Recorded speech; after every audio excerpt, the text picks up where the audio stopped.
We see that now in the steep increase in premiums being demanded by the Democrats, and they are demanding those increases, and it's their fault. It is not the Republicans' fault. It's the Democrats' fault. It's the Unaffordable Care Act, and everybody through it. Again, I want you to go directly to the people so you can buy your own health care. You get much better health care at a much lower price. The only losers will be insurance companies that have gotten rich in the Democrat Party, which is totally controlled by those same insurance companies. They will not be happy, but that's okay with me because you, the people, are finally going to be getting great health care at a lower cost. Another major focus is the cost of energy. For years, the radical left Democrats exploited the green energy scam as an excuse to funnel many billions of dollars into their own massive slush funds as their energy restrictions drastically drove up prices, and they drove them up at record levels. Electricity costs surged from 30 to 100% under Biden, and the typical family lost $5,000 to $10,000 in higher energy costs. Think of that, $5,000 to $10,000 you lost. On day one, I declared a national energy emergency. Gasoline is now under $2.50 a gallon in much of the country. In some states, it, by the way, just hit $1.99 a gallon. And within the next 12 months, we will open 1,600 new electrical generating plants, a record, and it's a record that won't be beaten by, frankly, I would say by anybody. Or certainly not very soon. Prices on electricity and everything else will fall dramatically. The Democrat inflation disaster, again, the worst in the history of our country, also robbed millions of Americans of home ownership and indeed the American dream. The yearly cost of a typical new mortgage increased by $15,000 under Democrat rule. In 11 months, we've already gotten that annual cost down by $3,000, and it's coming down a lot lower. Wait till you see. The numbers are going to be shocking. And I'll soon announce our next chairman of the Federal Reserve, someone who believes in lower interest rates by a lot, and mortgage payments will be coming down even further. Early in the new year, you will see this. In the new year, I will announce some of the most aggressive housing reform plans in American history. A major factor in driving up housing costs was the colossal border invasion. We have never been invaded. This is the worst thing that, frankly, in my opinion, the worst thing that the Biden administration did to our country is the invasion at the border. The last administration and their allies in Congress brought in millions and millions of migrants and gave them taxpayer-funded housing while your rent and housing costs skyrocketed. Over 60% of growth in the rental market came from foreign migrants.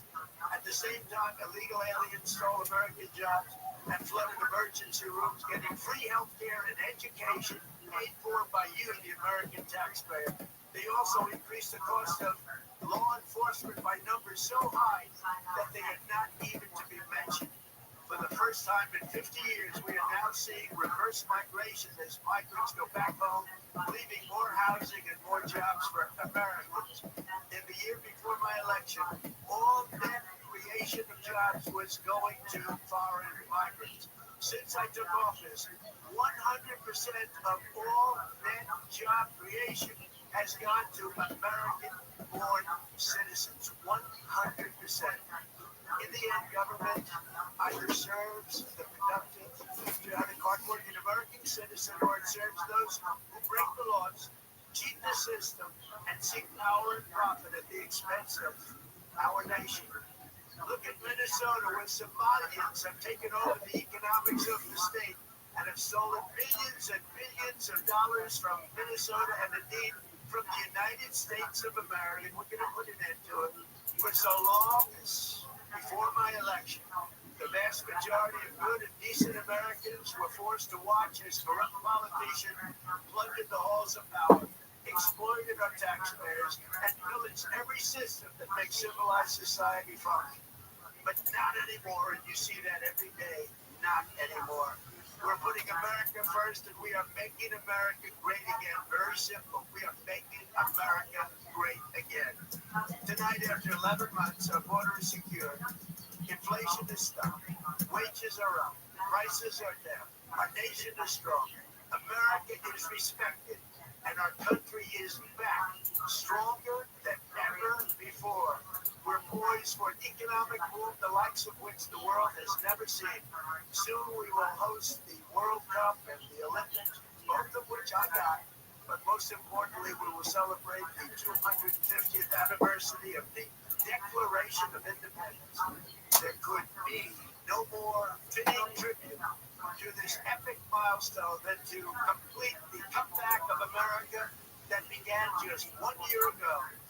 When the world looks at us next year, let them see a nation that is loyal to its citizens, faithful to its workers, confident to its identity, certain to its destiny, and the envy of the entire globe.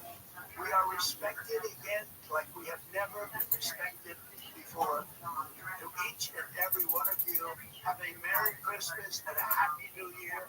God bless you all.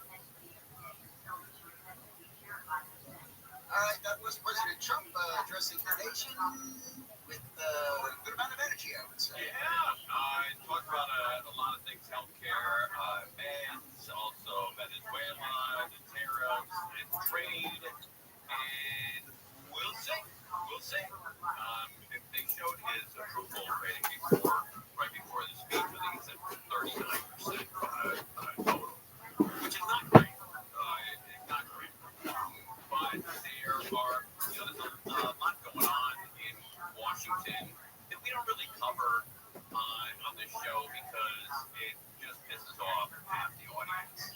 And I always said that unless you're in the military or you work for the government, I find really very little difference between who's president, whether it's Trump or Biden. It didn't really affect my life. Maybe it affected yours in a certain way. Again, if you're in the military, it certainly does. Or if you're on one of the border towns, when those border towns got real tight with a lot of people flying over the border. But other than that, most people live in the United States. If you say, how was your life different under Biden than it was under Trump, or how was it different under Bush than it was Clinton? Most people would say, I don't know. Maybe I paid a little more tax. Maybe I got saved a little more tax, but not made a real huge deal. The speech lasted about 20 minutes. And Bellio came in and said, the president's a little late. And I said, why is he late? And she said, well, he was late to the last one. I said, well, that was the State of the Union speech. He gave a car to drive to the Capitol. He didn't walk down the hall. Screaming at him or screaming for him or yelling at him or yelling for him. And he had to drive that car in the beast all the way over to the Capitol and then walk through the Capitol and then get to the podium and then deliver the speech. This thing, he just had to walk from his office to a different part of his office. One of the vice president makes presses that he announced they will hold your dividend for the military for Christmas. He says he's going to give every soldier's going to be sent $1,776, 1776. He said he checks on the way. He says he's for our military. Oh, man, that's going to be expensive. I don't know how many are in the military, but it is a lot. And that's everybody, not just in uniform, but everybody that supports the military, I think, as well. Everybody in uniform. But I'll have to look at Yo, what up, Mr. Gabo? Hope you're doing well. I'm about to have a meeting with someone, so I can't talk right now. But I will make sure to unmute you.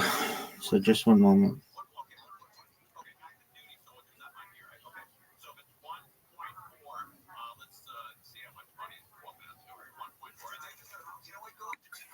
There you go, big dog.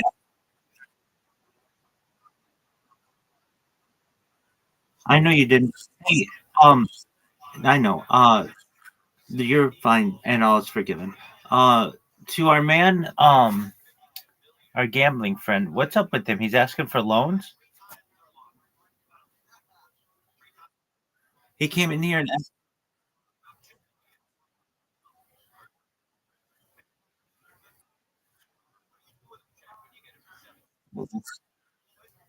he asked you.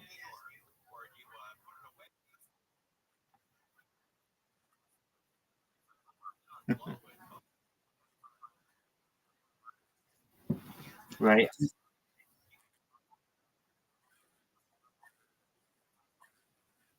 I don't know. He's got a problem with gambling, and it's really unfortunate. Like, it's one thing to joke around about it, it's another thing to be risking your family's livelihood. And that's what he's doing. He has a pregnant wife. He has,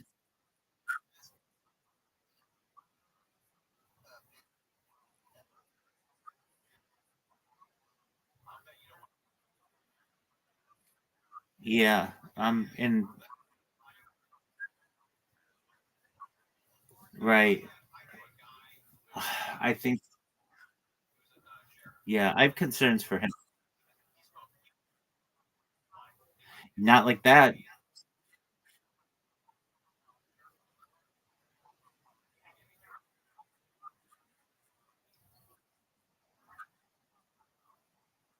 Yeah, no, I understand that. Okay. Yeah. I mean, it's,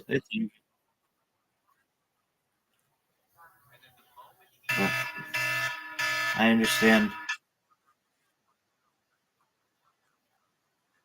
There's a funny joke I know about it though.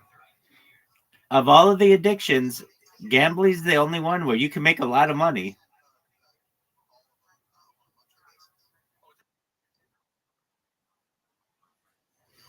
Yeah, not if you're doing them. I mean, it's more difficult. Okay, I mean,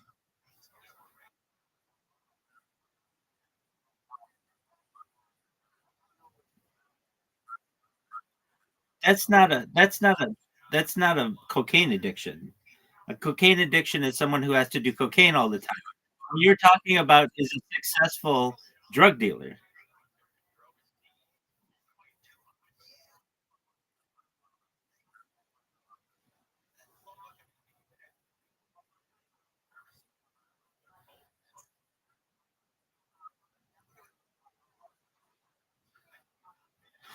That's true. That's 100% true.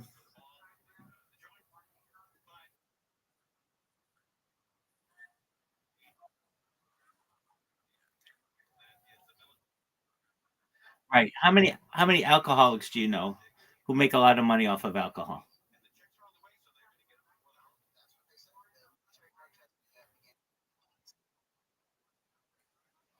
Make a lot of money off of it.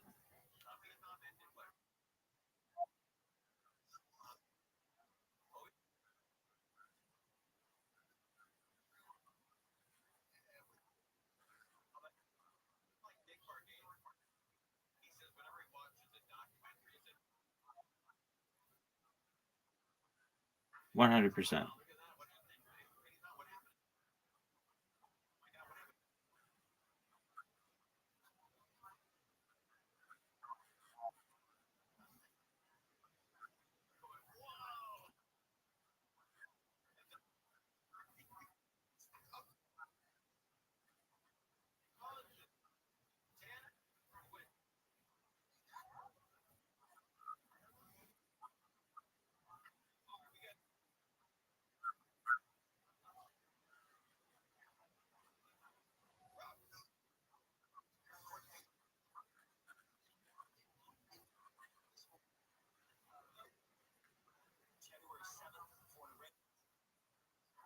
No apologies needed.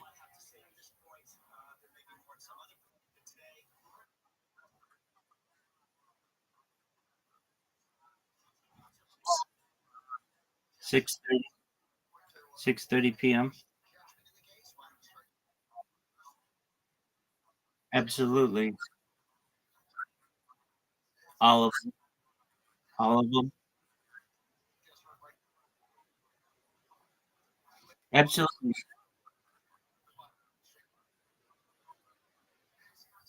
I don't even I don't even know what that means. I'm someone who I'm someone who believes in logic. I do my best to be.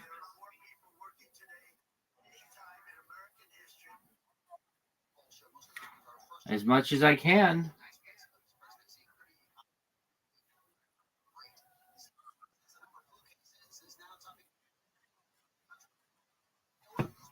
I mean, what drugs you talking about? It, yeah, as much as I can, but I mean, who knows? Sugar's a drug, caffeine's a drug.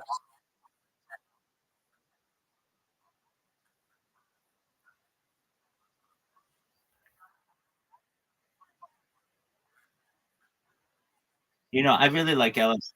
I really like LSD. That's probably 100%. I love it.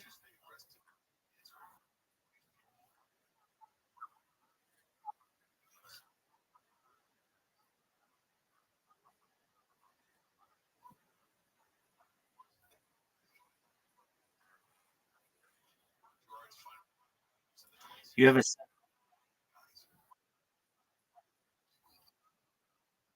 you have a seven.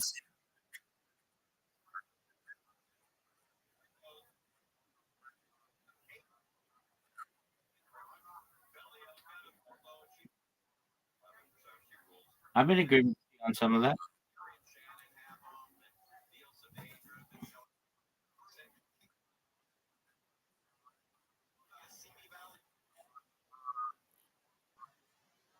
Yeah. Do you ever do LSD?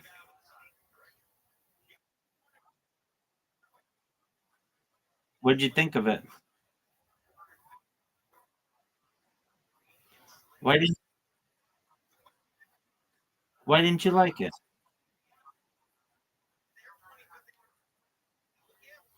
Okay.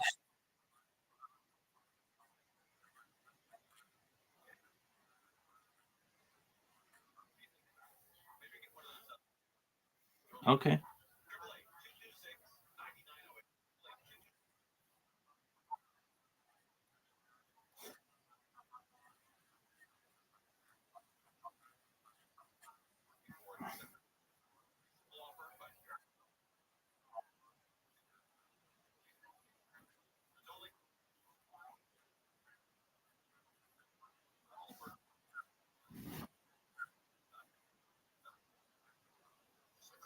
I gotcha. What do you like, indica or sativa?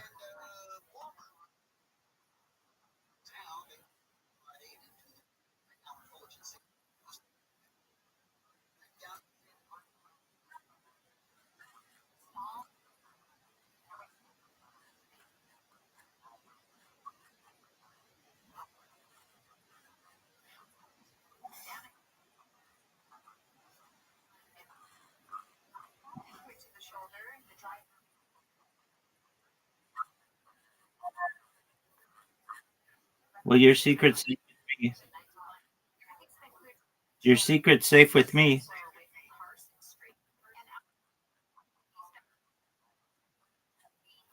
I no no no. I Okay.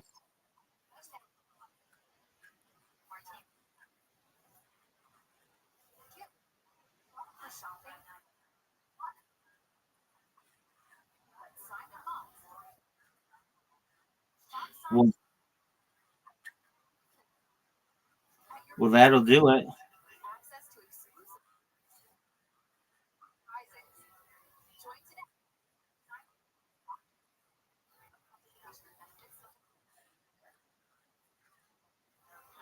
39. 39. Correct. Correct.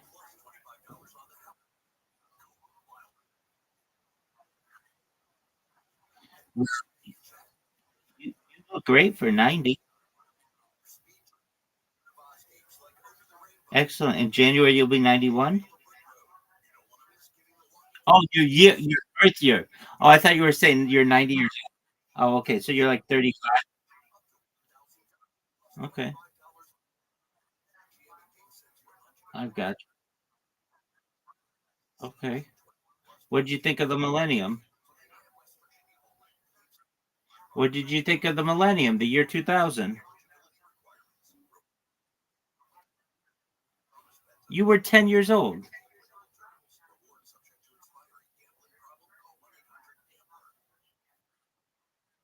Yeah.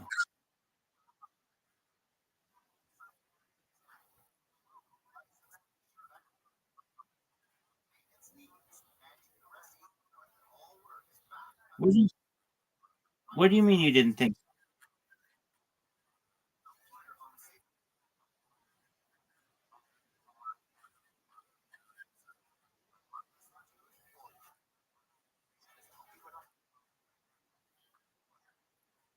Yeah.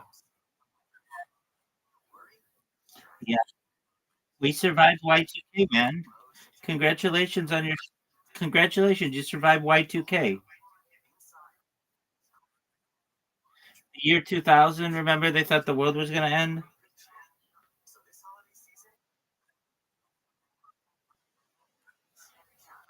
No.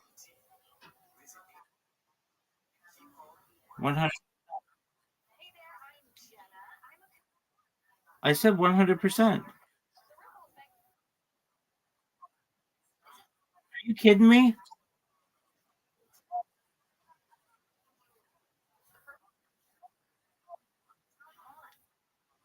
Oh, my friend, I'm going for 3,000.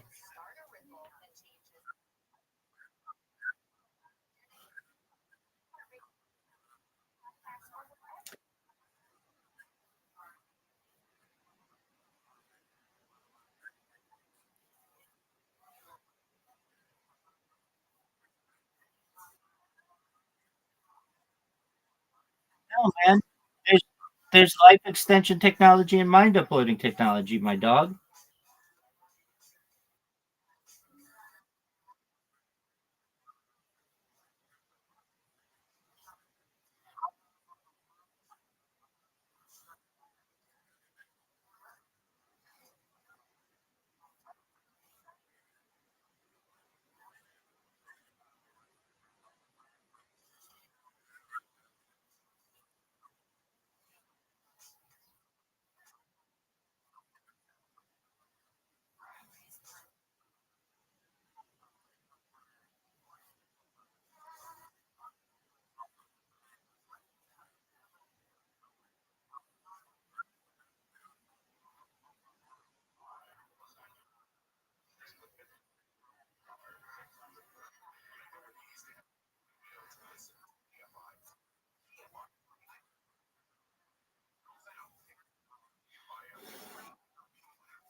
No, dog.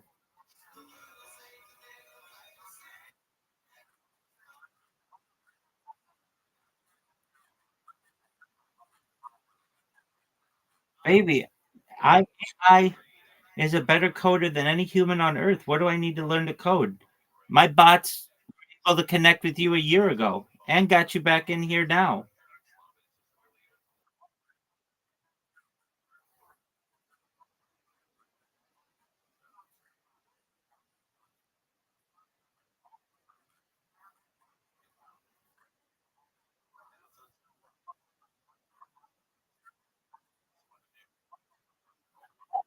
Video games are a waste of time, my man.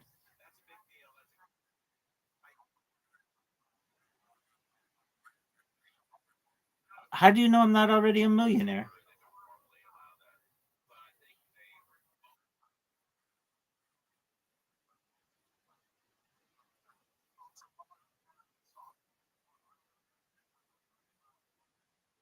I'm ex- I'm extremely happy. I might be the happiest person on earth.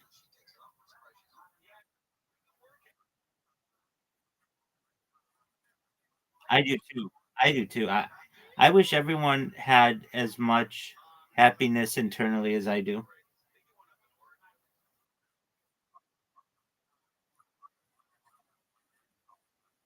Oh no, don't talk like that.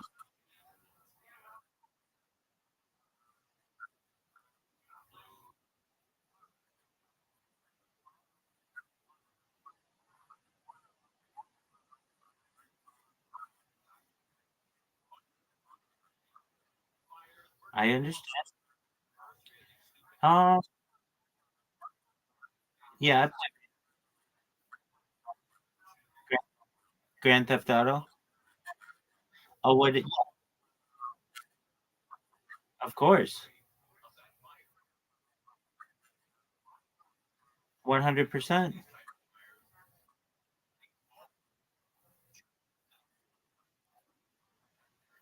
Yes, I remember that. 100.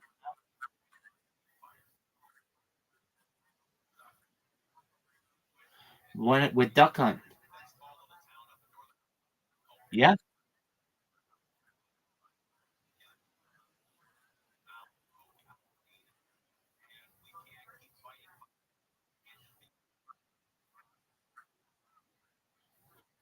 I'm in agreement with you.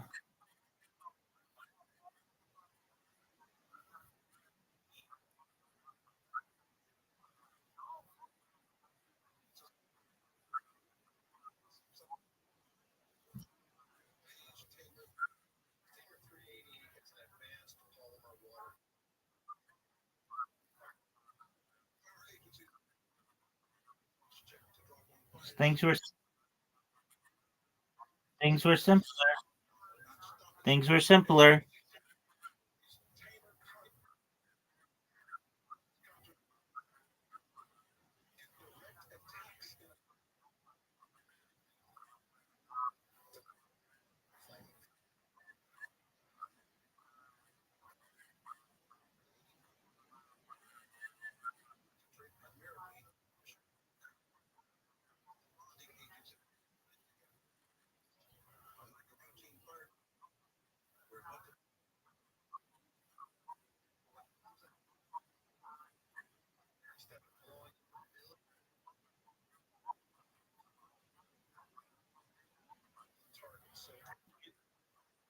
Utica, New York,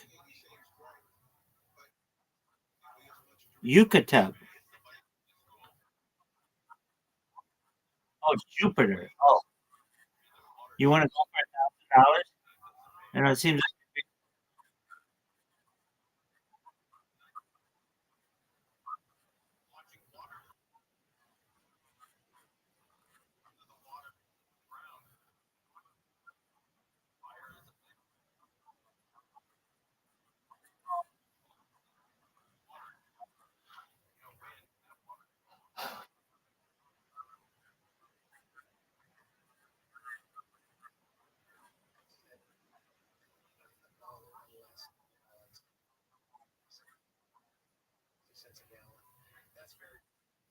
oh, that's okay.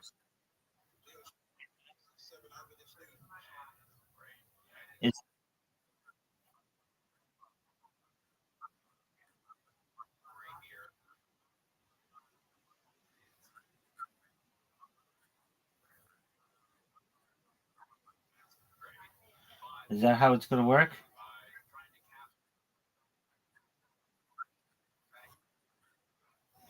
I don't know. Well,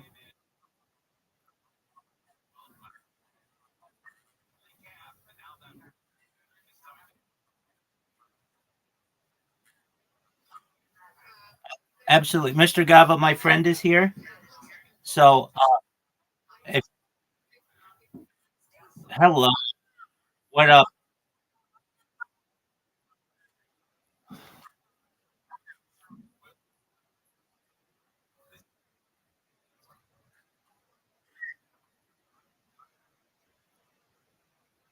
Oh, excellent.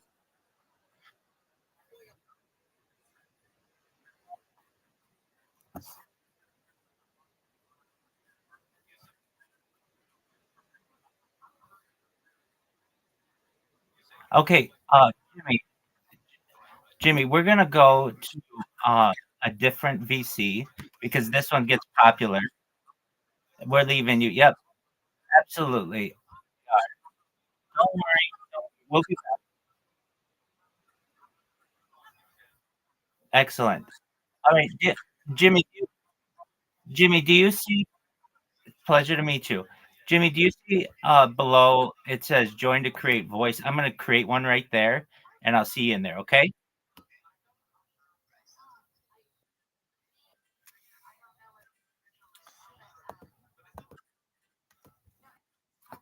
Excellent. Can you hear me? Can you hear me? Jimmy, can you hear me? Can you hear me? Can you hear me?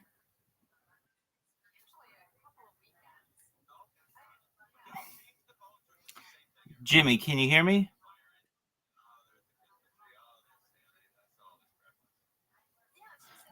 Mr. Gaba, get out of here.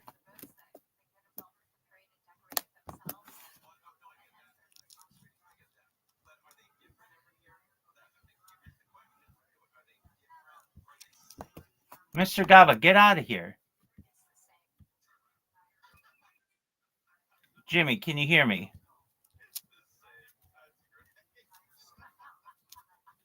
Jimmy, can you hear me? You can hear me. Can you hear me? Can you hear me? You can hear me. Can you speak? Can I hear you?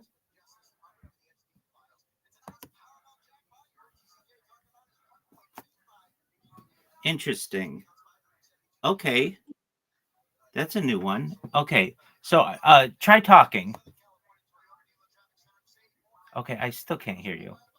Interesting. It's interesting that we could hear you in the other one. Neil, go in the other one. There you go.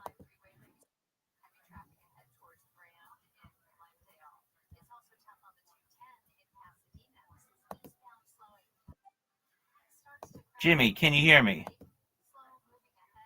You can hear me. Can I hear you? No. Okay. Let's go to back to 24/7 live stream. Maybe that one for some reason is working better. Let's try that one.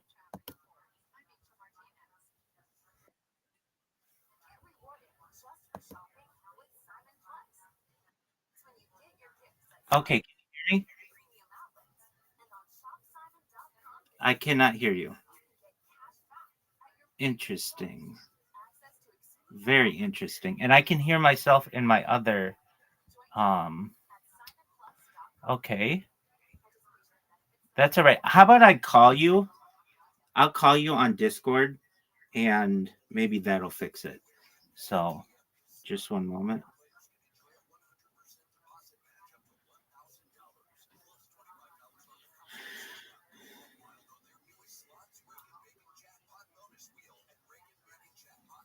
All right, video call. I'm ready. I'm calling you. Let's see if this works. You should be getting my call.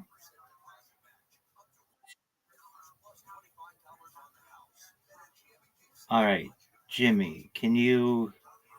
I'm in this call. It says I'm alone in the call. Are you getting a call on Discord? Yes, no, maybe so. Hey, what's going on, Zoo? Zoo, just a moment. I'm in the middle of a call with somebody. Okay.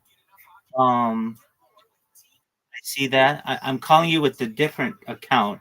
Okay, why don't I call you on Twitter? Is that okay, Jimmy? Excellent. Okay, just one moment.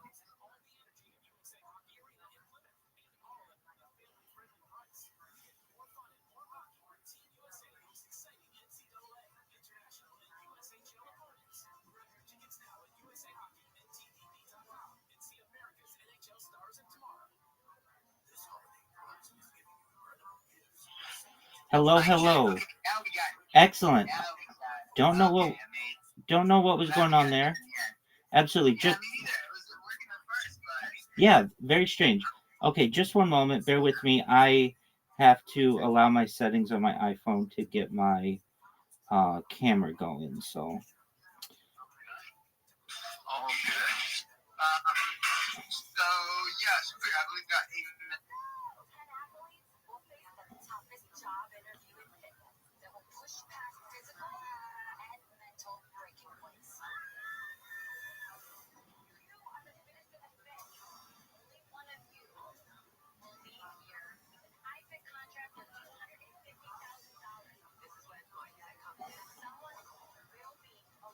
there we go.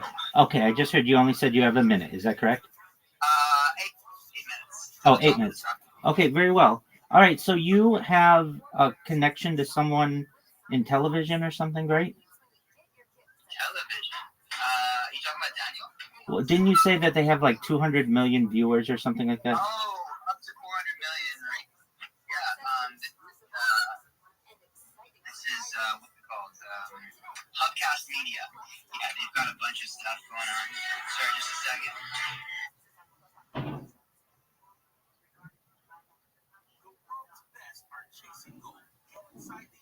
Get this charger. One second. Absolutely. Okay. Yeah, Hubcast Media. We've done. So they got like 5 million unique viewers. I mean, the Peace Day event. I know you're all about peace. 100%. Yeah, so that could be some potential collab there. They have a really cool high production studio in Vancouver, and yeah, so there's that. What else? You're also involved. So you said there's like a 100 million market cap token that sponsored you or something. Yeah, so that's what you see on my merch, like on my shirt. It's Harry Potter Obama Sonic 10 Inu. It's like that's why on my they sponsor all the merchandise that I have. Yeah, so I do that, and one of the things that we do is we build wells in like Nigeria. We run food drives, toy drives, just like general good outreach. Nice opportunities to be able to give back to communities. So I certainly do that. The big thing that I do is I have more data than anybody ever. So I don't know if you've ever seen my live streams, but I have 20 of them going 24 hours a day, which is a giant opportunity for not just the world to be able to learn from one person, but also in the background, I keep the news going 24/7. So it's essentially a time capsule of human existence.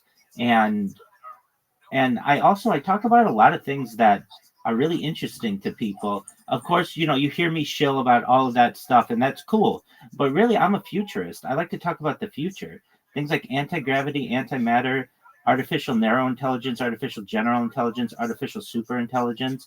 I think the data that I'm creating will be extremely valuable to people of the future, especially from an AI standpoint. Essentially, AI needs human examples on which to build its models, and I have more human data for it to study than any person ever. That's going to be valuable. Additionally, I like to talk about space tourism, space travel, things like terraforming of other planets. That kind of stuff is really interesting to me. De-extinction, people don't know this, but the first successful de-extinction took place in the year 2003 with the Pyrenean ibex, which is a goat located in northern Spain, southern France. Fast forward to the year 2021, a company out of Dallas, Texas, is founded known as Colossal Bioscientific. They've made it their goal that within the next 3 years, by 2028, to reintroduce the woolly mammoth into the Arctic Circle, utilizing Asian elephant surrogates. I think this is a mind-blowing goal, and I'm just kind of shocked that more people aren't talking about it. And I find it to be a privilege to be able to archive some of these events. Following the reintroduction of the woolly mammoth, they want to reintroduce the Tasmanian tiger, followed by the dodo bird. I think this is just a really exciting time for humans to be alive. Moreover, I like to talk about things like life extension technology. When you were born, Jimmy, average life expectancy for you is probably about age 80 years old. But with this type of technology, we may be able to utilize, you're going to live to be 100, 120 through things perhaps like oxygen therapy, human growth hormone, stem cells, cryonics, cryogenics, things like nootropics, certainly things like cold shock therapy, ambrosia therapy, testosterone replacement therapy, red light therapy, perhaps peptides. And, you get to be 120 years old, there may be the opportunity for you to be able to, at some point, utilize another type of technology. If you want, this is all with your consent, known as mind uploading technology, where, with your consent, we scan your brain into a computer like a CAT scan or an MRI, knowing where every atom is in your central nervous system and your peripheral nervous system, for later download as an android, an avatar, a cyborg, a cybernetic being, a clone of yourself, a robot, an ethereal being, whatever you want to be. But essentially what I'm saying is that there may be an opportunity of a future of digital immortality. Yeah, you've looked into is it the Don't Die guy? You heard about this guy? Enlighten me. Dodai. Enlighten me on Dodai.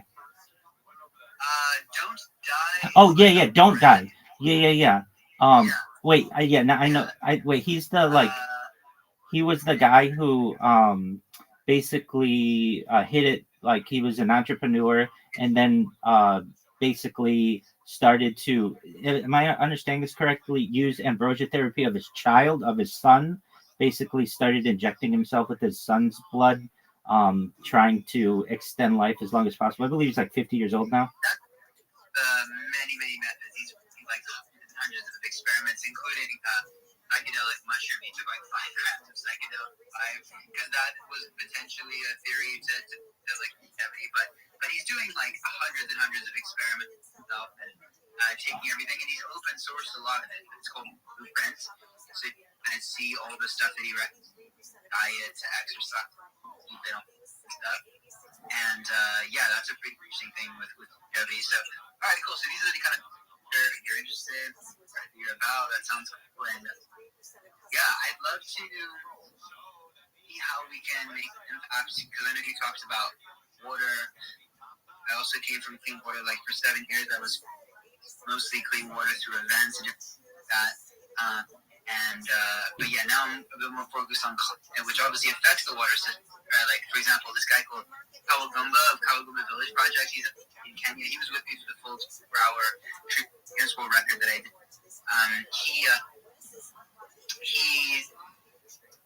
He was saying how like he used to go to a water source for his farm, but that water source was getting further and further because it gets worse every year. It's right. Like that. So yeah, it affects many, including the water crisis. Absolutely. What was your interaction with the people at Guinness, at the Guinness World Record company? So I've had several calls with them because we had to create a specific methodology around grove trees. Mangrove are kind of different from other tree species, so we had to update methodology and work with different scientists to find that methodology for the Guinness World that I ended up breaking. And so I got to have a consultation with them. I did kind of pay extra to have that consultation where we went through the criteria very, very clearly. You know, we had to have 2 independent witnesses, shifts every 4 hours. We had to, one of us to be a tree planting specialist. We had to film the entire thing for 24 hours. And so, yeah, that was my interaction with them. Was it $25,000? Oh, no, it was much less than that. I think it was like 5,000 pounds or something. Okay. Okay, very well. And then to pay them, then you just find the requirements online for most records. I did that for the consultation, also to have a specific criteria refinement. I was looking at your social media. I was looking at your Linktree. It's excellent. And your search engine marketing is amazing. It's really good. You type in tree gems, you show up the first 30 different results. But I did notice, I don't want you to be impersonated. I don't want somebody to steal your name on the different platforms. Just curious, do you have plans to be on like the top 30 different social media platforms, things like not just Twitter, but like, are you on Blue Sky? Are you on Truth Social? Are you on Mastodon?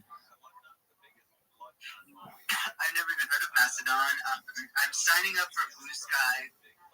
I hadn't really thought about getting on Truth Social much, but actually, you know what? I did sign up for it, but I'm not active. And you don't have to be active. I just don't want somebody stealing your name, and that's going to happen. And so, what I. 1 minute, like, realize I'm so sorry. I have to jet to the next meeting. Absolutely. Hey, pleasure speaking with you. We'll talk again. Likewise, Rabbi. Yeah, 100%. We'll talk again. I'll try to pop by your Discord. I appreciate you onboarding me into there. Absolutely. And, do you mind if I send you the top 30 social media? I think you should just at least get so you're not impersonated. Yeah, please. So you're live streaming across all of them, are you? As anyone that will allow me to live stream, yeah. Wow, that's amazing. Yeah, please send that to me. Excellent. I'd love to try to do something similar when we broadcast. I think that's really great. Excellent. Take care. Best wishes with your next meeting. Take care, my friend. Peace.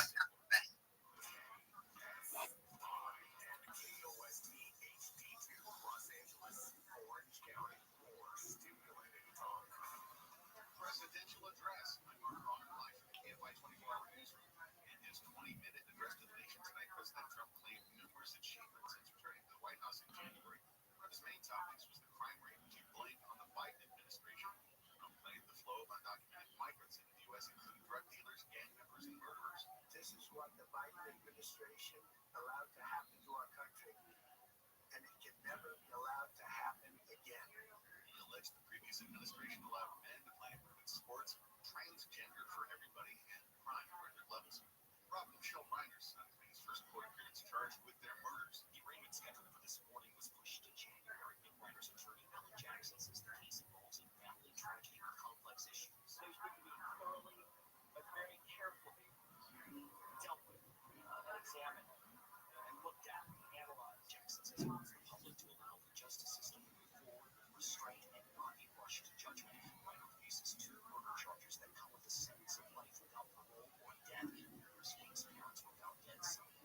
Michael Monks, KFI News. 16 suspected members of the La Puente-based gang have been arrested on narcotics and other charges. LA County Sheriff Robert Luna says neighborhoods will be a lot better off now that these guys are in jail. There are dangerous gang members who will be going to jail, but most importantly, some of our communities that they were impacting are going to be safer. If convicted, 9 of the people arrested will face life sentences.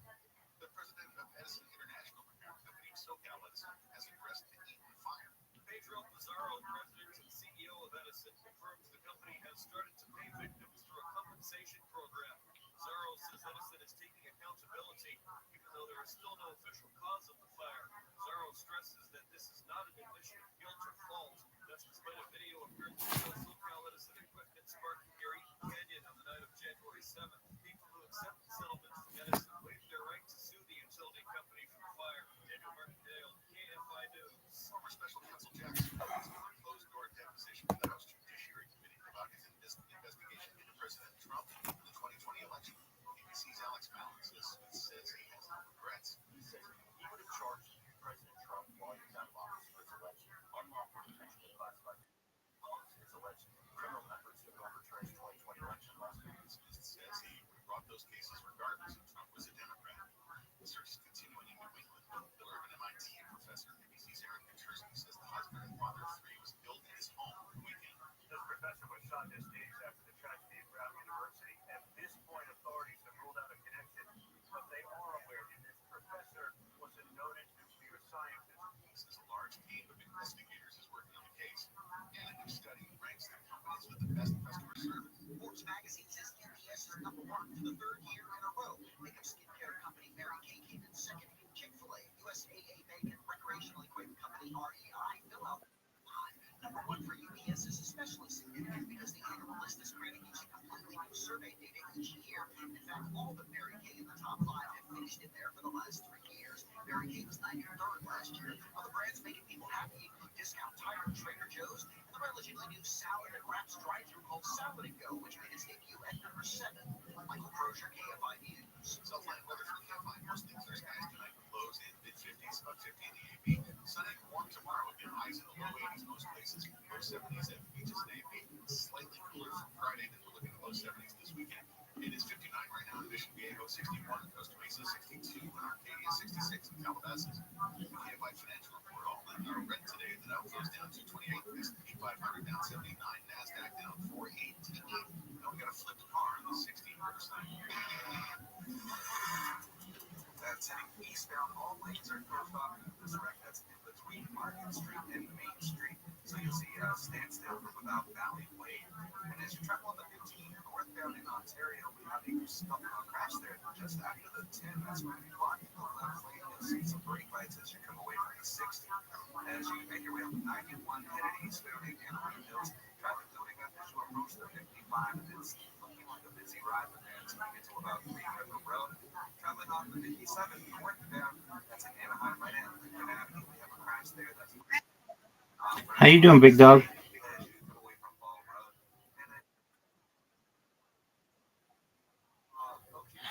Oh, cool. I was just talking with a friend.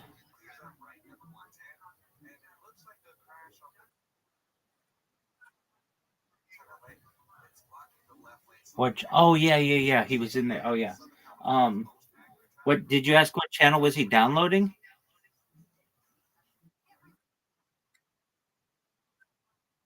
He was in the custom one that you created.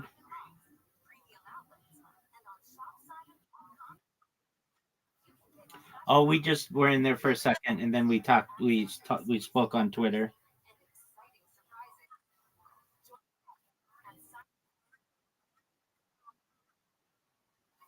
Yeah.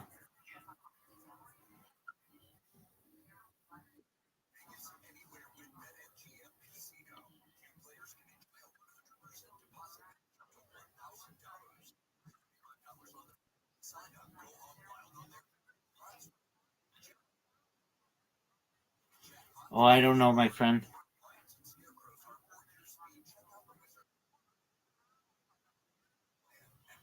Is he in the Discord? Yeah, he's in the Discord. I don't know.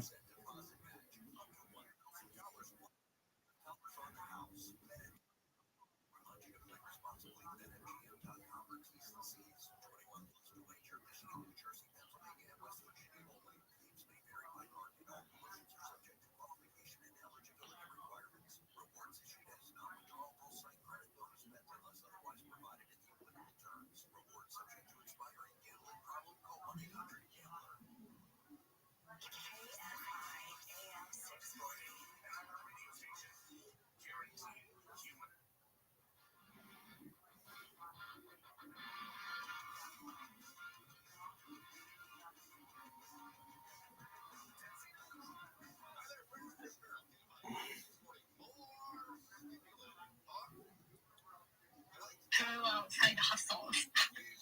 Yes, the Santa Claus is one of them.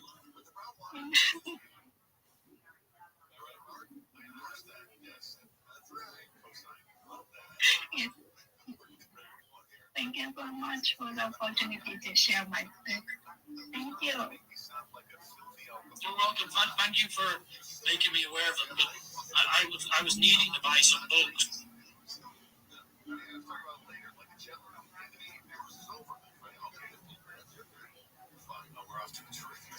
And so if you click on it, there's like an actual like GIF attached to it, so you can upgrade that and do that. So we're kind of doing the same kind of thing.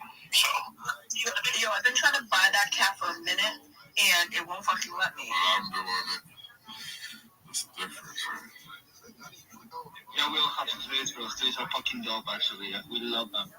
We are the raiders of strays. We actually came here to take over, bro. Bree, what's the problem? What's it say? It just like keeps kicking me out. Like I'm logging in, and it's like I have. Do you have to? Oh, sorry. What? I was just gonna say, do you have to pay to do that? So yeah, on our website, yeah, it's 0.1 for a template option, or if you have like an idea and a custom option, it's 0.2 Solana.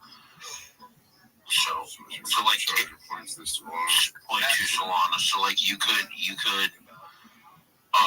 remember when Magic said you needed 10 rave gods to get a personal one-on-one? That probably should be your entry, at least. Yeah, but otherwise said that. Yeah, he meant art. He meant art. Well, yeah, but you could do that for anyone who wants a custom prompt from you. They need to be a win.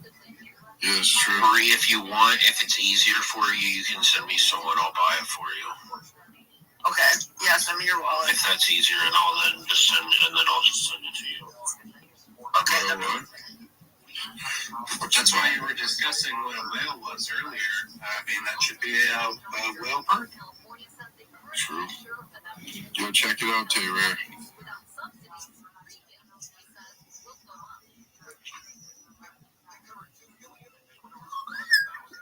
What's up? I heard my name, bro. Yo, and this space is popping. We need to talk about the Rave Gods Mint.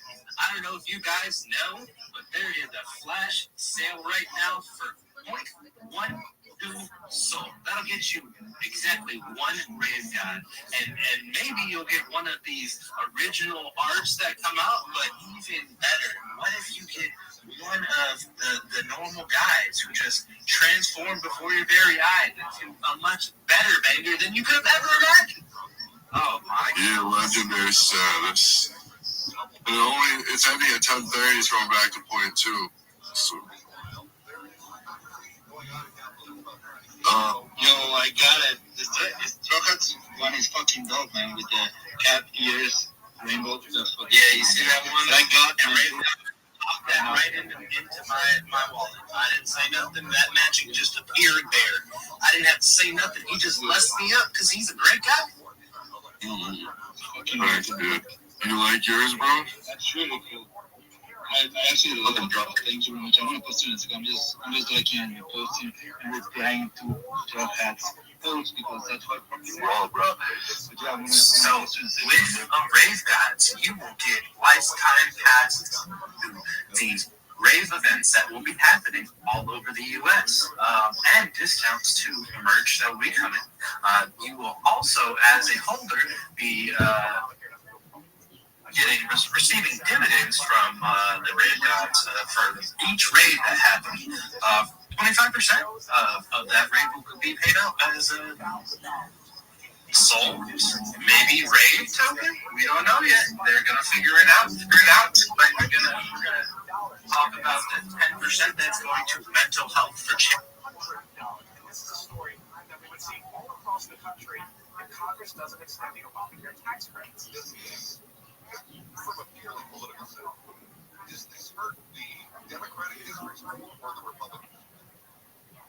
People on both sides are going to suffer, and you can't lose sight of that. Red states, what is it? See, I see Crypto Nova. I know Nameless jumped in, but let me see how to do this. Yeah, I'll just I was gonna say we're done with updates, partner updates. If anybody wants to speak, definitely throw a hand up.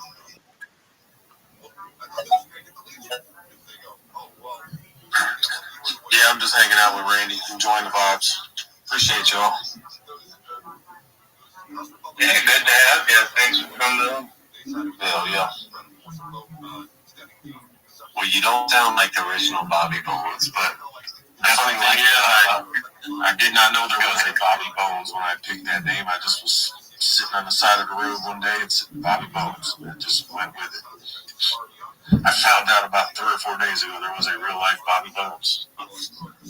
He's actually big, like probably borderline billionaire. Runs a radio host show thing. He won American Idol or not, Dancing with the Stars. I think that's what I've seen. I Googled it. Yeah, something wrong name figure. But really cool to see what you got going on. And, welcome to the Archon show. I was just telling Randy I'm probably going to change it up now that I know he's a real life person. I was like, yeah, let's come up with something else. I'd stick with it. I've seen one before. We have to see him dance then. Yeah, good luck. Nah, I'd stick with it. I think it's kind of like the algorithm thing, well-known figure. I'll never forget when I just got into crypto, there was a friend of mine that I talked to a good bit and kind of consulted me, and now he really still a friend of mine. And he goes, his handle is John Cena. And I tell my wife, I'm like, no, I'm talking to fucking John Cena. Swole. Like, if you're ever going to divorce me, like, you can just take my phone to him. Anyway, good stuff. And I'd stick with it, dude.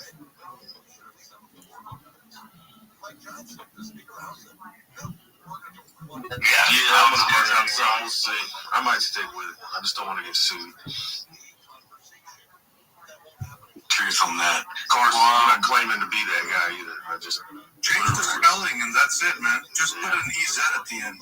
Or could do that, yeah. Yeah, do something like that. Yeah, exactly. I didn't realize even the PFP freaking looks just like him until I saw his picture. I was like, oh shit.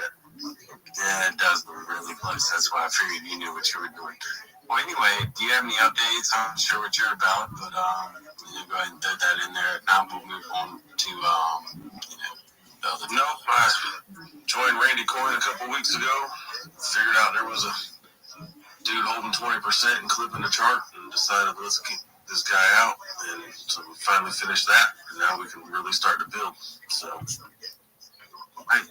And how'd you find Randy Coin? she actually hopped in a space I was in with another token about a month and a half ago or so. Heather is resilient. She worked her ass off. That's always down to her as far as a partner. She does not stop. Similar to, I guess, the way I'm programmed and a few other people in this project. But definitely, Randy's got some good stuff going on. Welcome to, Earth Spaces. I'm not sure if you know much about Archon, but what we have done is we got fucking rugged so many goddamn times that we decided we were going to build a project to not only help people learn about crypto, what to look at, like how to, look at a token, low, high market cap, whatever it may be. Look at bubble maps, do some research, build a team, protect each other. It's kind of our thing as far as, what we are. Definitely glad to have you on board. Go ahead, Chroma. Just to go off of that, just establishing safety within the crypto environment and combat the constant rogue ecosystem at this point. But I don't want to cut you off, but we do have some speakers. We do have bags up. We do have this Rabbi something up. We do have Crypto Fight Club joined.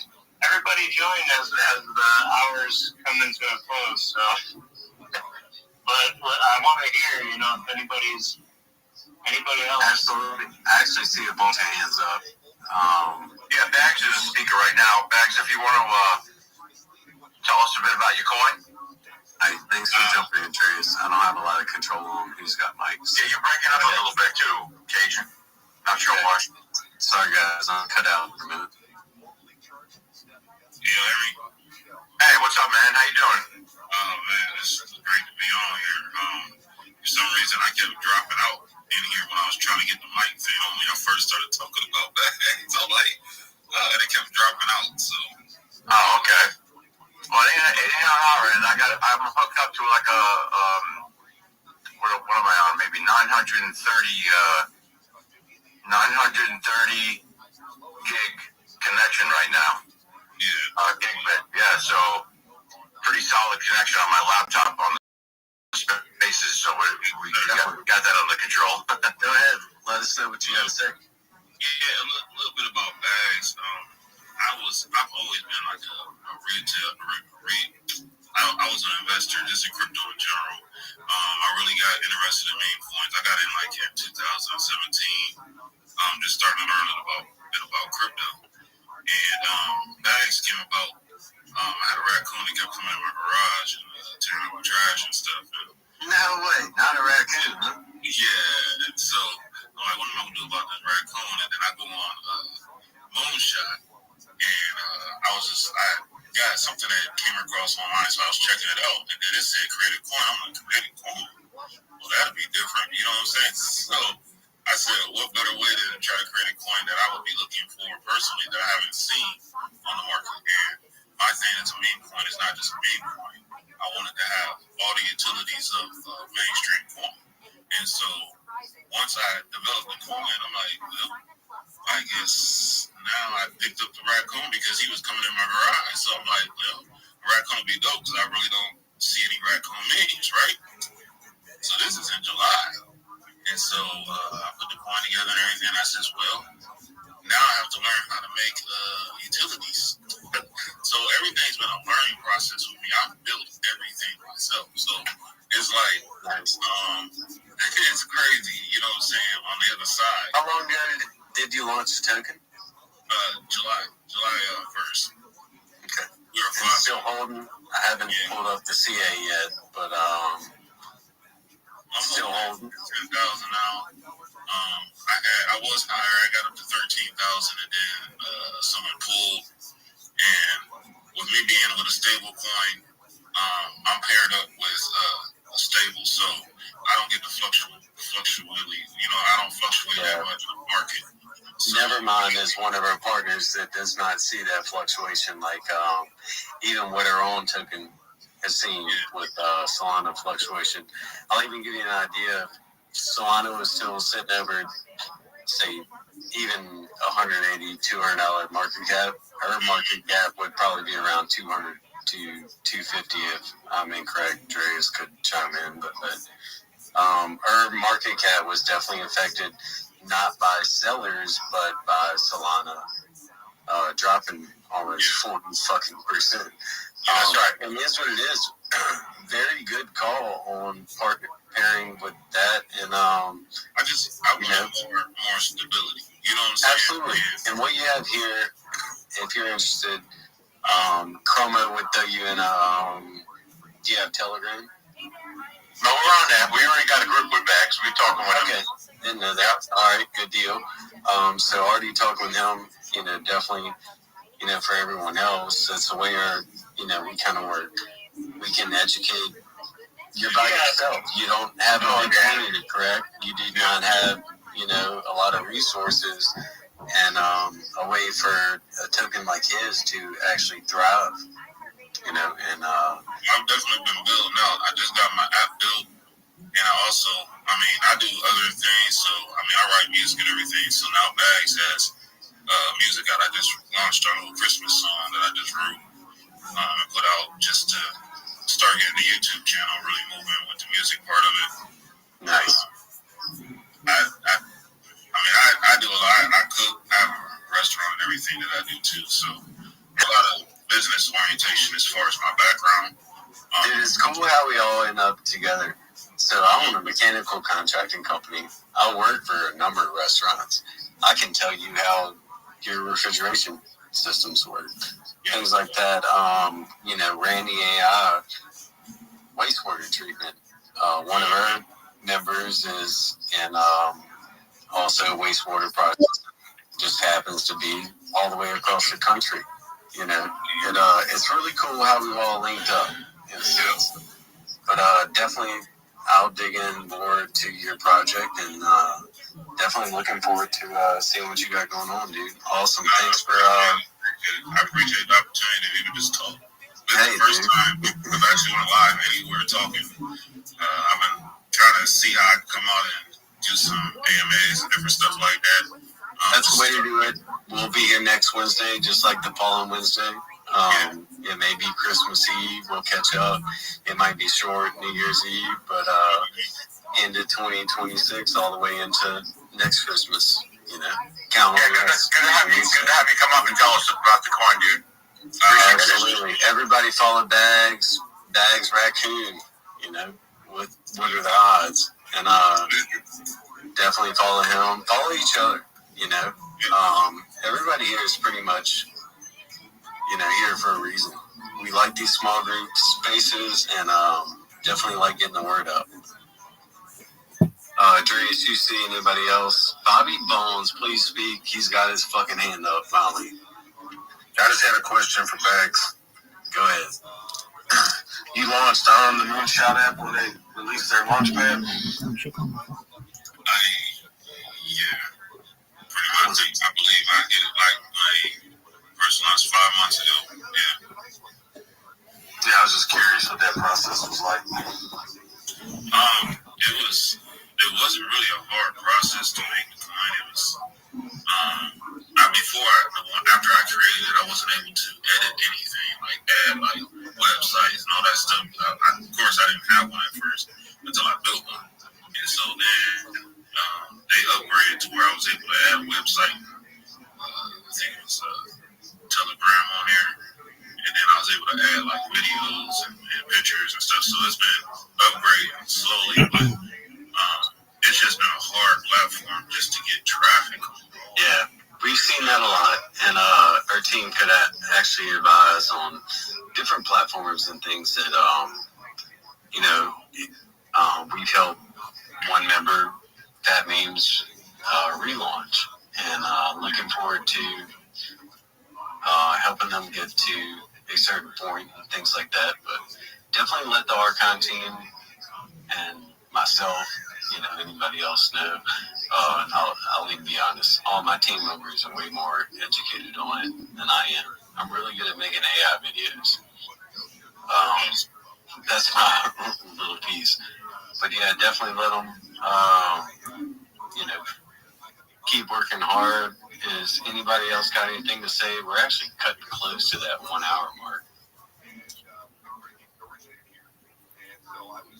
I see a bunch of other people here as well. I'm asking Fight Club, Crypto Ola. I know a few other people chime in. Anybody else want to say anything? Yeah.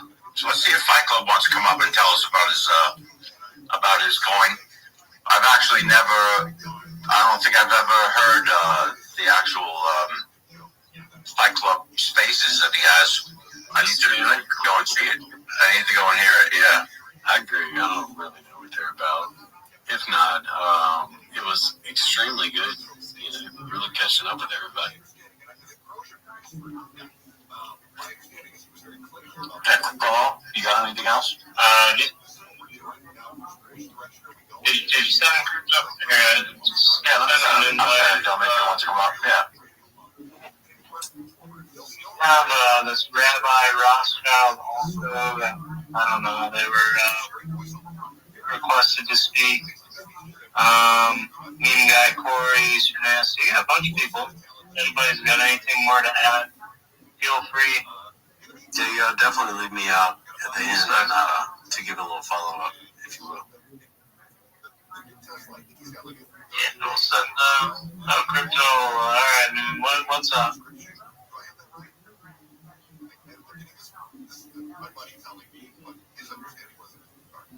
You there, guy?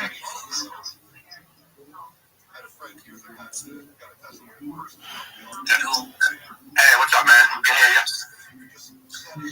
TM guys, I don't thank you guys how do you guys work every day, you show up every day, every single day. I want to thank you guys for your consistency working together as a team. Hey, thank you. Thank you, man. Yeah, we appreciate it. Absolutely. Glad you show up every day too, brother. And I also thank you for the opportunity you gave me to be part of this team. I really appreciate it. You're welcome. And it's things are growing, as you can see, and it's going to continue to grow. It is. Guys, just so you know, too, Crypto Ola stuck with us from the beginning. Doesn't obviously speak great English, but, great team member. Big part of our community. Really stands up to all the fucking FUD. Like, people that just want to downgrade shit because they, do what they do. I do not understand the negativity in the space, but real positive person and a great team member of ours for sure. Stuck with us from go. And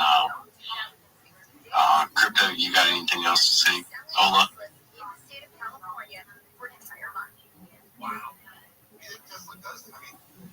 No, guys. I just want to say thank you. You're welcome. Thank you, man. Yeah, I was going to say, we thank you for all your hard work. You, people that you sell the coin to and things, you do not go unnoticed, just so you know.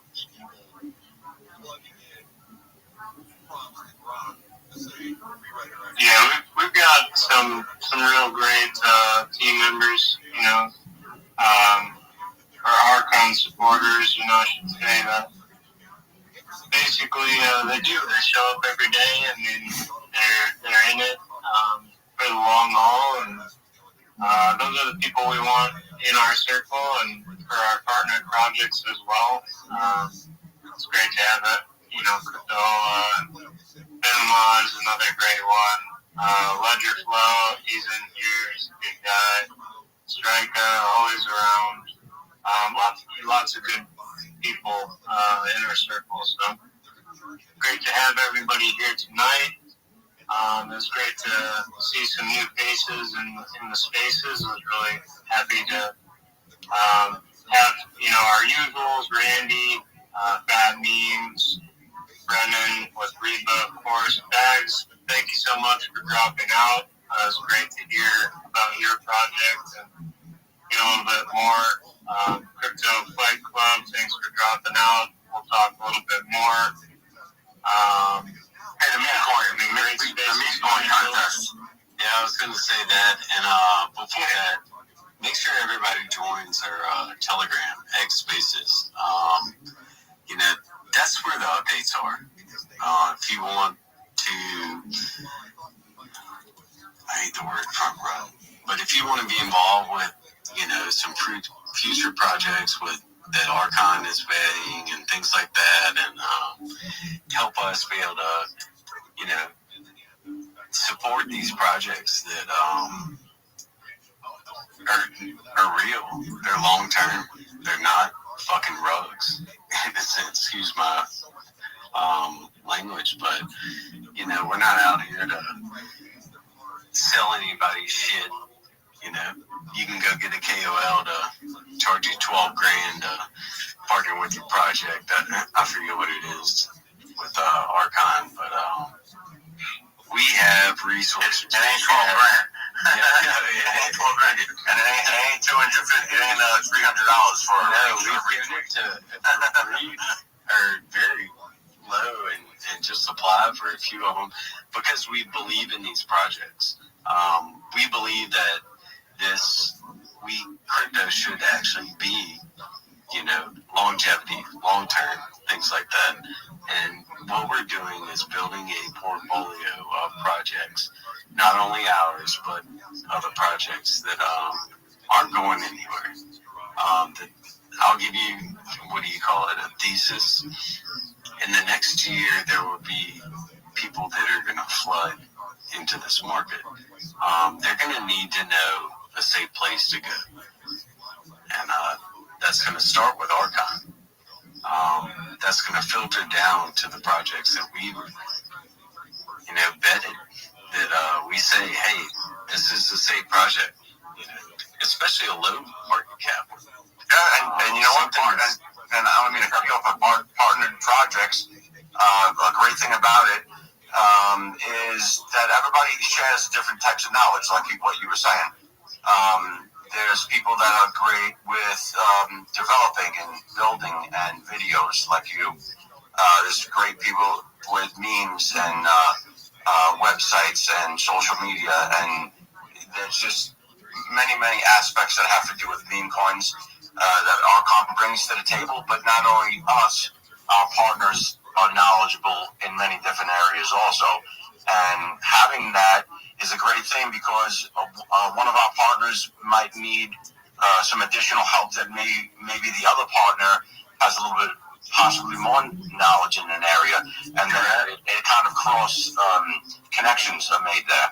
So this is basically what we've been working on and building up and going to continue to build. Absolutely. We will continue to build a resilient community that backs each other, has knowledge that shares with each other. Our kind of motto is to research, protect, and grow. And that's what we're here for. I hope everybody's here for the same reason. But the meme coin contest from last week, are we going to announce that in a post? We want to do that like we did last week, Chromo? Yeah, I was going to say check Chromo. And, Hey, Mr. Aquarius, just one moment. I don't want to use it a lot. I got to go through them yet. I have, but, you know, I'll send you an invitation in just a moment. I'm in a space right now. It's just about to end. Strike Pixel, Pioneer, Crypto Nova, you know, your guys' submissions and knowing that you're here in the space, it does aid in your overall chances and the visibility. You know, we appreciate the support, so, and we reward our supporters. So we'll take a look. We're going to pick, you know, the best ones. And we'll make a post. We'll get all of the payments out. 5 winners, $10 Solana. Let everybody know too. Like, hang tight. Like, we've been here for 3 months. Not one person isn't getting up. We've seen that a little while. You know, for the Embrace winners, what's messed up? They're not here. So when you see these guys posting like oh, who won and things like that. Like, hang tight. We You want it that way. You want it that way, man. always here to get that every contest. Yeah, every single contest. We're gonna run them weekly, guys. We love it. We love seeing the memes. This shit is funny as fuck. Give us a damn break. Everybody should be paid out by Thursday. No later than Friday if shit goes south. But definitely, what's really cool about our meme contest too is our partner Alex with Fat Memes. He's able to host them, and people can make memes on his platform. Like, it's just another avenue of how we're growing, if you will. But definitely thank you all for the support. This project's going nowhere, and we're looking actually really forward to where it's going. Thank you, guys. Yeah, thanks everybody. This is a good spaces and a good turnout, and appreciate every one of you. And if we don't see you in our next week's spaces, and you celebrate, Merry Christmas and Happy Hanukkah to everybody, and whatever else everybody's celebrating. Happy holidays, Happy New Year. But hopefully we see you in next week's spaces, and we will announce the meme coin winner from this week. Like Romo just said, and we're also going to announce the next meme coin contest that'll run through our next spaces next week. So, yeah, thanks again, everybody. Appreciate you all. Have a good night. Good night, guys. Thanks.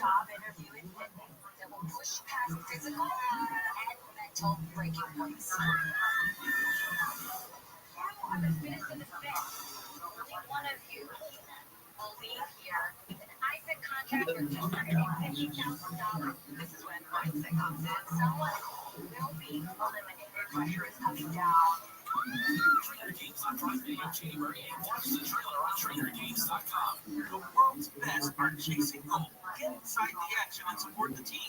Join Insider, the official U.S. ski and snowboard fan loyalty program for exclusive perks. Visit insider.usskiandsnowboard.org to join today. This holiday, Verizon is giving you incredible gifts and savings you'll enjoy all year. Don't trade in anything.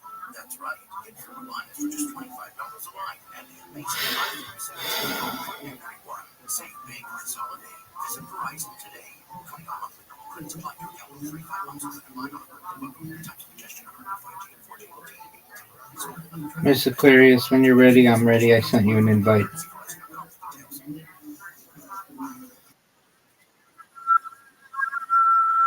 How was your day?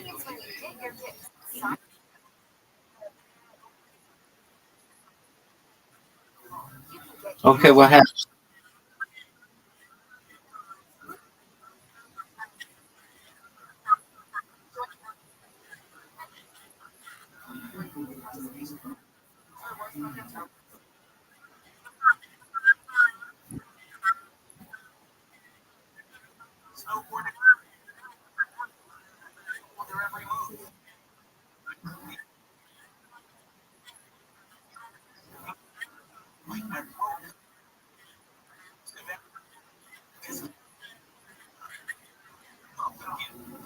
Well, that's nice.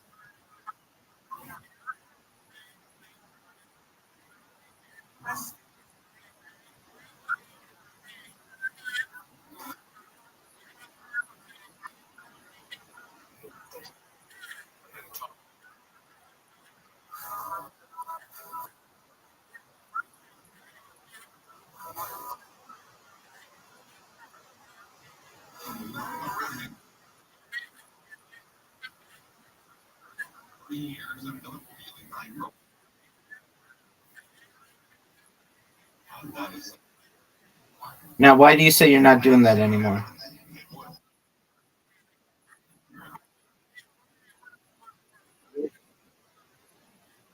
No, not a lot of people like.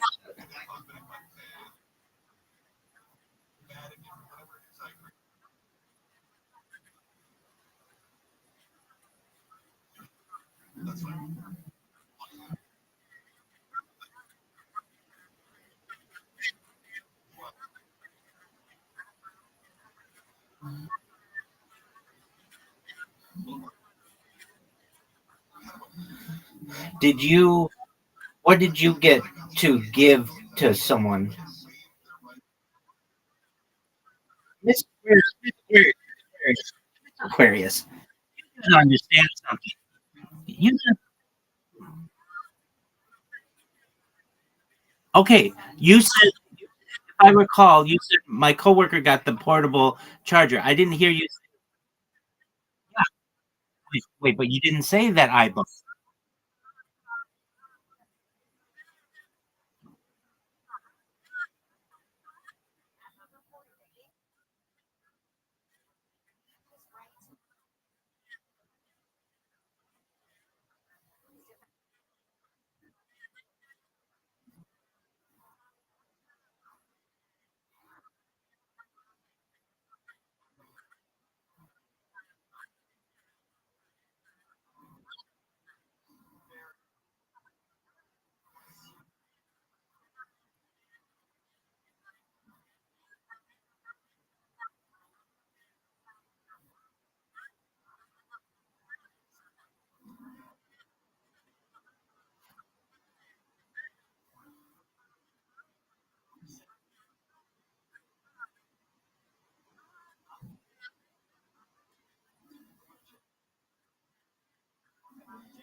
Did you get a charger, the person?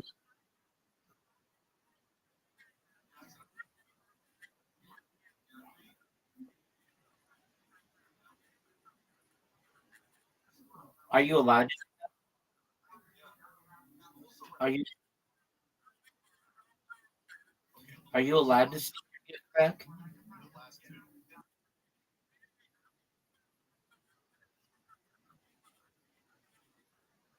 The charger that you the charger that you Miss Aquarius, I'm asking you a question. The charger that Miss Aquarius, I'm not even gonna talk with you. I don't know what's gotten into you tonight. I'm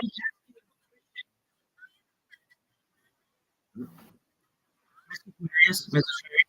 I'm playing the rest of this game in silence because you're not even letting me ask you the question.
Aquarius, Miss Aquarius, Miss Aquarius. You don't even know what I was gonna say.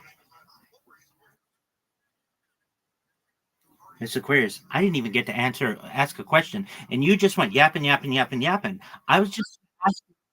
I was, I'm, I'm not even gonna ask you. I just wanted to know. I just wanted to know, was it an Android or an iOS charger? That's all I wanted to know.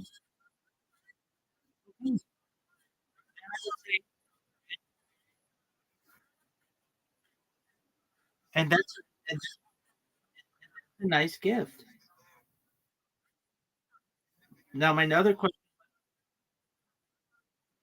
question was, what kind of Lego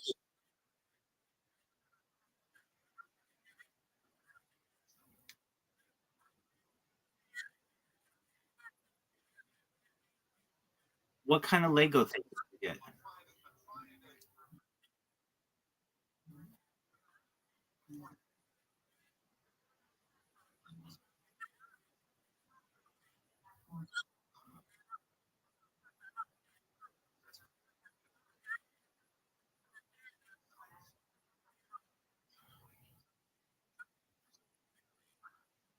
That's a pretty big Lego set.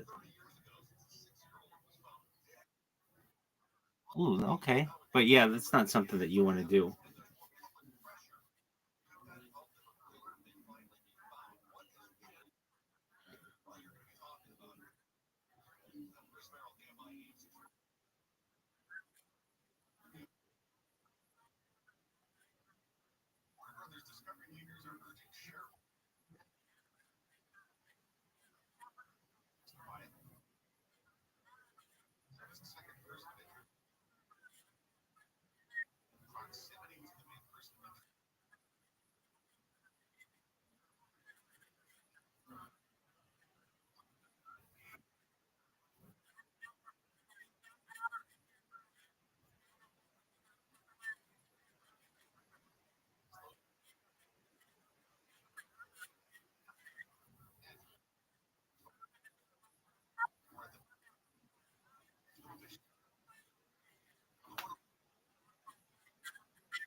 Yeah.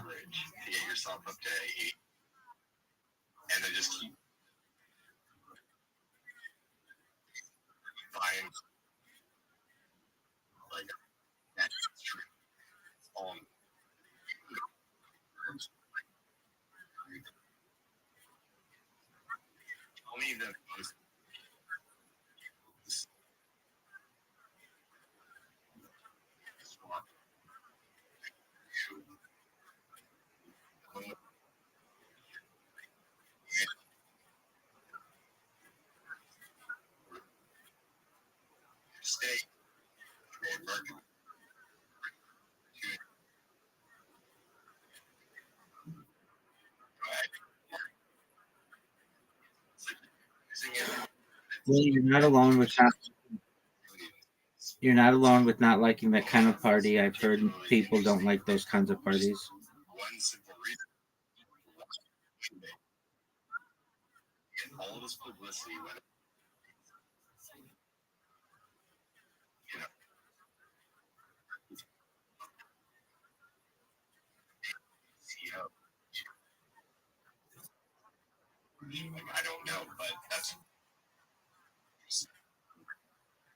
What What'd you get 3 years ago?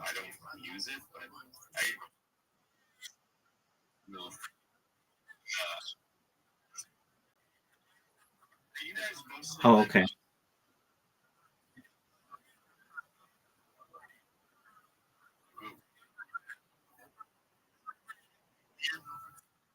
Rappers, anything you can think of. That stinks. That, I mean, that's fine, but like, you want something maybe that you could. Have you ever used anything that you got in this party?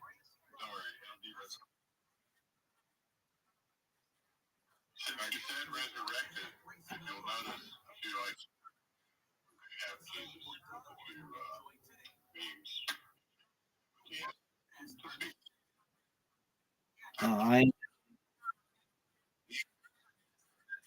Rabbi always loves me.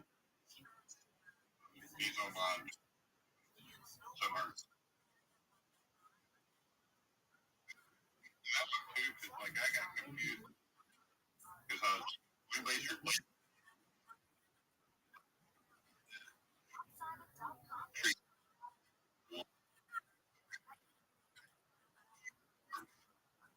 is their like central baby.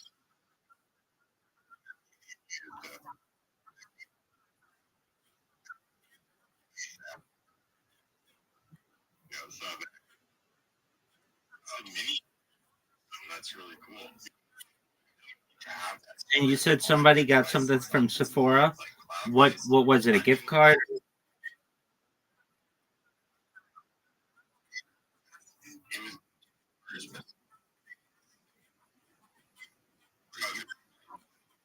Oh, it's fantastic. Okay, but what was it? I helped my buddy launch Oh, okay. He's from Sri Lanka. He's like, oh, I want to he's launched called RWA. So they didn't even show what was in the bag? And it was a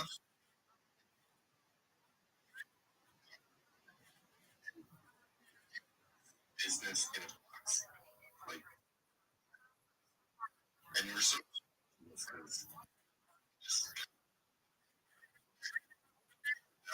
yeah. Like he knows the whole spiel, but business in a box. Never had this kind of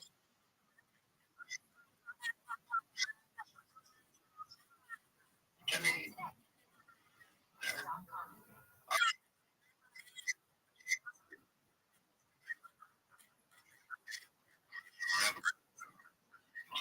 Oh, let's develop a video. Very well, Mr. Curtis. Well, undefeated in bowling, undefeated in friendship, and you've got one more day. I know. I would. Never die in the house. I don't know if you're. No, I don't do that stuff. But I would not like that either. I've seen it played on television, and it doesn't go very well on television. So Long-term development project. So make sure you follow move. Make sure you scoop up a bag while it's cheap. My big help Catboy get to 50 mil and help send it there on BNB all the way up to 100 mil, guys. Just saying these things because when I'm committed to something and I'm locked in, that's two as long as what is going? Why do you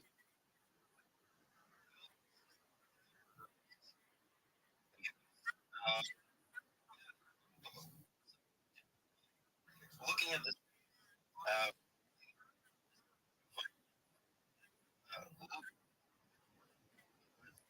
game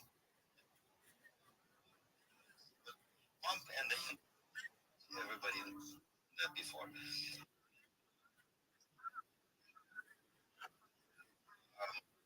I've been looking at at best there, and I had an idea of what you're going relate. And I've looked for the names, and it's the hardest.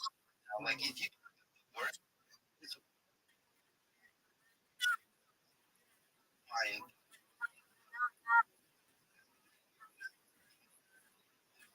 There is eternal. So there's beings at least.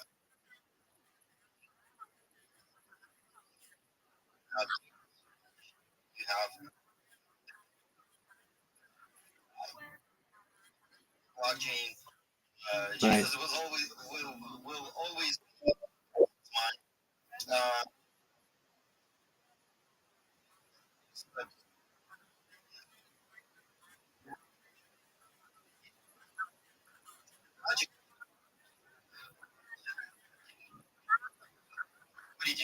There you go. Always gonna die. It's never gonna go to zero. Take care. Sweet dreams, Mr. Curtis. God willing. See you tomorrow, God willing. The words that Jesus said 2,000 years ago. He said, "Whoever believes in me will never ever die." And so I know that most of religions out there, they have this afterlife, paradise, hell, all these things, which doesn't make sense. But and they don't make sense, and it's like nobody can prove it, nobody can show you that. So even if it does exist, but the reality is the words of Jesus, if you believe in his words, you will never ever die. So nobody ever took this approach. Everybody believes in death. From the day we're born, we believe in death. Like I talk to maybe 10, 20 people a day on average, and many people tell me, "What are you talking about?" One thing for certain is that we will all die. And I say, well, true, because that's what we believed in for thousands and thousands and thousands of years. What if we're going to start taking these words seriously and believe that we will not die? So I've did a little bit of research on the scientific side, and I found out that Elon Musk recently, a couple of months back, he posted something about that in 20 to 30 years from now, our kids will have technology to live at least 200 years. And we're not talking about you live 100 years and you get all, wrinkled up and like you live the next 100 years miserably. No, you're going to start aging at 170 or something.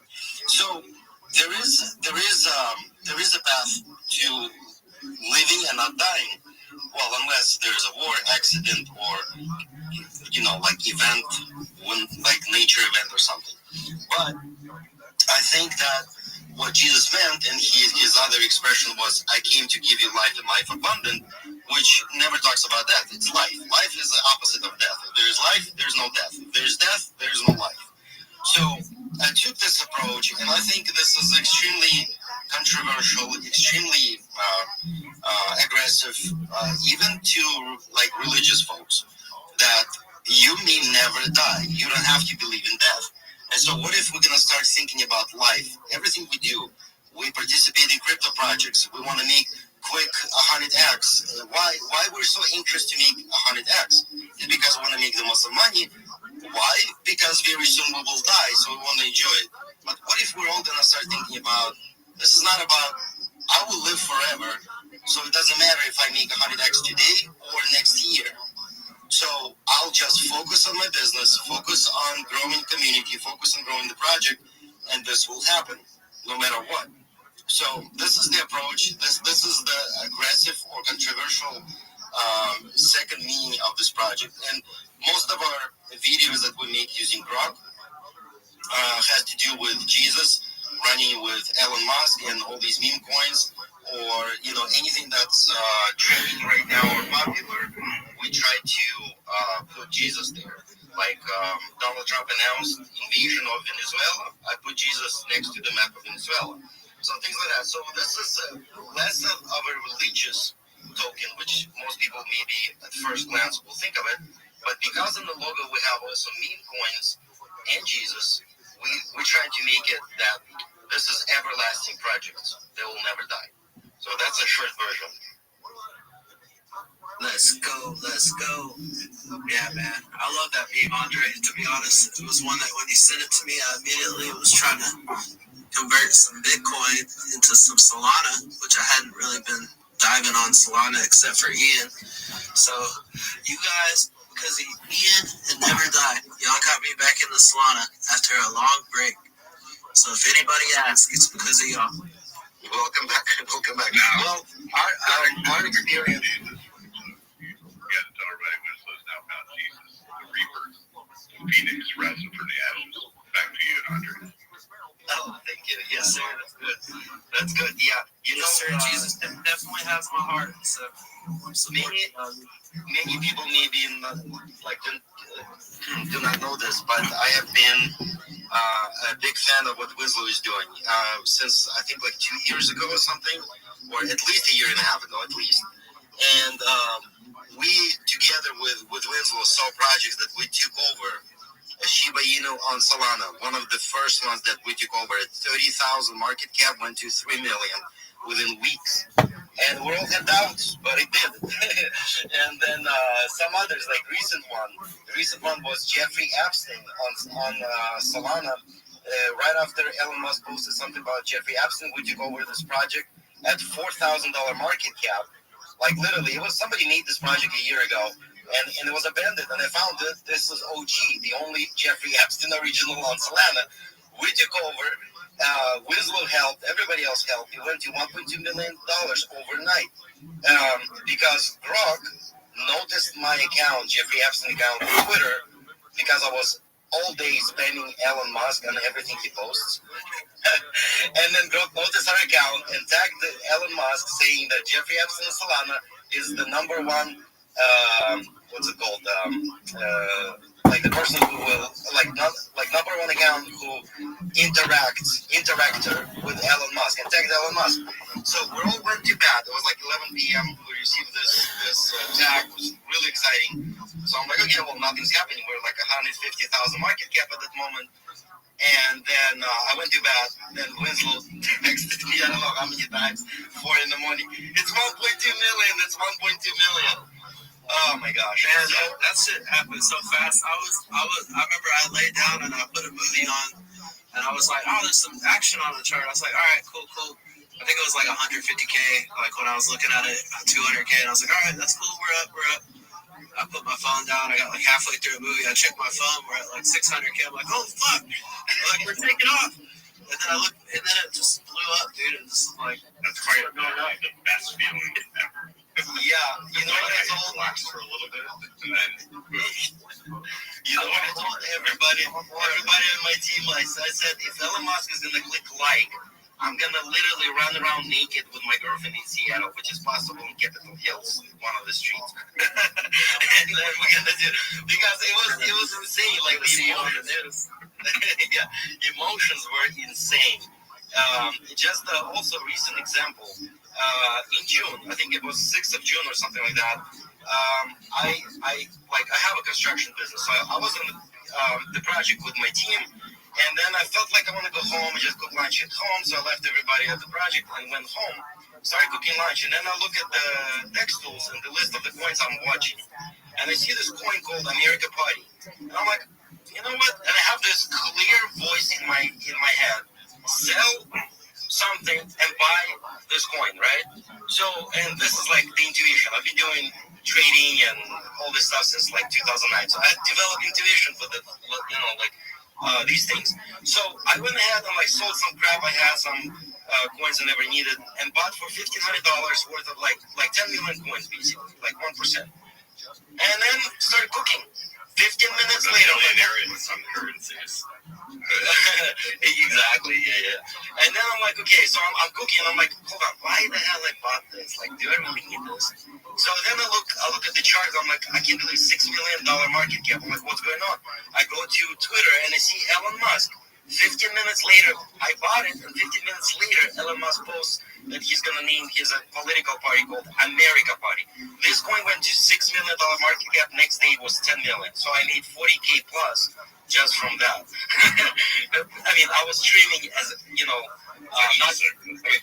Watching, like, people say. So notifications are a big deal in this bracket, I guess. Yeah, how do you strategize around Elon Musk? Impossible. Like, I bought this 15 minutes before he posted. Like, he never. If he would text me, then yeah, I would put in like 100K in this thing through different wallets. But you just, like, I would never know. So 15 minutes later, I'm at 40K plus. So these kind of things. So with the project Never Die, we want to capture this, and the reason why, because also Elon Musk recently started to mention something religious, very rarely, but something. Like today, he posted an image created by Grok that Moses splits the sea, and he puts or he reposted somebody else's image. Like, but anyway, it's on his the account, and so we right away started posting our stuff underneath. So, and most of our images will have Elon Musk included in them because maybe he's gonna like something. And it's also, of course, the market is saturated, but everybody wants to have Elon Musk attention. But we already had attention from Grok on Jeffrey Epstein, So that gives me hope, and I think we're doing the right things. And like these stories I have, maybe in the past 3 years, I have maybe 10 to 20 stories like that where I would buy something minutes before he made news or something, So it's really, really interesting stuff. Anyway, I'm done talking. So thank you, Will. I'll say this. Nice to meet you, dude. Nice to meet you too, brother. Appreciate you for coming up here. Never Die. I'll say this much. Well, I'll just say Andre, but I'll call you both. Man, every time I've gotten into one of your projects, minimum, to me, Bond, a little bit more, but sometimes you launch some fucking bangers, dude, and they send. So guys, don't sleep on what he's got cooking. He knows he knows what he's doing. He's been doing it for a while. He's got his own marketing channels. He knows how to promote these tokens. He knows how to see when the floor is right before any heavy pushes or anything like that. So it's definitely worth, throwing a bill in there, if not more. Just depending on what kind of. Can I ask you guys what kind of like analytics tools you guys are using?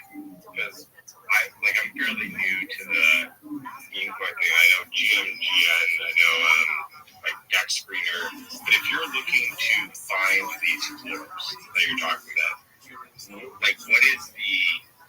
I'm happy to throw some shit after if you guys know the game, but what are you guys doing? Man, honestly, we just kind of have a little group of people, and we all kind of support each other, and we all do projects and kind of word of mouth more than anything. I mean, we got a little solid group, and a lot of the people here have been showing up for a while, small, but we just tell each other, hey, we did this one, or hey, we're looking at this project. Just share them around, and usually if somebody likes them, they'll make their own decision whether they want to buy it or not. But I'm just kind of basing things on experience and what I've seen from certain devs, and what they've previously done. It's just like me. Not every single thing that I do is a gold mine, but I've printed a lot of people a lot of money, so my I aim to do the same. So I want to learn from you guys. There's a gentleman here right now. His name's One Eye Willie on the he's on Lister.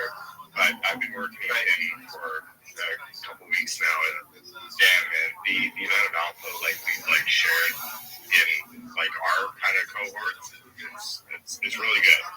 It's like a team effort, right? And I got some stupid meme coin out there, but the idea is you pick the stupidest meme coin ever, right? Or the name, mine's Santa Trump, and it's if I'm doxxed, I'm fully doxxed. You guys can even LinkedIn me, I don't give a shit, but it's the transparency aspect is the easiest way to get renowned in this game, because everybody's been not playing that game. So just go to the opposite end of what everybody's doing, and little by little you end up winning. Honestly, I'm a buy and hold guy, but with the apps that are out there today, you can just make anything instantly. I would even recommend bringing Willie on here because he's got some I don't know, he's a good dude.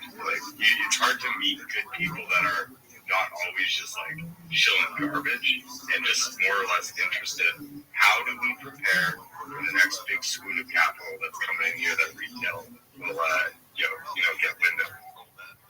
Right. Well, hell yeah, man. Yeah, just hang around, and we got some more projects coming up here that you might take interest into, and I think you'll be able to find a couple that you might like. So guys, definitely check out Never Die, please. At least, even if you're not, everybody has their chains they like, everybody has their type of narratives they like, but let's all at least do each other a solid, make sure we're following each other, showing the love back and forth, giving all the accounts a follow, whether you're a marketer, investor, or you're an actual, if you're up here with your crypto account, token account, follow everybody, man, show that type of love back. I'm definitely loaded up on Never Die. I don't buy every single token that comes up here, guys. So if I'm buying it, there's usually a reason why. I've scooped up some Never Die. I think it's going to print, man. I think it's going to make some bread for everybody. But of course, it's not financial advice. Not every time I call something is it a win, but I do believe in Andre as a developer. He's definitely one of the better ones. So next I'm going to bring up Timmy, and then after that I'm going to bring up Holidays, and then I'll bring up a few more people in the crowd. We'll do like maybe 2 more people to see what you guys got cooking as well. And don't forget, just like I did yesterday, I always do at least one free YouTube video on my rap channel where I got like Boozy Badass and a song with Jelly Roll I just put out, so you'll be featured up on there on the top page. So hey, what's up, Timmy? How you doing, bro? Yo, what's up? Can you hear me? Yes, sir. Sweet. How's it going, guys? My name's Tim, or Timmy. Nice to meet you all. I see some familiar faces from the past week or so. So I have been involved with a few number of people in here with a week-old token called Ian, the Laughing Gas Man, which super excited about for a multitude of different reasons. The first is that it's been slow cooking for the past 6 days. It got released a week ago, but the original token was released about 8 days ago. I think it was only around for about 12 hours before everything got a little bit complicated.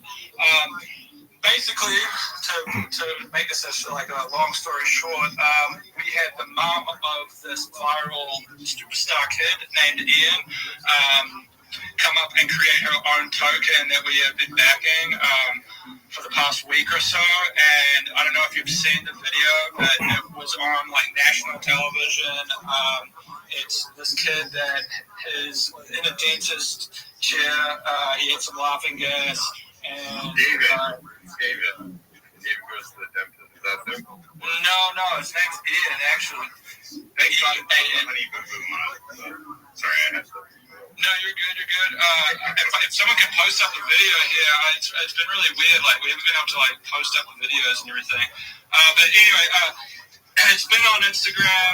It's been on TikTok. It has 100 million views. And funnily enough, we got in contact with the mom and launched the coin with her, basically guiding her through it all. So she has all the creative fees that go towards him.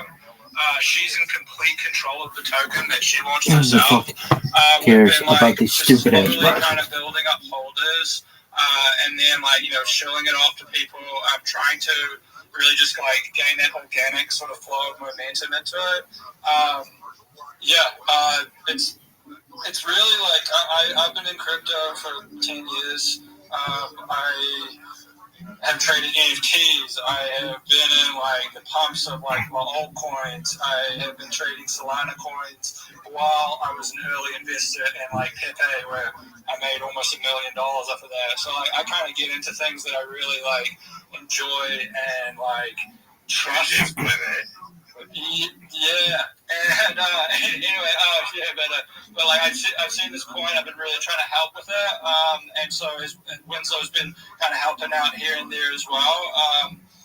I don't know if I could show the link. I would love to, but I don't know how to really do that on here anymore. I think he just got it pinned up there. He must be using a laptop or a computer. Epic. Okay, yeah, this is the video of him, and then that's our community as well attached to it, which we're able to see and all of that. But yeah, I mean, this kid is, first off, like, he has an amazing voice. Secondly, like, the video is viral. Thirdly, like, we're backing up, like, the kid's career. He wants to get into theater. One of his dreams is to get into the Lion King on Broadway, which he has auditions coming up. He just had another TV live interview on his local news station. I think they were in Washington, so it was like WUSA 9 or whatever it is. And so we're going to pin up that interview soon. We're just kind of editing it right now because it was a 10-minute interview. He did like the weather and all of that. It was pretty cool. I don't know if there's any really real questions or anything I need to really add to it. I barely ever come onto Spaces and shill tokens. In fact, I haven't done this apart from this coin in about 2 years. So I used to trade ETH coins. I used to trade all kinds of different NFTs. I used to do this a lot. In fact, I saw one of the guys in here that I hadn't talked to in like 3 years. He left, I guess, but I saw him in here. I was like, oh my God, I haven't seen this guy in years. It was kind of funny being back into the space and doing this again. In this sort of way, but I'm stoked for this coin. I really am like super bullish on it. I think we have an amazing team behind us. I think we have like really gotten through that period of that 2-day like people farming it, pumping and dumping. We're starting to really grow it, and I think this is going to be $1 million ticket. Let's go. Yeah, man, I 100% agree, guys. I don't want to keep comparing it to this because it's totally, completely opposite, but, like, some of the big, crazy, like, viral moments, like the Dr. Phil with the Catch Me Outside girl, which is completely different. That's like a negative momentum thing, but it just blew her up and she went viral. Like, this is that type of viral. Like, in just the last week, I've been scrolling up my Instagram feed, and I've seen at least collectively over 100 million, probably even more because I hadn't looked at my phone all day because I was working. I've seen at least over 100 million views just on Instagram alone. Now it's starting to, what happens, so when something breaks the internet on a platform, so say, for example, Instagram, right? It starts hitting 110, 120 million views. People start taking those videos and they start clipping them on YouTube, TikTok, you name it, all the other ones. So what's going to end up happening is it's going to end up just blowing up, getting billions of views. And then what it does is it just creates this, like, super career, as long as which they are doing. They capitalize on the momentum. They keep working. They keep dropping content. Start auditioning for whatever movies, like The Lion King, like you're talking about. Potentially rolls into the music industry, being that the viral clip that blew this whole thing out of the water is actually clipped with the Kanye West song. So who knows? There might be a Kanye West some sort of deal in the future. Like this is going to open up a can of worms that the crypto space is probably not even ready for. And if you're not positioned, you're potentially missing out on, in my opinion, something that's going to go mega crazy. Like it could be any number. I don't even know the number. It could be 30 mil, 100 mil. It could be more. I don't know. It's definitely about to catch flame, and I've been buying all week, to be honest. I think it's going to blow. Yeah, I love the Kanye West remix, and there's so many like remixes that are coming out. Like with it, people are starting to add different reels to it. Like it's so funny. Like first off, that clip is hilarious.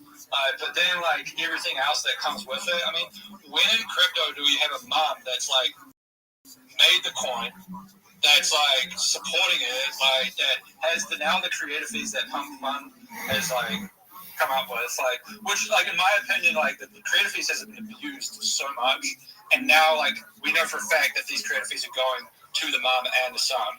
Like gosh, I've been in so many coins, like, and where things have just gone to absolute shit because there's been so many bad characters involved.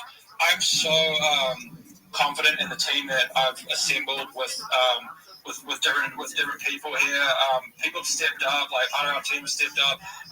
A lot of the team that we've assembled are like have the experience of like taking coins well over 10 million. I mean, I've taken a few over 10 million, 20 million. There's a couple other guys, and so we all know what we're doing, which is also really important because we're really just like stepping up and doing the, like, being patient and doing the correct things rather than being like, hey, we're going to try and, like, put in, like, boosts and, like, some organic, bots and, like, just do, like, fake sales and all that sort of shit. Now, we're slowly building this up, like, we're picking up good holders, and we're, like, doing this for the long run so we can see, like, actual gains rather than just a pump and dump. Right, man. Yeah, I get burned out of not just in the Ian community. It really hasn't been much there, but a lot of communities, man, think that there's that if you spend money buying boost, to me, you're just buying a screenshot of that you boosted something. That's just my opinion on it. I know maybe it helps a little bit, but it doesn't bring the ROI. I hope I'm not trashing anybody's network, but from what I've seen from somebody that spent close to, if not more, $300,000 in marketing, I've thrown a lot of money in the toilet in the past, and I just don't support spending money on certain things anymore. I could be wrong, I could be wrong. Maybe some combinations of things do help. Maybe I'm wrong on that, but I don't know, man. I've never seen it buying things like that. Not really. I mean, you basically just like throwing your money, like, everyone was crying. It was man on the table and just seeing like exactly what's going on, like, 58,000 people. And ladies and gentlemen, Joe I appreciate I'm not speaking. You bring me up here. I don't want to like pull everyone's hair off. What do I do? See how we go. I can do that. 6 days, 5 days. It's a slow build up. We're in the runway, like doing anything like crazy. We're showing that we have like a really good narrative here. We have a kid that we're supporting. We have a mom that we're supporting. They're supporting it. On news shows, like to like advertise them. Like, who does that in crypto on Pump Fund? So like we're really like we're trying to really like do this the right way and do it in a way that's gonna like benefit everyone because we're long term. So absolutely. Bring me up to Mr. Jones box first time I'm up there. Yeah, Tyrone, I was about to bring you up too, see if you would chop up any I had to jump on the laptop so I could share those things. Don't worry about it. Sit down, have whatever you want. Your family's over there. Welcome. We'll straighten him out. And she actually did.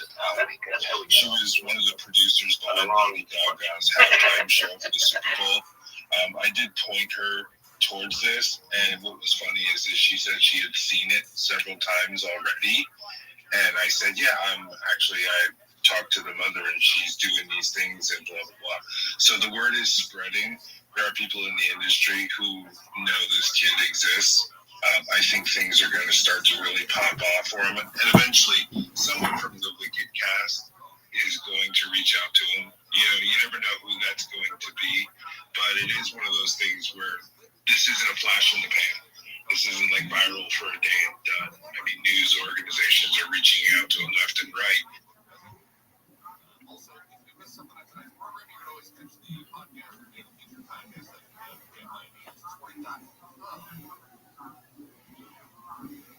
The president has signed an executive order now that says we have found weapons of mass destruction.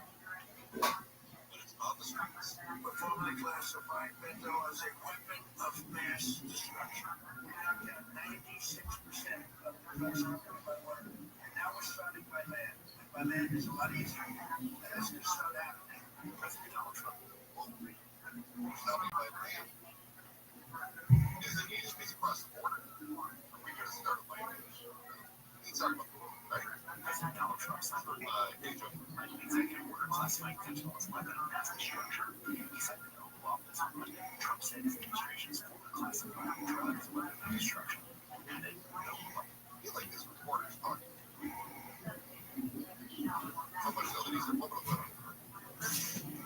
the Oval Office on Monday. Trump said his administration's classifying drugs as a weapon of destruction. Yeah, he was bubbling. Was he drunk? He's Russian too. He said his administration's classifying drugs as a weapon of destruction. Something that was in the end. Something sort of. You can't even say that. It's like weapon of medicine. And it does what this is doing. The term weapon of mass destruction is a very specific history in U.S. policy. biological, chemical, or other kinetic threats that are capable of causing overwhelming and lasting damage to people, infrastructure, or the environment. Right now, it's not immediately clear how this new designation could affect administration policy, or what the legal implications could be for people impacted by fentanyl use or drug traffickers. I have another type of business. Behind these numbers are real people fighting for their lives every day. We also have a report from Ohio that shows what this looks like on the ground. Oh, this county specifically. Officials and investigators have tracked overdose deaths and a drop in fentanyl-related deaths, but they also stress there's more work left to do. Focus from first responders to public health teams is keeping people alive long enough to get help. So that's how they're dealing with stuff. So here's my concern. I kind of understand. I understand the logic. In the same way that Canadians be declared a war on drugs, right? Drugs are killing our kids, drugs are killing people in the streets, drugs have to stop. We've declared war on major things in the past. War on poverty, war on, even a politician will say, let them say that Republicans have declared a war on drugs. They love to use this hyperbole, but this is an actual executive order that declares fentanyl is a weapon of mass destruction based on what? Based on the harm that it does to society. Okay. I don't know if the president is using this. Time will tell. This is plays out. Is the president Nothing beats a Jet 2 holiday. And right now, you can save £50 per person. That's £200 off for a family of 4. Millions of recharge that's a package included. But now, with Jet 2 holidays,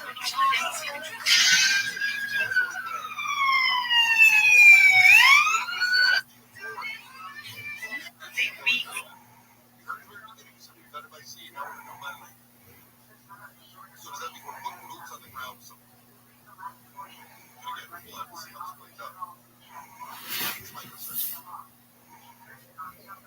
As you shift the definition, what is that for future administration? Suppose that you have a president AOC who suddenly decides that carbon tailpipe emissions are weapons of mass destruction. Suppose that President Bush declared that automatic weapons are weapons of mass destruction, or semi-automatic war, or what they call weapons of war, right? What if they decide that those are weapons of mass destruction? So as we loosen our definition, you're giving more latitude to future administration, and that's why I worry about this. And I think so often, when it comes to politics and policy, either agree or disagree based solely on the moment, rarely have the foresight. This is why so many people applaud the work of the founding fathers. They look back at history, not just their opinions. Obviously, there's provisions in the Constitution specifically at that time, like the Third Amendment. Nobody ever remembers or uses for foreign soldiers. But they took a look back at history and they went, okay, what are some other mistakes that have been made throughout humanity that we can guarantee we won't do? And we'll put it in our Constitution. So what happens then when you have this sort of precedent being set where we go, oh, fentanyl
take action against what happens when President AOC decides to move. So just be cautious that we're not falling in this trap of, I like what this president is doing. For some of you, you might go thinking, hey, Meryl, it makes a lot of sense. If we had a president AOC who said climate change isn't what it is first, she might be saying that. The mooning, the landing on the moon. Jesus Christ! All this Diet Coke's looking up my land mooning.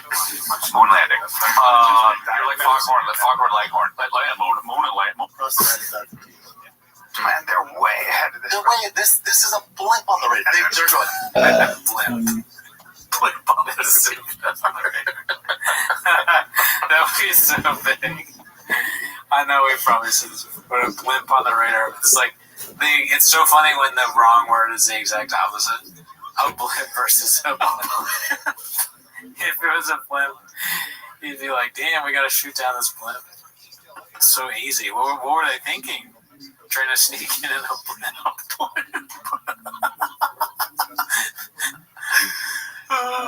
That's what you hope for as a radar technician, that someone tries to use a blimp to sneak in. You're like, got him. How was work today? Real easy. A real blimp on the radar. Yeah, fucking, I said, pull the fuck up. give me them blimps. Yeah, you missed it though. Cross the I's, dot the T's. Pretty good, dude. Oh, fuck. I mean, it's the same thing, honestly. I feel like I've done that one many times. Let's see. Yeah, give them the money. Now remember, It's off their books and they can move forward. Now remember, must you forget his original lawsuit.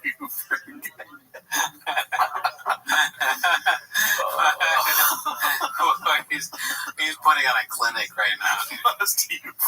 He's the Babe Ruth of saying things wrong. Must you forget now? There's a blimp on the radar. Cross your I's, dot your T's. Ever heard of it? Oh, I bet Mr. Whole Foods.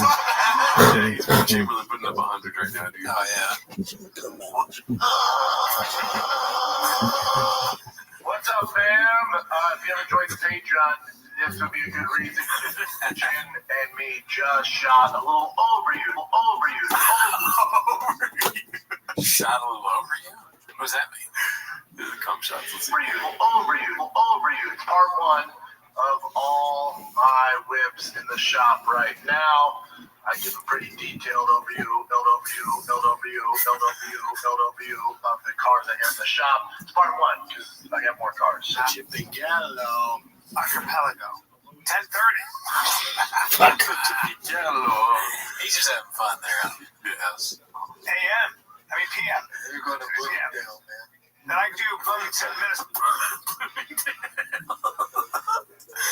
It's funny because Bloomingdale's is the name of the shop, right? Isn't that like Is it Bloomingdale or Bloomingdale's? It's a luxury. It's like Nordstrom's. Oh, okay. But it's funny to say because he's trying to say Bloomington, right? Yeah. But he says the name of the shop also wrong, I think. Because I think it's Bloomingdale. I could be wrong. I ain't got money. Bobby Lee is one of my closest friends. You know that one's long. I know, but it's just fun. It's so random that it works, but like I think everything with that. Yeah. I guess that makes me a big old pussy. Can you hit me some jelly roll really quick? Oh, hell yeah, dude. Daddy, you're a little older now. We might have to just get that thing cut off. Because I'm like a kangaroo with a pouch club. I'm like a kangaroo with a pouch club. My picker. Part 21, 22. All right, kids, that's it. Tune into the Fight Companion myself, Joseph Rogan, but in Bloomingdale, man. Then I go to Bloomington, Minnesota. Can you do a tank and you didn't do it the proper way and let this nitrogen cycle run its course before you add fish, you run into some problems. An ichthyologist. I don't know how to pronounce that. Ichthyologist. Dude, how many people do you think it takes to put like that word in front of him? Where it's like there's one guy that's like, no, I'm not. And they all want him to say long words, and he's like, no, guys, we get one this week. And it's like ichthyologist. The writers. Yeah. Which word should we choose? He's so like hungover and like I'm tired. He's like work, but he's like this is the morning, you know. His face. This is old chop. And he's doing that. You gotta make sure fish are. I'm an egg ball. I'm an apologist. What happened the night before? What were you doing? You knew you had to do 5 shows. I picture There'll Be Blood. You know what I mean? Daniel Plainview in the house by himself, shooting down the hallway, drinking alcohol nonstop, waking up, chugging water, dude. I am Brendan Shaw. I'm a podcaster. If I say I'm a podcaster, would you believe me? Podcast. This is my son, Austin. I have a pouch in my mouth. I have a pouch inside me, in my mouth. Yeah. There's an oil tiger thick under our feet. All the phenologists got to be on the list. Do that. You're a fucking praying mantis barking at a tiger walking through the fucking jungle. That's legit creative, dude. Yeah. I don't care what anyone says. Yeah, he really wants to fuck Nate up, dude. Say some shit like that. I would get scared if I was Nate. You're a fucking white deer in the woods of Austin, in the scope of a Brendan Shaw. Yeah. Okay? You never forget that. You're a kiwi in the aisle of the grocery store with Gerardo walking towards you. That's facts. Yeah. Don't make me stop and twist your fucking neck off.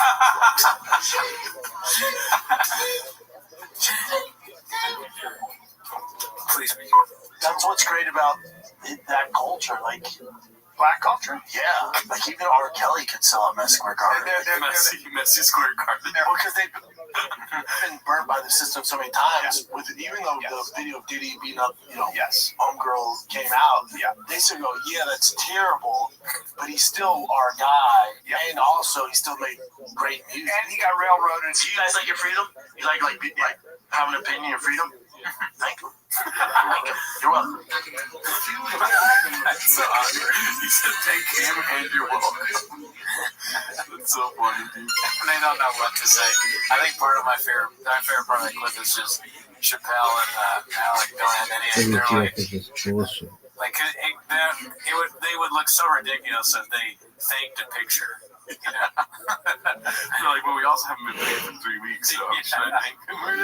They're not allowed to talk about race at all, and he's like, thank those white soldiers. The whole thing. Fire your manager. No, but here's the thing. Figure it out, dude. But again, these managers are so, I don't know who their managers are. Their managers are so scared to say anything to the UFC. To say anything. Yes, I'm asking. Yes. Oh my God, dude. Oh, is it Bram Stoker's trap? Oh, is that you? Are we live right now, dude? I was like, where you go? Subscriber. Check, please. Wait, motion on 30 minutes. Yeah, motion, check, please. Yeah, I did it too. Check, please. Yeah, that's when it's exhausting when you're constantly fighting. Yeah, check, please. Did he say the kid? I'm sorry, you're talking. One second. He did? That's when it's exhausting when you're constantly fighting. Yeah, check, please. I'm not good at it. I don't know how to do it. Yeah, check, please. Oh my God. So there it is. Dude, even Brian's like, I get it now. People hate this guy for a reason. It's just, we gotta put some words in that he can, whatever we want him to say, find out a way to see if we can get him to say it. Yeah. We gotta think of that. I don't know how we get it in there. Sleep with the enemy. We'll figure it out. So they ride with their bike off in the ocean. It's like that movie. They ride with their bike off in the ocean. Yeah, I don't know what that one is. I think he's talking about riding towards the sunset, like Indiana Jones and the Last Crusade type thing. Oh, yeah. Yeah. You got it really wrong. They ride off into the sunset. Yeah. And he said, right off their bike into the ocean. That sounds like that. This is the Like Denzel Washington, I'm in the hotel room, and you got a bar there. Yeah. I go to Charleston, you got tits everywhere. We all know I'm trying to walk a straight line. And by the way, let the sun go down and let the drink start flowing. Because if you don't think there's a drink and a drug in Charleston, I'm a werewolf. I'm a Charleston werewolf. Oh, he's reading the comments. That's all I've been confirmed that the wrestler Stuart Smith, aka Skyco still is awake and stable. However, Raja Jackson knocked the person out. Renamed Skyo Stew and followed up with a lot of heavy punches with Skyo Stew. Psycho? That's how you spell psycho. No, that's just a stew. I like how he gets arrogant too. It's like, that's not how you spell psycho. I would have thought it was sicko. Yeah. But no, dude. You know what? Some of the ways he was saying that, the names, they kind of started to sound like cool rapper names. Cool rappers just they give branch up a bunch of words and they're like, you'd say how you'd say this, and then you got a new rapper, Skyo Steve, or whatever. Yeah, Skyo Steve is a new double XL freestyle rapper. Cisco Stew. He's got a hot freestyle right now, dude. Funny, weird way of doing it. Okay, Psycho Stew. Yeah. Change your name. Which one? Yeah, John Africa. They show Sean Penn now? Oh, buddy. He's losing this fight 10-8. The fight of Colts is 10-8. Yeah, he's old. I don't think. I mean, it's like, how old is he though? That's what an old guy looks like. I'm sorry. Is he Native American? Is he Geronimo? Jesus Christ, the closer look at. Yeah, Geronimo's too close. It's almost not funny, but it's still funny. I might put that on the soundboard just because it sounds like my name, dude. Go to how old he is. Good for him. Because unless your face is always in the wind, don't look like that. I think he looks cool. That's pretty good, actually. Unless your face is always in the wind, don't look like that. Mm-hmm. It's kind of funny, but I don't know if it works for Sean Penn. Also, it might just because it's 1 in the morning right now. Yeah. If I think anything funny. He might live on a farm or something. And he's always getting in. Everyone's hot. Everyone's fair. It's all about I am the beauty beholder. Get the name. I haven't been that. I have the beauty beholder, dude. That makes me want to ride off my bike into the ocean. And hungry. I've just not been eating much, and I love when I see somebody in LA and they go, "Man, you lost 10 pounds, huh? You look skinny as shit." I'm like, never. I guess I do. Yeah. Weathering away, pal. Yeah. Weathering away. Yeah. I stopped drinking. A chin can't take it sometimes. Like withering, dude. Call it. Take a little break from just chatting about this crazy world with our boy Kurt Megsner. All right, Megsner. We haven't got any of those clips yet, dude. What the hell? Yeah, I don't know. I don't remember him saying Kurt Megsner. That's a Metzger. Metzger. Listen, if Kurt Megsner. You know what I think? I'm going to say this. When I read about this, like, I'm a flawed human being. You're a flawed human being. But you know what? We are not. We're actually good people. Yeah, there are certain ways. Dude, what have you done that's good? Yeah. It's not even that there's obviously plenty of people saying they've done bad things, right? But what is it exactly that you've done that's good?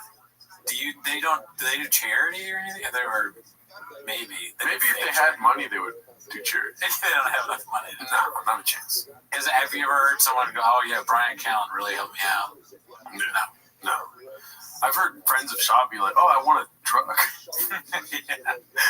Not a chance. That's random. Friends of Shop. He got me a truck. I mean, I want a truck. I don't know. I promise I don't know. Is this you with him in 6th grade? Law. No, that's an apple. Let's see. There are certain things. Law. You're talking about getting involved with the law. And, I don't think the law's against BJ. I love that she's the head of HR. That's the best part. Yeah, she resigned right away and he got fired shortly after. But he still has all his thoughts. He owns the company, so he resigned. No, he resigned. She got fired. Yeah. I guess there's just a minute left. Let's see. So I said. Well, I'm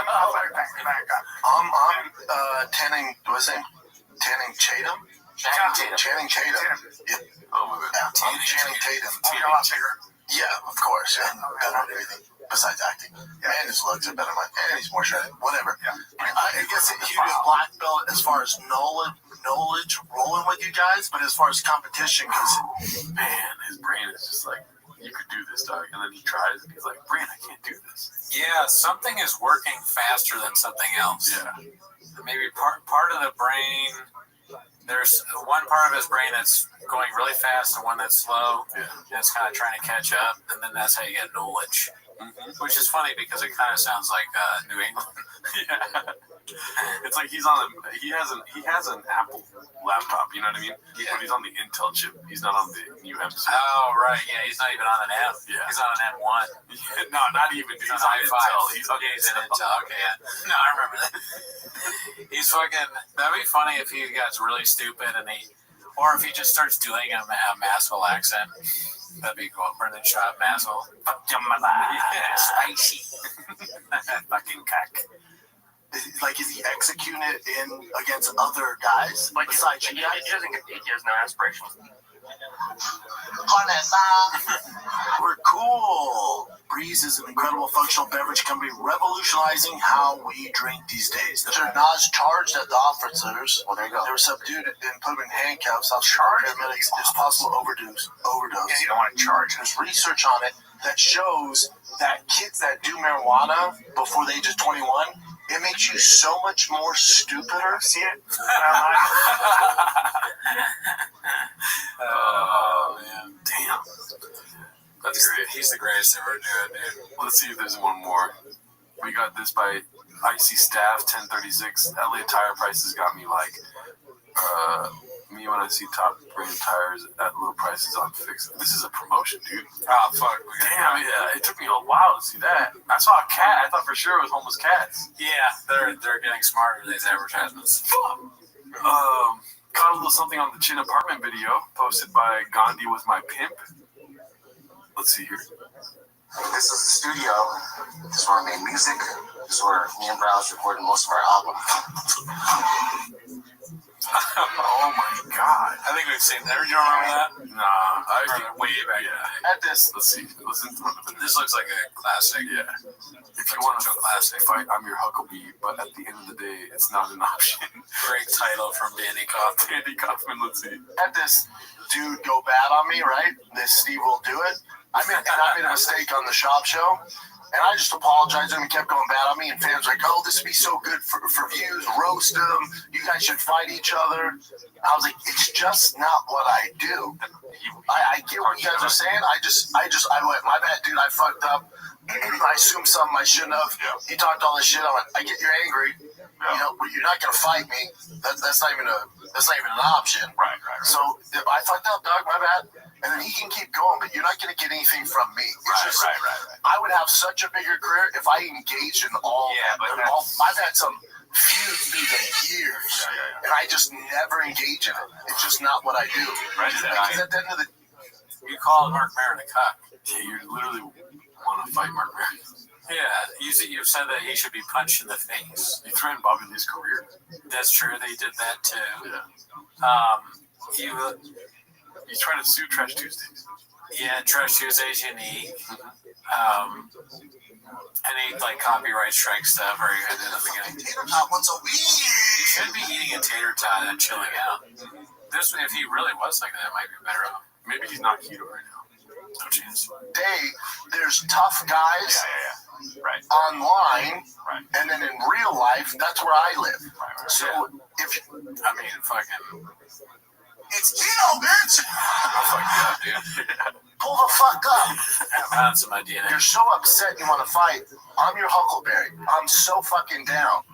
But it's never going to be fair, so it's not an option for me with these guys. It is, though. I guess that makes me a big old pussy. It's so funny when it's not showing you because it sounds like he's saying. I like how Chris is trying to be like, stop talking. He's like, yeah. Though he just, all I heard was like, all y'all bitches and I'll kick your ass. True. That's how I feel. Right. Yeah. Oh, fucking dude. That's social media. This isn't real. Is there anything else you want to tell the audience before we get out of here, like on the board there? No I mean, on the board, maybe driving my son to baseball practice. I'm always driving my son to baseball practice because I got violence in my back. So, I mean, look, you guys can play around all you want. I'm not going to fight you. It's just not realistic that any of you would I would kill you easily. So it's like, I'm not going to fight you. If you want to, just pull up. Yeah, pull the fuck up. Let us know what you think of the new setup here, the chairs. We're thinking about getting some more rain cans in here. For sure, we're missing out on some of those. So funny. And then Magic Mind, hit us up. We're trying to do a Magic Mind advertisement. Yeah, dude. Also, Black Buffalo Nicotine. We're trying to get one of those neon signs in here, something like that. Kimbo Slice, a little behind me right here, something like this, you know? If you're watching Pico de Gallo, hit us up. I'm trying to get some more Pico de Gallo. Yeah, he needs a Pico de Gallo connect, dude. But yeah, anything else? Check us out next week. Oh!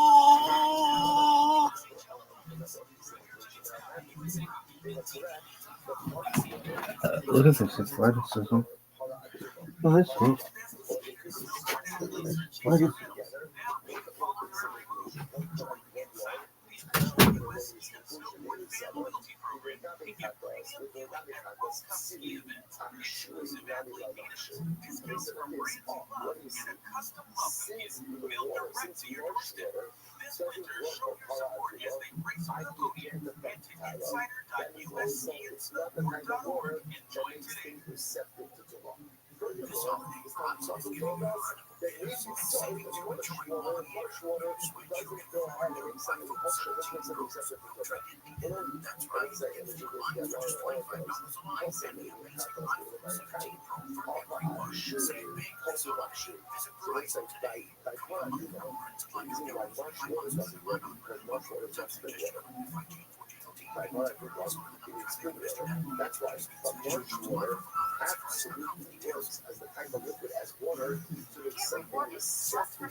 Premium outlets. And on shopsimon.com this season, you can get cash back at your favorite stores, access to exclusive offers, and exciting surprises.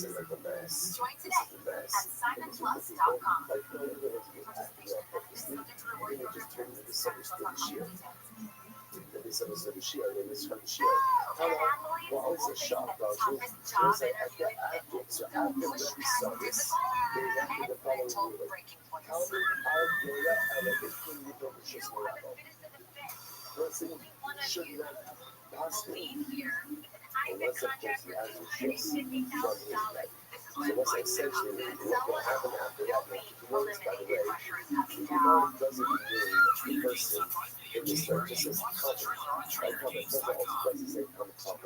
It just says come. So this guy came, and he went ahead and gave a shit. I will say again, one of the most important things, but if someone's going to pass me on the phone, the most important thing they have to do is what? Make sure that what he's saying is explicitly clear and cannot be misunderstood. So obviously this guy came, and obviously you see how people can make a mistake, especially from the order between basic and naked source, especially if their primary water source was marsh water. So this was like a perfect storm that resulted in this erroneous practice of telling people. So what this is and where they constantly, you know what? No one constantly tells us, so that was just something. You have to get permission. So this is the concept of identity, and that's why people forget that. That's why people matters of Israel out there, like when Rabbi come down in front of the sons of Rabbi, they have to get permission to pass the law. Incredible.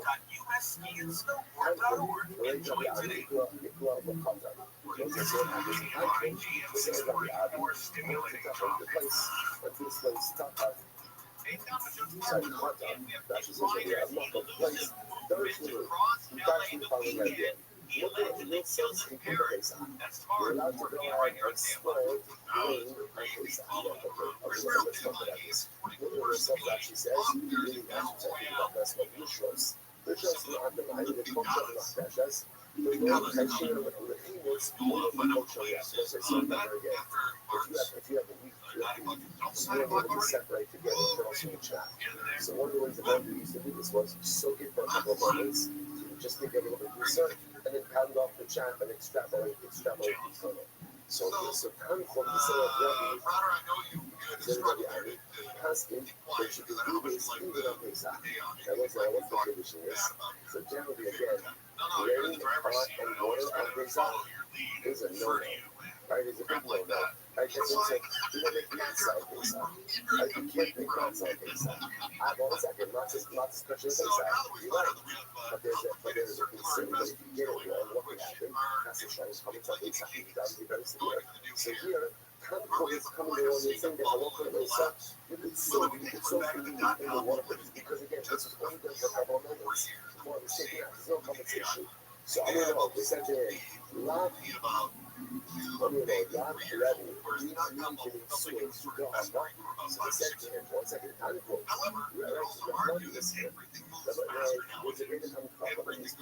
Why pass me along? Like the money, like the stories here, you can't have a tell how many are you ever unlockable? So not even necessarily, they're not necessarily going to have and disputing what it is that you're saying. So what they're asking us is the process. There's a difference between but it's not on top of his place. So he wants his evidence. The time you learn, how many are you ever unlockable? The common institution that must get up on the evidence. So what part cells can I get nothing in this cell?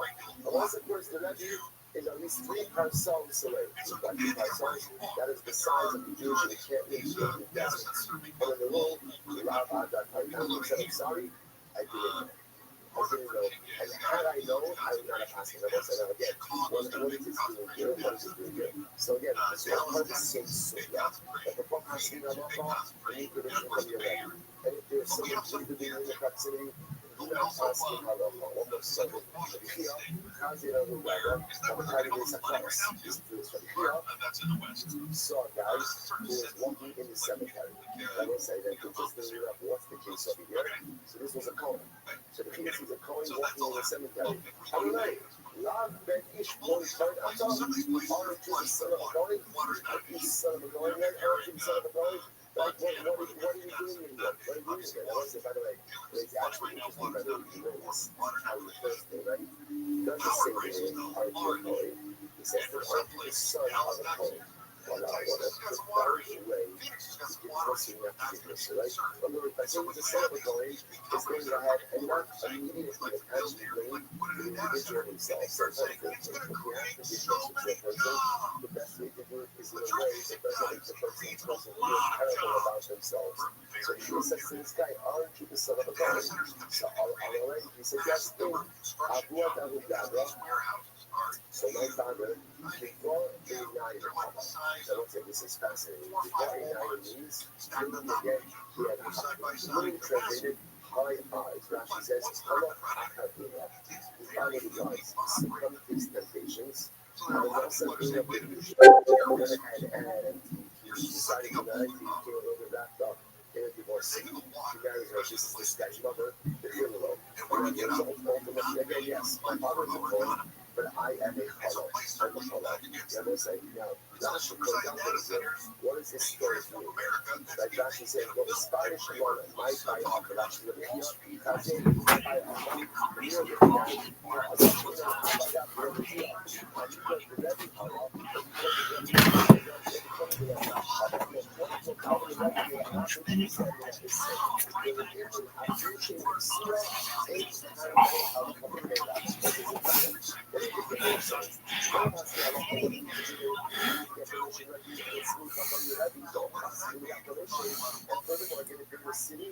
and your Rabbi is there, or if they have coffee, they don't pass it, but they don't coffee, they don't take it. So what's exactly? If we see it here, committing a prohibition, committing an area, then again, step in if you can, and try to prevent it. And don't worry about if they're going to come from, not going to come from the accident, and don't know what they're doing. If you see and you're doing something wrong, and you can step in and prevent it, then again, you do not worry about the chain of command in that situation. You are here, or the come of God, if you're in the same place, rather than come from What's happening, beautiful people? Uncle Joe here with the Jewish Kano, Lee Zayat, for another fun-filled episode of the Church of What's Happening Now, New Testament. It's Tuesday, the 16th of December. That's it. We got one more Monday left before we've been counting down.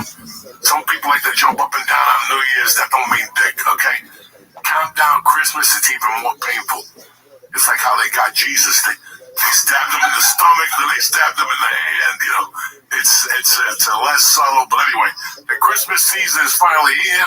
Yeah, but January 1st, you're going to say 51 weeks left until That's it, 51 more Mondays left till Christmas, Jack. Then we start all over again. It never ends. But it's a beautiful day to be alive here. I mean, what's going on here today? Nothing. Not a thing? Not a thing. I've been busy. I know you've been busy. You've been flying, getting stuck on planes, sitting in coach in the middle. Do we have a timer? I think it took like 46 seconds into this podcast that it got brought. Dude, the problem I have with you is you yell at me now before you even call me. Because as soon as anything happens, I'm like, all right, Joey's gonna say that, and you say, I gotta be honest, fuck AI, I could write a script as Joey Diaz. And first of all, I was not in the middle. But yeah, I took a 1 o'clock flight, and that's... Hold on. We got to sponsor up tight real quick. This is going to be a deep conversation. So we're going to be right back. We'll be back in 2 minutes. Happy holidays. Uncle Joey here. Listen, fellas, it's time to level up your big dick game. Blue Chew just dropped Blue Chew Gold. Listen, Blue Chew Gold is a 4-in-1 tablet with a mix of key ingredients. Increase blood flow, arousal. Blue Chew Gold dissolves under your tongue. It works in as little as 15 minutes. You don't have to wait there like a fucking movie. You know, listen, this stuff is tremendous. It says 15 minutes. All you gotta do is think of what that monkey looks like, and that fucking soldier will be pop up. I'll be at attention. That helmet will be nice and pink, just how they like it. You know what I'm saying? Medium rare. Yeah. Get your confidence back in a single tablet. Make life easier by getting harder. Discover your options at BlueChew.com. It's December.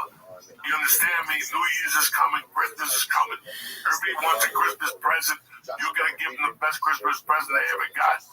Dig for 12 days straight with Blue Chew Gold. Listen, we got a special deal for church families. Get 10% off your first month of Blue Chew Gold with code Joey. Listen, for years we've been giving you a little Blue Chew every month on the house. Listen, we got a new formula and you got to jump on, all right? Again, that's promo code Joey. BlueChew.com for more details, important safety information. And I want to thank Blue Chew for sponsoring this podcast. And I also want to thank you for putting together Blue Chew Gold. There's a lot of men that are going to take this and I love the way you sling that fucking hammer. You're not even going to believe it's you. You're going to keep pumping, nuts coming out. What the fuck? Blue Chew Gold. Merry Christmas. We're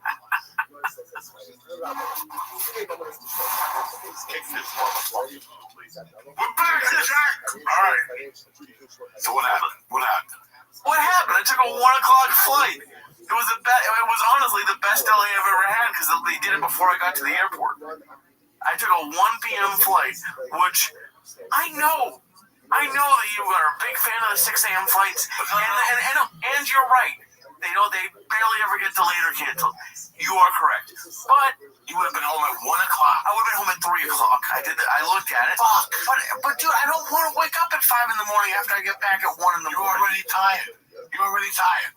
That's why Saturday, instead of jumping up and down, you take that nap. I did. That's all I did all week. I took naps. I went to the beach. I got splashed by the ocean. I looked like a fucking asshole. That's a norm any day now. You know what I'm saying? But dude, I took a 1 o'clock flight. Then at like 11 in the morning, they're like, "Hey, this is they hasn't barely even left." Yes, sir. Let me ask you something. I'm telling you, this is a 63-year-old man. You ain't got time to waste in this life. Look, I'm telling you this. I feel you. I wasted 30 fucking years. I would have had those 30 years to forget about it. But then again, you know, who the fuck knows? What happened? Adam wouldn't have bit the apple. A lot of shit, right? Right? I mean, who the fuck knows, right? You know, listen, man, nothing. There's a system. And that system always works. And you never deviate. You stick to that system because it's a proven fucking mule. It's a mule. You know, there's not many locks in life. But in today's airline system, I know that 6 a.m. is going to be a motherfucker to cancel it.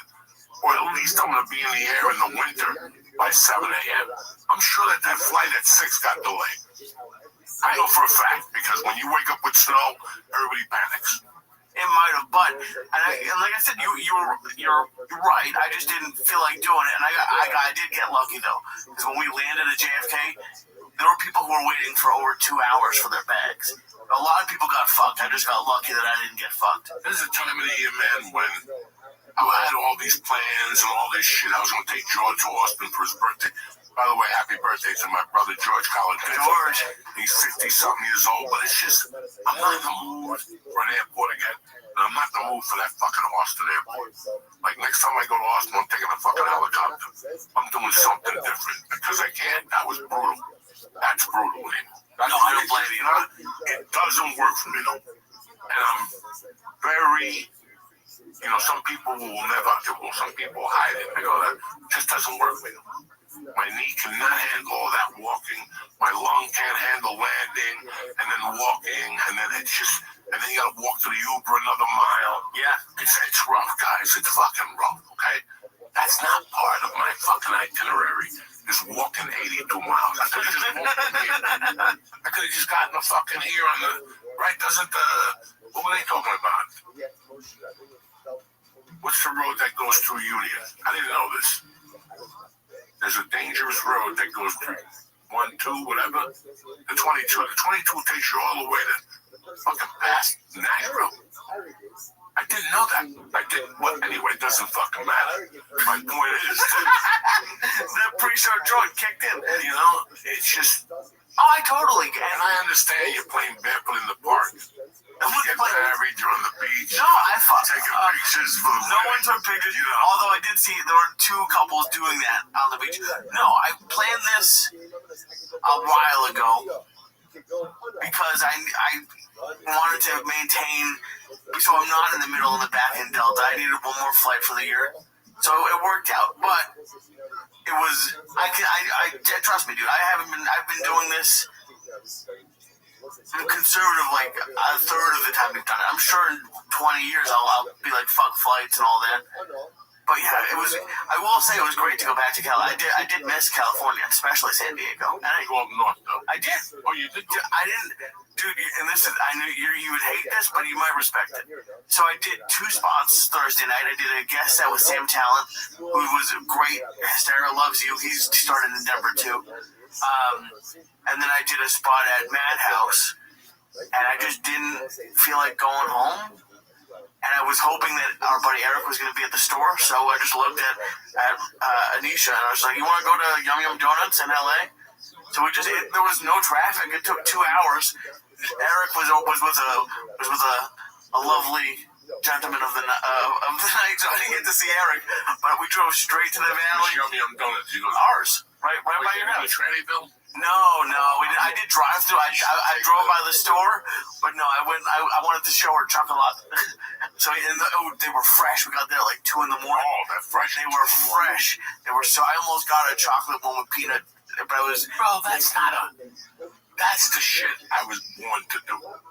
Like, get off the stage and go, Lee, first off, we're on a different time clock. Right. You go to your room at 11, you're just going to sit there till 3. Oh, yeah. Right? It's 12 o'clock here. That's what average time you go to bed. Something like that, right? So, oh my God, they get an Uber and smoke dope in the Uber and take an edible and get the Yum Yum Donuts, and then tell them to stop at the other place to get the blueberry. Oh, I almost, dude, I wasn't trying to be good. I thought about going to the How fucking crazy is that I live in the metropolitan New York area? I don't even think of fucking donuts because they're fucking disgusting. Oh, they're gross. They're always dry. You got Dunkin' Donuts. They're made in a fucking factory behind an Amazon. It's behind an Amazon with some guy Abu delivering it. No. And you know what? The coffee's not bad. I understand. Whatever. But dog, how can both of us, 2 mid-sized chubby dudes, miss the donuts in California? How the fuck is that possible? Because Koreans know how to make Koreans and Mexicans. The Koreans are pretty good, but that Yum Yum Donuts hasn't changed. They push it over the top. The glaze with the chocolate on top. Yeah. You want to stab yourself when you eat one.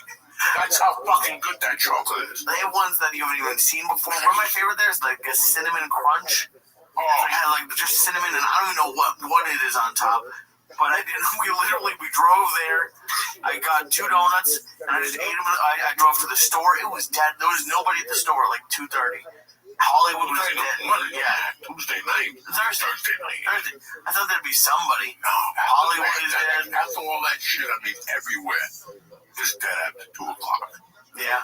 Everywhere. My buddy works in the city, and he works downtown by the courthouse. And he told me, he goes, I look out, and it's not what it used to be. It's a bunch of homeless people, but it's not. I didn't even see that many of them walking around. I mean, you didn't see a lot of homeless. No, there were a lot of RVs. I did miss that, but no, there just wasn't much of anybody. But it was San Diego was a blast.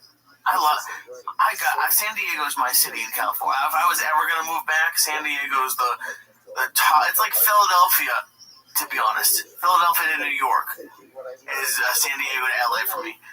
It's just a smaller version. Oh, I did, and I thought, God, I fucking just have you in my brain. I did bring my passport to be like, maybe we'll go to Tijuana, and then just not even. I was like, nope, I don't need to get fucking kidnapped. You wouldn't even come and get me. I'm not going to Mexico. Send Nick the politician down there. See how that works out. Negotiating. Oh my gosh. You know, Nick's playing a trumpet in Mexico. What would you do if I used my one phone call and I had the cartel kidnap me and I called you? Maybe I could talk some sense into them. Believe you got yourself in a bad predicament. I told you not to get those Airbnbs, but you decided to go. You know what I'm saying? Oh my God. It's a scary fucking world out there. I mean, this morning we all got up, and on fucking Monday morning, I get up, I have my coffee, I feed the cat. I didn't even notice, because I won't go on the fucking computer. As I was going upstairs about 8, I go, let me see what the fuck is on Instagram. And all of a sudden, the first thing I see is he's dead. Okay. He said, rest in peace. Leave him alone. So I didn't know what was going on. I go, fuck, Meathead's dead.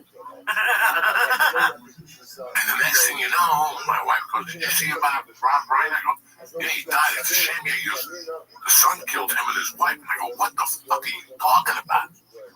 And that's when she started telling me, I'm like, that's wild. I went to the gym to do like a leg warm-up, like a stretch, before I worked out with the dude. And CNN was on. And fuck, they always have sports on. And that's bad enough. Like those sports shows in the morning, they're for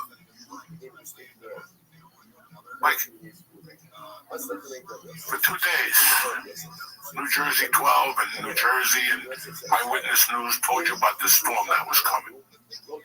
All day on Friday and Saturday, they talk to you about a fucking storm. It's on the way. Areas of Hudson, Morris. And you're sitting there going, what the fuck am I watching here? Every 15 minutes they go, snow is coming. Snow is coming. And then you get my wife, who's also a fucking retard. And she's like, no, the snow starts at 10. Okay, everybody's a fucking psychic now. That's the best. When they tell you snow's going to start about late 8 o'clock, and you sit, when you hear that, on principle, you're sitting by the window. You're just so pissed off. You're like, this motherfucker. So, the dude said 7. My wife said 10. I go, both of you are fucking wrong. I get in the car at 6:45, I hit the 18, headed to New Brunswick, and it's snowing, but it's raining. It's like Puerto Rican snow. It's snowing, but it's raining. And then I'm trying to park the car, and there's no snow. When I get to the heart of New Brunswick, there's no snow. I'm driving around, looking for a car. I go, fuck this. I get back on the 18, it's like a fucking blizzard. At one time, for like 3 miles, all of a sudden, that was it. That was it. When I got close to my home, that was it. And then I think I looked out the window about 11, maybe 11:30, and there was nothing. And dog, I got up to pee at 4 in the morning, and all hell had broken loose out there. Oh yeah. Okay, and then I got back up like 6:30, and I went right out there and shoveled. You shoveled? Me, Mercy, and Terry. Fuck yeah. I had the shovel, Mercy had Terry had the electric fucking snowblower, and Mercy had the fucking stairs with the sweeper and shit. Because we just wanted to get it over with, man. People die. Like, if you're not in shape and you go out there, you So fucking... why are you doing it? Because, what am I gonna do? You have enough money to have a Mexican guy. What am I gonna do? Sit there and watch my wife do it? Pay someone to have come over. You have a driveway that's 8 feet long. Just it takes them 3 seconds with a truck. The problem with America is everybody depends. No, the problem is that everybody depends on the Mexican. And look what happened. Now they're taking them. They need jobs. Now we're gonna get back to work, and then I'm gonna be lazy from sitting in my house all these years. No, they take all the Mexicans that want to shovel snow. I'm back out there when I'm 72, when I'm getting no Social Security. Yeah. Why fucking, it doesn't matter what you have and what you don't have. Jesus Christ. 10 minutes. And it's a family thing. I did it as a family thing. My wife was going to go out there and I go, Terry, you can't go out there by yourself. So I went out and started the cars, cleaned off the cars. She got the fucking electrical thing going. And then wherever she wasn't hitting, I was hitting with the fucking shovel. I cleaned off the stairs and Mercy came and brushed it off. It was 30 minutes of our time. I didn't have a heart attack. All right. And it's a family thing. We took a picture at the end, like 3 fucking friends. I didn't post it up on Instagram. It's a family fucking thing. And it was beautiful. And all right, well, that's a nice story. Now I feel like the asshole. No, because you're trying to build something. What's a family for? For me to fuck talk.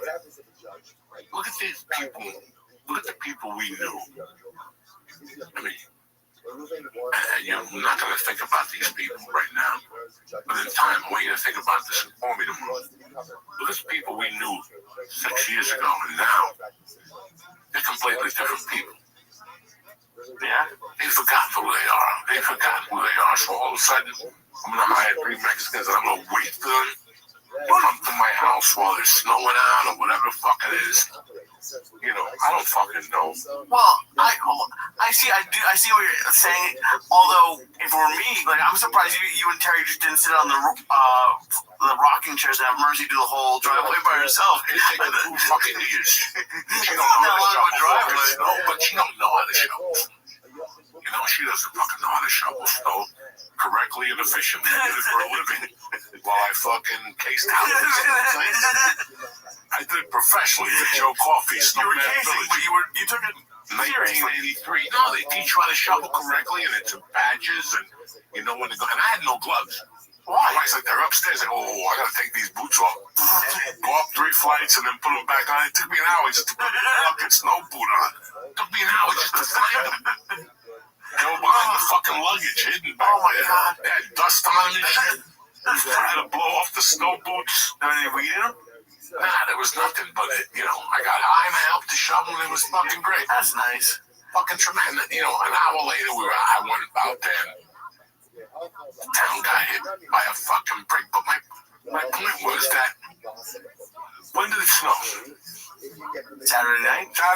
It's Monday at 4 o'clock. I'm leaving the house. I put on channel 12 to see what's going on. What's going on? We're here. We're showing snow, and it shows these people out there. It's fucking Monday at 4. Oh. Okay? And they're still talking about what happened 2 days ago. Yeah, they got 8 inches. Most of surrounding town, Mawa, they got 4 inches. I don't know what happened here. Well, I've lived here for 80 years. We haven't seen this much. Go inside. Have you ever seen, there was a storm somewhere, and the reporter was in a canoe or something, like doing a report, and then people just walked by, and they were pretending they had to be in a canoe, and then 2 guys just walked, like 2 inches of water. They love creating drama, dog, out the fucking air. They even tell them, we're out here, and they got the hood on and shit. It's coming. You should call your boss, tell him I'm not going out of the house till it starts snowing. Give me 2 or 3 inches, but don't make me go out of Even that, could you imagine going out in like an actual blizzard, like it's snowing a foot? That's what they pay you for. That's your fucking job.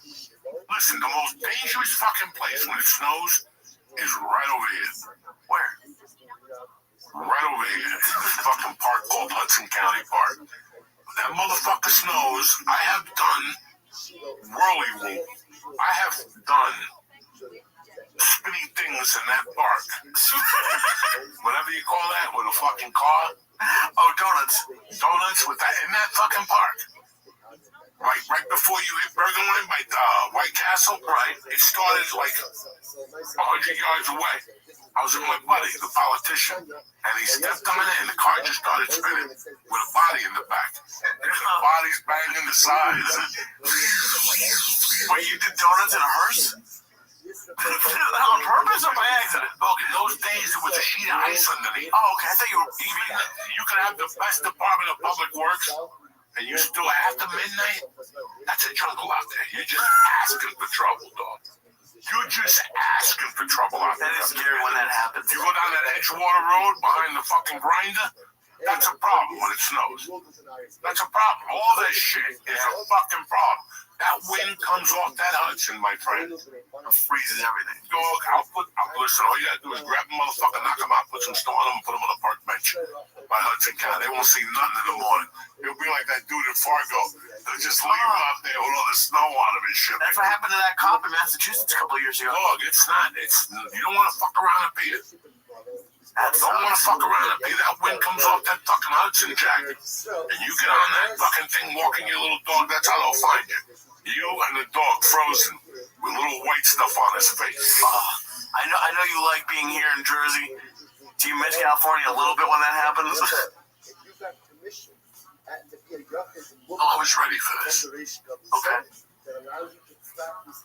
When I was in Boulder, I was with my ex-wife. We were somewhere. A woman was talking, and I never heard this before until I moved back in. I didn't hear this. I didn't feel this way. And this woman was talking. Nice lady, pretty. She was saying that she had boyfriends. For years, she didn't want to have sex. She goes, I was a virgin till I was 27. In the back of my mind, I'm like, this girl gave a lot of blowjobs. But she, she was talking, because at 27, they even have men talking to you, because it's like damaged goods. Anybody fuck this bride? No, okay, why are we talking? Why are we talking? But, and she said something that made a lot of sense, not when I was a fucking idiot. But she said that, and sincerely, not like a fucking idiot freak or whore. She goes, I was 27, and I wanted to hold out till I was 30 and get married. I go, what happened? She goes, my body asked me. And she goes, I dated the guy for a month, slept with him twice. We broke up, and I didn't care. I didn't feel bad about it because my body needed that.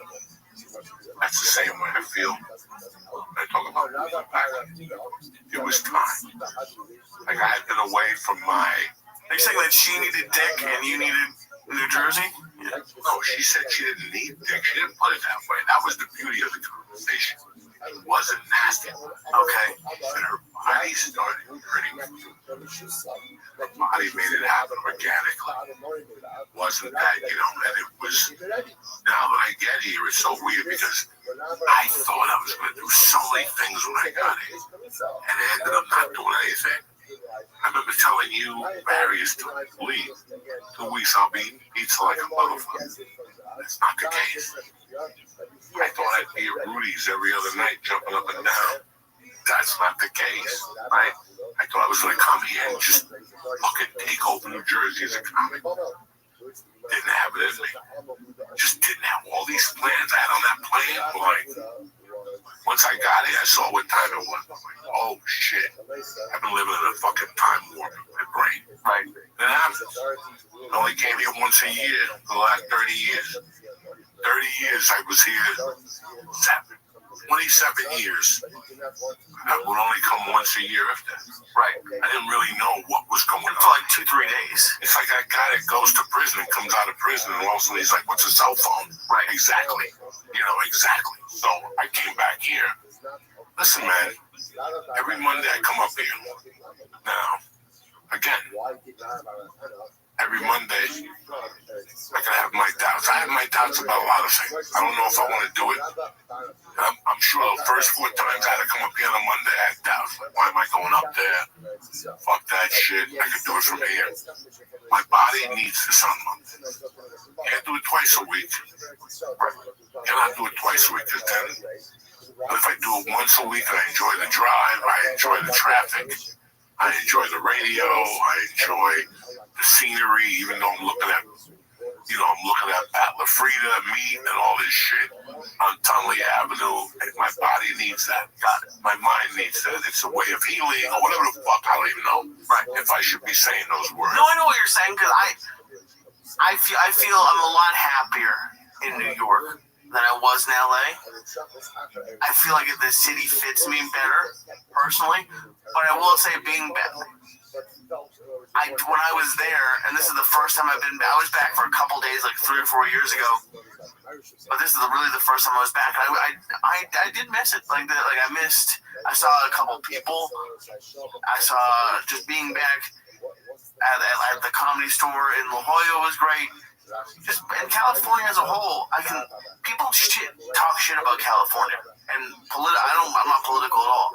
But just as a place to be, the people, the Mexican food, I had a great time. There's a lot of fucked up shit that happens there, and you gotta put up with. Like, if I flush my toilet in my house, you can hear it all around, because they stuff like 4 houses on one lot. Like, you're packed in like sardines. Yeah.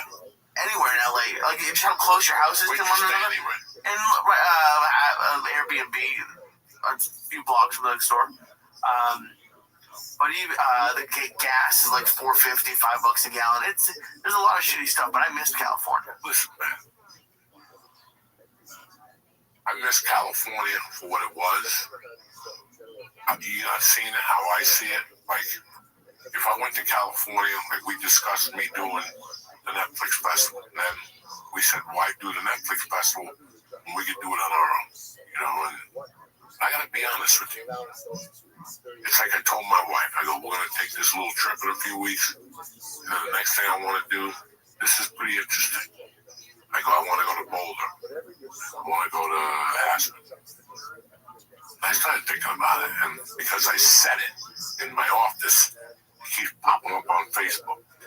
Discover Boulder. Boulder at Christmas, And I looked at her the other day and I go, you know what? I think we're going to put a damper on Boulder. She goes, why? I go, I want to go to Boulder. Listen, I would kick ass if I did the Boulder scene. Yeah.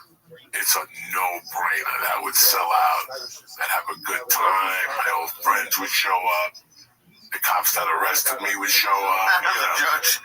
But at the same time, look, something's never wanted me to go back to Boulder. There's like an inner energy that says, you know what? Been there, done that.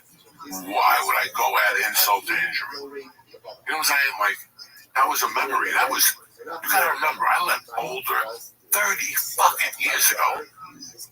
George, that's crazy. How long were you there? From 83 to 95. Damn. Yeah. And I left in 95 and never went back. Unless to do comedy, I went back twice for other business. But that was it. Like, I never had use for coming back. Before you say something. Okay. California, come on, man. I would love to go back to California. And now I know where to stay.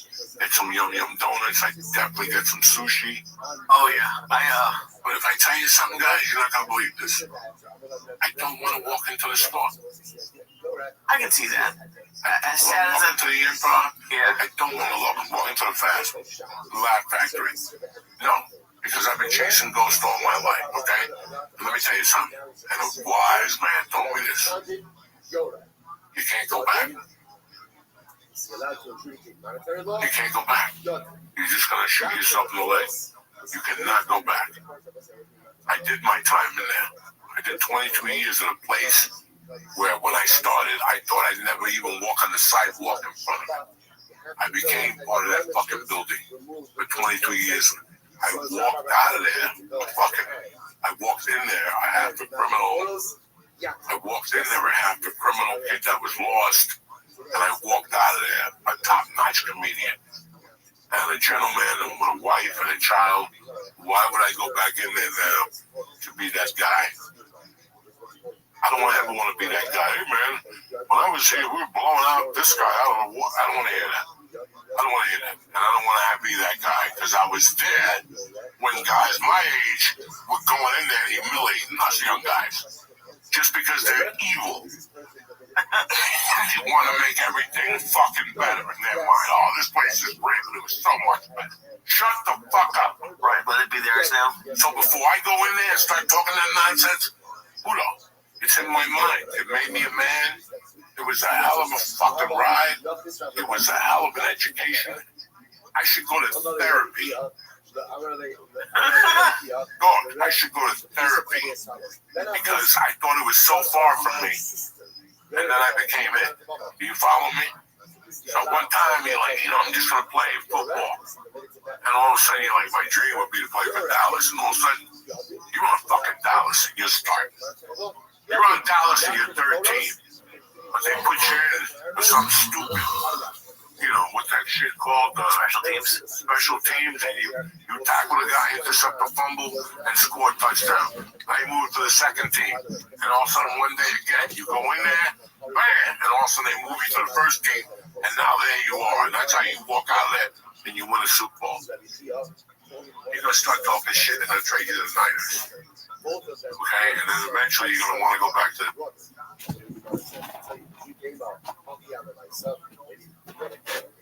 maybe one of them was the son of his sister. Omar Mar, I will be Hana, the Shila Omar Kemradikia, Hulu Bene Abba Barakas, Hulu Bene Abba Barakot, Karsala, Ipakri. So once again, they were all people. I will kind of Shiva Martha were all the sons of the same father. Essentially, both of these young men were both sons of his brother, not sons of his sister. So why did he call one of them the son of his brother, son of his sister? Which the version Rav, Barachua, the Hava Bar Achse. Interestingly enough, Rav was actually both the son of Rabbi Kia's brother and sister. Right, so Rashi points out over here. Rashi points out over here that if you look at Rashi says, Ivo, Avod Rav, Havadim is also interestingly enough. So Ivo, who was the father of Rav, actually married his stepsister. Now what is that? So he married his father and mother. His mother died. His father remarried another woman. That woman married his sister with a daughter. So actually, again, so Rav's parents were technically speaking stepbrother, stepsister. Because of that, he called Rav the son of his brother and the son of his sister. Okay. So the Gemara says this one. Good. So Rav Bar Achua the Hava Bar Achse, Rav Bar Hana Bar Achua the La Bar Achse. It's never a clear response. So therefore, again, Rav was actually technically speaking the son of Rabbi Kia's brother and sister. Rav Bar Hana was only the son of his brother and the son of his sister. Like Levi saying, the other possibilities are okay. Levi saying, Hashem talked about something. So this is actually quite beautiful. The other possibility is the reason why Rabbi Kia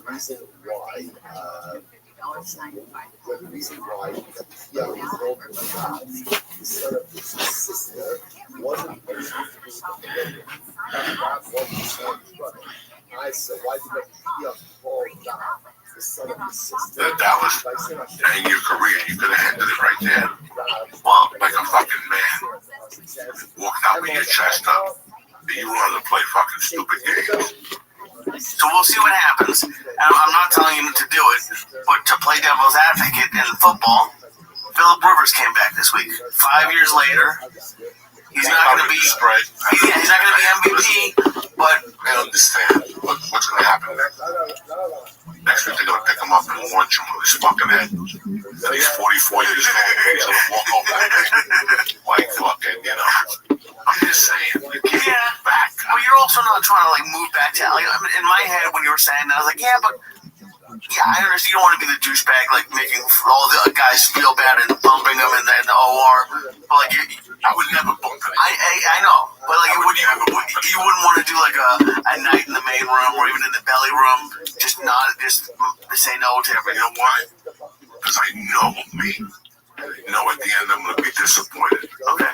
Because it's not what I was used to. I don't ever want to say that. Right. It's not what I was used to.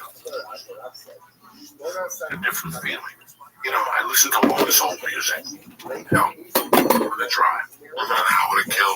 I listen to some shit on Ozzy Boneyard or fucking one of those black channel. The guy with the fucking little green thing in the top. That's not music, that's stripper music. I try to listen to everything. But I listen to the music I grew up with. And you're sitting there going, you know, all these bands. Motley Crue this year. I thought they should have been Motley Crue. This year they're going on a tour with Vixen and some other band that I like. I like them even more than Motley Crue. And they're going out on an album tour. Like one of those albums that they put out that were dynamite. They're going to tour that out. And their attitude is, we're going to bring that back. No, you can't. No, you can't. No, you can't. That was at a certain time. You were in a certain place. I just wanted to, I don't know if you were on it. Somebody was on it. And let's speak fucking frankly.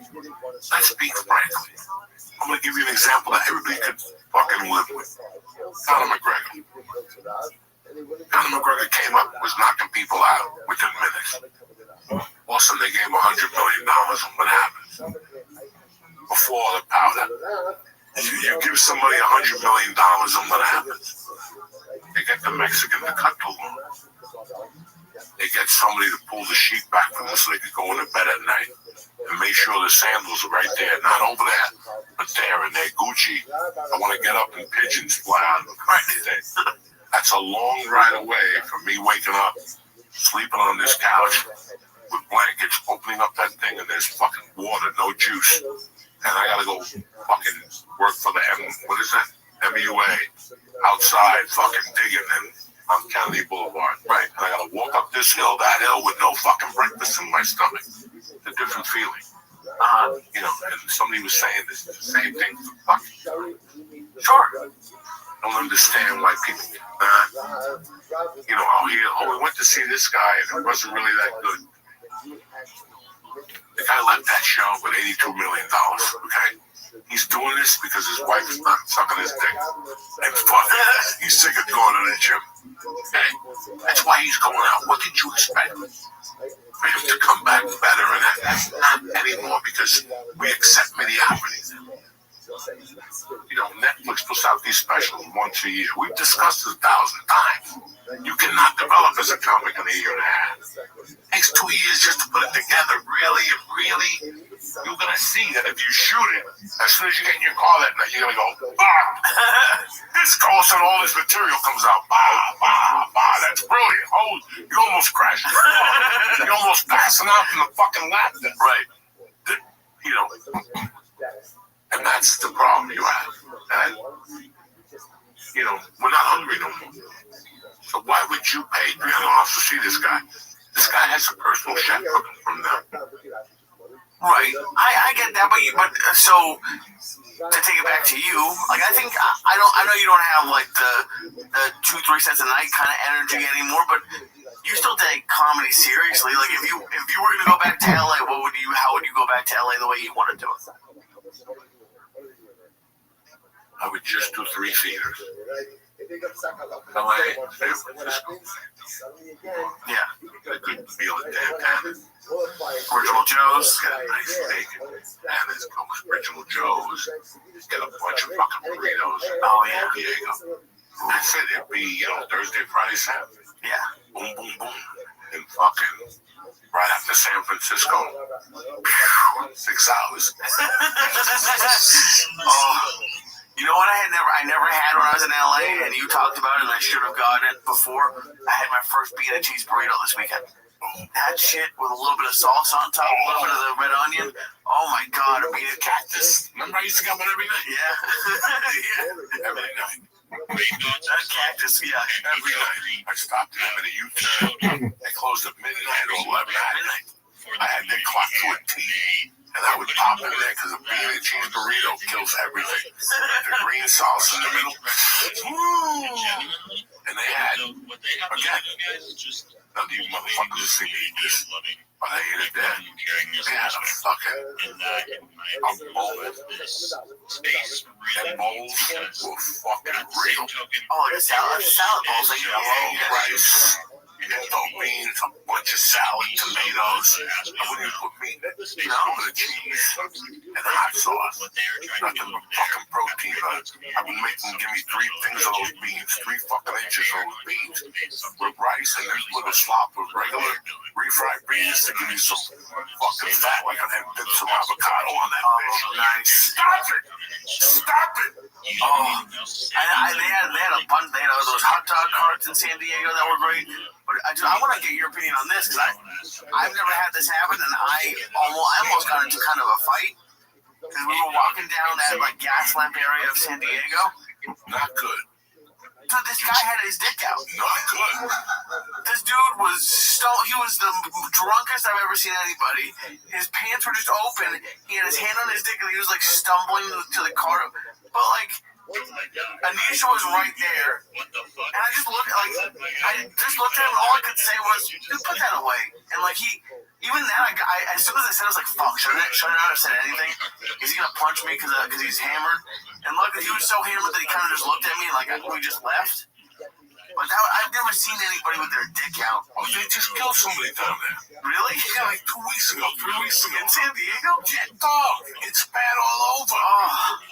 It's bad all over. Like it's all, listen, you know, like I said, I went to fucking the gym this morning. I was on great mood. I was feeling like great mood. And I'm watching the TV on the bike and I'm fucking doing that.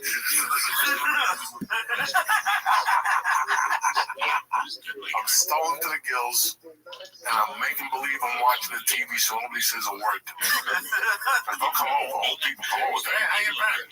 You're like, how old is your daughter now? Is she still playing something or is she playing the maracas? Okay, get away from me. I'm fucking dying to breathe here, you know. Oh my God.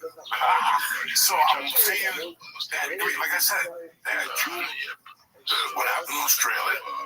I'm on a good thing. They had the thing up in Brown University. They can't find the shooter, and they had whatever. And I'm looking at this, I'm like, it's a week before Christmas. Officially, it's the 15th today. Happy birthday, Drew. It's the 15th today, and we're a week away from Christmas, and this is what you want to wake up to on a fucking Monday? No. But yeah, you don't know him, Joey. Listen, I don't need to know. There's a thing called empathy. And there's people that have to bury people next week. And don't think of Christmas. It's like a fucking sin. It's like voodoo for them. You have somebody pass away around Thanksgiving. You have somebody pass away in Trump. You have somebody pass away when they pass away on the holidays. You want to wake up on the 1st. Right. You want to go to bed on the 15th and wake up on the 1st. Trust me. You don't want to feel the pain of losing them, and you don't want to feel fucking late Christmas. Fuck Santa. Like, you know. Dude, what about, and he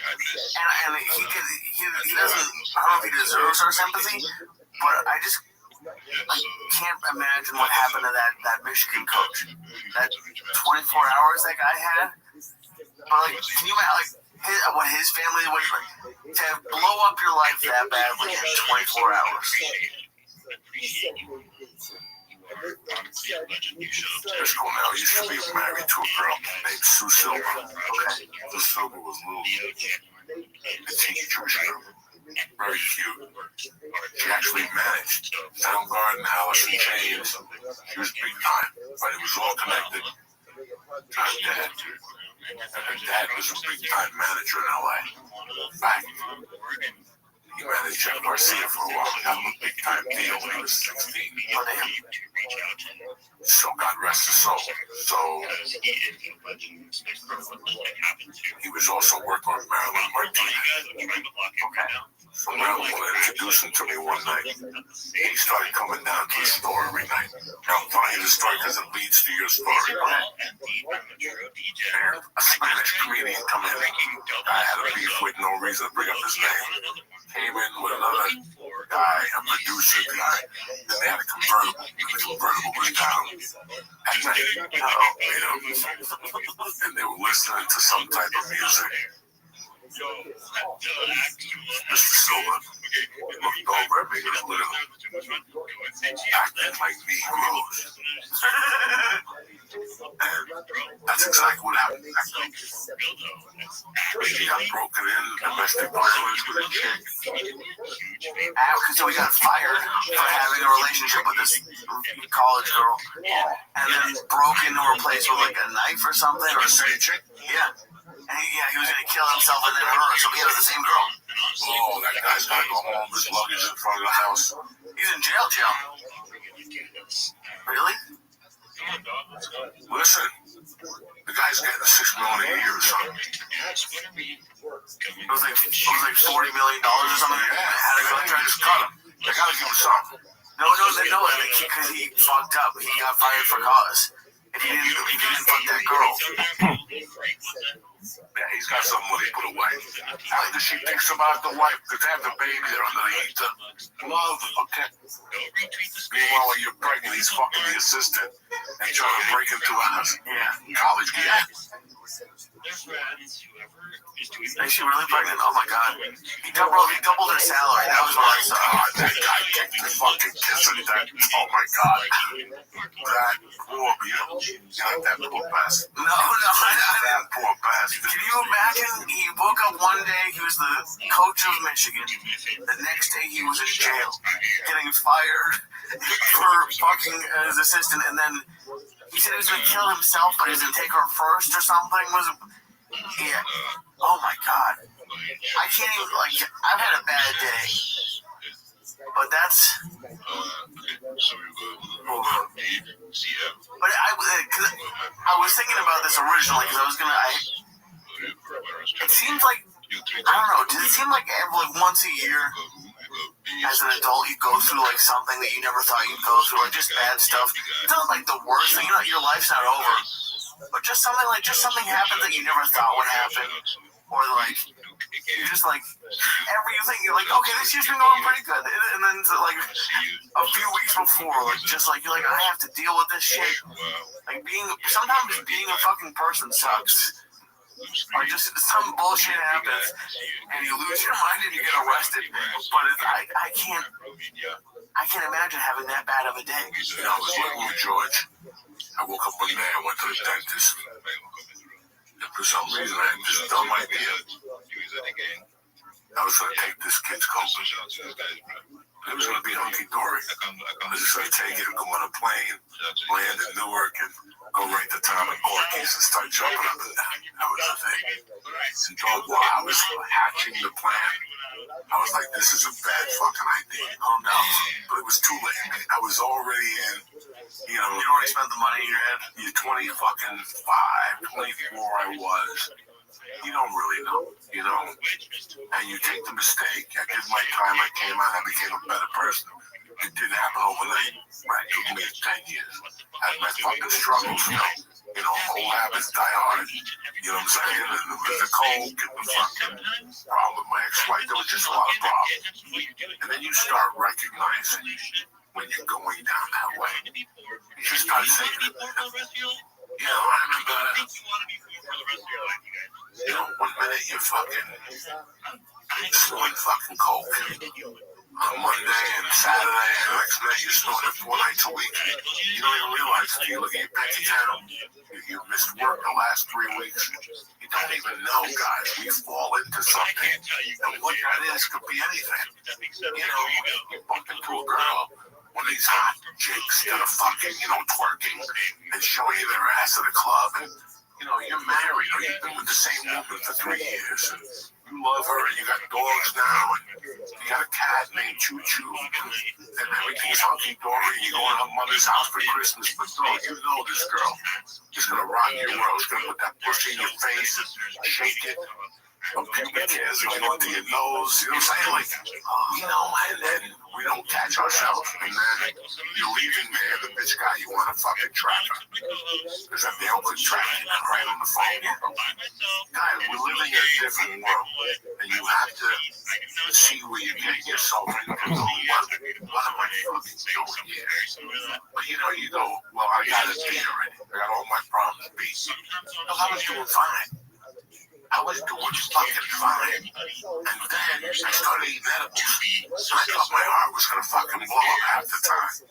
We were eating big time. Yeah, then I ate 2,000 milligrams of those in the clouds. Guys, I thought I was going to have a nervous breakdown. Like, it's just that first level when you hit those heights, it's too much for a motherfucker. So I didn't know. I went to the doctor, and he's like, dog, I gave you these pills. You got to start taking them. I go, what pills? Because every month I should get 90 fucking times. Rabbi Rothschild, he has always been a big Stepless Discord channel. We literally made and gave him his own voice channel because he is always there. So, with that being said, Rabbi Rothschild, the space is yours. Thank you so much for the opportunity. If you don't know who I am, I'm Rabbi Rothschild. I am the best follow back in the game. If you follow me, I'll make sure to follow you. I love following back. It's one of my favorite things to do. Yes, I do stream my life in that Big Steppas Discord. You want to make sure you're locked in there. It's discord.gg/Big Steppas. Make sure that you're a member. And with that, here we go. I'm Rabbi Rothschild. I stream my life 24 hours a day, 7 days a week, 365 days a year for world peace. I've been doing so for more than 4 years. My streams go back to the pandemic. We've seen the death of a queen, the birth of AI, the coronation of a king, and everything in between. This is a real-life Truman Show, a real-life Big Brother. This is a timeline and a time capsule of human achievement. In the 1990s, Bill Gates coined the phrase, content is king, and I'm making it true today. I'm king of the internet. This is the biggest event in global history, and here's why. In 2018, The Economist magazine stated that data had overtaken petroleum as Earth's #1 resource, and I have more data archived on the internet than any person ever, which is making me very influential. I'm going viral, and when I do, I want to make you, your friends, your family, all financially independent. I want to ensure that you have generational wealth, and I want you to be able to start charities and philanthropic organizations of your own. I'm unlike any influencer you're ever going to meet. I'm not live on one YouTube stream or 2 YouTube streams. I'm live on over 20 simultaneous YouTube streams 24 hours a day. You can watch my life in 360 degrees. I even have a ceiling camera. And here's a little addition to my normal pitch. If you go to that purple pill, you can see live streams in the purple pill. You can actually see me live in the purple pill, shilling myself. How cool is that? I even have the ceiling camera in there. Additionally, if you want to see all my other links, they're available in my profile. You'll also find them in my pinned post. You will also find in my pinned post a link to my link tree. I dare you to look at my link tree. Nobody dares you to look at their link tree, but I do, because I have more social media than any person ever. I have more content than any person ever. You'll also find a link to my Discord, discord.me/rabbi. We have over 2,700 people in the community and continue to grow every day. In addition to making you all wealthy and wanting to promote world peace, I want to help end world hunger through the use of technology such as agricultural drones, floating greenhouses, saltwater greenhouses, hydroponics, vertical farming, cloud seeding. I want to help end world thirst. I'm sponsored by a cryptocurrency that's worth about $100 million, and one of the things that we do is we build wells and water towers in developing nations for the benefit of the less fortunate. Additionally, I'm an advocate for the Life Straw program, and most importantly, desalination technology, where we pump Earth's seawater onto land to make it drinkable. If you are a reply guy, if you're a Web3 marketer, if you are a shiller or a raider, connect with me. Send me a DM. I would love to help you. Send me a follow. I will follow you back. I want to be your free mentor, coach, and friend. In the last month, I've helped over 50 people expand their networks, and I would love to help you. I make sure that you have a link tree. I make sure you have accounts on the top 30 social media platforms out there. I help you dominate social media and AI and search engines. You want to connect with me if you have a project or you want to be able to market yourself better. In addition, I want you all to know that I'm here to support you both personally and professionally. I'm here to be a positive person in your life. I'm here to have an optimistic view on the future. And most importantly, I want to give people hope. And with that, I sincerely appreciate the opportunity to share. Yo, Rabbi Rothschild, what a legend in and of himself. Thank you so much for coming and showing what you have going on. You guys, honestly, Rabbi Rothschild, tongue twister, Rabbi Rothschild, genuinely, it's somebody who I think you guys should all take notes from. A lot of people, and by that, let me explain. So a lot of people are very afraid to come out of their box that they're in, their shell. A lot of people are just afraid to just speak. And when it comes to that, I genuinely believe Rabbi Rothschild is one of the shining examples of how you can be, more confident and well-spoken and just well-rounded, because at the end of the day, it is being able to carry yourself in a room full of people and talk fluently and with, what's the word I'm looking for? Confidence.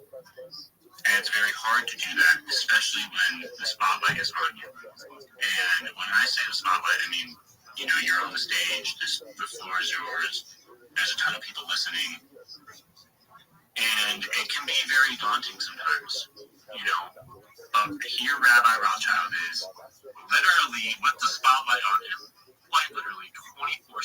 He is live streaming himself from basically every angle, and that in and of itself is just a feat, because a lot of people have struggles just being able to speak on a stage full of people, much less show themselves and be willing to expose themselves, for the world to see like that. And that is a shining example of how you just have to dig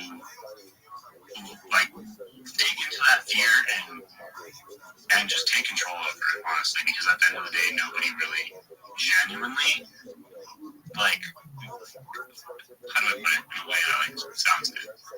Not that they don't care about you, but they don't care how you are, essentially. You just be yourself, and people will be there to support you, and the ones who recognize it are going to be the ones that you want in your circle and on your side, essentially, you guys. So with that being said, make sure you go give Rabbi Rothschild a follow and check out what he's got going on. If you're ever curious, you can go and join the Big Steppers Discord. I have it there on the Jumbotron in 5, 4, 3, 2, and 1. It should be pulling up there in just a few seconds, you guys, if it's not already. Like I said, make sure you go and join that Discord. We have lots of Web3 job opportunities. We are still doing an AK member giveaway, so you guys, if you want a chance of winning some of these giveaways that Vibes hosts and does, make sure you join that Discord channel. Do not be late to the party. Or you can be late to the party. Being fashionably late is A-okay sometimes, you guys. A-okay. Because, like I said, the longer we have this space going, the more people will come in and the more people will see it. And honestly, it's just a fact. The longer you go, the more people will see it and the more people will come in. And that is exactly what is happening. So, with that being said, everybody, do not be afraid to grab yourself a mic. There are a ton of people requesting to come up and speak, and I am getting to you guys one by one, because I am running the show solo, even though it is a Mist and Mint show. Mint is having to step away to take care of something. You don't even know the truth. You can't handle the truth. Imagine if it hit you in the face. You are not afraid. You are never alone. And to everyone in the listener section, you are also never alone. Guys, let's make sure that we are never alone again by following every single person in the listener section, every single person in the speaker section, the co-host and the host section. Make sure those notifications get turned on. And guys, if you did not get the memo, shush, miss. Guys, if you did not get the memo, the Big Steps Discord is in my bio. It's in this bio. And you got to be checking that out. And you got to be connecting with us in Discord. We're playing video games. We are talking shit. We are watching movies. And we want to connect with you inside the space. And we want to connect with you outside of the space. And to do that, you just have to join Discord.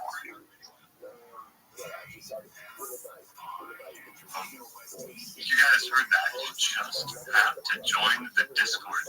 Okay. There is somebody who is up here as a speaker. I want you guys to go to the Purple Pill and guess who I am about to say that I brought up as a speaker.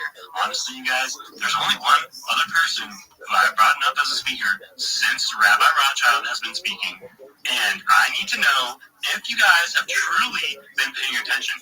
And I'm going to choose the winner of the NFT giveaway to whoever guesses the person I brought up as a speaker while Rabbi Rothschild was speaking.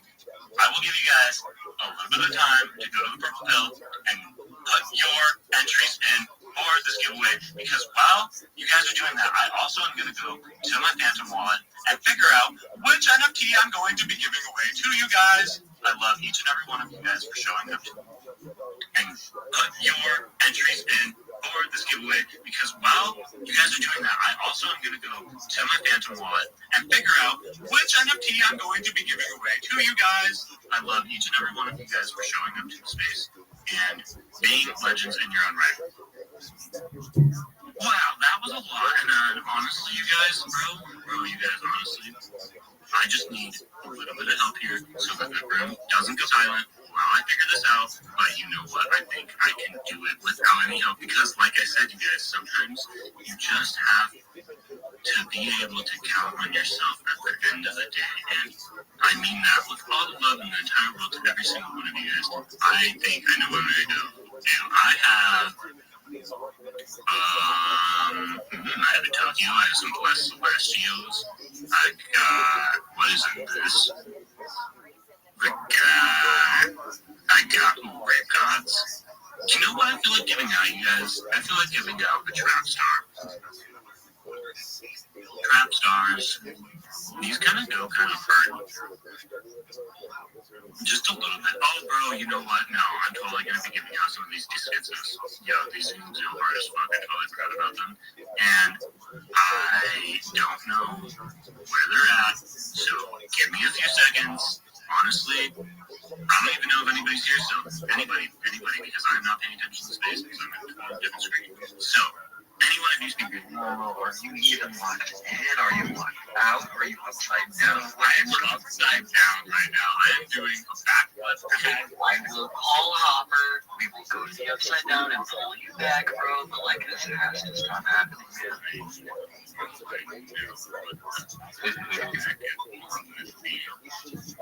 still can't find it. Wow. I am so...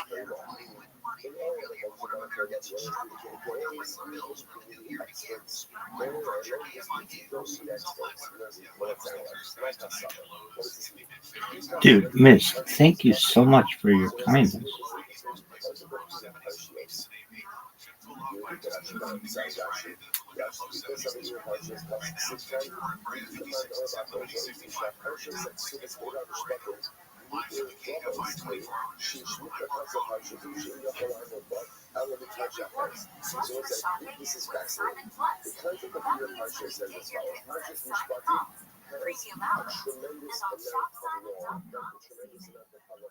Yes.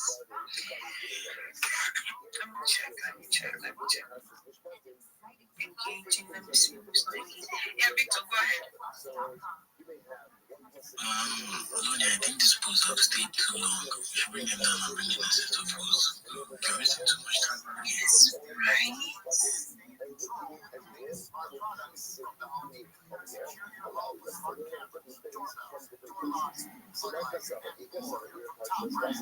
Listen, in between there and point one. So like literally, I say in a week or two, maybe we're fucking getting people in, and that batch hits, and we're pushing, and all this other stuff is going down, all this new advertisement, and everything we're doing. You know, I want to start streaming and talking on like Kick and all that, so I can also go on there. You know, we got a following already. We can take it to Kick, and I can show my art, talk about crypto, whatever it may be. And you know, I like to talk anyways. I'm gonna do it, bro. So we already got something there. We talk about making legends on there, get more people talking about digital artwork again on the different speakers. So that's another plan. But yeah, man, motivated. Dude, I love it. And shit's moving. Every time I check the numbers, it's literally increasing by like a half a crazy. Yeah, it's moving up. And when I say like one sold hits, like I'm not selling out. You feel like it's too expensive to buy the floor now?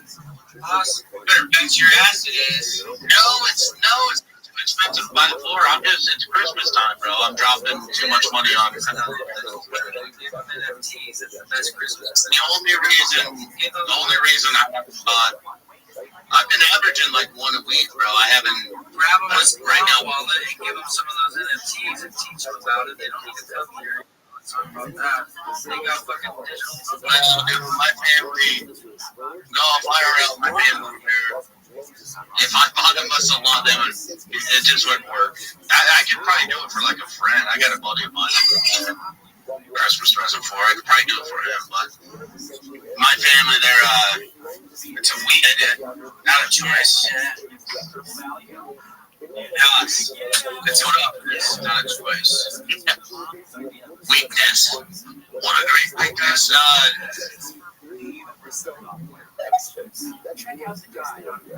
I know a lot of these because they asked with freaking all these replies now too. She's got 80,000 on 1-1. I got only 100,000. I got 100,000 impressions just today. First, whatever. I gotta go harder, dude. Yeah, you really fucking do. What's up, Rabbi Rothschild? Dude, what a great name.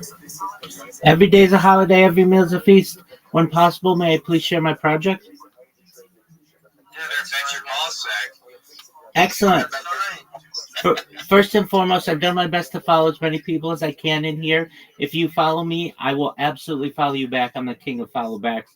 You should also know I figured out how to embed videos in the purple pill. So you can actually hear this space live on YouTube from multiple angles, which I think is quite cool. I'm Rabbi Rothschild. If you don't know who I am, you will. I stream my life 24 hours a day, 7 days a week, 365 days a year for world peace. I've been doing so for more than 4 years. My streams go back to the pandemic. We've seen the death of a queen, the birth of AI, the coronation of a king, and everything in between. This is a real-life Truman Show, a real-life Big Brother. This is a timeline and a time capsule of human achievement. In the 1990s, Bill Gates coined the phrase content is king, and I'm making it true today. I'm king of the internet. This is the biggest event in global history, and here's why.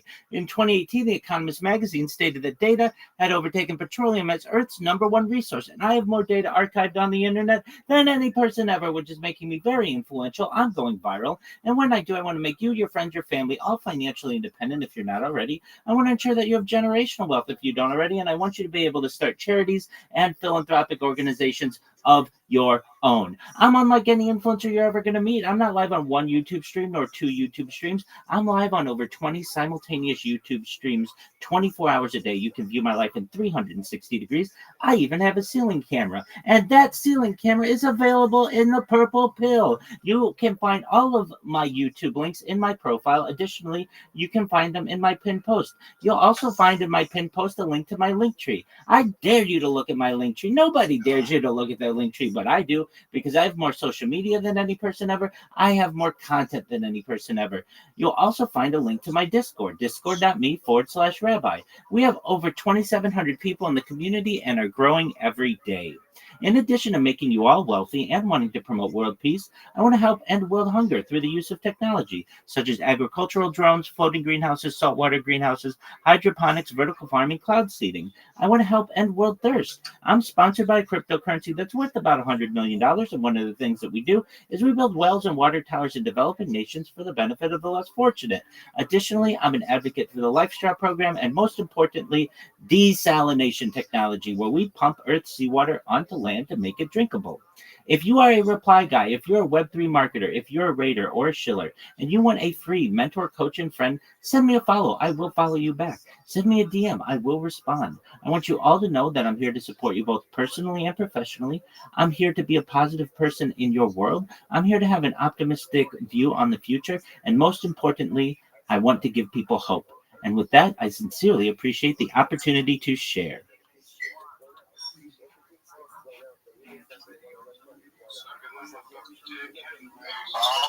I guess I'll be the first one to reply. I think everything you said was fucking flawless. It was very robotic. Well, I've been saying it for 4 years, so it should be robotic at this point. Yeah, dude, I mean, you're getting it. You're getting it. It's just, I would probably cut it in half, make it a little quicker. Like, I'm not being an asshole at all. Like, everything you just said was awesome. But it was very, fucking, I don't know, man. Like, good vibes, dude. Good vibes, but I remember really the same thing. And, I mean, you're nailing it down. You got the sales pitch down for sure, brother. Sounds like you're being a prick. That's a weakness. I'm not trying to. Well, if anybody's taking it like me being a prick, that's. It sounds like you're being a prick. That's a weakness, not a choice. No, you're fine, Haas. I get what you're saying and agree. It's a little long and drawn out. It could be shortened a bit. My friends, I talk about everything from making you rich to world peace to live streaming my life. If it's too long, it's 2 minutes, 22 seconds. Usually people give you anywhere between 1 minute. If you could punch it down to 30 seconds, I think it'd be an awesome thing. My friend, I have a 30-second, I have a 60-second, I have a 3-minute. If you want me to do a 30-second, I absolutely will. You don't, I understand. Look. You tell me how much time you want me to take, and I will. If you don't tell me that there's a time limit, I'm going to give you the whole thing. Thank you. Dude, I get it. And I get it for sure. I think next time, like in a big space like this, I would probably try to punch it to your 30-second, maybe a minute. And again, brother, there's no bad love at all. Like everything you said, again, everything was good intention and it was awesome. It just got a little long. Hey, thanks for coming through and pitching your project to us, bro. I appreciate it, man. I've heard you a few times. Thank you. Keep going. Yeah, keep grinding, man. Keep grinding, and you'll find your people. Happy Hanukkah, Merry Christmas to everybody, and yeah, bro, world peace. I'm with it, dog. World motherfucking peace. That's a weak. Hey, Oz, do some Trump stuff for me for a second. I'm on the phone. That's a week. You know, the guy made a great pitch. I'll tell you this much.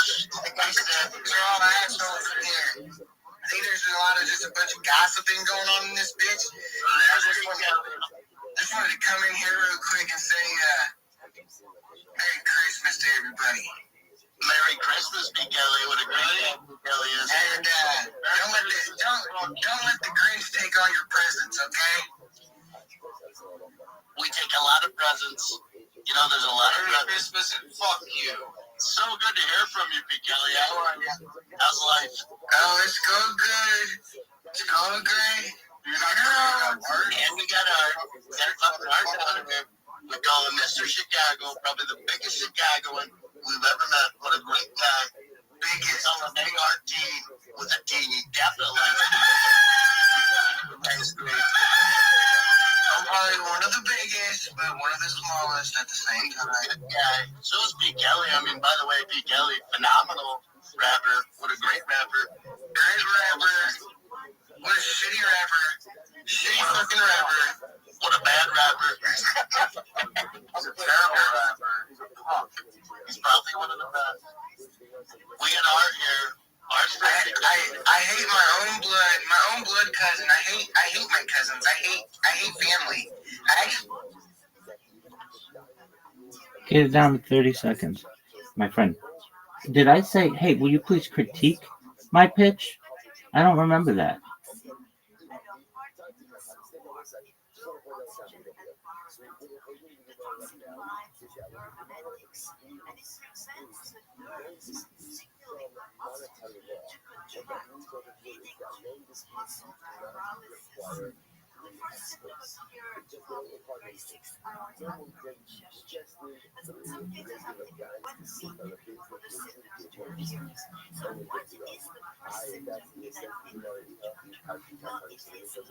It's long, my friend. Then tell me beforehand how much time I have.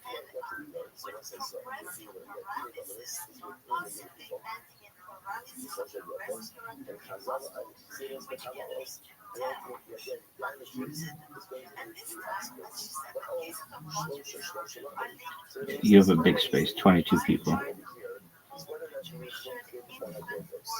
I was just in one with 396 people. That's a big space. 22? That ain't shit, son.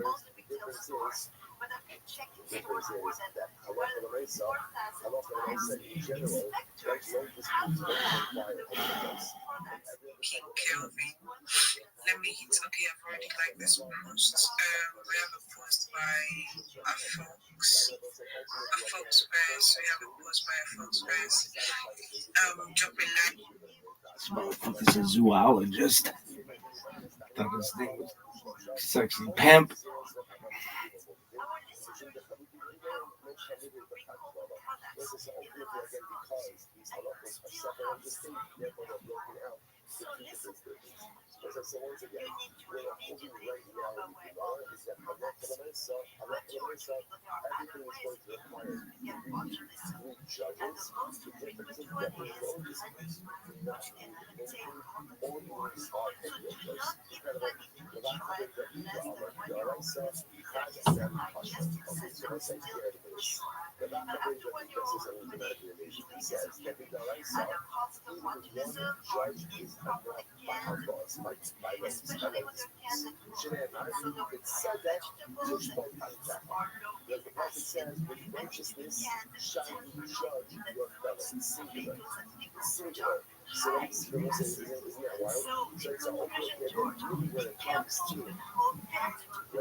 And can you hear me?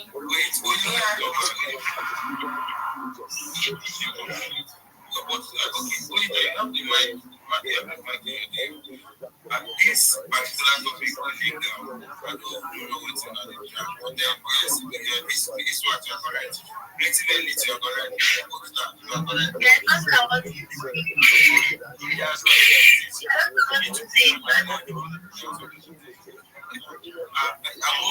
Because I go to technical crisis, the video one they watch, very confusing, but the moment somebody just broke it down, and so I just literally go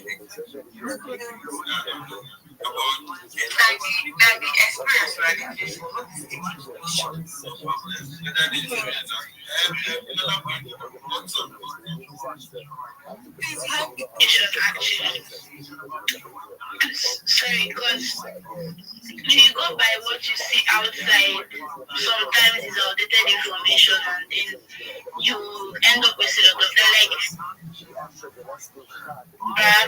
LinkedIn, all these platforms that are paid that have professors who are experienced in the field, and they put up a course and set it up paid. Those courses don't come free. They are paid. Most times, the people that you see who are sharing information and little good stuff, they must have gone through those courses before coming out to make videos and put out information that they put out there. And sometimes they can just put out different at the same time, and you don't even know which one to follow and which one not to follow. But to get accurate, updated information, you have to pay. The real deal, you have to pay. There are some tools And if once they give you that information, you pay the money, you start making money. And ultimately, thank you very much. I don't like this argument at all. Anyways, the post on the Jumbotron by Isaac Suzuki is currently seated at 28 likes right about now, 9, 10, 11, 12, 13. You guys should go and pick it up. Pick it up from there. Let's fucking go. I don't know if like say people don't really come for engagement today. What's actually the problem? Is it because Nagoba had the wrong or is it that no Puisi Amara? I don't know, but let's find out. We'll definitely find out. Anyways, Cryptomania is talking about linear chain. That is the growth strategies for linear chain and the partner representing. With the post on the Jumbotron is 1 repost, 2 posts, 9 likes, and 30 bookmarks. We're definitely going to lift it up. I said 5 days. Cryptomania, we don't enter 2 days. We don't enter 2 days. I don't know why you still like 5 days. Because I think you need to go and edit your post and make it or redo it or do another one. Because it's actually okay. My boss is back. Post sent. Yes. The book by the man that I called Bad Fella. The baddest fella of all time. His rating sitting at 36 likes. That post came up with about 25 likes right about, but now it's seated at 36 likes. 5 reposts and 1 post. But at the hot. But yeah, the energy is so slow. Yep, I'm not gonna lie. I saw a video of an influencer made on TikTok. People don't really pay for information anymore. But it is everywhere. YouTube, Google, but there was a time in this place where you must pay to get information. I know what is trying to say about probably Web3 and all that. But yeah, even the skills we learn here, you must look for somebody that will guide you through. If not, you could just wallow inside this out, not learn anything. And again, paying for access to. Let me pass the mic back to Odita. Odita, are you back for me?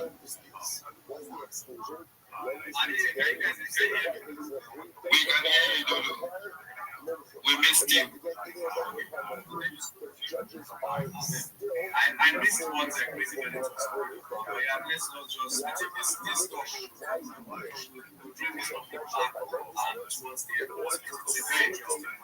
Here's the big issue. I entered a class paying 5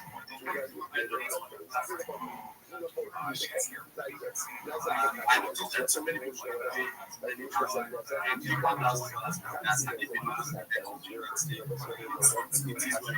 can also pay whatever the person is teaching, you can decide what the person is teaching. So obviously teaching me so many techniques. Also, there is strategies. Now, when I finish anything, I will now run the strategy that works. Strategy that works. And then by trying to get the whole strategy out, I also discover other strategies as well. Now, if I design most of the class, I'm going to teach you what I know. And what I have developed over the years. That is my book. I can give you the normal I'm now going to teach you something that the next day that was in the because you know my class. Do you understand what I'm saying? I'm not obviously not going to even if I was the class this year now. This year, this is 2025. Next year, I might have developed another strategy. And I decide to pick those that pay next year. When you get the new strategy and everyone I have actually good. That is what the PNS is about. You're not going to see your future. You're not going to see your future. So that's just what I'm saying. Jamming to the person where you believe, the person where you believe, see, you know, say you get invested, and those that have actually attended the class, whatever class is, I'm doing well. Like I said, I recently some just like you know, I recently saw a class that was held in 2023,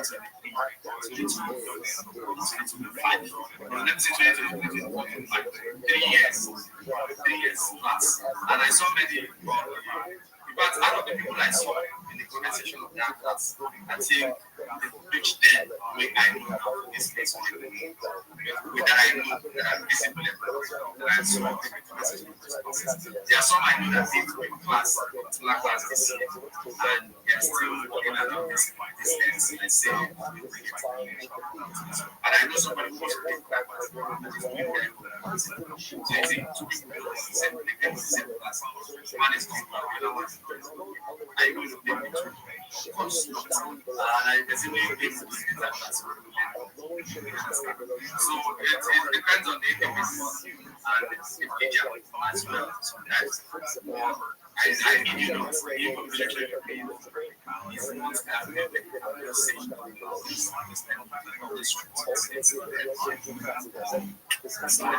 so I think with this I hope I have confused you. My up class it's going to be class is just 10,000. January. All going to Dubai.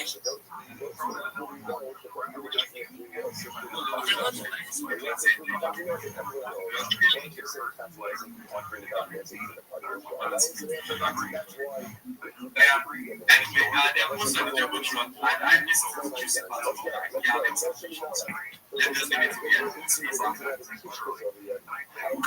Let's ask you, don't get the class. What is and the truth is, there are some people who are better than you have research. So now when there is and sell it, you have to buy. I cannot survive. Anyway, let's move on to the post. There's a GM post by Rabbi. There's a GM post by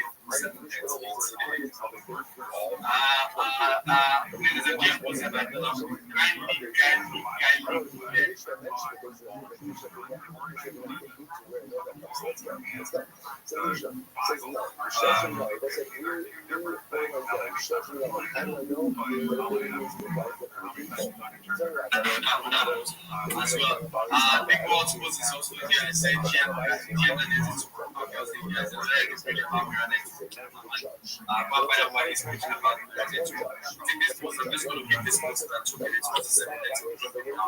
and I'm going to be letting them I don't know whether the legend Alibi is not Alibi is the legend. And their recommendations to you.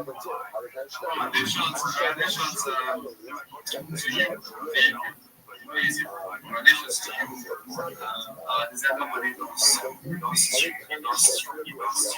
whenever say legends and the speaker will not say the game, and then see we expected to see otherwise the legend against the people of the band like I said again and consistently.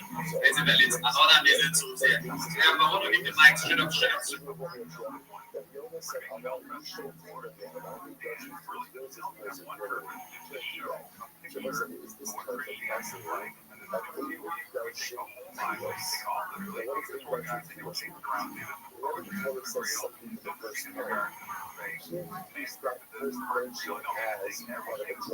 Why not? Because the first time that it's mentioned, that's your right.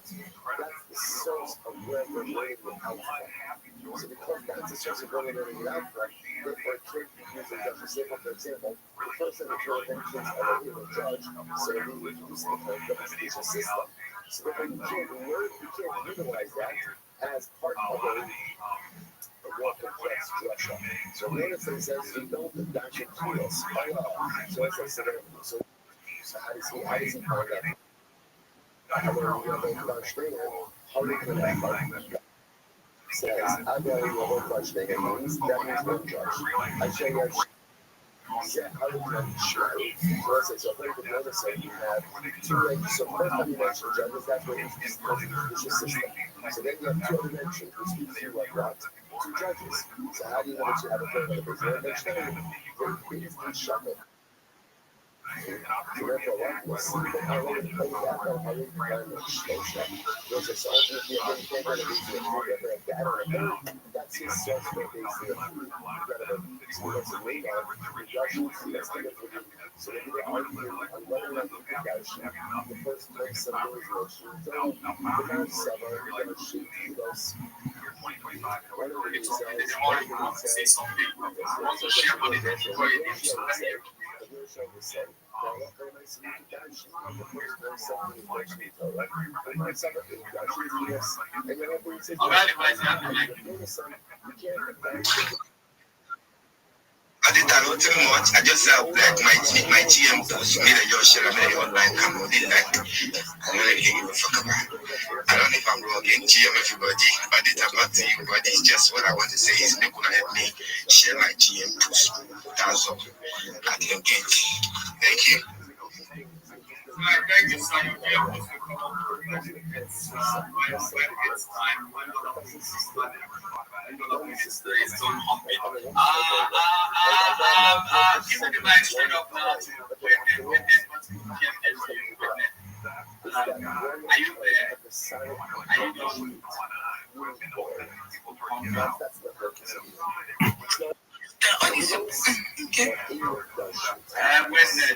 When the first time you're I think we're next.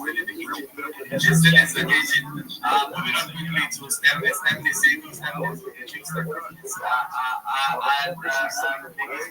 President, GM to you. How are you doing? How are you doing?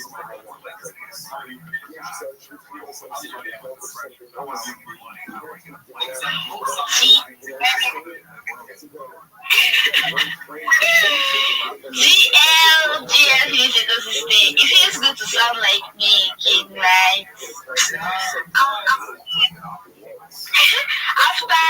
After lots of medications and everything, since ending of October, that I've been having this health crisis from one thing to another, different things. But thank God who heals and who restores. I'm good. I'm back. I'm fully back. At least my back is back. At least for my voice, you know that I'm okay. Like I'm happy to be back. Really happy. Yes, thank you. I want to say a big thank you to Big Wells, particularly Big Wells. Have made it a to be checking up on me. How are you doing? What's going on? But then if I lament, you should be like, "Chai, sorry, don't worry." If I just said it. And he also tried to support me to help keep my account active. The level. Thank you so much, Big Wells. I really appreciate that from you. Yes, guys. So on my people, please, I need you to join my WhatsApp channel, right? Because there are some things I'll be posting that I might not be able to post on my ex account. So I just join there and stay connected. Alright, so that's basically, and then Base app is not available for everyone, Sha. Base app is not available. They launched yesterday night. So no more invite. Nobody should. All these people that are selling invite link now, their markets don't crash. They need to find another hustle. So this app is not available. People are selling it not for small money, for $5, $10. So I even heard people sold for $25. Like people have mind in this activity. They're selling it without any remorse, and people are buying. That's interesting thing. So this app has launched now and it's available for you to download and then enjoy. They have been able to do a lot of upgrade on the app, so it's smoother than it used to be, right? And there'll be more improvements going forward. Yeah, basically. So I've become a space like I usually used to. Yeah, it's good to be back. Thank you, Odita. Thank you, Shinite. Thank you, everybody.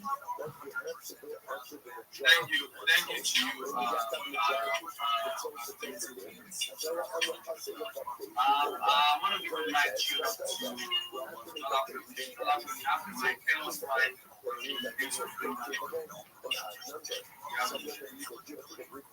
I'm sorry, I don't have anything to say. I'll jump in.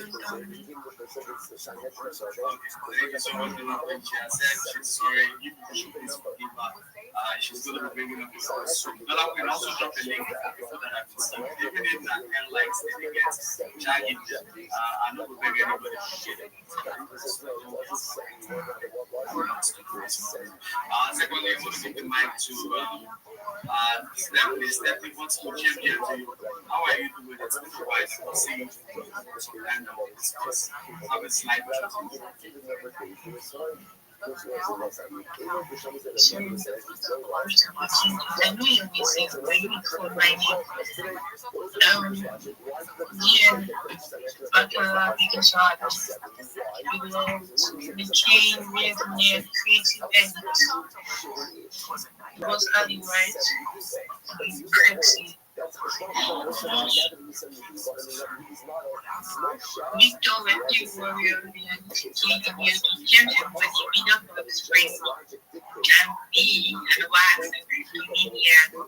James, how you Jim with how you your good. And yes, I'm fine, I'm alright. What is the accent? I just I didn't let you know what's up. I'm very maybe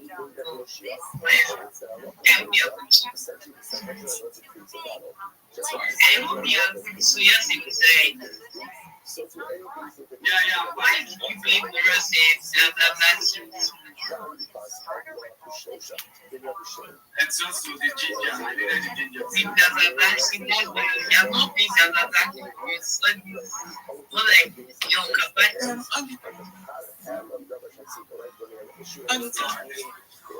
yes. These people don't have no post. How can they put on? You got the money in. Stephanie, I'm fine. I just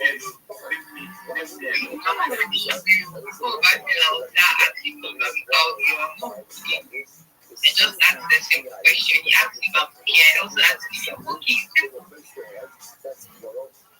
It's okay, I'm fine. Sorry. It's alright, thank you so much. I'll give the mic to but I want to say something.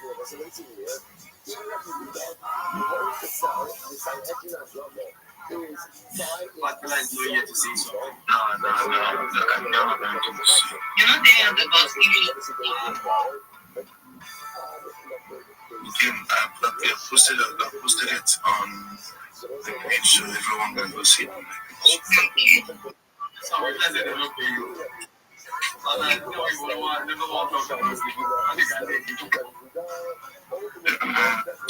If you still comment on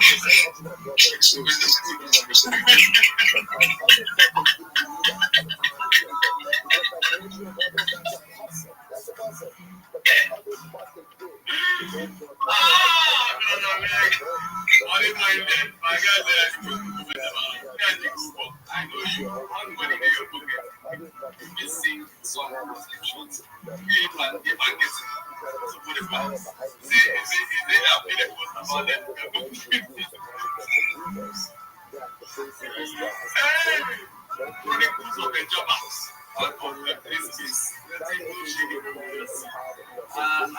Please, I want to give the mic to another person.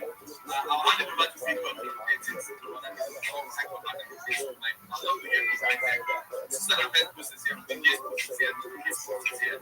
And I'm not like this here as well. If you can skip to case one, drop it right now. It's from there. Then if you're interested in joining the ministry system, the next week, we're going to be awarded straight up in January for the week this is out. And you can just join it. It's honest. They're not possible where the approach is on they are going to some people that are not against it. But I'm not going to say what's going to happen. If you're coming in, that means or you're filling the witness form. Just fill the witness form, knowing the fact that you cannot stay 3 days. Or you cannot even stay 2 days in our community and not go back. you don't know your job. Like you come to in the community and for 2 days you never see you. It's not serious. Over 150 persons after the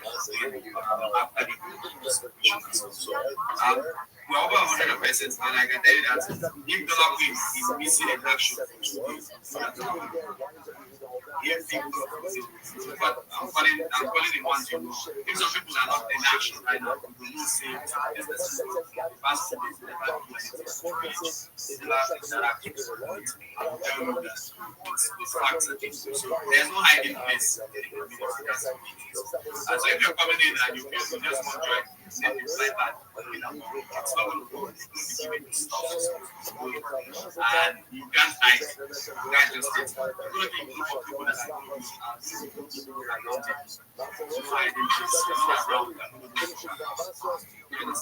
so that's the way the community and it's time to take up down connection. Those are that are not active. We have expanded.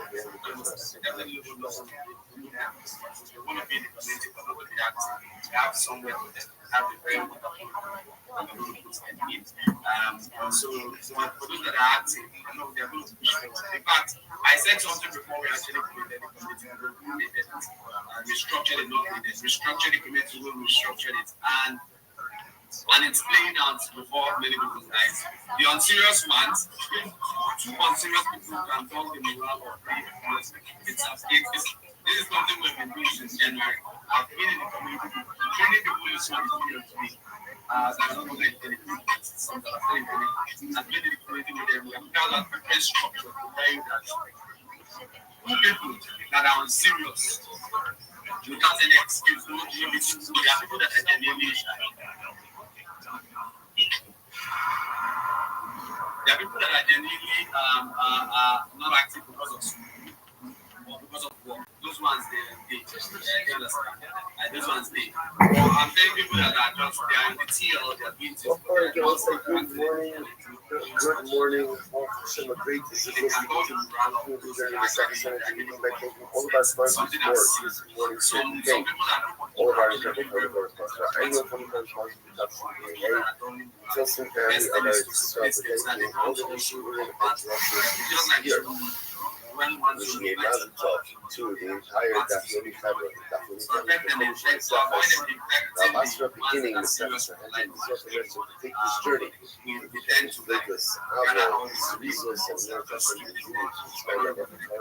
and the sponsors for the month of Kislev, Josh and the Kingdom, wish for the earth and destructions, family, so you send me a safe return of our hostages, and success for our country's soldiers. As you see the memory of their parents, each was believed that they are coming, so Rothschild in the fast and flying, and then with their dear friends, brave soldier, the White House, and their fathers, so just carry on for my so it's not somewhere you just go to today, Robert Evans for the yard site of the Miss Boss Sarah. And in honor of the Dr. shared, that's 1.5, so I'm eating them one and 2 a day, 3 a day. Next thing you know, I'm up to 16 of them. Next thing you know, I'm buying them 100 bags, $300. You know, guys, how does it slip up on you at not 40, not 30, but 55, 56, 57? Guys, you don't recognize the traps. All our lives have fucking traps. Every time we go towards that trap, it's going to be the same result. And, you know, I don't even know how to say this without sounding like a fucking idiot. But I'll lay it on you. We have traps in life when we're regular people. Think about when somebody thinks they know you.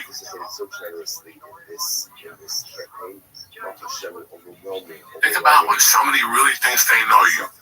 A podcast or something like that, guys. They're gonna lay fucking shit on you every fucking other week. You're gonna bump into something. You know, that's interesting. That's some interesting shit. I can have a good time with that freak. But then in the process, you're like, I'm gonna lose everything. I lose everything, but most importantly, I can get that shit back. I'm gonna lose credibility. And I can't do the podcast no more. I can't be on stage no more. Because you have no credibility. Yeah, people still watch you because they have no soul. But anybody who knows you, you lose credibility. Not the money, not the car. That's all bullshit. You can always get that back. It's your word, your credibility. You've been on a podcast for 12 years, Joey. And meanwhile, you snort coke on Fridays and Saturdays. How fucking dare you, man? How fucking dare you? At least that's how I would look at it. Right.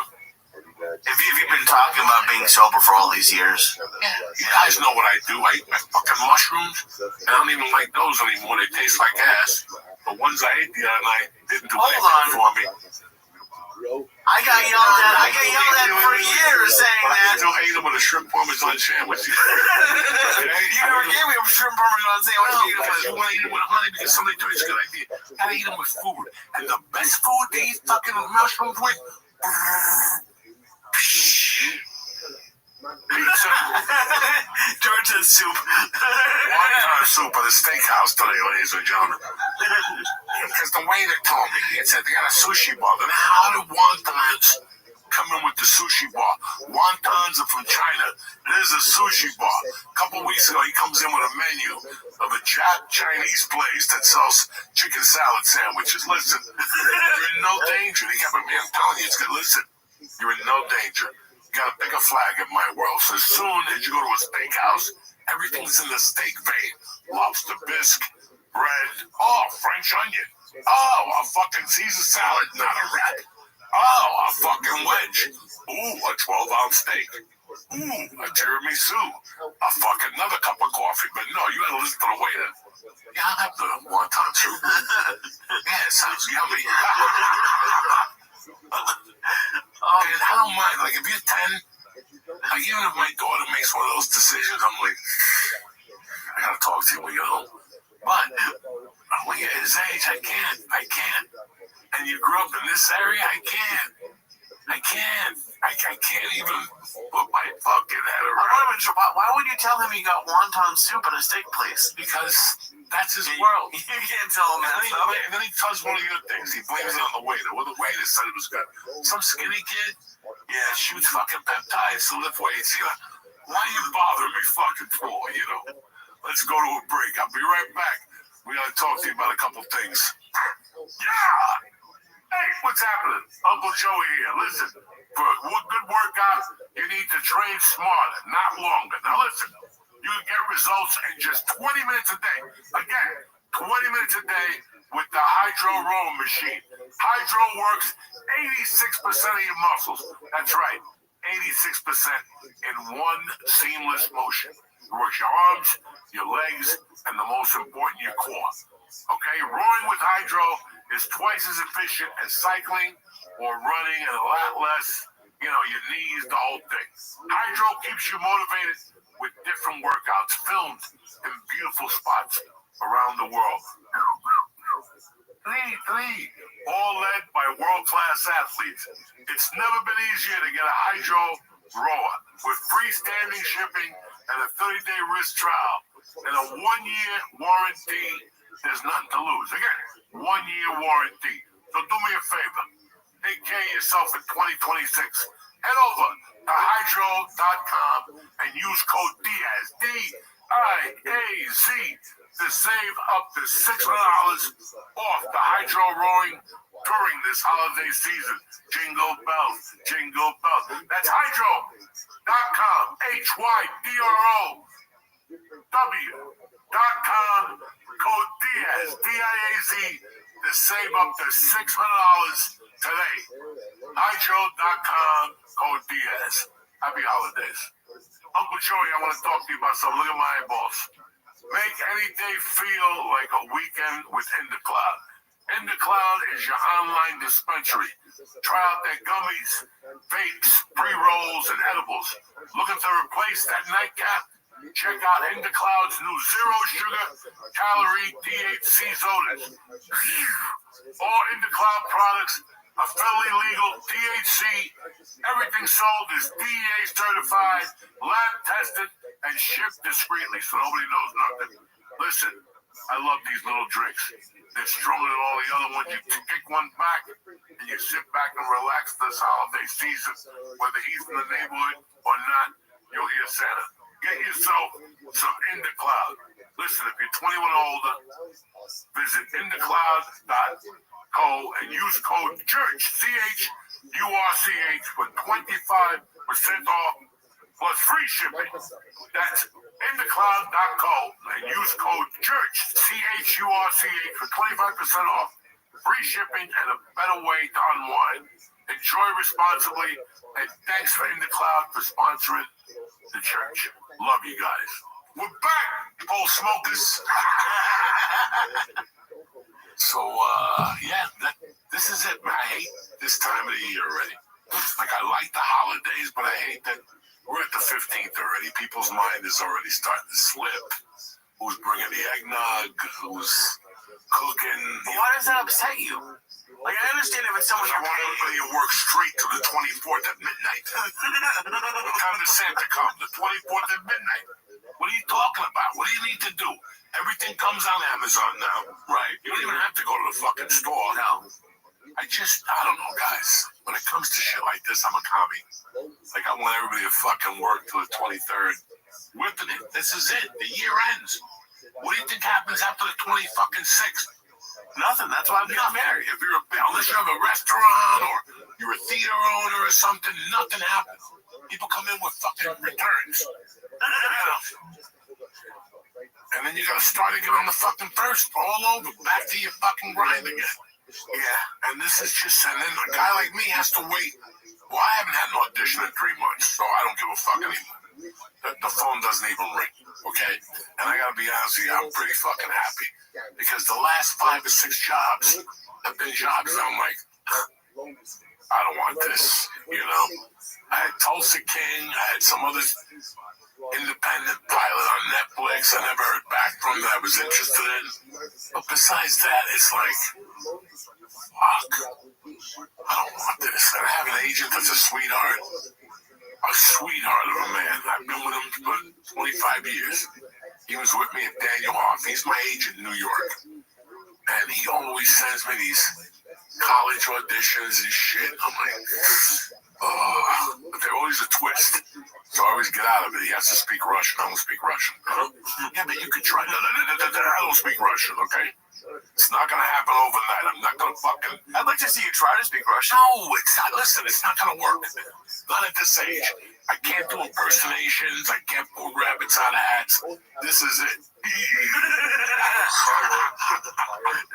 That's your acting move? That's it. That's all I got. But listen, guys, I used to fucking... Right now...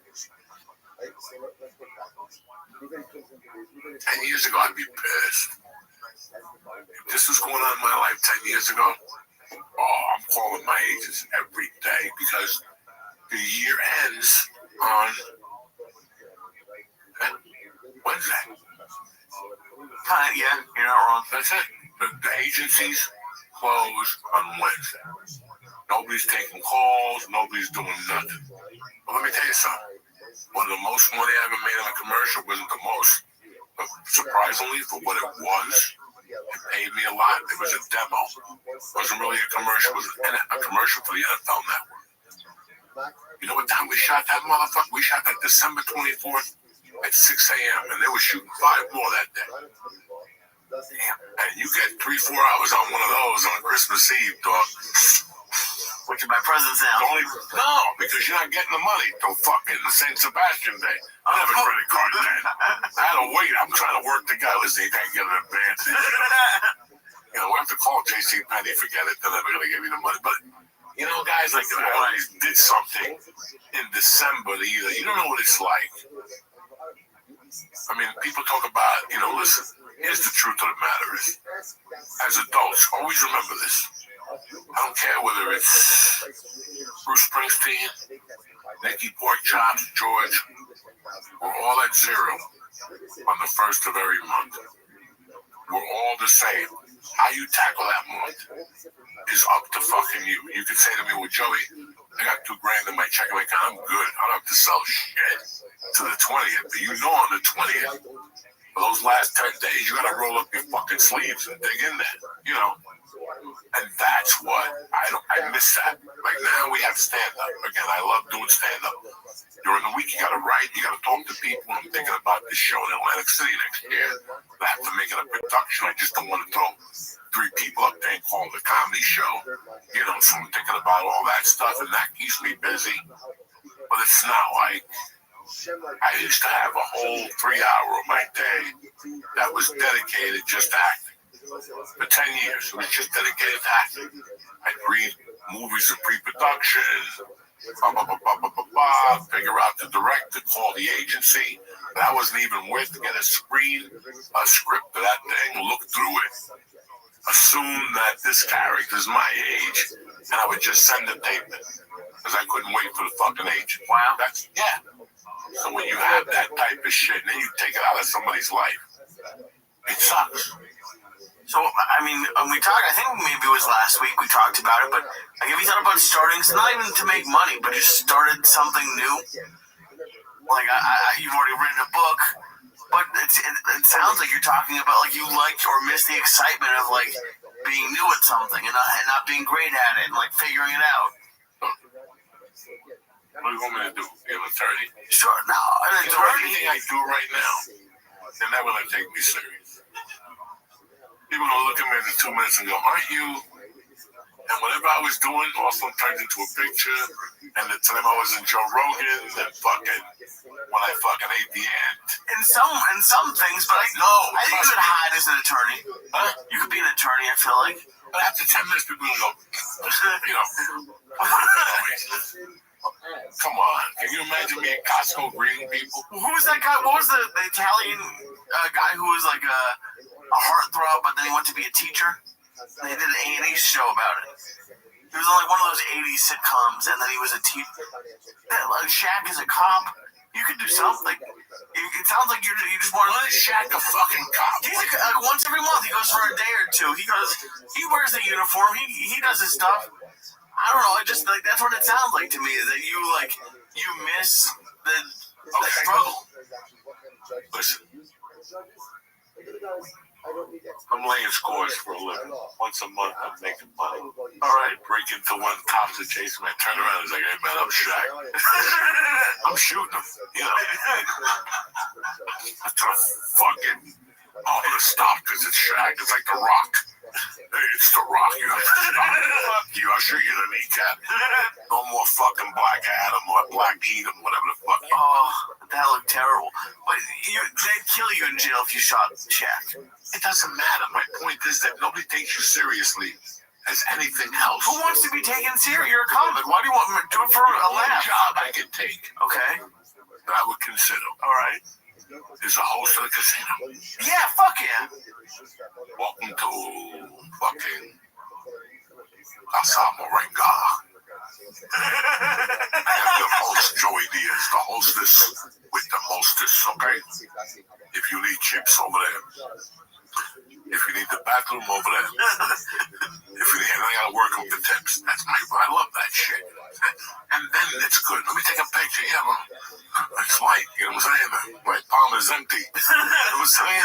You can work it. That's the only guy. Keep looking at your hand. I thought about becoming a maitre d'.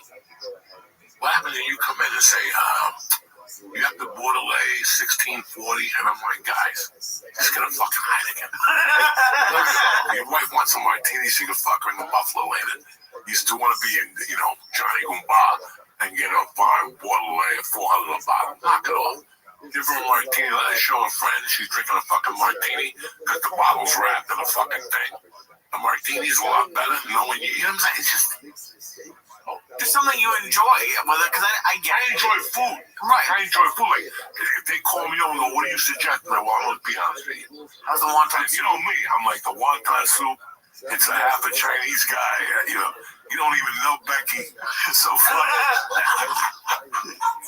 But only George would do that. I would stay the fuck away from that. You should have, you and George should be like a combo maitre d', so George can give you the recommendation, then you go over whack him in the head. Fucking kidding me? The people won't eat for 4 hours. And Nikki, they broke away. They're not married to the family. They moved to Staten Island. And when they were in Staten Island, they opened up another place. That guy went with his wife and the people like said, I'm hungry. Now we're hungry, but George don't give a fuck. Showing them the batteries from Dollar Tree, you know, oh fuck. Oh, you know what you could do? There's a guy online. He calls himself like John Breaks Bad News, and some people pay him just to like call someone up, be like, yeah, your sister is pregnant with my kid, like with Joe's kid. You could just let torture people for like have someone send you $20 and be like, all right, call my boss. He hates fucking Chinese people. And you can call him like order Chinese food. Just whatever you do, just torture people from your home office. That might be a good one. If I do that shit, it can never be for money. It has to be for me. I torture people. You're a purist? I would not torture them. The way I torture you, I would torture you for me. It's for me to see your reactions. And dog, trust me when I'm telling you. I could torture you by not saying a word. Trust me, I know you can. Certain movements, certain things. Just a look. That's all I need from you. I don't even need to see you. Oh. I communicate to you with the weirdest fucking things. Oh, you're like Denzel in The Equalizer. You would just take it on if it was like important to you. Like what do you mean? Like Denzel, that girl. He just takes on that whole movie. He like took over to find this guy's pension because he was a nice guy that he met as a Lyft driver. He went over and killed 800 people in Italy because of it. And I could see that if people could send in like their submissions. Like, this guy's been fucking with me for 20, and like really just get to your heart, and then you decide to fuck with him. There's people that I want to fuck with, but I knew I would break them because how I had to fuck with them would be so intense. And no, this isn't about bringing them. This is about you being at work and me breaking into your house with somebody and putting a bug in your wall that just goes. That's it. It starts at 8 and it stops at 1, but not loud. Very subtle. So you think there's somebody laughing outside your window and shit like that. You do that to somebody every night, and then you figure out a way for them to invite you over. So come here for a second. Do you hear that? And you're like, nothing. No. I think didn't one you tell me you wanted to break in and steal like someone's like left shoe? I did it to the cab driver. That one that sits up there. We're gonna walk into a club one night. We were changing in the parking lot. And I saw his white shoe.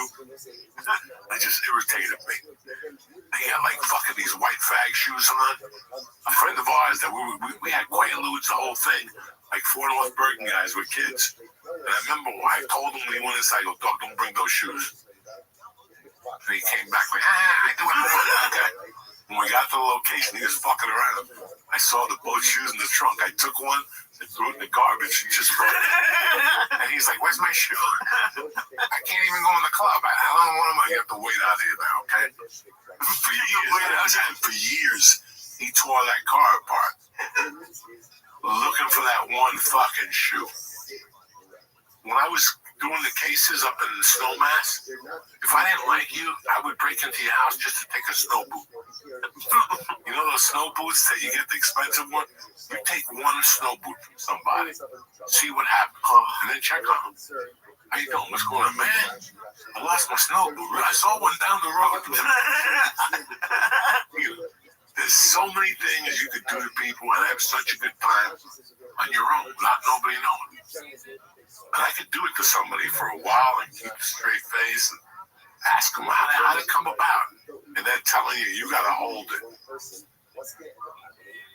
All that shit, you got to hold it to yourself. How do you pick a new target? Is it so? Do you have to like the person to want to torture them, or does someone piss you off in a day? And you're like, "Oh, this is a new guy." No, I have to love you, but at the same time, I cannot believe you're so stupid. You're gonna let this happen to you. You're gonna let it happen to you. For you out of love. Like, I tell you who's gonna have a major league problem. My daughter. Oh, she has no idea.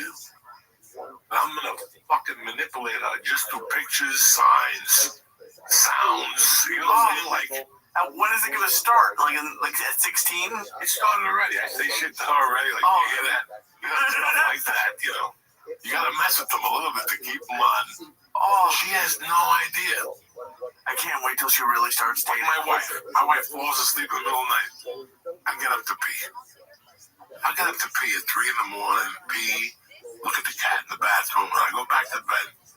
And right before I'm about to put my sleep apnea mask on, I look at my wife, and she's laying like this. It could be 3:30 in the morning. I just go, I just pet her face. This has been going on for 25 fucking years. She doesn't even react to it no more. She just goes,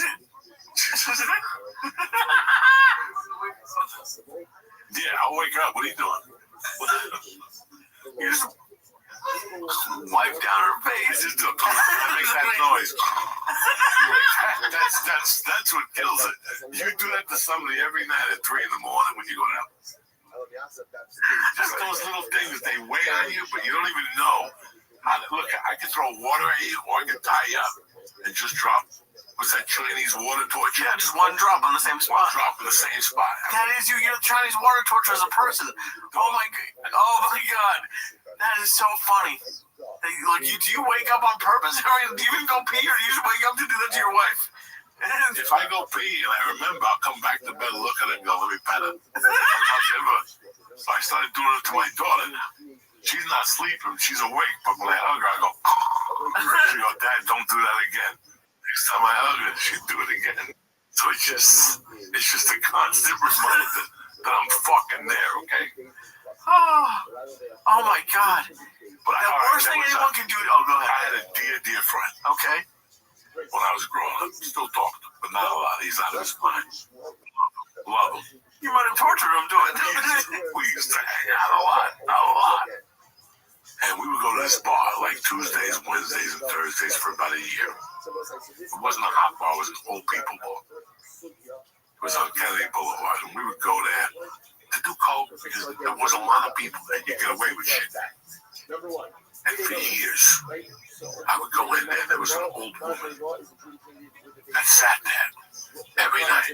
It was like a relic from the neighborhood. And if I went in there, I would give that seat in the middle, and I would sit next to her because I had a friend that would walk in and fall for my trap. And he'd sit in that chair. Okay? And I'd give him a beer, I'd give him a line of coke, and I'd sit there all night and go, yeah, that's all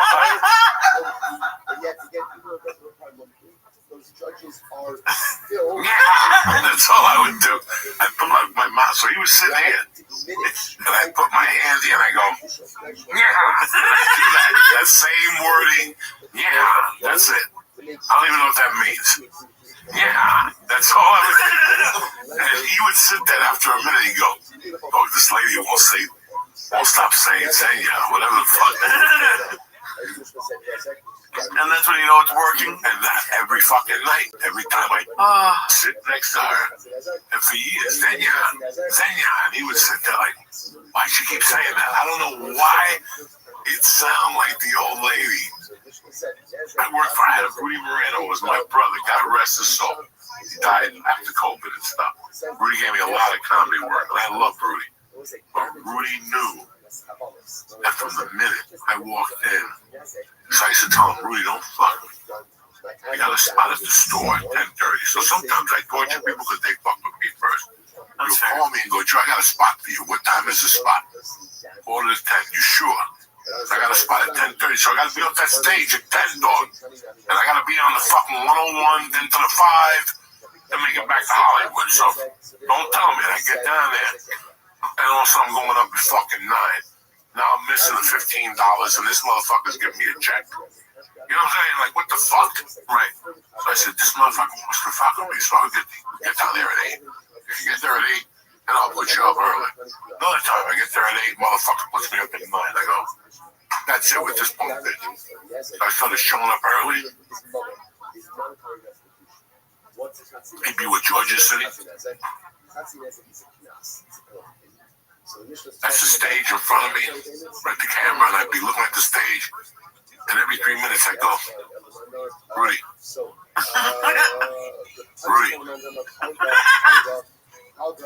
you do that during a comedy show. Rudy, the guy's on stage, People would start turning him on, like, what's going on? Rudy. And then he would turn around and Coco, what the fuck? What time am I going up? No. I would ask him like something. Rate them like something fucking superbly, like nothing to do with the show. And he would always bring one of those things for your breath. Mints, a can. Oh, Tic Tacs. No. Mentos, whatever the fuck those are. He would get the cinnamon ones that are delicious. But if you eat the whole can, you shit blood for a day. I would go up to him. Rudy, where's the Mentos? They're right there. And I would get one every 3 minutes. Oh my God. Right in front of him. Every 3 minutes, like I'd pop it. And he'd sit there like, what the fuck? And then after the Mentos were gone, I'd go right back to the Rudy. I'm surprised he didn't put you up just to get you out of there. And eventually, he started putting me up second. He would give me my check and get me out of there by 8:30. I love it. And then I'd throw in, Rudy, we got a Chinese dinner with this? Rudy, we got a Chinese dinner. You know how many times he just gave me money out of his pocket? Like, go. Did he even get the food, or you just wanted to torture him? Oh, I would torture him. Another time he would give me 2 gigs in one night, and he'd pay me for both gigs. I'd do the first one, but not show up for the second one. Oh my God. What was your excuse? I didn't feel like doing it, Rudy. Oh my God. He would lose his fucking mind. But those, if you're going to give me that, I had a dude convinced that I had the best cocaine across the country. Any city you go to. Now, all the cities he was going to, I was going to. So I knew these cities. I didn't get coke in these cities. Some cities I got lucky, but other cities you don't. But I would tell them I did. Started like a year in advance. Like, dog, I go to Cleveland, I get this shit from fucking Samurais. Remember Mother of Pearl? Because he was my age. I remember Mother of Pearl. We just drip down your throat. And, yeah, I remember that. And I get them all fired. And when he go to that town, I call him on Thursday. I go, you bring anything with you? He goes, I got enough to cover tonight, tomorrow, maybe Saturday. I go, do it all tonight. I got a guy showing up tomorrow that's going to rock you. Oh, no. He called me the next morning, man. I did it all. What time's your guy showing? He's showing about 7:30. Now, I knew what hotel he was in, so I knew the landmark. There's a library down the corner. And I would tell him, go down there. He's a Chinese guy. His name is Ming. So I would just build up the fucking whole weekend for him. I did this to him every weekend, guys, for like a year and a half. It became like a joke. I still remember sending him on a mission before I left the house. I was in California. It must have been 9:30. And I'm like, you done with the show? And I go, yeah. And he goes, do me a favor. Go to the White Horse in the center of town. He's like, Joey, it's 8 degrees. I go, you'll be there in 10 minutes, man. Okay, I'll call you from the White Horse. I'd be in the car headed to the store and the phone would ring. What's up? I'm at the White Horse. Is he coming? He's coming. Ain't nobody coming. I don't even know anybody in Pennsylvania. And I'm telling him, wait at the horse. And told, you know, one night I went and did comedy and did 2 shows, got off stage. And he calls like, man, I've been out here for 2 hours waiting. I'm like, you can't. Then he would buy coke from me, from El Compadre. And he wouldn't see me, so I would take the money that he'd give me, pick up the coke, and then he had a camera. So he'd see me come in, put the coke down, but I would just put like a phony envelope and fucking take it back. And he never saw it. So he knew I was there. He knew I opened up the mailbox, but there was no coke in the mailbox. I did that to him like 2 times. He's like, oh, I don't know if it's my daughter. I don't know if it's my cunt wife. Dog, I had this guy on a different fucking world of torture. I love that you let other people get the blame. You're like, yeah, it probably was your wife. You gotta talk to your wife. I stole it. Every time I go to his house, they had a CD on. I'd steal the CDs.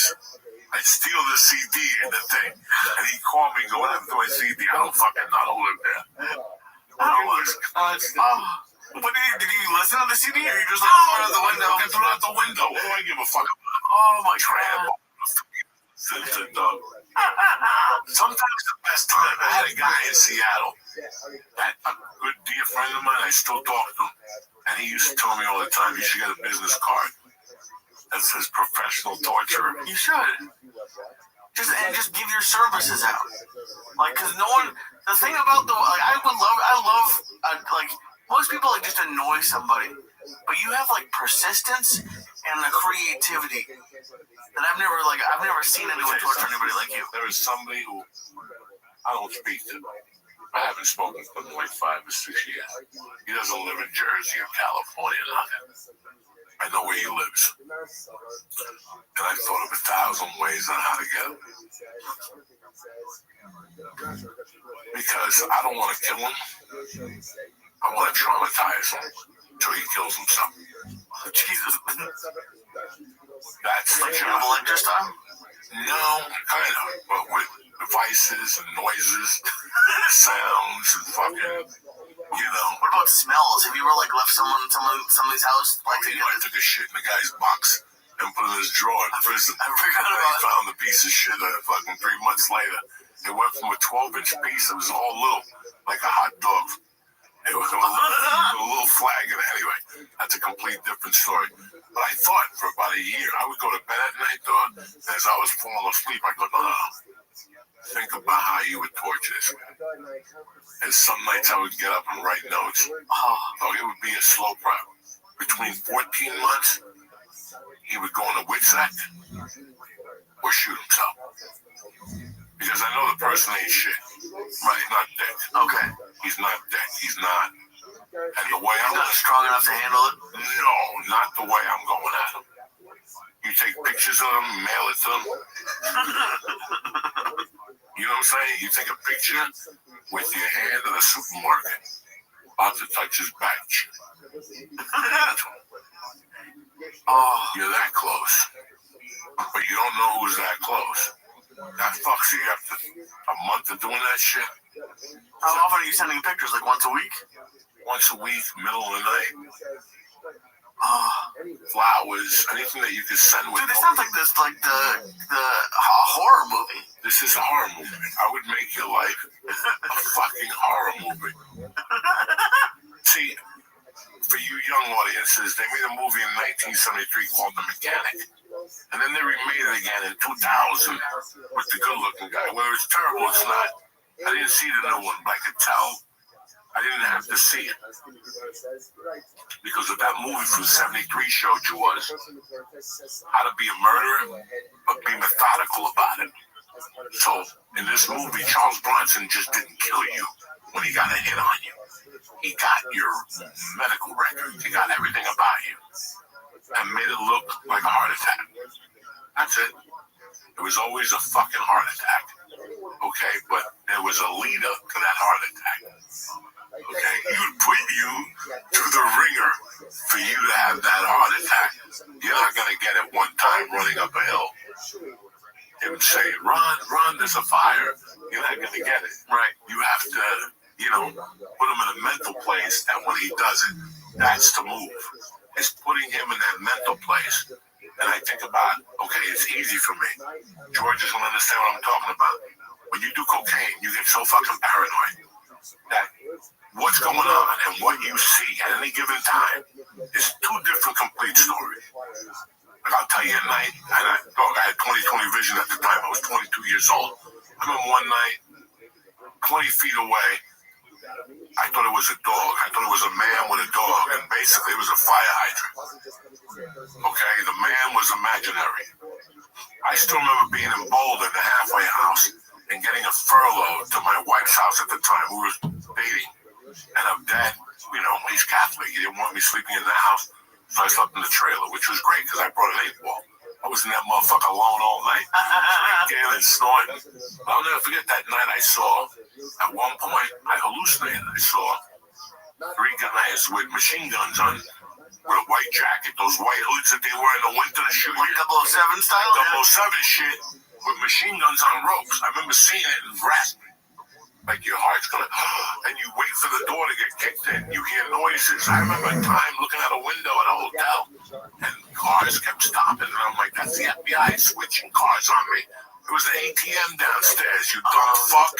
The shit that your mind twists, and that's what you're doing without the drugs.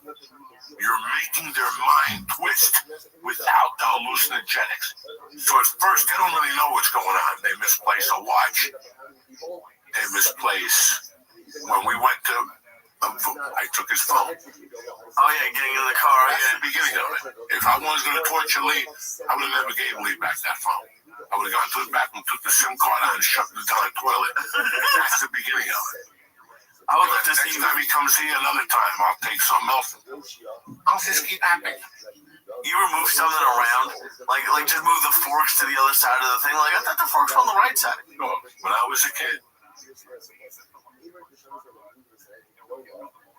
my mother was a sticky-fingered bitch. God rest her soul, my mother was a sticky-fingered bitch.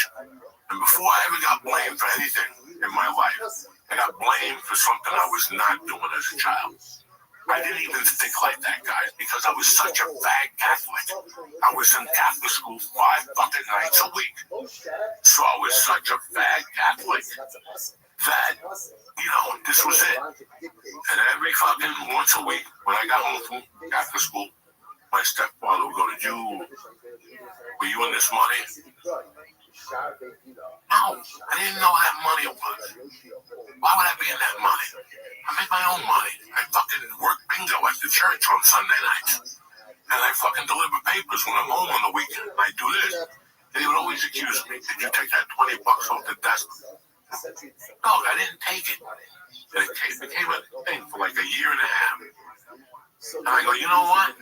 I go, it's either me or my mother. It ain't fucking me. So if I'm gonna get accused for it, I'm gonna start. So before I started robbing them, I started fucking them. So those Cubans think different. Those old style Cubans, he wouldn't put all his money together.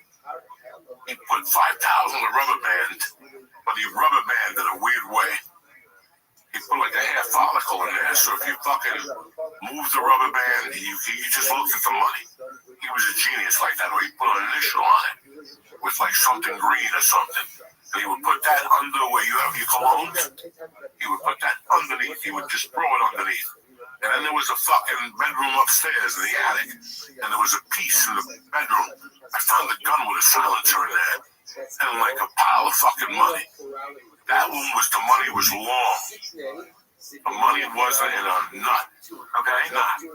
That's where you hit the money, and the money was long. And then there was a spot downstairs when you pulled in with the car closet, and he had all his jackets in there.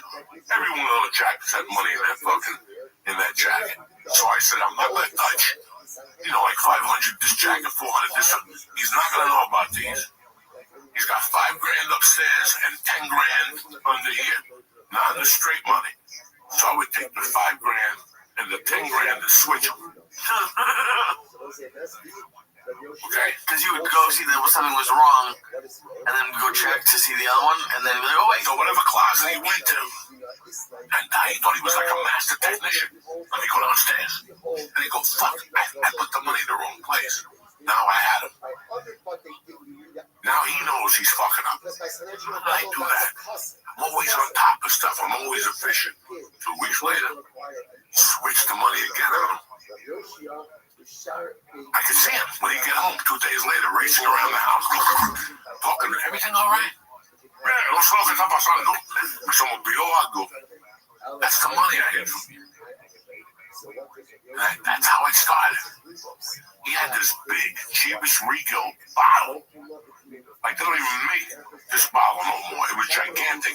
It had pennies in the bottom for St. Lazaro, and then silver dollars, dog, to the top. And one day he goes, did you take a silver dollar out of there? I go, no, why? He goes, because I got them counted.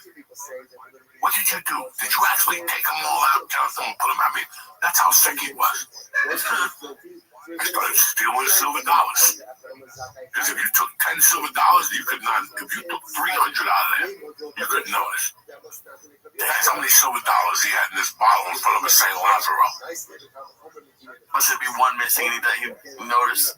No, I would never take anything that was obvious. I would always switch his money. So he had 3 piles of money: the attorney money, the numbers money. I don't know what the money in the attic was for, but the money in the attic was straight. I could never mess with it. Unless I took $2 grand out and re-band-aided it and put it next to it,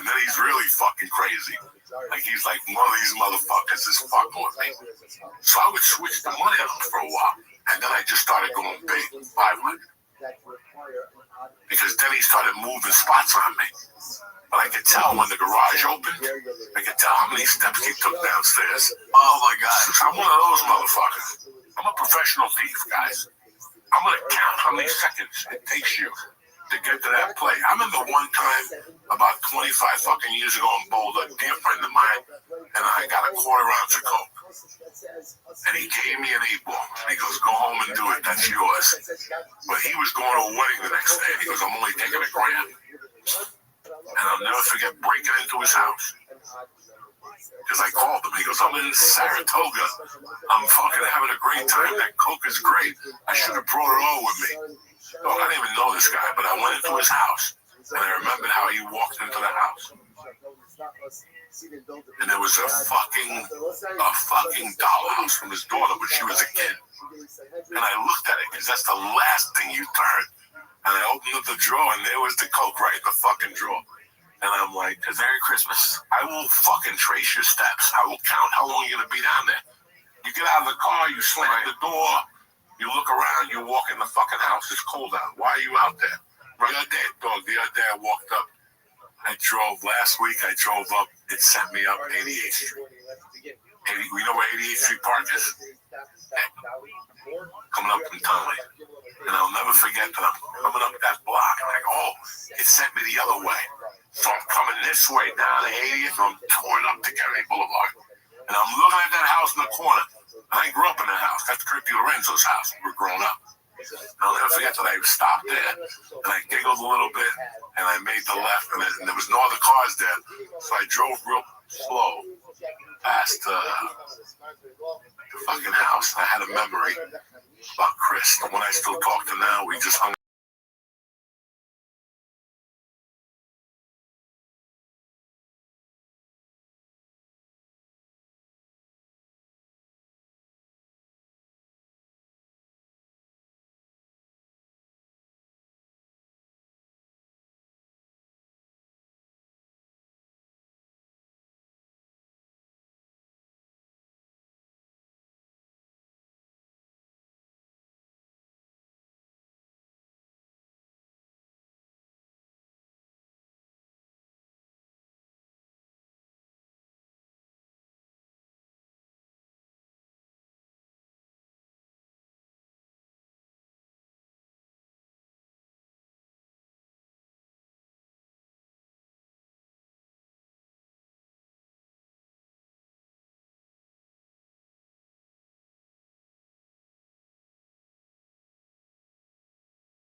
Get ahead and how to bust people. Listen, one thing about it, this is a bad point about me. That if I know you for a while, I start to study you. Like, I know what George is going to do before he does it. I yelled at him before because of the wonton, so not yelled at him, broke his balls. I've known him so long, and that's a gift that you never really have with people. But I learned that growing up, because growing up in Hudson County, especially in my house, especially in a lot of houses around here, you didn't have time to talk. It was all based on a look. You know what I'm saying? It's all based on a fucking look. So you gotta read people. Like, I gotta know what you're gonna say, and I gotta know what I'm gonna say. Why is that bad? To play the head of the game? Yeah, to study people. You have to. If you're gonna do stand-up, if you're gonna be an actor, you know, this is the shit psychiatrists do. Whatever, those psychologists and shit. No, this is the shit you do as a stand-up. You know, when the headliner's on stage, you're watching the headliner. You're really watching the audience. You're watching how they react, how one person's on the phone, how one person's eating, how two people think they're in fucking heaven. They're looking at the comedian like, you know, that's what I like to do. You know, some people like to do, I like to smoke a fucking joint and sit there in the car and watch people walk by. For 20 minutes, 30 minutes, just watch people walk by. Think about what they're thinking about. You know, I was telling my wife that I know men's breakdown. Like, I know men. And I'm not saying this the right way. I know how life can end up. And how I describe it to people is sitting on a plane in the front, whether you're in 7B or 8B, so you can actually see everybody who comes on the plane. And I tell this to people, and I tell this, and hopefully you guys will listen to what I'm saying to you. Yeah, I'm not saying nothing bad to you, but when you sit in 6B, or for years I sat in first class with Joe Rogan, it wasn't because I had any money, it's because his agent made you buy 2 first class tickets. And I would sit there, and when everybody else was watching or reading, I'm watching people, and I'm watching couples in particular.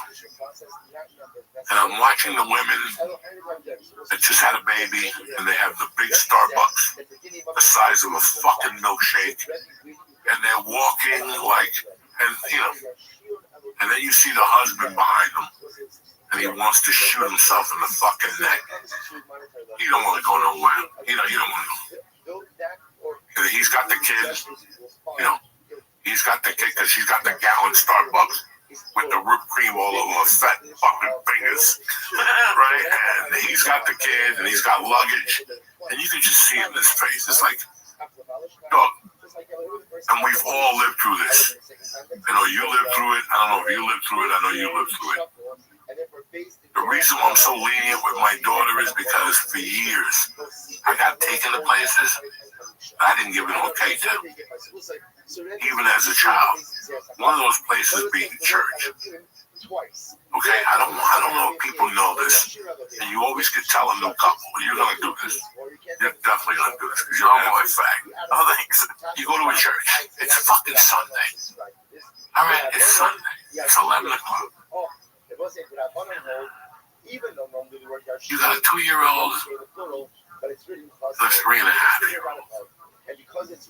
The 2-year-old don't want to fucking be there. Throughout the whole hour, you're shaking the 2-year-old. The 4-year-old is looking around like, how long does this last? Why am I in this room with all these ugly fucking white people? You know, and the father's like, just beat up. He just wants to get home to watch the check-in.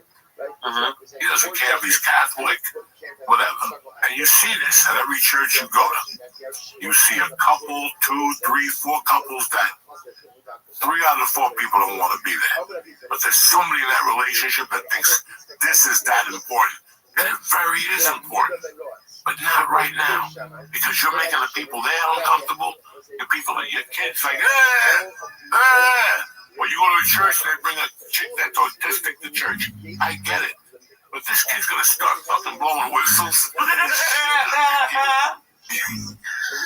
was waiting. I was like, oh oh boy, where is this gonna go? Whistles is probably the best case scenario. As an American, I gotta sit there during 3 of the whistle breaks. That poor kid, he's got problems, God put him on the planet. By the 5th or 6th whistle, I'm like, bro, what the fuck is this shit? You know what I'm saying? But we as Americans don't have that anymore. When you're black labeled, you're called the fuck out. And that's why half the time I don't go out. Because I know I'm going to say something. I'm too old anymore. I'm too old for magic tricks and for fucking, But think about it, guys. And this is why me and my wife, we had a situation a couple of years ago. And we talked about it a lot. And we were like, look, I didn't want to go there. I didn't want to go there in the first place. I understand it's your culture. One time it worked out, but that's it. Never again. You go by yourself. You can get a plane ticket, fly to Newark, and be there in 3 hours. But people think, we're going to go to my parents for New Year's. No, we're not. No, we're not. I ain't going fucking nowhere.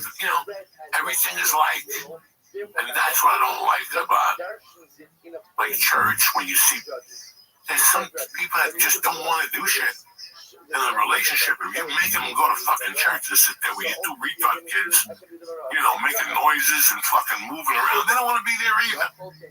Let's go. Give me the fucking kids. I'm out of here. You come home later, stop the donuts, I'll have lunch cooked for you. I'd rather do that. But you're the Catholic one. Go down there and jump up and down and, right. Don't force people to do something. And I told my wife all the time, what would you do? Well, my mother was still awake. I'd be a worthless man. I'd be in prison. But what would you do if my mother was still alive, thinking the way she did? I go, you wouldn't tolerate that shit at all. And guess what? I wouldn't expect you to fucking tolerate. I wouldn't fucking expect you to tolerate. That's too deep of a Cuban shit. And those motherfuckers don't give a fuck. They'll talk Spanish in front of you and try to break it down, and it sounds even worse. Just don't say a fucking word to them. They're American and you're fucking Spanish and they don't know shit. But there was so many situations, and my wife finally and me came to a conclusion after 25 fucking years that for some shit, not everybody has to go. Not everybody has to fucking go to these places. Yeah. I can see when a man is broken. I want to break him, not a chubby wife drinking whipped cream on her fingers, but to get to that thing, it takes a while to break somebody. And even when I got in trouble, my job was to torment Bella in different ways. I could never get to him. Right. But I would have, that's when you start doing, again, you can't make it obvious, but you have to think that they're losing their mind. And you can't go too strong at the beginning because then it's too obvious. It's too obvious. Just a little bit. So it's very lightly, and you pile it on, sort of how I did with Joe Rogan. And he brought was funny because he just called me. I looked at it, I just missed his call. And it's like so weird how that worked out perfectly, because when he said to me that every time he talks to Joe, he hears a click on the phone, I knew I had him. That's it. I could run with this for years. It's like a wheel of fortune in your eyes. You're like, oh, this is the jackpot. And I do this to everybody. We were talking about, let's get it out of the open. We were talking about things that you see. I became friends with somebody last year that when I first became friends with this person, I was informed that she wanted to do a podcast. Within 25 minutes, I had naked pictures. It didn't matter. I knew she was bad news. And I go, you know what? I don't want to just stop talking to this person. I'm going to keep him around like a fucking leash, And she would call me every 3 weeks with a story. I never really hung out with her after that. It wasn't even worth the aggravation. But I knew that where I was going with this broad was going to be trouble. Okay? And I knew that there was no way this could ever happen. I already blown my life 18 different times. This could not happen. I really liked it, but not for those reasons. Right? I thought that we could bring her in as a podcast chick or something like that. She's hot. She's something different. She would tell about her horror stories, but she would.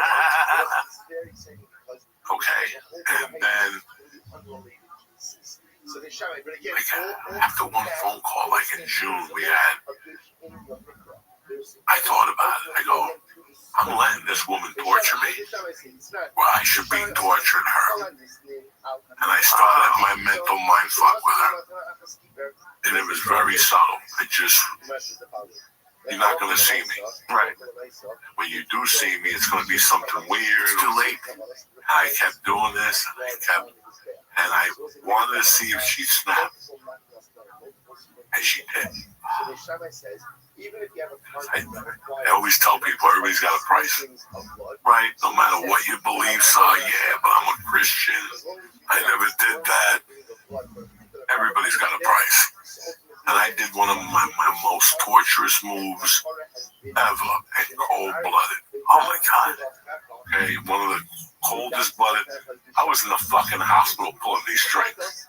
That's how big my Jimmy is. Oh my God, you were torturing someone from the hospital? From the hospital, laughing to myself, watching my blood pressure go up from the giggling in my heart. Oh my God. And I saw a fracture. And then what did I do? I had two options. I go to war with her, or dismiss her altogether. And I dismissed her again, and I saw her lose her mind again. Then I finally had to get rid of her. I finally had to tell her that, she was an abortionist, and, all this other shit.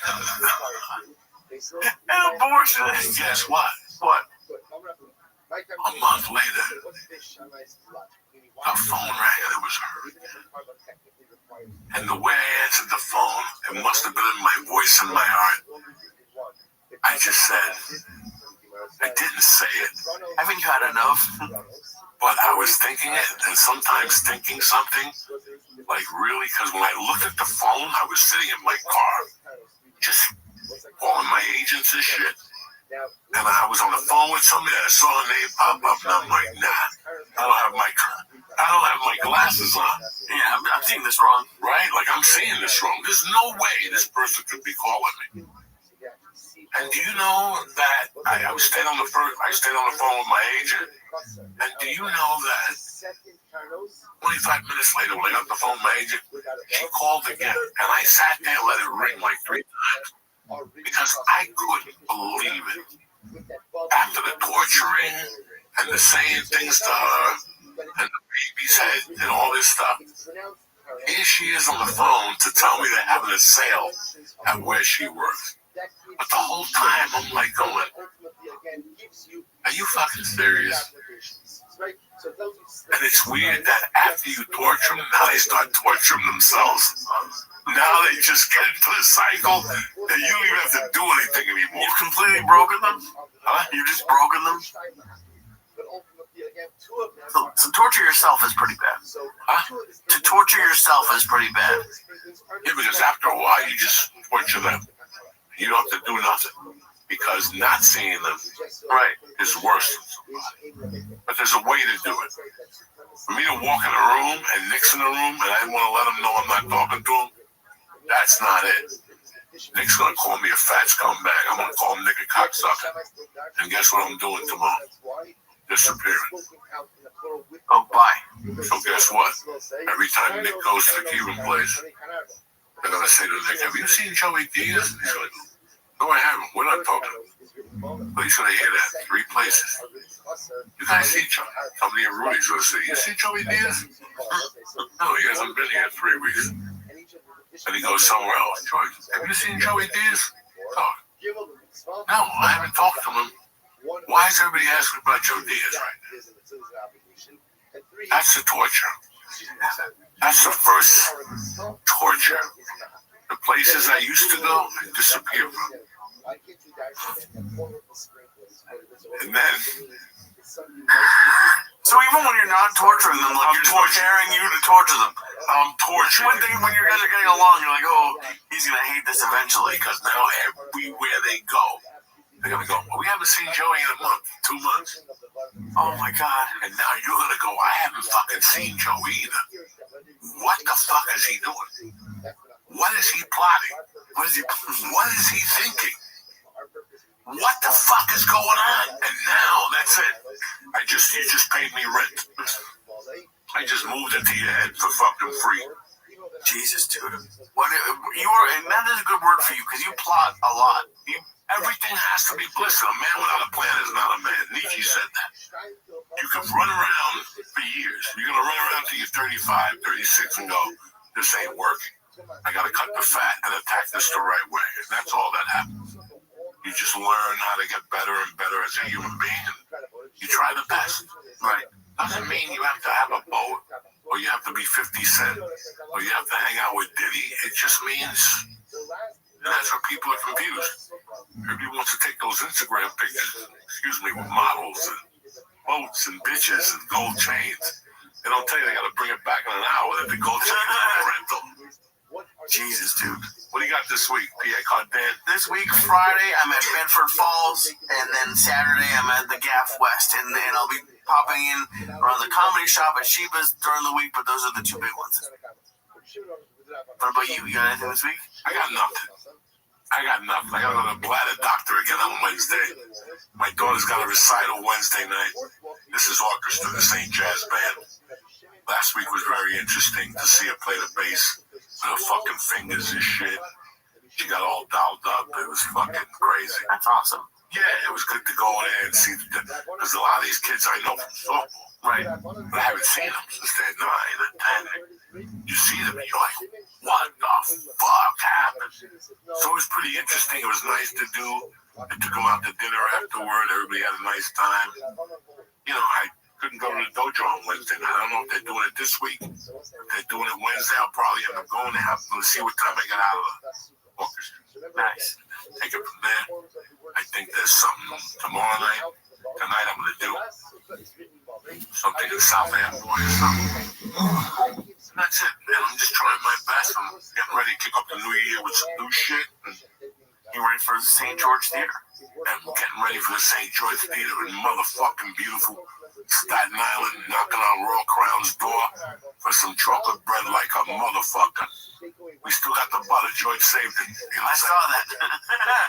George saved it for his birthday. It's cold enough here that it's probably fine. I love you, motherfuckers. Thank you very much for watching, and we'll see you next week. Same time, same bad channel. Yeah! Happy holidays. Uncle Joey here. Listen, fellas. It's time to level up your big dick game. Blue Chew just dropped Blue Chew Gold. Listen, Blue Chew Gold is a 4-in-1 tablet with a mix of key ingredients. Increased blood flow, arousal. Blue Chew Gold dissolves under your tongue. It works in as little as 15 minutes. You don't have to wait there like a fucking Listen, this stuff is tremendous. It said 15 minutes. All you gotta do is think of what that monkey looks like, and that fucking soldier will be pop up. I'll be at attention. That helmet will be nice and pink, just how they like it. You know what I'm saying? Medium rare. Yeah! Get your confidence back in a single tablet. Make life easier by getting harder. Discover your options at BlueChew.com. It's December. You understand me? New Year's is coming. Christmas is coming. Everybody wants a Christmas present. You're going to give them the best Christmas present they ever got. Dig for 12 days straight with Blue Chew Gold. Listen, we got a special deal for church family. Get 10% off your first month of Blue Chew Gold with code Joey. Listen, for years we've been giving you a little Blue Chew every month on the house. Listen, we got a new formula, and you got to jump on it, all right? Again, that's promo code Joey. BlueChew.com for more details, important safety information. And I want to thank Blue Chew for sponsoring this podcast. And I also want to thank you for putting together Blue Chew Gold. There's a lot of men are going to dig this, and I love the way you sling that fucking hammer. You're not even going to believe it's you. You're going to keep pumping, nuts coming out. What the fuck is Blue Chew Gold? Merry Christmas.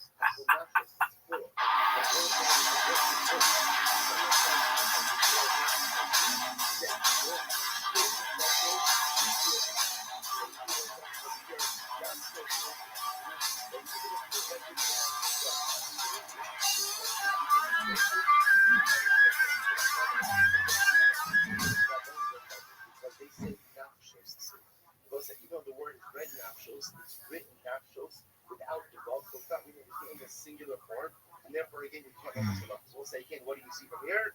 They're trying to keep a whole gauge in the micro. supremacy is given to the spoken word. So Maskif law, so also so again, so this is really like exceptionally exciting because here the Gemara is saying why the all of the different opinions, all who subscribe to the zero goes of Yish in Lamikra. It says the Gemara, Maskif Akbayach. Me equal the less than Yish in Lamikra. I don't understand. You're making it sound like that there are those who argue with this premise of Yish in Lamikra. Is there anyone who doesn't hold Yish in Lamikra? Meaning we all agree that supremacy is given to the spoken word and not to the way that it's written. Not Tanya, I'll tell you why. Because if you don't subscribe to Yish in Lamikra, you have a problem. Pasuk is not Tanya. B'chalevimo. Pasuk says, "Lo sebashal b'di b'chalevimo." You can't cook a kid in his mother's work. Pasuk b'chalov. Yochel b'chalev. I'm not. Maybe it's not challah. Like maybe it's not challah. Maybe I won't say what it is. Maybe it's chalev. Maybe it's that. Maybe what it's saying is, "Lo sebashal b'di b'chalevimo." There's no din of pasuk b'chalov. There's a din of pasuk b'chalev. So the Gemara says, "Amrit yesh en lamikra." So I say, but rather you see from here that what? Look at the Rashi. Amrit yesh en lamikra. Top of down on the base. And let them not get colored. The colored pasuk b'chalav. Not supposed to listen to this. Amazing. So the Gemara says, "This is here. This is everyone has to agree with Yesh en lamikra. Why? I'll say because if you don't hold Yesh en lamikra, then you know what? You don't. Sorry. Right. If you don't hold, like if you don't hold Yesh en lamikra, at the end of the day, it's almost impossible to learn out the Isser of Basar B'Kol. Because on one side, again, if it's Ish in the Masorah, the supremacy is the way that it's written, I don't know if that's Cholov or Kala. If that's but again, because we all agree in the Mikra and our Masorah is that we know that we read it as Cholov, that's the Isser of Basar B'Kol. So Rabbi saying everyone agrees with Yesh en lamikra. And then fully Yesh en lamikra. Oh, it was okay, great. So after we spent this whole hour showing these machloksim, the Gemara says, "You're right. There's no machloksim. It's incredible. And sometimes we invest a lot of time and energy into creating a certain construct or framework for ourselves, and sometimes it's clear that it's wrong. It becomes clear that it's wrong. The hardest thing in life is to back up. The hardest thing in life is the ability to invest so much time in personality, identity, and whatever. And then you guys, wow, this is just incorrect. So I think most times people just dig in their heels and would rather go ahead and just continue down in the wrong path than to revisit it. You see, Chazal gave us this incredible answer. We just spent Amadalas all of this time solidifying this idea that there's a machlokes. Now the Gemara says, okay, we're saying incredibly interesting way that it's okay to say that you're wrong. It's okay. It's okay. We make mistakes, and the best thing you can do when you make a mistake is I acknowledge it. Try to go ahead and redirect myself and move forward. You're right. Everyone holds Yesh en lamikra. But we're gonna challenge this again. Everyone agrees on saying that supremacy is given to the way the word is spoken. So since here's the problem. If everyone agrees that Yesh en lamikra, now you know what we're going to have to do. We have to start all over. Now we have to go back to all of these machlokes and then figure out what are they about. We thought they were arguing about Yesh en lamikra, Yesh en Masoras. They were telling me that everybody agrees Yesh en lamikra. I need now to go back and figure out what are they arguing about over here. So let's do this. So what are Rabbi and Rabbi arguing about? Rabbi would be Rabbi Sabar, Yashir Elohim, Green. Rabbi holds that the second time the Torah discusses Yashir Elohim, that's talking about a different set of judges. So when the Torah told the Elohim the first time, which means two, and then Rabbi was saying that the second mention of Rishon was about another two judges. And therefore, you know, say that leads Rabbi to us, and basically made up of four judges. You can't have a Beis Din Shabbat, you can't have an even numbered Beis Din, and therefore, again, you get to find Rabban and Sabri, Yashir Deheim Bahai. Whereas Rabban understands that the Yashir Elohim in the second pasuk is referring to the same Elohim of the first pasuk. And just like in the first pasuk it was two, in the second pasuk it was two, you can't have an Elohim of two, therefore it becomes three. So the focus is just on what the Elohim is actually going on, but nothing to do with the Yeshua of ourselves. Next, Rabbi Yehuda ben Roach. So remember again, what did Rabbi Yehuda ben Roach say? Rabbi Yehuda ben Roach said, "Who not born on So the Rabbi was the labor. So in are go keep it out on the lake. We're gonna come back and find that again.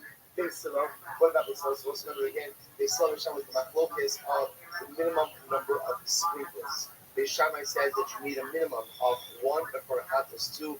The Hillel says for a chatos you only need one. So the Gemara says they Hillel the Sanya, the Hefer, the Torah said you shall three times. If they had in the halal dinner, them are coming with that. So listen to this. So if you look at Rashi, it's the fourth short line in Rashi. Why did the Torah have to keep the Hefer? Yes, I go, but you know how to see. My son of Mukina to Kulu Makos now. What we're going to see now, if the Torah happened to keep the because had it not been that, I would have learned there's nothing about it. What's the common part? Follow thing, Ne'emar Damin, Lamato. It says so, it says Damin, Lamato. It says Damin, Sai, ultimately, still on the Steya. The Ne'emar Damin, Lamato. Not Damin Ha'amur, Lamato. Shenasa, the Makara Amas. So just like it says also that the second mention of the Damin means that you went ahead and you did one application. It's the Chatra. So to again by Damin that I mentioned the Malo, that they were just a moment. So ultimately, one application should be enough to affect Chatra as well. Look at Rashi with this one. Ne'em is Damin, the Tarsham and Mato, got the Chatra Sa'ot. What's it? The Mato is like Chatra Sa'ot, the bird offering that is the Chatras. The Shmias HaKosh, the Izam Dam. The Izam is the Chatas, Al-Kiram is there. The Namu Dam is the Malo, the Chatas Behima. The Novi is equating the Chatas Sa'ot with the Chatas Behima. So just like the Chatas, Mata Mamor the Mata, just like by the Chatas Sa'ot, there is one application, and that's enough. So to by the Chatas Behima, all you need is one application as well. So we're going to learn how the blood applications of the Chatas Behima from the blood applications of the Chatas Sa'ot. Okay, that was that soon. Or perhaps one could have made a different argument. Ne'emar Damin Bachutz, the Ne'emar Damin Bithnin. It says blood application on the outside of the Mizbeach. Because the outside of the Mizbeach is, we won't call it Mizbeach, which was the large Mizbeach used for animal sacrifice. The Ne'emar Damin Bithnin. But there were certain blood applications, specifically on Yom Kippur, that were done on the inner Mizbeach. Remember, the inner Mizbeach is Mizbeach HaKtoros. The incense Mizbeach, because it's not offering up animals there, but in the Kippur there are blood applications there. So I was going to find my Tamar more of it than Isa Akas, we're not close, no, also close. So just like if you miss something, in other words, if you do not do one of the applications on the inner Mizbeach, so ultimately again, you have compromised the sacrificial service. So too, I'm done I'm wearing the chutz. So too, I would say that what? If you missed a blood application on this outer Mizbeach, so ultimately again, if you missed one, you did absolutely nothing. Take a look at the Rashi. It's like in the middle of the short lines. Bifnim, Chatos Hafnimios, the Parkman Mashiach, the Ha'alam Davar, Hatu'ulim Sheva Zayos, Alavarok, that's fine, it's down Hazab. Okay, so actually, Rashi's not bringing down the example of Yom Kippur, he's bringing down the example of Parkman Mashiach, or Par Ha'alam Davar, and I see what certain sin offerings, Utiranku, Makana Achas Yakev, it stays in the cover. So I'll say, listen to this. So the Gemara is dashing the following idea. The question is, what do you compare to what? So if you compare the Chatos Haflim to the Chatos Haflim, right? If you go ahead, or I should say differently, if you compare the Chatos Behima to the Chatos Sa'ot, you're saying that the Chatos Sa'ot has one blood application, the Chatos Behima only needs one blood application as well. There will be more blood applications, but all you need is one.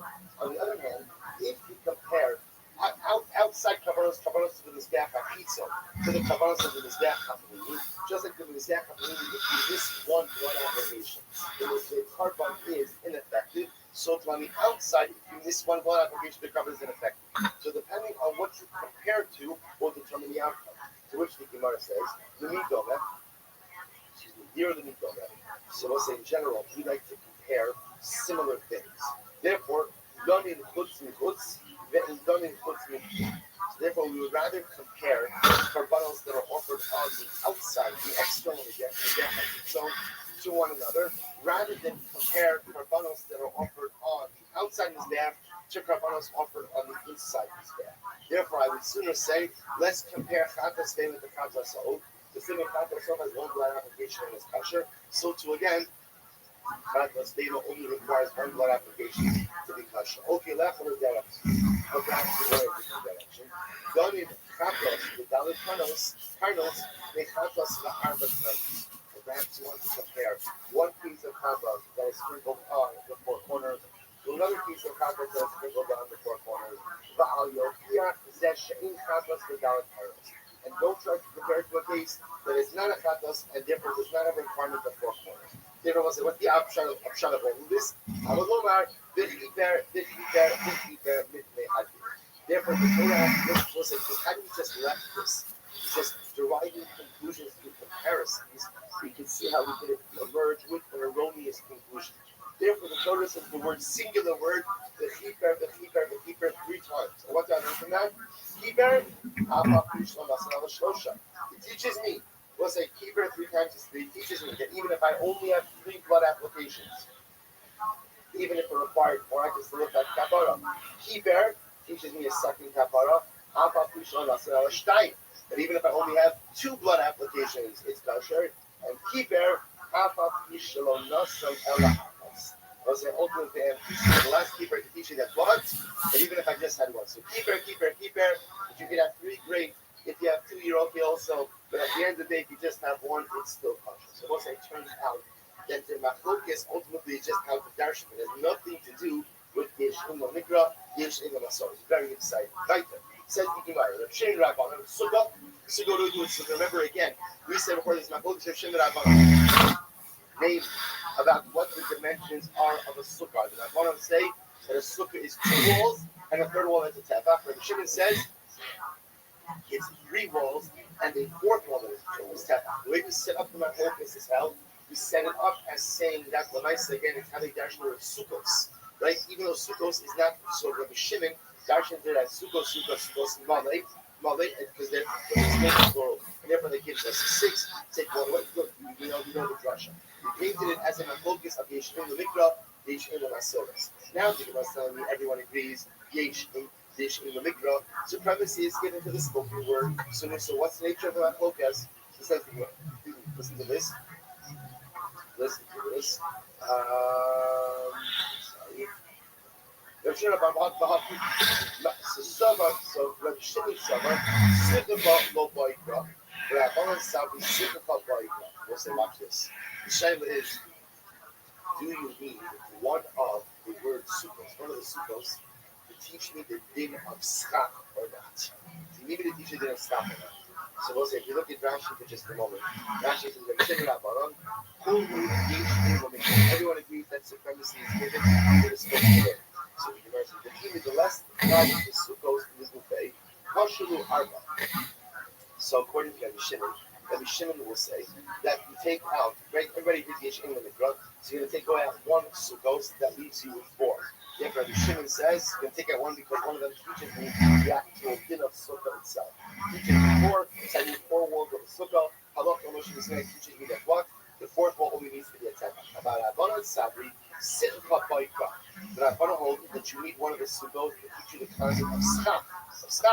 In other words, therefore, even if I start out with 6 Pashalul Gimel, so therefore it turns out that I take away one of the sukkot teaching the concept of sukkah, one of the sukkot ultimately again to teach me the concept of schach, and 3. And now that I'm up to 3, the Halakha Moshe Messiah comes along and teaches me that I only need 2 full walls plus a tefach on the third. So the way the Gemara is framing this now is whether or not you need to take away one of those sukkos to teach you the concept of schach, that you need schach. But I want to say yes. Rabbi Shimon says, why does Rabbi Shimon say no? Why does Rabbi Shimon say no? Because again, Rabbi Shimon says, sukkah nikres shma al shem schach. In other words, what makes a sukkah is a schach. That's the defining feature. The defining feature of a sukkah is the fact that it has a temporary roof. That's what makes it a temporary structure. We know we pass now up on the walls of the sukkah to be the most solid because it's not what you make the walls out of. I mean, it matters. But the walls don't have to necessarily be able to permanent nature. They can even be able to, what makes a sukkah, so I don't need a puzzle teaching us that. It's not going to be the part of the sukkah. Rabbanan say, no, you need a pasuk or a word for also. That machlok is translated ultimately into how many sukkos you have a deliverable for Russia. Next, Rabbi Kiva and Rabbanan. So remember, next machlok is Rabbi Kiva and Rabbanan. So Allah said, what happens if you have a revius of blood which came from two corpses? Two corpses. Rabbi Akiva says, if it comes together to an revius, then what? It's Mikami Bo'ohel. The Rabbanan say it's not. So what are they arguing about? So Rabbi Akiva Savar. Nafshos, Nashma. Rabbi Kiva says that Nafshos means even from two people. The Rabbanan said Nafshos Ja'alma Nashma. And the Rabbanan said, no, Nafshos is just the way the Torah speaks. It just means people in general. Fine. So the Gemara says, well, so now watch this. So now so just understand what we started with over here. We started this morning, just like, it's only been 40 minutes since we started that. It feels like we've been on such a roller coaster. So remember, we started again with the state that there's a machlokas. Yesh in the mikra, yesh in the masolas. Then down with the machlokas, and we define all of these cases along with the machlokas. Then the Gemara says, no machlokas. Everyone agrees yesh in the mikra. Supremacy is given to the way that the word is spoken. Fine. Now, what do we have to do as a result of that? We have to redefine all of these machlokas. Now the Gemara comes along and it says, is that really true? That everybody holds Yesh Ein Mikra? Right? Is that really true that everybody holds that? For 1 second. Vatanya. L'totapos. Right? So it uses a strange word of totapos. It says it 3 times. Now, if you notice again, so 2 times it's written chaser without the vav. 1 time it's written chaser. Harei kan arba divrei Mishpah. The Mishnah teaches us that what the tune have to have 4 compartments. Where does he get 4 compartments on those things? Because totapos is 1, totapos number 2 is 2, and totapos number 3, which is written chaser, which is written probably with the above, represents what? 2. So 1 plus 1 plus 2 is 4. That is all dashes. So here you see that you need 4 compartments of 4 partials, something with 4 with children. Now the Kiva Omer ain't no touch. The Kiva says, I understand what is that Yishmael doing? That is Yesh Ein Lamasoras. What that is saying is supremacy is given to the way the word is written, not the way the word is spoken. What are you talking about? You just told me over here that everyone agrees Yesh Ein Lamikra. And here we've got the great Sefer Yishmael telling me that no, Yesh Ein Lamasoras. Rabbi Kiva says, Inotzar. Rabbi Kiva says, I'm showing you this whole drasha. Rather, Elatat the Kas Vishnayim, Kaspa Abrit Vishnayim. Ultimately, Rabbi Kiva says, you know the whole drasha. The word totapos is not etymologically a Hebrew word. It's not Lashon HaKodesh. There's no Hebraic etymological root for the word totapos. Rather, Lashon HaKodesh says it's actually from 2 different dialects. Right? The Kapsi, some Kaspi languages too. Kasi, some African dialect is too. But maybe it's like what's the pshat? Right? The emotional give us the word totapos. So it's like, it's like the says, you're right, it's a machlokas. Wow. Like exhausted. One is exhausted. So the Gemara says, I don't understand. So the Gemara says, it's a machlokas. Not every machlokas of Yesh Ein Lamikra, Yesh Ein Lamasoras. How do you watch this? When do they have a machlokas? Eichad Yishanakra, Mimasoras. What they say that we'll pick up tomorrow. But what do you say there's a machlokas?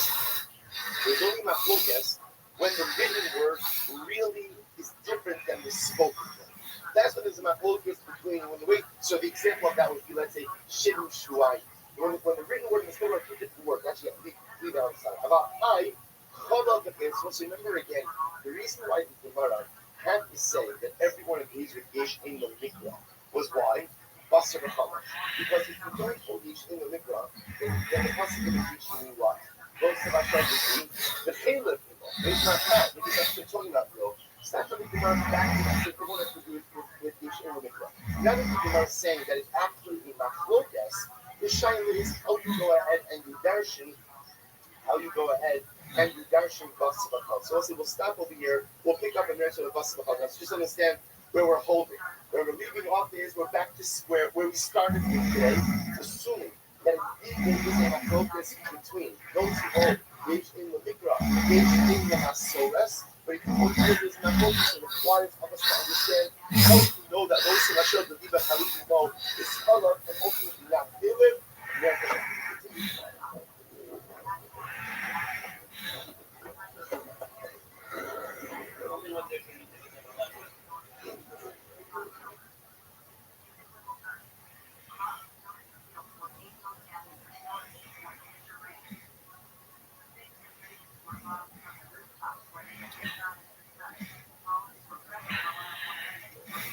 say good morning.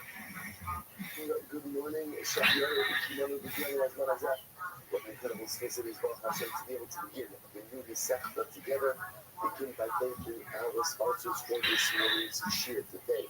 Our Kanatola sponsor, our annual Kanatola sponsor, with Mark Tavshin Day 5785, the Tesla Mishpacha, for dedicating all of the shiurim and drushas this year. As it was, first of all, it's a matter of the condition of our Basra, and in Yom Hashem, there is still some strong start and strong condition.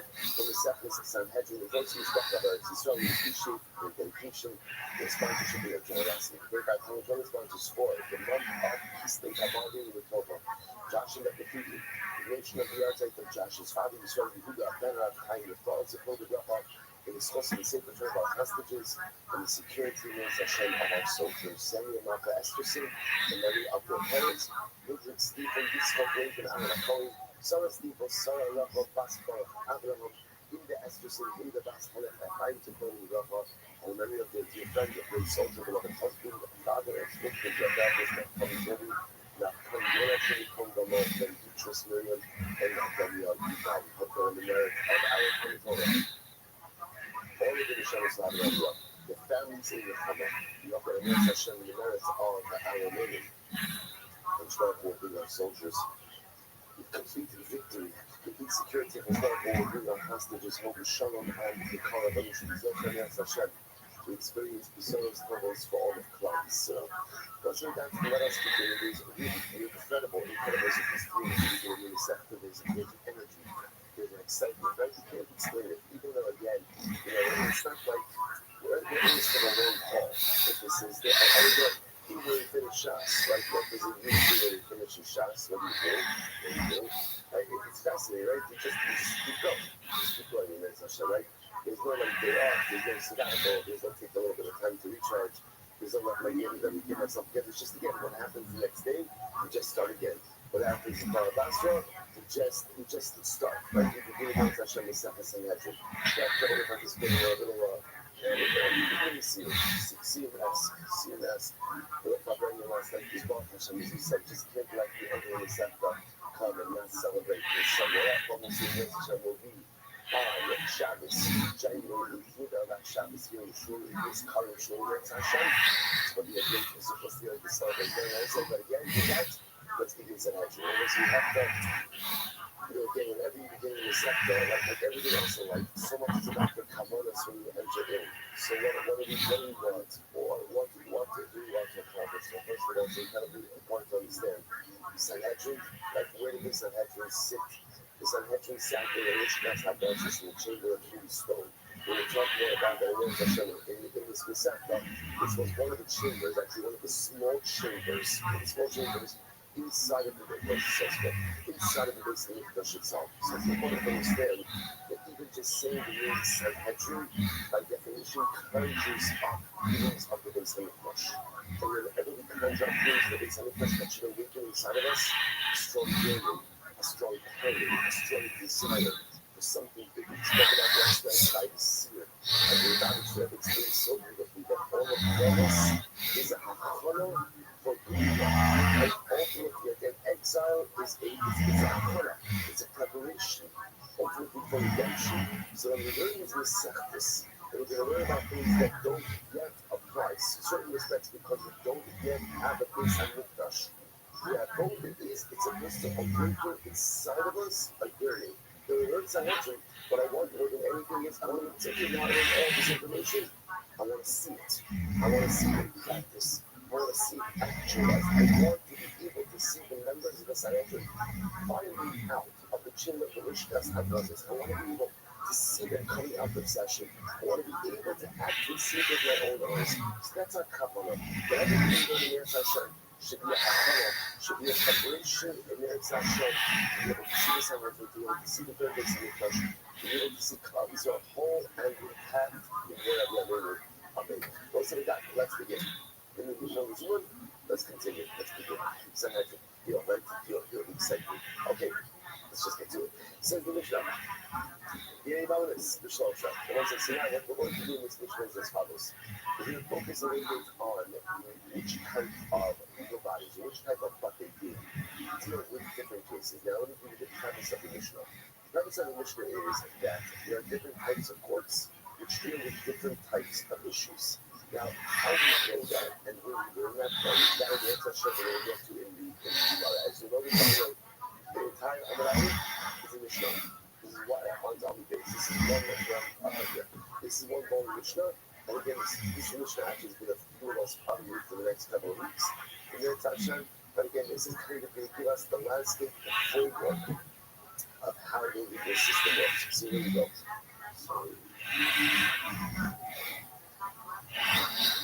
Okay, good. So Dini Monis, the Shosha. Dini Monis. So let's just say again, monetary law. And again, we're going to get into this tomorrow with what these terms actually mean to be adjudicated with a base of 3. Regular base of 3. The same as the Kabbalahs. So again, deaths and injuries. So again, deaths. But so if you look at Rashi, and as I said, other pieces, we want to give a very special thought from the Shalom to Rashi. And Rashi has not been with us for a little while. But again, we want to thank Rashman. Rashman did a tremendous job. Rashman in terms of shepherding us in Varavasra. And again, once again, the word that we are back with Rashi now in the second sentence. Rashi points out top line. Xenos, Koka, the Bikadon, the Musharet, Oyak Habitazon, the Girakoki, the Akadela Habitazon, the Girakoki, as Akonis Miata Mitsu. Avalo, the Ocean Chavas, so again, Xenos is just a simple act of combat. Chavalos, Rashman, Rashi says that Chavalos, Akoba the Kadera, High Picture, Vol. So as you're going to see, the movement of someone, there are 5 different types of damages. So again, that types of this is Xenos, death. Chavalos, injuries, Shmosha. Can also be adjudicated in a basis of 3 people. Yazek, the Chatzi Yazek. So remember again, was it that come up with damages? So Yazek has damages. Chatzi Yazek have damages. Where is there a case of half damages? What's half damages? Short time. Right, so again, this is a situation where you have an ox that is born for the first time or for the second time. So again, Chatzi Yazek is deaths. But Chatzi Yazek ultimately is a third. So Chatzi Yazek, Tashvili Klido, pay double. Rashi points out many reasons. Rashi points out the way last of the wide lines. The neighbor shrinks at the other. When does a thief have to be double? If he catches a thief and he has the stolen object in his hands, so you pay double. He touched it out of the Hamisha and paying 4 or 5 times more of the day. Where does that come up? Rashi, the show of such a top calling up there. If you sell a thief or you sell an ox and you go ahead and you steal it and you shecht it and sell it, there's a 4 or 5 times penalty payment for that. That was it. I want to point out, you notice over here, the list that's growing, Nezek didn't go on the site, but Chatzi Nezek, Tashvili Klido, double payment, Abba the Hamisha, the 4 and 5 time payments, next bonus, if the man violates a woman, there's a payment. And the fact that man seduces a woman, Motzi Shema, or again, I don't say Motzi Shema is the case of a man who marries a woman, and then he makes a claim that she's not a Mesiba. This is not a claim, that is a very serious claim, because that claim comes with the possibility that she committed adultery. They make a relations with another man, during heresy. During heresy, all of these cases, the Shlom should be ready there. And they also have a lot of them. So all of these cases can be adjudicated in a jurisdiction of the three. So when the come say no, once you show up, come to see all of the cases except once you show up. Why? So the Lord says, quickly once you show up, come on, once you show up, the essence of Shloshah, they should each point to the fascists. Now the Chumra is a very interesting point over here. They say we agree with you with all the other cases. All the other cases. Then again, since you already cases which are penalty payments, you can adjudicate that in a basis of the one case that we disagree with. Why? Because Motushima carries with the possibility of a capital crime. Right, as we just mentioned before, since there's a possibility that the accusation that she wasn't the Basula could ultimately again unravel to lead to the fact that Chazal she committed adultery during a receiving pollution before we sued. So because of the possibility of capital ramifications over there, the court has got to take up the evasion of 23. So this is somebody that, as I point out, we've never heard of evasion of 23 before this. Like again, 3 I've heard about, right? 3 because it is a typical Beis Din. Where did 23 come from? We're going to talk about it. But just begin a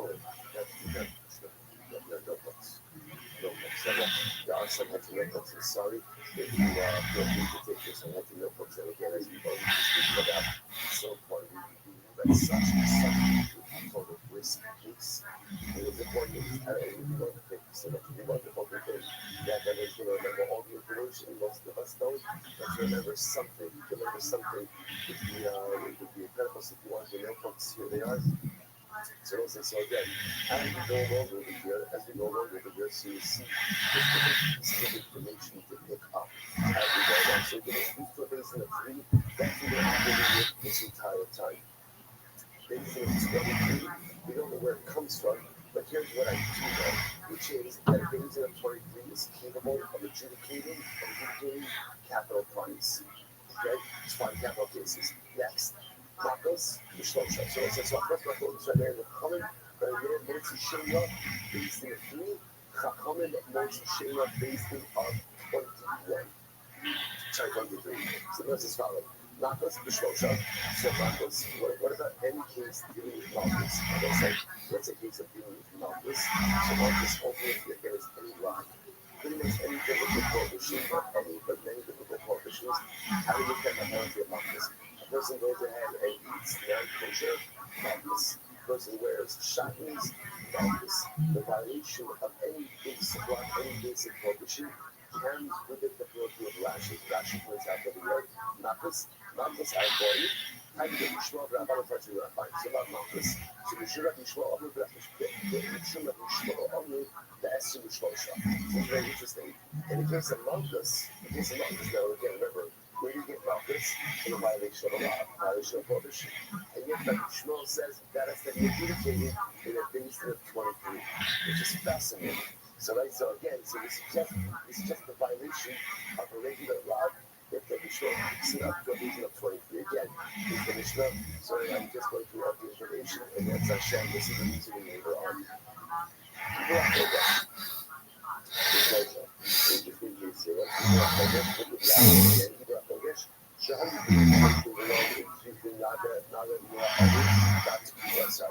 That's Shola. So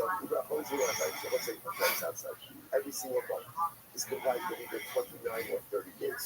Right? That's the math. That's why some regular prohibition, 1 regular prohibition, 2 days, maximum number of days that a Jewish man can have. Is 30 days. Possibly, again, if it's a chaser, if it's a diminished number, 29 days. And then before the calendar was fixed, that was established by a committee. So whether or not the month is going to be 29 or 30 days, remember that type of interest can be received in a base bid of the very mayor. We shouldn't realize this is very interesting. Different process. The Shlosha Masilim. This is fascinating. You know, Halakha, my son, you can discuss that the deliberations in a basin of 3. In the Chamisha, no sin and no sin. And then again, you kind of pick up the conversation to a basin of 5.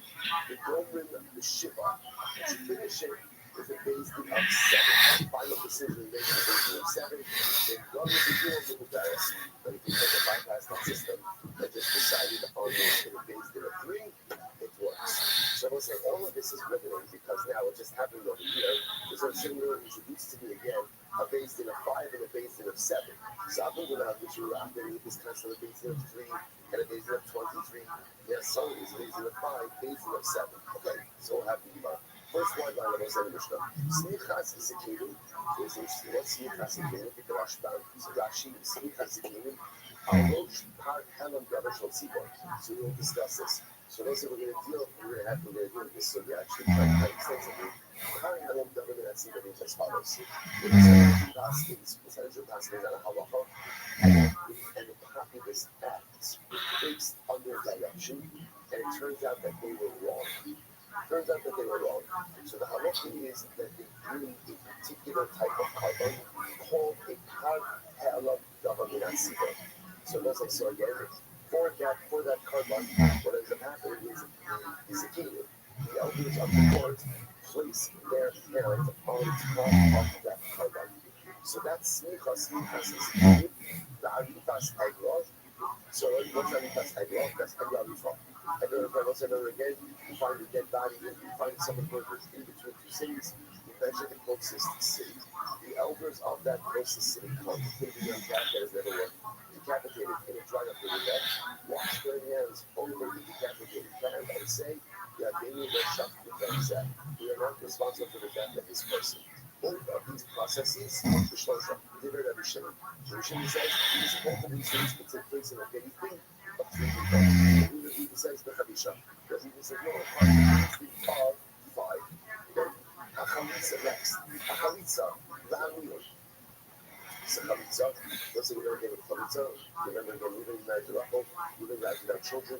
Now there's an obligation of evil that Reuben has. Sorry, that Shimon, surviving brother has. Rachel or Shimon don't want to get married in the process of Chalitza. Meaning that the Lord says, what's the news? Finally, it's also the great Mishnah, because this Mishnah is like the Chazorah of Shas, right? Because it goes through every single process in halacha. What's the yud? What's the yud? Only a father has the ability to marry off his minor daughter Midaraisa. The Rabbanon Chazal gave the brother or the mother the ability to do so. But it's important to understand that that is only if you should do Rabbanon. But because it's a should do Rabbanon, therefore what? The girl, while she is still a minor, to what? If he's a gentleman, I don't want this. What happens when she does yud? She gets free from the marriage. No get, no other process other than the formal refusal to continue on in this relationship. So both Chalitza and Yud have to be done in a basin of 3. Not to Rabbi, the nice to shave them up, you do it. Okay, so let's say, a lot of the interesting stuff over here. So not to Rabbi, let's say this 4th-year pregnancy, yeah, this comes from Allah. What is Allah? So you pray a fruit. And you are not allowed to go ahead and partake of the fruit for the first 3 years. All right, you're not allowed to utilize it. Then we'll say, now what happens about the produce in year number 4? That is called Nata Rabbi. Again, there's Karen Rabbi, which applies to a vineyard, Nata Rabbi, which applies to other fruit trees. So 4th-year produce, you're allowed to consume it, but there's a caveat. What's the caveat? That what it is that you have to take it to the Shanai, which is the Shanai. Essentially, treat it like a nicer shade. Okay? So Karen Rabbi, not the Rabbi, sorry, not the Rabbi in Meiser Shady, and then what's a Meiser Shady, you can remember, is a time. So again, it's yours to consume, but you have to consume it in Yerushalayim. So what's that? Lahom, She'in, Damot, you do it. And what's the actually very interesting. If you look at actually, She'in, you do it. You know, parents will do this in a Shia B'Shom. So let's say you have produce, and how do you remember again, in order to I don't want to take it to Yerushalayim, right? I don't want to take my Nata Rabbi, my 4th-year produce, I don't want to take my Meiser Shady to Yerushalayim. So what can I do? I can redeem it with money, transfer the same amount of money, take the money to Yerushalayim, Yirakodesh, and go ahead and spend the money that you have to spend it on what? Spend it on what? On food. That's the caveat. It doesn't spend on food. So let's say, for whatever the reason, I don't have the ability to assess the value of this produce. So it's interesting, the way Rashi understands it over here, let's say the produce rotted. Sometimes it's hard to assess the value of rotten produce. So that can be done in a basin of the Shlosha, basin of 3 people. Okay, Hakdish shows the Shlosha. So it's very interesting. Hakdish can be done in front of a basin of 3. Now what does that mean, Hakdish? So let's say, so remember again, it can't mean consecrating something, because what do you need in order to consecrate something? What do you need? Right? A mouth. Like that's what you need, right? A mouth and a brain, right? So you have to be able to go ahead and identify, like I have to be able to say, this is Hekdesh, and what that does. So Rashi points out that the Hekdesh means, if you don't son of Shlosha Shimon. This is interesting. This is a case, if you want to redeem Hekdesh, I want to redeem Hekdesh. But so if I want to redeem Hekdesh, so something belongs to this Hamikdash, and I want it for myself. So it's a process of payment of redemption. That requires a basin of 3. Hekdesh of Shlosha, everything had a calculate the Shlosha. Another interesting case over here. So let's say, so look at that. Rashi says over after we talk about the modifier. So let's say, here's what we know. An Arab vow is a valuation vow. So it sounds like it's happening over here is metaltalin that were pledged to the Beis Hamikdash, and I want to redeem those metaltalin from the Beis Hamikdash. So we'll see in the Gemara example what it means. But the Mishnah says that requires a basin of 3. And he says, after the end, after the end, so Rudy said, each of them will agree that anything to do with the redemption of consecrated property needs a code on the basement. So interesting. Like, since you're eating from the base, I think that's true only need three. Like, one of those guys has to be a code. Back I goes, what happens if you're eating carpet? Like, what happens if you're eating carpet and you're eating land? What if it's a mikdash? Teach them a code. That requires a basic account. Right? And one of those people has to be a code. All right? The other, he don't say bad. And the same will reply, will say, ultimately again, to the other value of the person. Look at Rashi for just a moment. Rashi says, "Back our bones shall have each son against us on the Shimon." The Shimon will come against us. So the property is owned by land, is owned by the Mikdash, and I want to do the Mikdash. So that requires a proper valuation, and the valuation is going to require 10 people, and one of them has to be a Kohen.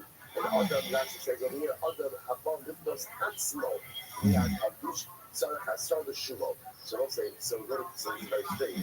It sounds like the Mishnah saying is, if I am pledged to the Mikdash and I want to redeem myself, or I want to redeem someone else for mortgage, that also requires 10, a basin of 10, and one of those people has to be a Kohen.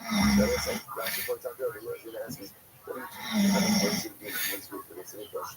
What's that case? Okay, hold on, you'll see it. Next, what's that case? So now we get off here, dealing the Pashas. That's what it shows. Capital cases. Capital cases have to be adjudicated by a basin of 23. Now, let's say, once again, where does the basin of 23 come from? Where does it come from? Right? So again, you didn't get it. You don't know. Right? You don't know. Right? And you might introduce it to us over here. Like, sometimes, actually, again, when you're confused about something, it's not because you're confused, right? It's going to tell us anything. But all we have is a constant basin of 23. So, basin of 23, you don't know where that comes from yet. But what you know. Capital cases, basin of 23. I get involved. I have the involved. The S from the Shosha. What's an interesting case here? What would the name of means? If a person violated an animal, like that's what the person performed an act of bestiality on the animal, or the animal itself went ahead and had relations with a woman. So this is a capital case. Like, why is it a capital case? Well, again, remember, if the person is a willing participant in this, then ultimately, again, it's a capital case for the person, and obviously the animal is executed as well. Another value, that's in the Shosha. Based of 23, Shenemar, the Harakta es Haisha, the Es HaBehema. The Omer, the Es HaBehema Taro. So the mission point out over here is the execution of the person and the execution of the animal are linked. What does the linkage teach us? It just as capital case one person is adjudicated with one for the basis of 23. So to again, the adjudication of the capital case of the animal is also adjudicated in the presence of the basis of 23. So that goes like that. So again, Rashi, the company, it's the last of 6 of the one. Adam Harabeh is fish Rabbi.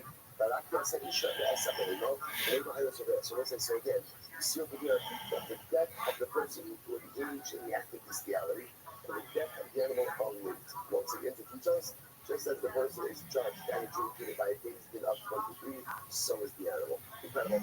Shah Yisrael, that's Mishlosha. Shema Shah Yisrael, but the lot of that before you get that. Shah Yisrael, let's say it was a Shah Yisrael. It's a stone shard. Right? A stone shard is a shard ultimately again is killed someone. Therefore, again, is going to be put to death itself. Rashi says over here, Shenaga Adam Ulis. It is a shard that gored someone, and the person died as a result of the goring. So that shard is going to be judged under the basement of 20 levels. Obviously, it shows that the owner is judged. Right? But again, the case is going to be heard by the basement of 23. Shenaga Ashar Yisakel, the Gam Ba'arab Bas. So the Pasuk said the shore will be stoned and its owners will be put to death as well. So Nisas fighting, Kak Nisas Ashar. Once again, what do you see happening over here? The Torah is going ahead and juxtaposing the death of the shar to the death of the owner. Again, there's a lot after that the owner is put to death, right? But the point is there's culpability. The idea over here is that just as the capital case for a person with diabetes of 23, so too the capital case of the short diabetes of 23. Incredible. Once again, that's the interesting basis here. As a Lahari, Lahadol, Lahadama, Bargalis, What's this? You have a wolf, a lion, a bear. Nama is a leopard. Bargalis is also something in the leopard family. Lapash are often translated as a polecat. Lapash is a snake. So I'll say any of these animals which killed someone, we suffer the Asim Shlosha. Ultimately, again, these cases are adjudicated in a case in a case of 23. If you go to Rashi, Rashi's in the second white line. Hazebari, Sharisu, Adam, Benidonim, Besiram, Bishar, Damir. So they say, so ultimately, again, these animals are treated like the shark that caught someone. So what's that? So these things are adjudicated in the base of 23. Which is very interesting. Rabbi Eliezer says any of these animals that have killed someone, the first person to be able to kill them, shkoyach. In other words, these are damaging animals. These are damaging animals. These are dangerous animals. And therefore, interesting, it's so fascinating, right? So the Tanakh says, okay, when these animals killed, there's due process. There's due process. So obviously, we're talking about where these animals are owned by someone, right? It's not the fact, obviously, you're not taking a free-range bear to base it. I don't know, free-range bear or such a thing like that, right? But when I said that, that's not it. It's like not like the animal rights thing over here, right? So this is talking about where you know, you hear stories like this, right? Where you have like these people who own these wild animals. It's not even a girlfriend over here, right? You know what I'm saying, right? But it could be, you know, like sometimes you have like people who own like a pit bull. And when the pit bull does something, like, I can't believe it was such a sweet pit bull. Like it's a pit bull, right? You know, like what's the matter with you? Right? So it's like, so again, these are cases over here also of where someone owns these animals, right? Someone owns a wolf, someone owns a lion, someone owns a bear, right? You have nut jobs like this, right? So it makes up, and then the animal does something. So again, remember, when we say that it goes to Bezdin, that's getting the ownership in the Bezdin. Rabbi is incredible. So that's fine. So the Lord says to go. Because these are dangerous animals, there's no due process for these animals. Instead, whoever is first to put these animals down, shkoyach. They're damaging horses, they're dangerous to greater society. It should not be living within habitation. And if whoever takes the law into their own hands, so to speak, and takes the animal down first, shkoyach. And obviously, that's going to require some level of explanation as well. But when I say again, that's not what this over here need to go. Good. Rabbi Akiva says, we saw some the Esim Shlosha. Rabbi Akiva says, no, these cases have to be adjudicated in front of the Bezdin of 23. That was interestingly enough, the Lord's going to ask, Rabbi Akiva seems to say the same as a kind of comment, right? That the Lord's in the Bezdin of 23. Okay, let's see what exactly we're talking about over here. Next, in the Loas HaShevet, the Loas Navi HaShagar, the Loas Kondavo. We'll say these are actually fascinating cases. You cannot put a shevet on trial. I was saying, when did you ever be judging an entire shevet? So it actually says over here, you both shall shevet sha'al pi'avod yizorah b'mezid. This is incredible. Third one by God in Rashi. Let's say you have an entire tribe that has to shalom worship Avodah Zarah, or actually says again, the majority of the tribe, which worship Avodah Zarah. So now you're putting a tribe on trial. You have to adjudicate this case in a Bezdin, or Navi Shepher, a false prophet, or Kohen Gadol, or you have a Kohen Gadol which have to take the Bezdin. I will say that interestingly enough, you have to see what do you think of the Kohen Gadol's Bezdin for? What exactly is it that he's being accused of? So it's like all of these cases, so judging the entire tribe, Navi Shepher, false prophet, or Kohen Gadol matters, Allah Bezdin shall show that, and here it is. Right? It's fascinating, right? He said this Sanhedrin. Here's the first one in the entire Mishnah so far that we've seen Sanhedrin of 71 judges. 71 judges. You're judging the tribe, you're judging the false prophet, you're judging the Kohen Gadol. That's kicked all the way up the ladder. That goes to the high court of the land. The Sanhedrin 71 judges. They don't see it. This is incredible. They don't see it. The Milchemes HaRishos, Ella Bezin Shoshem Assuming that Klal Yisrael can't go out to war unless they have the permission of the Sanhedrin, the High Court, 71 judges. Now, we're going to talk about this, and this will be some great secrets over here. Different types of wars for Klal Yisrael. Rashi says over here, some of the Rashi says, Milchemes Rishos. This is in the wide lines about 4 lines in. Kol Yishos. The fact that Milchemes Yoshua Shai's on the Moses Eretz Yisrael. So Rashi said something very interesting. What is the Milchemes Rishos? Now we call them Milchemes Rishos. Better actual war. I think there's a better term for it. Discretionary war. Discretionary war. Right? So Rashi says, war is a discretionary war. Rashi essentially says, other than that, you get it. You did work. This teacher was also very good. Just not correct. Just not correct. Right? So I said, listen to this. Discretionary war. Yeah, what is a discretionary war? So Rashi says something amazing here. Rashi says, any war except for conquering Eretz Yisrael is called a discretionary war. So I say, which is very interesting. So what does that mean? A defensive war is considered to be a Milchemes Rishos. So it's not a count. So again, we're going to take a lot of issue with that. Actually, Rambam takes issue with that. Actually, not on topic right now, but again, just coming attractions. So again, what the Gemara does say is something very interesting. The opposite of the Milchemes Rishos is Milchemes Mitzvah. The Milchemes Mitzvah does not require the permission of the Sanhedrin to get to the Gemara. But a Milchemes Rishos, does require Sanhedrin. This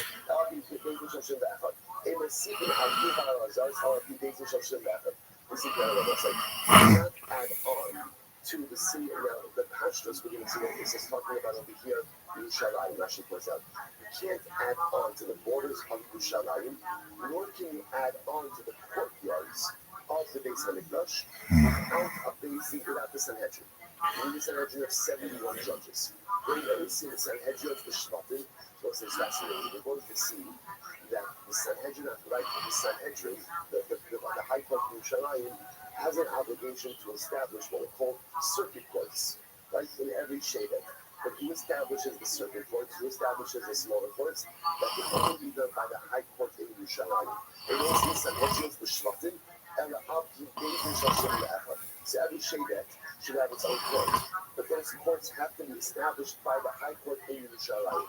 And also Irani Dachas, and the Abri Shoshin Dachas. But what's the Irani Dachas? What's the Irani Dachas? It's like you have a city where all of the inhabitants worship the Avodah Zarah, Chas V'Shalom. What happens to that city? You wipe it out. So the declaration or the sentence of a Irani Dachas can only be established by a based in by the Sanhedrin, 71 judges. And also the Dachas B'Savar, so let's say now we're talking about Irani Dachas, we must have some interesting discussions over here. And also Irani Dachas B'Savar, you cannot declare a border city an Irani Dachas. I'm not saying we're going to get into this, but this makes just intuitively makes a lot of sense. Why? What happens if you declare a border city an Irani Dachas? What ends up happening? You wipe out the city. What does that do? That opens up the border. We have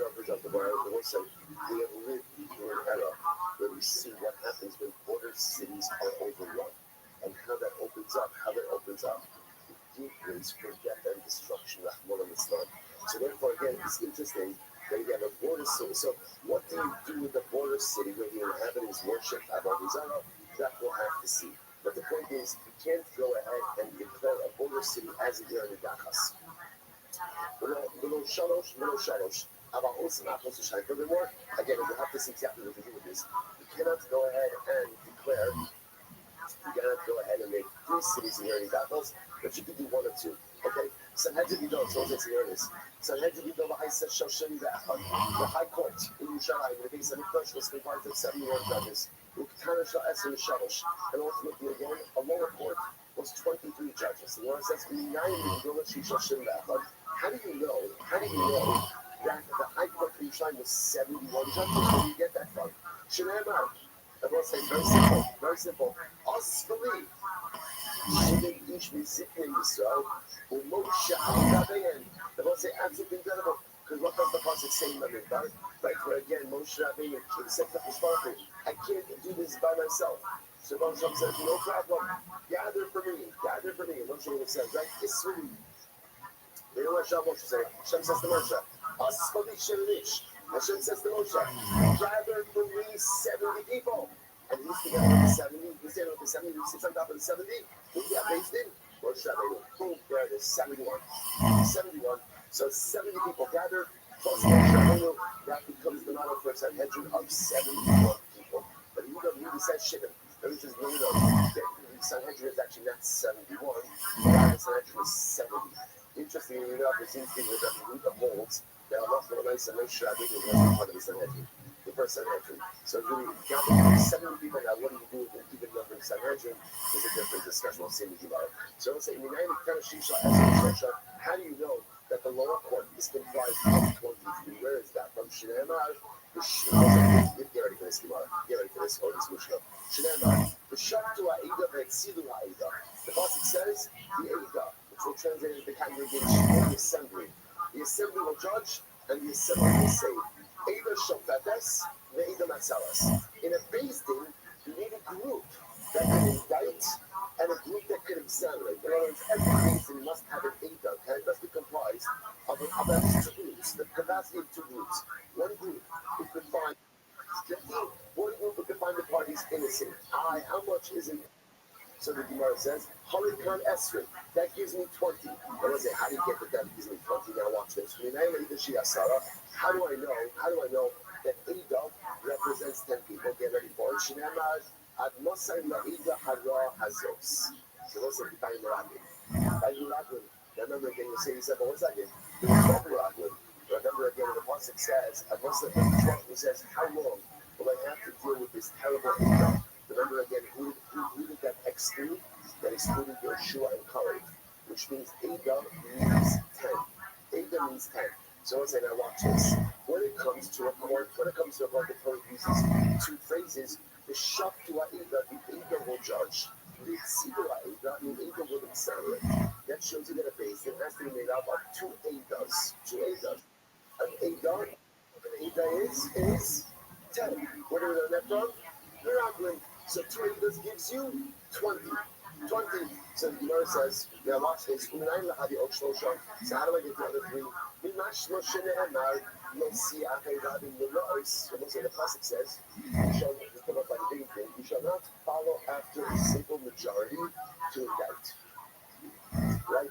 You should not follow after a simple majority to find someone guilty. This is speaking about specifically by capital crime. So the Gemara says, so it sounds like you can follow a simple majority to exonerate, right? But you can't follow a simple majority to indict. So the Gemara says, if that's the case, I can follow a simple majority to exonerate. Then why does the Pasuk have to say Why do you have to say that? But follow the majority. So the Gemara says, to teach me that the Lord said to follow the majority ultimately again to exonerate is not the same as following the majority to indict. How so? Following the majority to exonerate, all you need is what? What kind of majority do you need? The majority do you need? Majority of one. So the Gemara says, in order to indict, ultimately again, two. Then let's say, so here we go. Just follow this, right? So let's pull the part of the fourth page. Don't turn it. Right? Let's say, now remember again, what do I have over here? Right? What do I hands off? Right? What do I have over here? Right? I've got a basin of 71, which is an easy one. Because Hashem says to Moshe, gather for me 70 people, plus Moshe already has 71. Let's go to the kind of capital. Fine. Now I want about a basin of 23. So remember again, I had Shaftu Eida, the Tzilu Eida, two phrases. Eida, how much is Eida equal to? How much is Eida equal to? 20. Right, 20. Right, get it down? 20. Good. Now what about the other three? So here's what I know. Now I'm saying group of 20. Now, in order for a basin of 20 to go ahead and indict, what do they need? They need a majority of 2, right? Because to indict, you need a majority of 2. To exonerate, you need some majority of 1. So therefore, if I have 20, I need a majority of 2. What does that kick me up to? What does that kick me up to? 22. Now, so the page. The A, they shuffle. Here's the problem. You can't have a basin of 22. Why can't you have a basin of 22? Because you can't have an even number basin. Therefore, because then you're going to end up with a split. Therefore, Mosifin Alein Od Echad Hare Kan Esur Shlosha. Therefore, I can't have a basin of 22. Therefore, I got to add in one more. What do I have? 23. Once I start to got now my next base, I've got my 71 member based in, and I've got my 23 member based in. And how about you here within the Sanhedrin? Once I said, how many people do you need in a city in order for them to be right this Sanhedrin? Now what this means is, if you it sounds like what you are saying here, it sounds like what you're saying is we'll see this in the Gemara. How many people do you need in a city in order to set up a base in that particular city? That's what I'm asking. How many people do you need in a city to set up a base in? So the Gemara says, Rabbi says, 250 people. God, no, that's good. May have asked him, 120 people. 120 people in the city in order to set up a city, which sounds to me like a pretty small city. So that's the Gemara. And he says, beside the Shloshim, you need 230 people to make it Sari Asaros, corresponding to the Sari Asaros. Again, we'll see exactly what that means. So it looks like it's interesting enough. The minimum population size is in a city in order for there to be an obligation to set up a local base. Now, what's that? First Mishnah, the second Sanhedrin, Mazda to Mishnah Novi. I'm finishing the second right? And beginning the second Sanhedrin as well. Pretty incredible that building, finishing beginning is in there and stretch permanent people. Function finishing Mishnah Novi, beginning today, right? Stretch, we'll say. Mishnah okay, so what is it about? Mishnah is a source. Everything makes like sense in the world of Mishnah is, right? Everything is beautiful, everything is harmonious, comes Gemara and stirs the pot. So when I will say, here's what Gemara says, here's the problem. The Mishnah says, Dinin Komenis, B'Shlosha, and then the same as B'Chabalos B'Shlosha, right? Monetary laws adjudicated by reason of 3, and then the laws of theft and injuries are 3 as well. So asks the Gemara, Atu, the same as B'Chabalos B'Dinim, I'm going to say, I don't understand. It's repetitive. Once you tell me Dine Mominus, 3 monetary laws adjudicated by reason of 3, Zeros and Kabbalas, theft and injury is monetary law. Why do you have to break that out separately? To which the Gemara says, I'm not the adult, Mahein Katani. So you're right, the Mishnah is meant to be explanatory. What's the explanatory? Mahein Dine Mominus, Zeros and Kabbalas. Read the Mishnah like this. Dine Mominus B'Shlosha. And what's an example of Dine Mominus? What do you mean when you say Dine Mominus? You say it was the Kabbalas. You mean the laws of theft and damages. I will say when it comes to the laws of loans, now those laws just means loan disputes. Like issues of loan disputes, those cannot be adjudicated by a base of 3. Rather, those type of disputes require a different type of basis. So once you see what's happening over here, so one in the Mishnah says, Dine Mominus can be adjudicated by a base of 3. But hold up. What do I mean by Dine Mominus? You say that's the Chavalos. Thefts and injuries. What don't I mean? Loan disputes. Loan disputes require different type of basin. What type of basin? I don't know. Remains to be seen. But that's not a basin of 3. So the Lord says, now we'll see why you should even do tzricha. Now I understand why you need to Dine Mominus. If the Mishnah would have just said Dine Mominus is adjudicated by a basin of 3, how about me? I would have thought that therefore this by definition also includes Hodas and Abbas. Must also include loan disputes. Therefore, Tani Pizeros Bechabaros. Therefore, the Mishnah says, no, Pizeros Bechabaros to teach you that what does Dine Mominus? What does it mean when we say that monetary law could be adjudicated in the basin of 3? There's only theft and injuries. Itan Pizeros Bechabaros. The law that's what Dine Mominus. Furthermore, again, had the Mishnah just said. So just without Dine Mominus, and just say Pizeros Bechabaros. Just say theft and injury is adjudicated by a basin of 3. I don't say Dine Mominus. So I would have said, so no, to have a meaning of who I think that people will dance about those. I would have thought, no. Since it said Chazaros, which means monetary law, I would have assumed that includes loan disputes as well. The high, the kind of Zeros the Chabaros. And because I wanted to say Zeros the Chabaros that, well, you should have been able to see the Zeros the Chabaros, because it'll say, when it comes to certain basis of 3, the primary place where it talks about it is in the realm of death and injury. So the Gemara says, the same as the same, the Nikra Balabayas Elohim. Because when it comes to death, the Pasuk says, right, and the aggrieved party will come before the judge. Elohim means in this context, the judge. Chabalos, when it comes to injuries, Mari Chabot Bekifa, Mari Chabomono. What is it that if you injure someone financially, and you injure someone physically? It's all considered injuries. Therefore, Tana, Mani, Lamanis, Basilis, the Kabanos, about Hogos, Barbars, Seka was a Mishnah is structured very specifically. Right? So the Mishnah is written as Dine Lamanis Mishnah. Right? So again, financial cases are adjudicated in the basin of Judah. If we would stop there, we would assume that that means all financial cases. Therefore, the Mishnah comes to qualify the statement when it says no.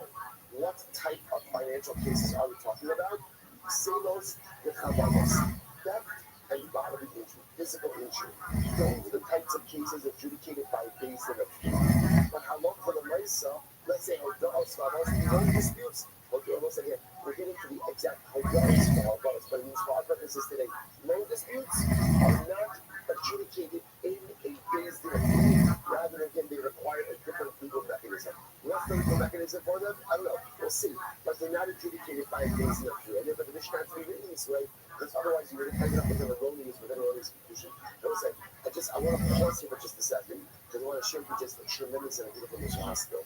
Just before I want to get it in, and then we'll have time. There's not time. We'll go back to the before, because this picks up with a little bit of a new surgery in just a moment. So the Gemara says, it says, remember here in Mishnah, we saw something incredible. What did we see? The Mishnah learned out the concept for the basin of 23. Right? Where did we learn it out from?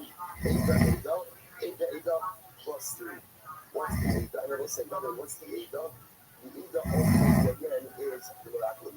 And by the way, you see something very interesting as well. When the Gemara learns out the obligation for a million, right? Interestingly enough, what's the source for a million as well? Is Adas Kolach. Right? Part of the million is Kolach and assembly. The Rothschild asks such a fascinating question. He says, why are we learning out these bedrock concepts from bad people? Right? Let's focus over here.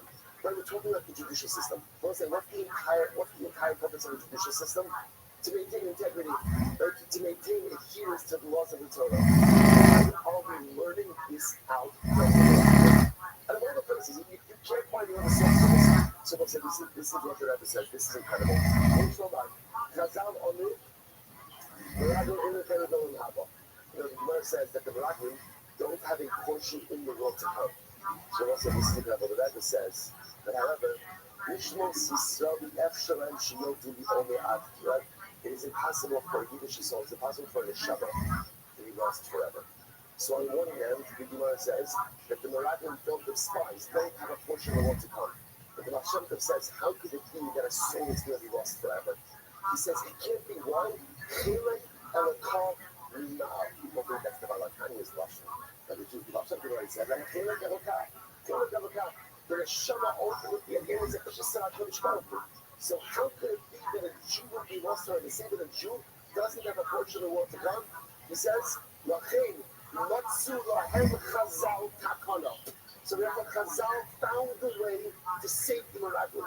How do you save the Meraglim? How do you save the followers of Korah? Eido ki asara. By using them as the ruler, as the source, for 10, Eido to make the Sanhedrin. I think Limud said, Yisalu v'yitaplu nishmoseihem. By using the Meraglim as the source for this halachah, what does it do? It lifts up their neshamas. By using their memory, by using their sin, by using their pasuk to teach us a prophetic halachah, a bedrock halachah, ultimately that provides a tremendous aliyah, lifts up their neshamas. The thing that never ba'avas Korah. The same is true ultimately with the assembly of Korah. Kol davar shebekdusha eino ba'asara, amru zeh, gad mishmozim t'bu asik. This is what Chazal. That to learn how to bring in from Korah. What Chazal learned out Sanhedrin from the Meraglim, in order to lift up the neshamas of these individuals, that even with all of their avelos, the tremendous avelos, there is no such thing as a Jew who is beyond salvation, and we have an obligation to lift everyone up. That is what. So when we learn this accountability, what we're providing is a tikkun for the neshamas of the Meraglim. And I've also got two profound lessons over here. Number one, no one is beyond salvation. Even the Meraglim are not beyond salvation. Even the sins of Korah is not beyond salvation. And if those guys are not beyond salvation, then we certainly cannot give up on ourselves as well. And number two, the lengths that we have to go to help each other. So It's easy just to say, you know what, I'm worried about me. I don't have an achrayus towards the other. But it's not true. All have an achrayus. We all have a responsibility to one another. We all have to look out for each other. If we see someone else who is struggling, we have an obligation to all of our students and to help out.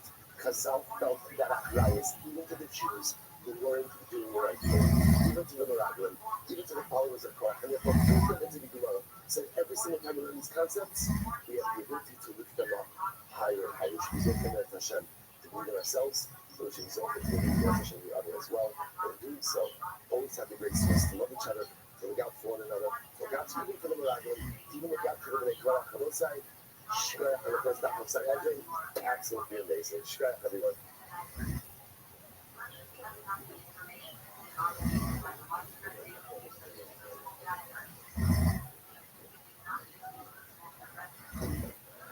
Just amazing.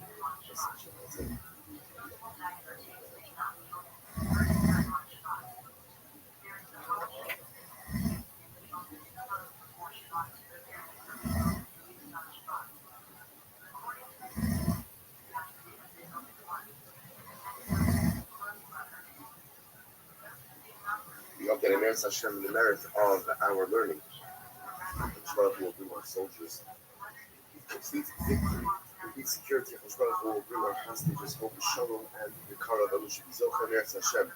It's very sorrows for all of class. Also with that, let us begin. It is really an incredible space to be able to begin a new sector. There's energy, there's an excitement, right? We can't explain it. Even though again, it's not like we're in this for a long haul. And again, even when we finish shots, right? What does the hit do when he finishes shots? What do you do? Right? It's fascinating, right? You just keep going. Right? There's no like day off, there's no sabbatical, there's no take a little bit of time to recharge. There's no let me give myself get this shit again. What happens the next day? You just start again. But after this Basra, you just start, right? You begin in there to Hashem. Mini CMS. Fabrania last night, his bar as you said, just can't let the end of the Zakta come and then celebrate these Sunday. Our will be on Shabbos, January 18th, our last Shabbos here in the shul, this current shul in Eretz Hashem. So it'll be a great Christmas to celebrate Generosity. But again, with that, let's begin Sanhedrin. We have to, again, whenever you begin in the sector, like everything else in life, so much is about your kavonas when you enter in. So what do we want? What do we want? So first of all, it's incredibly important to understand Sanhedrin, right? Where did this Sanhedrin sit? The Sanhedrin sat in the Rishkas Hagazis in the church of Stone. We're going to talk more about that in Hashem in this Masechta, which was one of the chambers, actually one of the small chambers inside of the base of the Mikdash itself. So it's important to understand that even just saying the name Sanhedrin, by definition, conjures up feelings of the base of the Mikdash.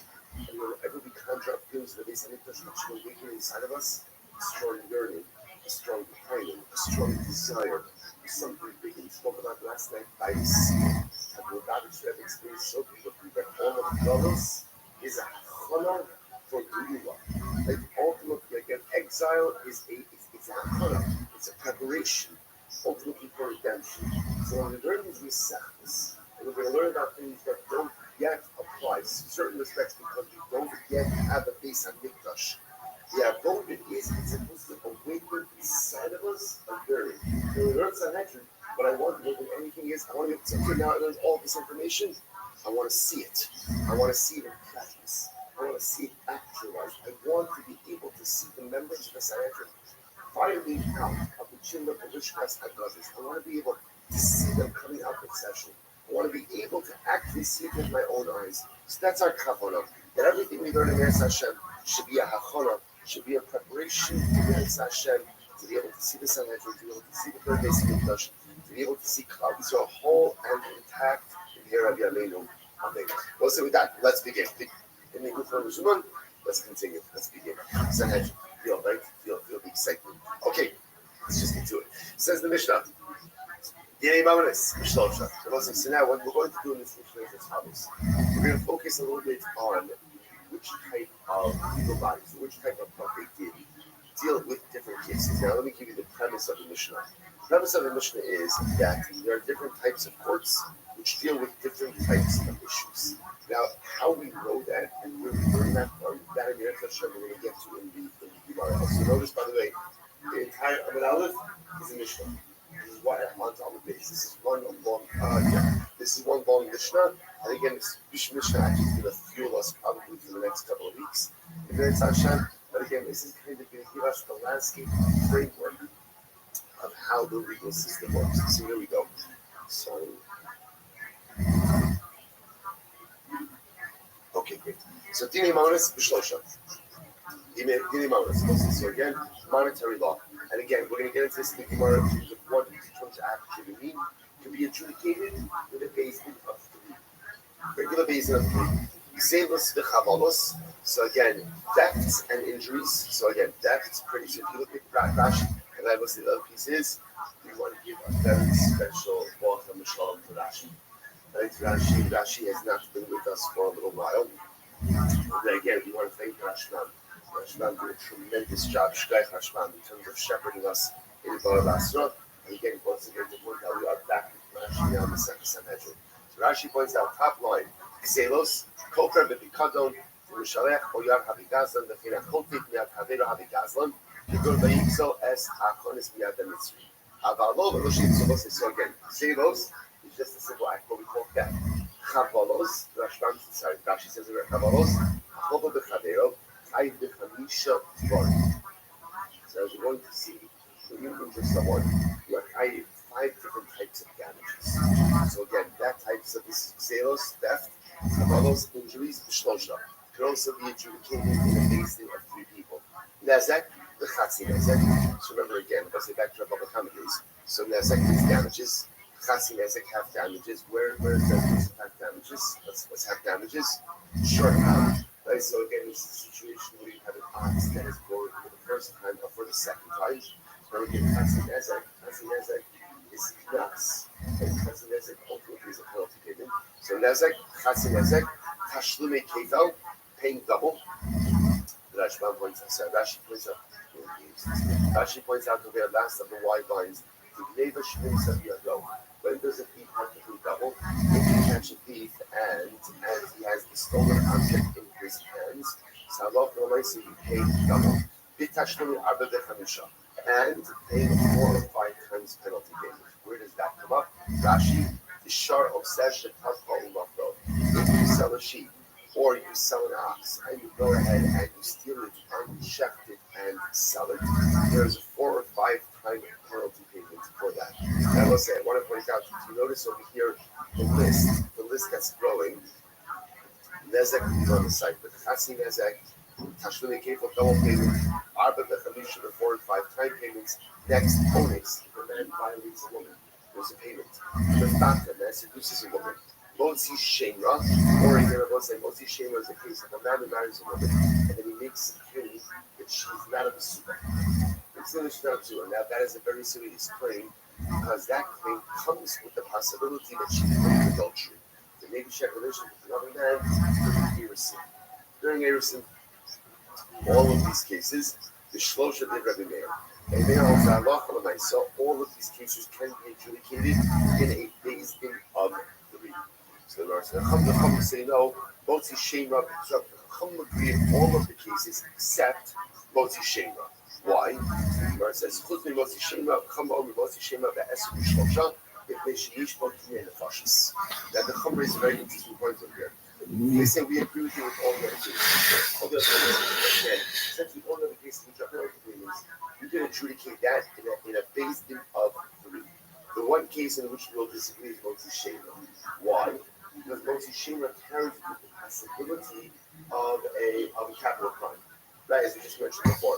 Since there's a possibility that the accusation that she wasn't a Basuba could ultimately again unravel to lead to the fact that Chas Hashem should be living adultery during Erusin, during Kedushin, before Nisuin. So because there's a possibility of capital ramifications over there, therefore that's got to be kicked up to a basin of 23. So we'll say, so by the way, I just want to point out, we never heard of a basin of 23 before this. Like, again, 3 I've heard about, right? 3 because 3 is a typical basin. Where did 23 come from? We're going to talk about it. But just begin, Notebooks. There are Sanhedrin notebooks. I'm sorry if you feel free to take your Sanhedrin notebooks. And again, as we've always been speaking about, it's so important. We move at such a brisk pace. It is important. We learn from so much. It'd be wonderful to think that everyone's going to remember all the information. Most of us don't. But to remember something, would be incredible. So if you want your notebooks, here they are. So listen, so again, as we go along over here, so you see just different pieces of information to pick up as we go along. So we've been introduced to a basin of 3. That's what we've been operating with this entire time. Basin of 23, we don't know where it comes from, but here's what I do know, which is that a basin of 23 is capable of adjudicating capital crimes. Okay? It's fine, capital cases. Next. Makos Bishlosha. So we'll say, so our first Makos is right there in the Chachamim, Motzi Shemra, based in of 3, Chachamim Motzi Shemra, based in of 21. Sorry, 23. So the rest is followed. Makos Bishlosha. So Makos, what about any case dealing with Malchus? I will say, what's a case of dealing with Malchus? So Malchus ultimately again is pretty much any biblical prohibition, many biblical prohibitions, how do we claim the penalty of Malchus?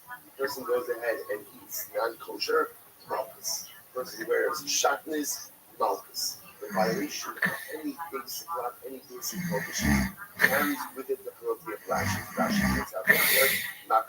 Malchus are goyim. Time of the Bishma, Rabban, question you're fine. So about Malchus. So Rabbi Shmuel Amru, Rabbi Shmuel Amru, Be'esu Shlosha. This is very interesting. In the case of Malchus, now again, remember, where do you get Malchus? In a violation of a law, violation of prohibition. And yet Rabbi Shmuel says that has to be adjudicated in a basin of 23, which is fascinating. So right, so again, this is just the violation of the law. Yet Rabbi Shmuel kicks it up to a basin of 23. Again, this is the Mishnah. So right now we're just going through all the information, and Yetz Hashem, we'll see the reasoning later on. Tibur HaKodesh. Bishlosha.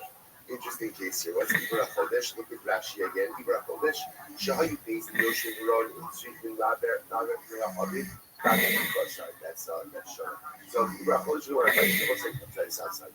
Every single month. It's like for either 29 or 30 days. Right? That's the matter. That's why sometimes Rosh Chodesh. 1 day Rosh Chodesh, 2 days. Maximum number of days that a Jewish month can have is 30 days.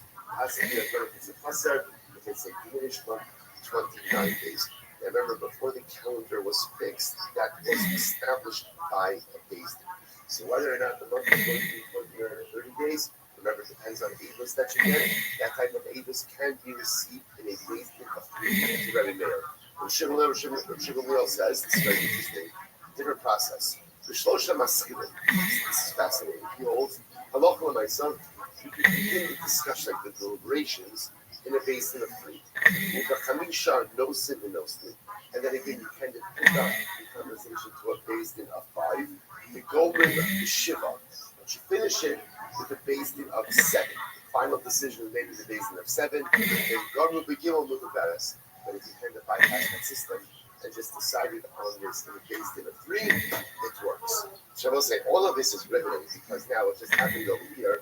Rav Shem really introduced to me again a basin of 5 and a basin of 7. So I'm thinking about a basin of 3 and a basin of 23. Yes, so it is basin of 5, basin of 7. Okay, so we'll have the first white line of us in the Mishnah. Smichas Sekinin is interesting. What's Smichas Sekinin? Look at the Rashi. Smichas Sekinin. Al Rosh Har Helam Davar Tzibor. We will discuss this. So also we're going to do this quite extensively. Har Helam Davar Tzibor is ours. Where the Sanhedrin Paskins on a halacha, and the copy of this act based on their direction, and it turns out that they were wrong.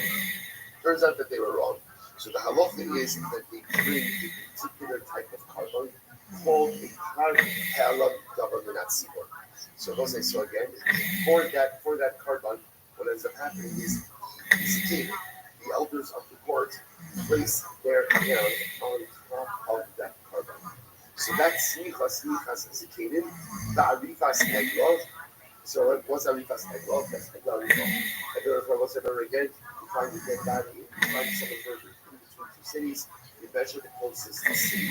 The elders of that closest city come to the decapitated work, decapitated in a triumphant event, wash their hands over the decapitated cat and say, we are not responsible for the death of this person. Both of these processes, the Shosha, Divrei Rabbi Shimon. Rabbi Shimon says both of these things can take place in a base din of 3 people. The Rabbi says the Chamisha. The Rabbi says no, it requires a base din of 5. Okay? Hachalitza next. Hachalitza, Vahamir. It's a Chalitza. Let's say we don't get a Chalitza. Remember again, you make American Uncle, you make guys without children. Now there's an obligation of people that we didn't have. Right, that Shimon, surviving brother, has. Rachel or Shimon don't get married because of Chalitza. Leon, remember, what's meaning? So Khan is also pretty Mishnah. Because this Mishnah is like a Hazara of Shas, right? Because it goes through every single process in halacha. What's miyud? What's miyud? So remember again, only a father has the ability to marry off his mind with daughter Midaraisa. With Rabbanan Chazal gave the brother or the mother the ability to do so. But it's important to understand that it's only Kushni Rabbanan. But because it's Kushni Rabbanan, therefore what? The girl, while she is still a minor, to what? Refuse. They change her mind. I don't want this. I don't want this. What happens when she does miyud? She goes free from the marriage. No get, no other process other than formal refusal to continue on in this relationship. So both chalitza and miyud have to be done on a base din of 3. Not the Rabbi. With Meiser Shin, what we do. Okay, so I'm saying a lot of religions. So not the Rabbi. Not the Rabbi will say is 4th-year focus. What does Allah say? You plant a fruit tree, and you're not allowed to go ahead and partake of the fruit for the first 3 years. Or you're not allowed to do it. It wasn't now what happens about the produce of year number 4. That is called not the Rabbi. Again, there's Karen Rabbi, which applies to a vineyard, not the Rabbi, which applies to other fruit trees. So 4th-year produce, you're allowed to consume it, but there's a caveat. What's the caveat? The halacha is that you have to take it to Yerushalayim and consume it to Yerushalayim. Essentially, it's treated like Meiser Sheni.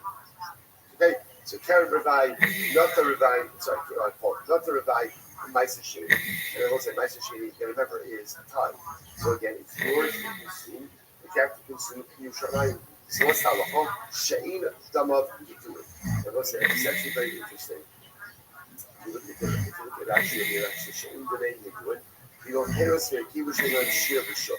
So let's say you have produce. And halacha l'maisa, remember again, in order to I don't want to take it to Yerushalayim, right? I don't want to take my nuts on the time, my 4th-year produce. I don't want to take my nice shit to Yerushalayim. So what can I do? Give it with money. Transfer the sanctity onto money. Take the money to Yerushalayim, and go ahead and spend the money that I have to spend it on what? Spend it on what? On food. That's the caveat. It doesn't really sound on food. So let's say, for whatever the reason, I don't have the ability to assess the value of this produce. So it's interesting, the way Rashi understands it over here, let's say the produce value. Sometimes it's hard to assess the value of round produce. So that can be done in a basin of shlosha, basin of 3 people. Okay. Hekdeshos shlosha. So this is very interesting. Hekdesh can be done in front of a basin of 3. Now what does that mean, hekdesh? So listen, so remember again, it can't mean consecrating something. Because what do you need in order to consecrate something? What do you need? What do you need? Like a mouth. Like that's what you need, right? A mouth and a brain, right? You have to be able to go ahead and identify, right? I have to be able to say this is hekdesh, and I have to have das. So Rashi points out that hekdesh means haba with those son of shlosha l'shuma. This is interesting. This is a case if you want to redeem hekdesh. I want to redeem hekdesh. Right? So if I want to redeem hekdesh, so something belongs to the Beis Hamikdash, and I want it for myself. So it's a process of redemption. That requires a tasting of 3. Hekdesh of shlosha erechim, ha'erechim ha'mikhaltuim b'shlosha. Another interesting piece over here. So we'll say, so look at Rashi. Well, Rashi says that erechim mikhaltuim be modified. So we'll say, here's what we know. The erech vow is a valuation vow. So what it sounds like is happening over here is there's mikhaltuim that are pledged to the Beis Hamikdash. And I want to redeem those mikhaltuim for the Beis Hamikdash. So we'll see in the Gemara exactly what it means. The Mishnah says that requires a basin of 3. That Yehuda says, Echad Mehen, Yehuda Omer, Echad Mehen Kohen. So Yehuda says, use the basin of three, but anything to do with redemption of consecrated property needs a coin on the basin. It's so interesting. Like, since you're redeeming from the base Hamikdash, you only need three. One of those guys has to be a coin. Back goes, what happens if you're redeeming cargo? Like, what happens if you're redeeming cargo, you're redeeming land? From the base Hamikdash, Tisha Coin. That requires a basin of 10. Right? And one of those people has to be a coin. All right? The Adam Kiyotsebai. And the same thing will apply, but say, look again to the Erech value of the person. Look at Rashi for just a moment. Rashi says, back our goes, shall hektish tzarkes vasiri koi l'shuman. The shuman involved with dosa. So if the property is owned by land, is owned by the Beis Hamikdash, and I want to redeem it from the Beis Hamikdash, so that requires a proper valuation.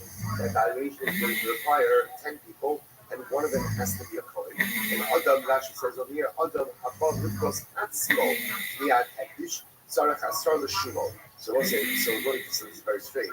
It sounds like the Mishnah saying is, if I am pledged to the Beis Hamikdash and I want to redeem it myself, or I want to redeem someone else from Hektish, that also requires a meeting that requires 10, a basin of 10, and one of those people has to be a kohen.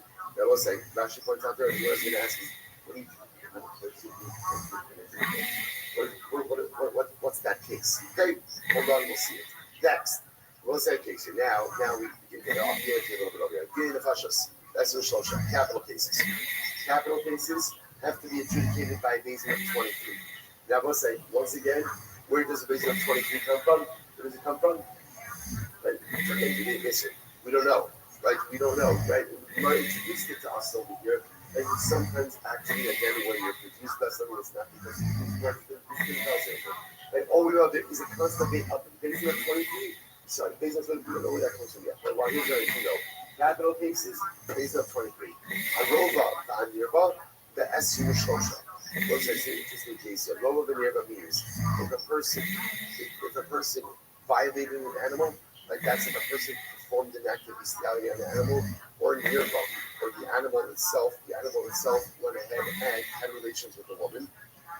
So in these cases, we'll say, so this is a capital case. Like, why is it a capital case? Well, again, remember, if the person was a willing participant in this, then ultimately, again, it's a capital case for the person, and obviously the animal is executed as well. Arova Banyaba, that's in the Shosha. Based of contribution and marriage, the Harakta es Haisha, the Es Habahima. Omer, the Es Habahima Kalo. What is the execution of the person and the execution of the animal are linked. What does the linkage teach us? That just as a capital case for a person is adjudicated in front of a basin of 23, so too again, the adjudication of the capital case of the animal is also adjudicated in the presence of a basin of 23. It's very interesting. So the Gemara goes weiter. The Gemara says, if you look at Rashi says that the Chaf Adam is the last 6 of the wide lines. The Adam Harobea, the Isprish Ma'adavi, so we'll say, so again, you see over here that the death of the person who engaged in the act of bestiality and the death of the animal are linked. Once again, because says the person is judged and adjudicated by a basin of 23, so is the animal. Incredible. Shar Niskol. That's the Shosha. Shar Yisakel. Shar Niskol. So it was a Shar Niskol. A stone shard, right? A stone shard is a shard of someone.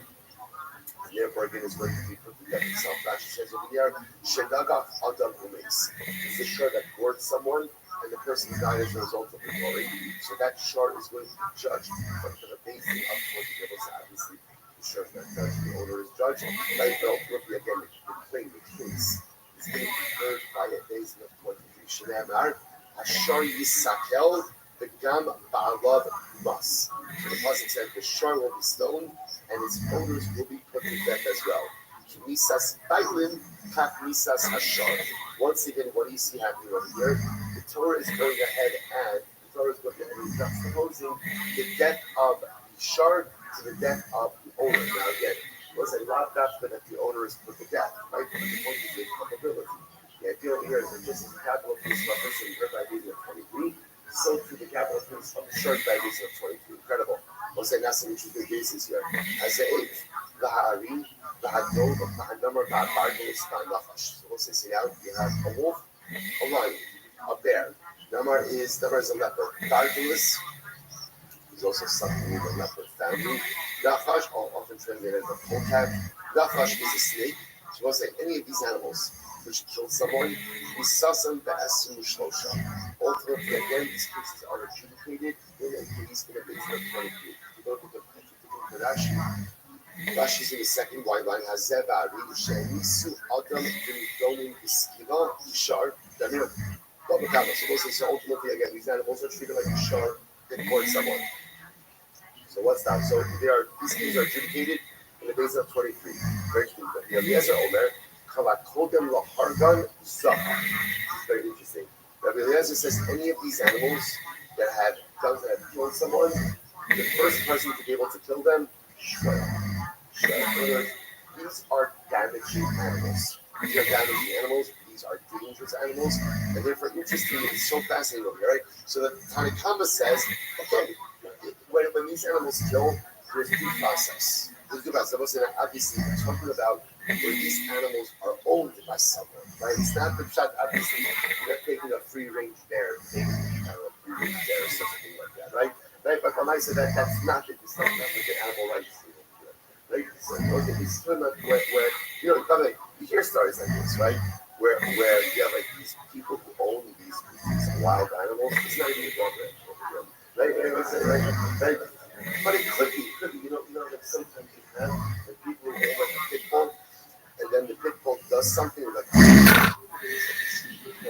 Like it's a pit bull, right? You know, like what's the matter with you? Right? So it's like, so again, these are cases over here also of where someone owns these animals, like someone owns a wolf, someone owns a lion, someone owns a bear. Right? So you have no job, right? So the nice one, and then the animal does something. So again, remember when we see that goes to Basin, that's the owners get to the Basin. That's incredible. So that's fine. So Rabbi Eliezer says no. Because these are dangerous animals, there's no due process for these animals. Instead, whoever is first to put down, Shkoya, they're damaging horses, they're dangerous to greater society, they should not be living within habitation, and therefore whoever takes the law into their own hands so that you can put these animals down first, Shkoya. Now, obviously, that's going to require some level of explanation as well.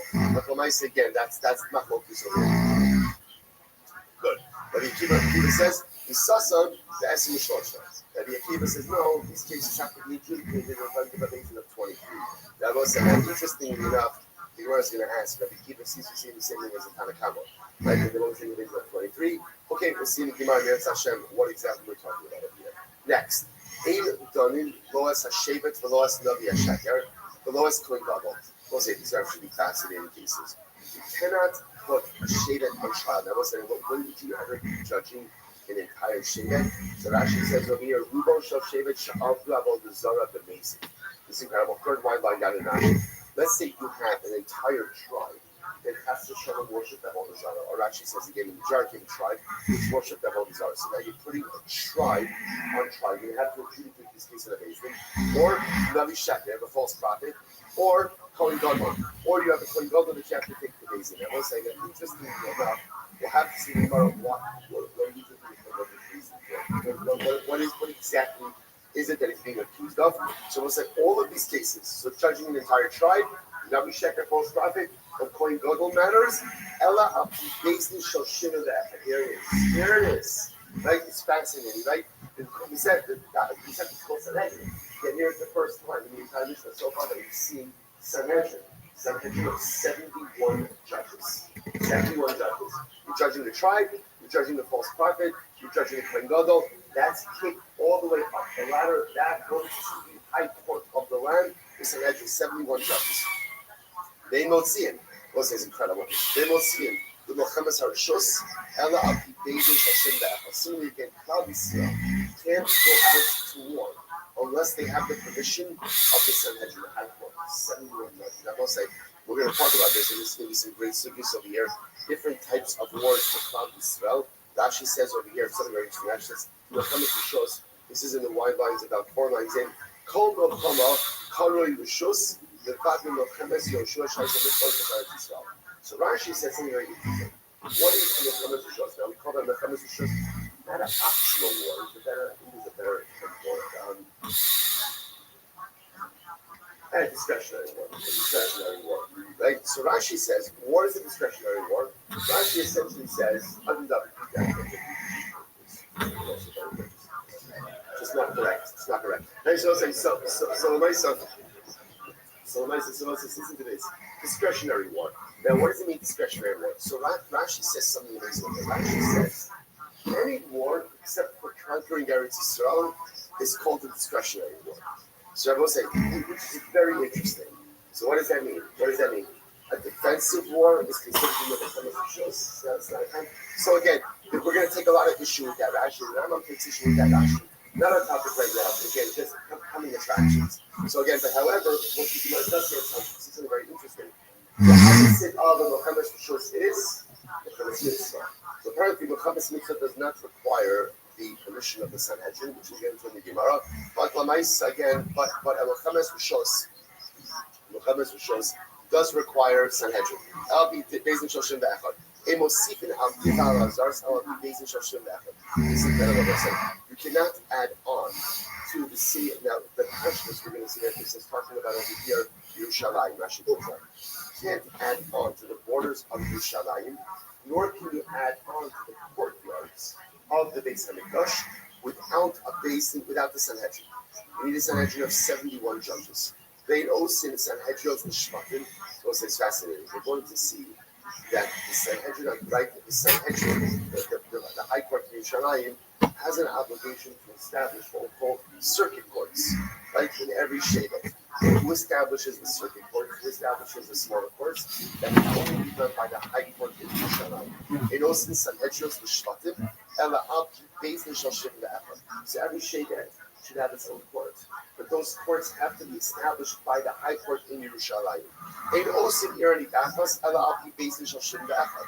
But what's the Irani Dachas? What's Irani Dachas? What's that city where all of the inhabitants worship the Holy Zara? What happens to that city? You wipe it out. So the declaration or the sentence of a Irani Dachas can only be established by a Beis Din, the body Sanhedrin, 71 judges. It also in Dachas B'Safar. So we'll say now that we're talking about Irani Dachas, you must have some interesting discussions over here. In also in Irani Dachas B'Safar, you cannot declare a border city an Irani Dachas. Now, we're going to get into this, but this makes a lot of just intuitively makes a lot of sense. Why? What happens if you declare a border city an Irani Dachas? What's happening? You wipe out the city. What does that do? That opens up the border. We'll say we have lived through an era where we see what happens when border cities are overrun, and how that opens up the gateways for death and destruction of one of the start. So therefore, again, it's interesting that you have a border city. So what do you do with a border city where the inhabitants worship Avodah Zarah? That we'll have to see. But the point is, you can't go ahead and declare a border city as a Irani Dachas. Below Shalosh. Furthermore, again, we'll have to see exactly what to do with this. You cannot go ahead and make 3 cities Irani Dachas, but you can do 1 or 2. Okay, Sanhedrin Gidol, so what's this? Here it is. Sanhedrin Gidol Ha'isa Shoshim Ve'echad. The High Court in Yerushalayim, the Beis Hamikdash, was comprised of 71 judges. Uktana Shal Esrim Shalosh. And ultimately, again, a lower court was 23 judges. And where it says Minayin Gidol Shoshim Ve'echad. How do you know that the High Court in Yerushalayim was 71 judges? Where do you get that from? Shneimar. I will say it's very simple. Asfali. Shivim Ish Mizikne Yisrael. Moshe Al Gavehen. I will say absolutely incredible. Because what does the pasuk say in Bamidbar? Right, where again Moshe Rabbeinu says to Baruch Hu, I can't do this by myself. So Moshe says, no problem. Gather for me. Moshe Rabbeinu says, right? Isfuli. Hashem says to Moshe, Asfali Shemish. Hashem says to Moshe, gather for me 70 people. And who's together with the 70? Who's together with the 70? Who sits on top of the 70? Who's got based in? Moshe Rabbeinu. Boom, there it is, 71. 71. So 70 people gathered, plus Moshe Rabbeinu, that becomes the model for a Sanhedrin of 71 people. The Yehuda says Shivim. He says, no. The Sanhedrin is actually not 71, but rather the Sanhedrin is 70. Interestingly enough, it seems to be that Yehuda holds that Allah and Moshe Rabbeinu wasn't part of the Sanhedrin, the first Sanhedrin. So it's really gathered from these 70 people. Now, what do you do with the even number of Sanhedrin is a different discussion. We'll see in the Gemara. So we'll say, how do you know that the lower court is comprised of 23? Where is that? From Shneimar, we'll say, get ready for this Gemara. Get ready for this. Or this Mishnah. Shneimar, V'shaftu ha'ida v'etzilu ha'ida. The pasuk says, the Eida, which translates as the congregation or the assembly. The assembly will judge and the assembly will save. Eida shoftatas. In a Beis Din, you need a group that could indict and a group that could exonerate. In other words, every Beis Din must have an Eidah, and it must be comprised of at least two groups, the capacity of two groups. One group who could find the parties guilty, one group who could find the parties innocent. How much is an Eidah? So the Gemara says, Harikan Esrin, that gives me 20. I will say, how do you get that gives me 20? Now watch this. How do I know that Eidah represents 10 people? Get ready for it. Shneimar ad mosai le'ida hara hazos. So let's say by the Meraglim. Remember again, you space up 1 second. There were 12 Meraglim. Remember again when the pasuk says ad mosai, the 12 he says, how long will I have to deal with this terrible Eidah? Remember again, who did that exclude? That excluded Yoshua and Caleb, which means Eidah means 10. Eidah means 10. So let's say, now watch this. When it comes to a court, the Torah uses two phrases. The shaftu ha'ida, the Eidah will judge. The etzilu ha'ida, the Eidah will exonerate. That shows you that a Beis Din has to be made up of two Eidahs. An Eidah, minimum of an Eidah is 10. Where do we learn that from? Meraglim. So two Eidahs gives you 20. So the Gemara says, now watch this. So how do I get the other three? The pasuk says, you shall not follow after a simple majority to indict. Right? You should not follow after a simple majority to find someone guilty. This is speaking about specifically by capital crime. So the Gemara says, so it sounds like you can't follow a simple majority to exonerate, right? But you can't follow a simple majority to indict. So the Gemara says, so if that's the case, I can follow a simple majority to exonerate. Then why does the pasuk have to say achar Rav Nahatos? Why does it have to say that? That follow the majority. So the Gemara says, to teach me that to follow the majority ultimately again to exonerate is not the same as following the majority to indict. How so? Following the majority to exonerate, all you need is what? What kind of majority do you need? What kind of majority do you need? Majority of one. So the Gemara says, in order to indict, ultimately again, you need two. And we'll say, so here we go. Just follow this, right? So let's build up our number. Before turn the page. Don't turn it. Right? And we'll say, now remember again, what do I have over here, right? So hands off, right? What do I have over here? Right? I've got a basin of 71, which I now know that's an easy one. So Hashem says to Moshe, gather for these 70 people, plus Moshe Rabbeinu is 71. This is going to the time of Talmud. Fine. Now I want to know about a basin of 23. So remember again, I had Shaftu ha'ida, the Etzilu ha'ida. Two phrases. Eidah, how much is it equal to? How much is it equal to? 20. Right, 20. Right, 10, 20. Good. Now what about the other three? So we'll say, here's what I know. Now it's time for a group of 20. Now, in order for a basin of 20 to go ahead and indict, what do they need? They need at least a majority of 2, right? Because to indict, you need a majority of 2. To exonerate, you need a majority of 1. So therefore, by 20, I need a majority of 2. What does that kick me up to? What does that kick me up to? 22. Now, turn the page. The Beis Din shuffle. Here's the problem. You can't have a basin of 22. Why can't you have a basin of 22? Because you can't have an even numbered Beis Din. Therefore, because then you can end up with a split. Therefore, Mosifin Alein Od Echad Harekan and Sifin Osha. Therefore, I can't have a basin of 22. Therefore, I got to add in one more. What do I have? 23. Those are, that's what I've got now. My next basin. I've got my 71 member Beis Din, and I've got my 23 member Beis Din. The comma you hate here, the table we inside. say, so how many people do you need in a city in order for them to be righteous and actually? Now, what this means is, if you want, it sounds like what you are saying, it sounds like what you're saying, how many people do you need in a city in order to set up based in that particular city? That's what I'm asking over. How many people do you need in a particular city to set up a based? So the Gemara says, Rabbi says 250 people. No, it's good. They have asked 120 people. 120 people in the city in order to set up a synagogue, which sounds to be like a pretty small city. And the Nechemia says, you need 230 people to make it Sari Asaros, corresponding to the Sari Asaros. Again, we'll see exactly what that means in the Gemara. So we'll say, it's interesting enough, focus about what the minimum population size is in a city in order for there to be an obligation to set up a local base. We'll say, Mazel Tov. Mazel Tov on our first Mishnah in the second century. Mazel Tov, by the way, Mazel Tov to Mishnah Yomi. I'm finishing the says well, Mazel. Right, and beginning the second century today as well. Pretty incredible that Daf Yomi, Mishnah Yomi beginning the same day. Respect from the Kiva. Finishing Mishnah Yomi beginning today. Right, respect. We'll say Mishnah Gemara. I took serious the Kabbalah. Stop getting my Mishnah. Okay, so what is it about? Mishnah is a source. Right? Everything makes like perfect sense in the world of Mishnah, right? Everything is beautiful, everything is harmonious, things Gemara's, there's the back. So when I will say, here's what the Gemara says, here's the problem. The Mishnah says, Dinei Mamanis B'Shlosha, and then Gzelos V'Chabalos B'Shlosha, right? Monetary laws are adjudicated by a basin of 3, and then the laws of theft and injuries are in 3 as well. So asks the Gemara, Gzelos V'Chabalos Dinei Mamanis Lidu, I don't understand. It's repetitive. Once you tell me Dinei Mamanis, 3 monetary laws adjudicated by a basin of 3, Gzelos and Chabalos, theft and injury is monetary law. Why do you have to break that out separately? To which the Gemara says, Amr Yavo, Mahin Kafam. You're right, Daniel says the Mishnah is meant to be explanatory. What's the explanatory? Mahin Dinei Mamanis, Gzelos v'Chabalos.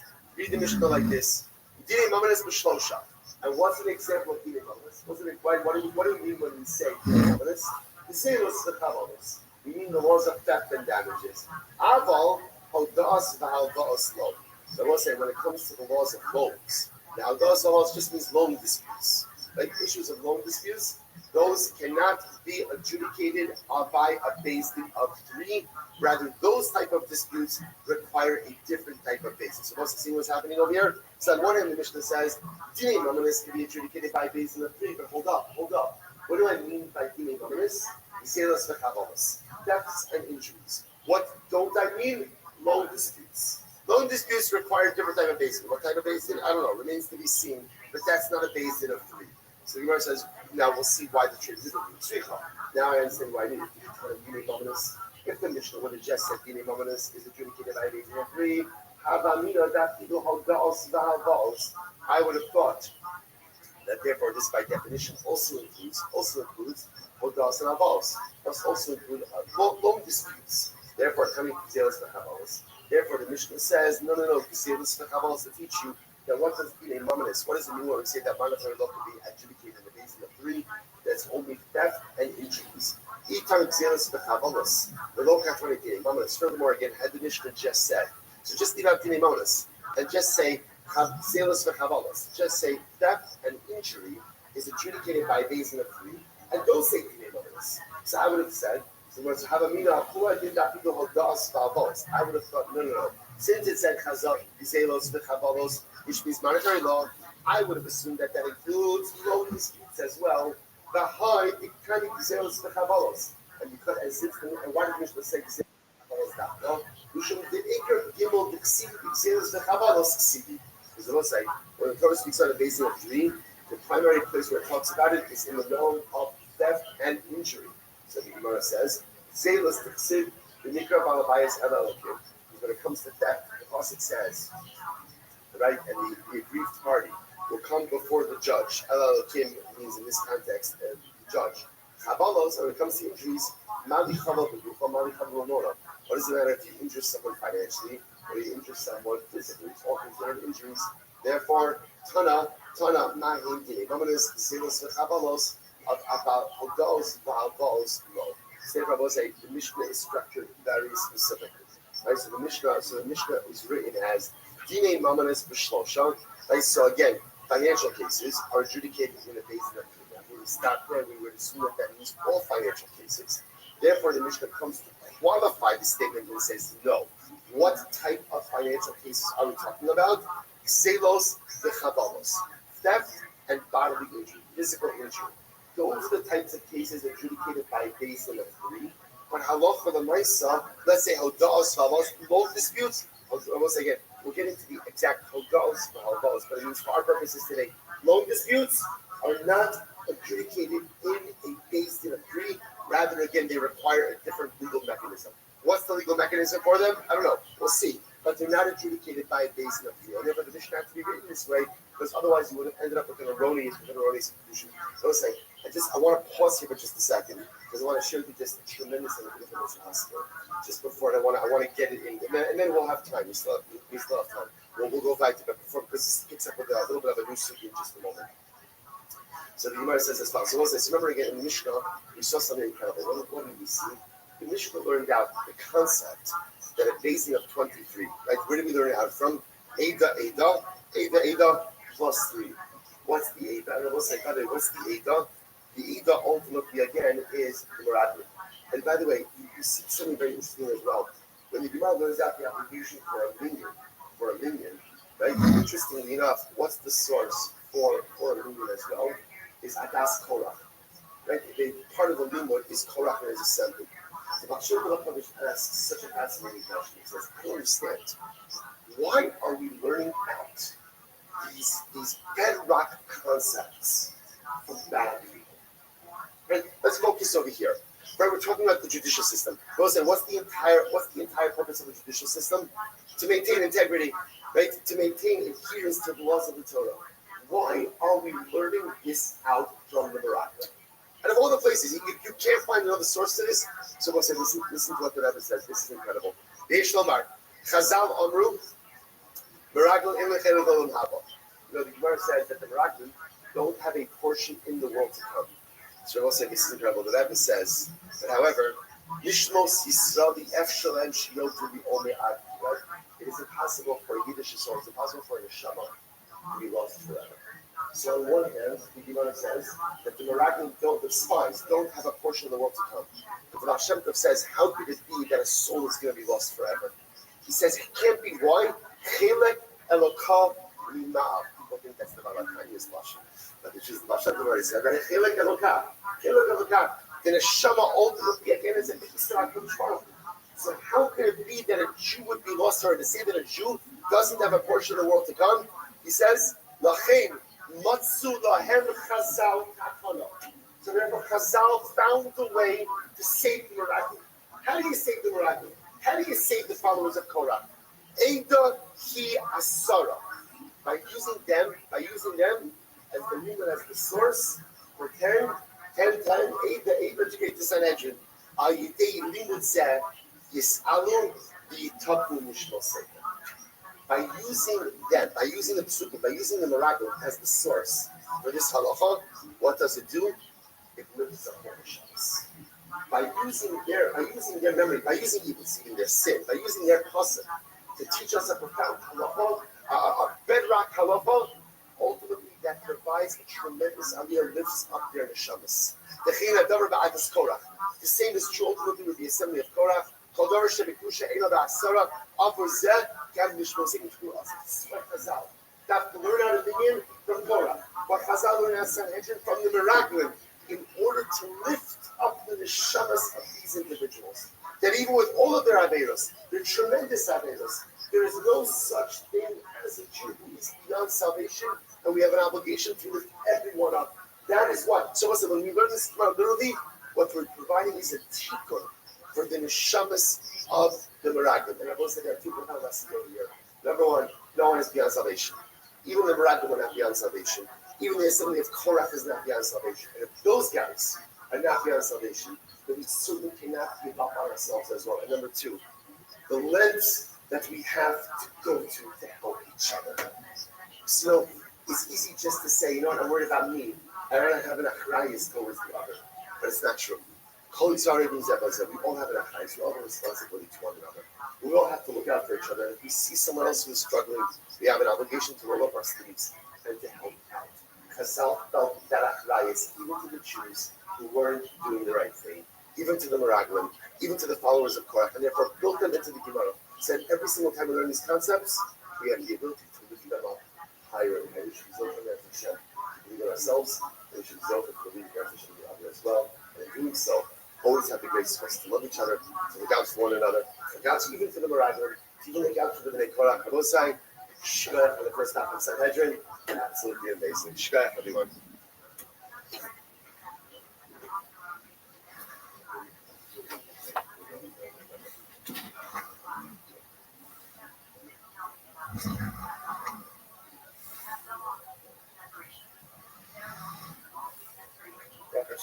Okay, such is supposed to be able to begin. Let's not go about. I begin by thanking all of our sponsors for this morning's shir. We thank our annual Kamikula sponsor for Tafshin Hey. He tells in the Mishpat of Eretz Yisrael. What's that? Yesterday saying that for today we're going to change the sponsorship in Eretz Hashem as a support for all of those who have toiled, all of the brothers, and all of those Baruch Hashem who are Zocha to bring a Basra to a beautiful and sweet and holy clothes and American Shem Mishat Tov and Tzlachas. Begin the second Sanhedrin tomorrow, Mishat Tov and Tzlachas, and that's the plus. And that's the plus in American Shem Mishat all. Tzlachas, Shacha, and Mazel for ourselves, for our Mishpachas, and for all of our Yisrael. How the voters wanted to score the month of Kislev. Josh and McClean, creation of the year, take of Josh's father, Yisrael Yehuda, the Rav Chaim and Raphael. And for the safe return of our hostages and the security of our soldiers, Samuel Malchus, in memory of their parents, Yitzchak Leib ben Aaron HaKohen, Sarah Rachel Bas Baruch Abraham, and Linda Bas Hanech HaChaim, in memory of their dear friend, Naphtali Gordon, Naphtali Yonah, Hashem Yikom Damo, and Beatrice Miriam, and Danielle Vidal. And today, Daf Yomi is sponsored by the Friends of Moshe Garden, wishing him a tremendous mazel tov of being the Messiah Shas with the completion of Yosef's Balavasra. The Daf is also sponsored by the Friends of Zevi Daniel, wishing him a tremendous mazel tov of being the Messiah Shas with the completion of Balavasra. The Daf is also sponsored today by Zevi Daniel in the completion of his Daf Yomi cycle, and with tremendous gratitude to the Shir, specifically his Daf brothers, David Flum and David Schwartz, without whom this incredible pursuit would have only been a dream. As in, he would still be asleep. Incredible, incredible. So says, so beautiful, beautiful. So first of all, a mazel tov to Moshe, a mazel tov to Zevi. What is the plus? What is supposed to be the Messiah Shas? I will say, by the way, I'm going to say something also. If you're being the Messiah Shas is Balavasra, what does that mean? What does that mean? It means you picked up in the middle of a cycle. So sometimes, one of the most difficult things is to start something that everyone else is in. So it's so easy to say, I'll catch you later. That's another whatever 2 years. I'll just wait until we set Rothschild. And I think the very also said started not even being a last one, right? A couple weeks before the last one was over. With a week left of our Basra. So I'll say such one thing, and Zevi and Ramesh just giving us such a beautiful Musar. When a beautiful opportunity comes your way, don't wait until the opportune time to jump into it. But take it.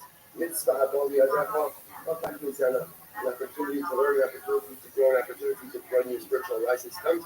Okay, it would be great if I started to do this a little bit later, a little bit earlier. When it presents itself, take it and jump into it. Zevi mentioned much mazel, much bracha, and much incredible hatzlacha on this accomplishment. We should be so happy. And therefore, should be reciting Shas many times over. We should be going to Hashem to grow the spiritual license for many years to come. And this is the plus. This Siyum HaShas should Hashem be a source of mazel and bracha and siyum hatzlacha for your mishpachos for many generations to come. Incredible. I will say with that, let's begin. Let's begin. There's no opportunity today to finish the rest of the daf tomorrow. Right, so this we gotta finish this. All right, so today's daf is Kuf Ayin Vav 176, and we are picking up on Kuf Ayin Hey on the days. So pretty much we left off the Gemara yesterday, but we did the sheet of Kula. So remember again, we're doing an interesting machlokes about Shibuda the Oraisa. How do we understand? Let's say again, Okay, so again, as you know, so loan, halakhic loan 101 is that when you loan someone money that creates a lien against their property. What is the nature of that lien? So Ula Paskin, Shihida Da'oraisa.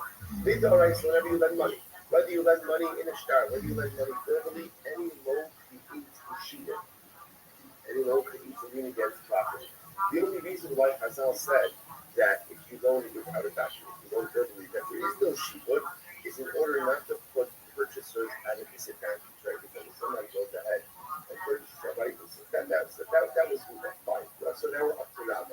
Rabbi Amar, our Torah, after the Torah describes the lesson, we're defined here, there's 175 feet, probably about 20 lines up in the bottom. Rabbi says, our Torah, after the describes, after the Rabbi says no. Rabbi says in reality, whenever you loan money, so really, you can only collect from unencumbered property. You cannot collect from encumbered property. What's the reason for that? Well, she put the lab daraisa. Rabbi holds that a lien against property is not the daraisa. Biblically, there is no lien against property. Not only allowed to start with a custom. So if that's the case, says Rabbi, that biblically there is no lien against encumbered property. Then why did Rabbi war against any property? And why did the Rabbi say that if you loan with a document that Allah for the license to collect people from encumbered property, in order not to close the door in front of borrowers? So I will say, remember, in general, when you're lending from a halakhic perspective, so already when you give them this really sweet cover Monday night, it's absolutely fantastic. Right? So again, so already as it is, you can't charge interest. So if I can't charge interest, and also there's no lien against property, it's a hard sell. You're going to close the door. You're going to stymie the loan market, as people aren't going to want to lend money.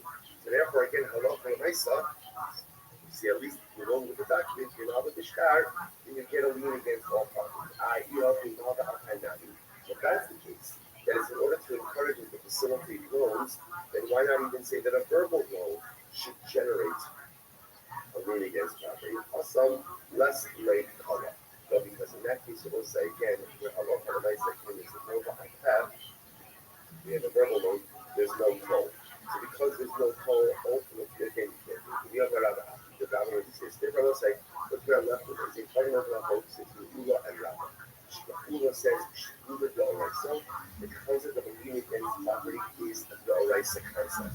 And reality, it should develop upon all properties for all loans. Rabbis went ahead and only did it by Nova of Stars, they lifted it by Nova of Fine.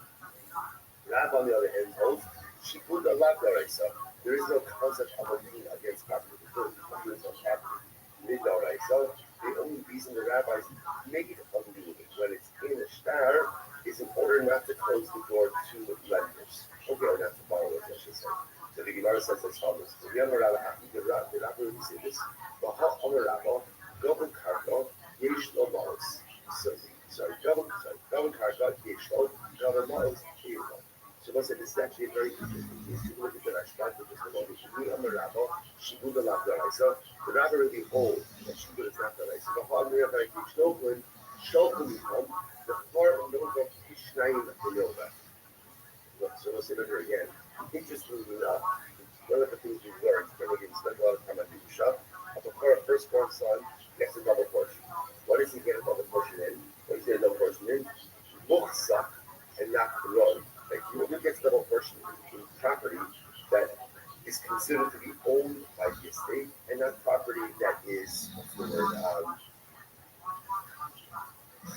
word, due to the estate. Thank you. Right? So the property that is owned by the estate and not property that is due to the estate. So the Gemara says over here something interesting. So let's say Yaakov dies, leaves behind the two sons of Reuben and Shimon. Reuben is a bakar. So now Reuben, when that debt becomes collectible, if the debt is secured by property, then Reuben gets Pishnai, double portion of that. If it's not secured by property, so the money that's been paid, he doesn't get Pishnai. What do you see about that? What do you see? You see from here that it must be that the lien against property is in the Oraisa lien. And therefore, it turns out that because that lien existed even when Yaakov was alive, that lien makes the loan like the and therefore the Bakar gets Pishnai with it.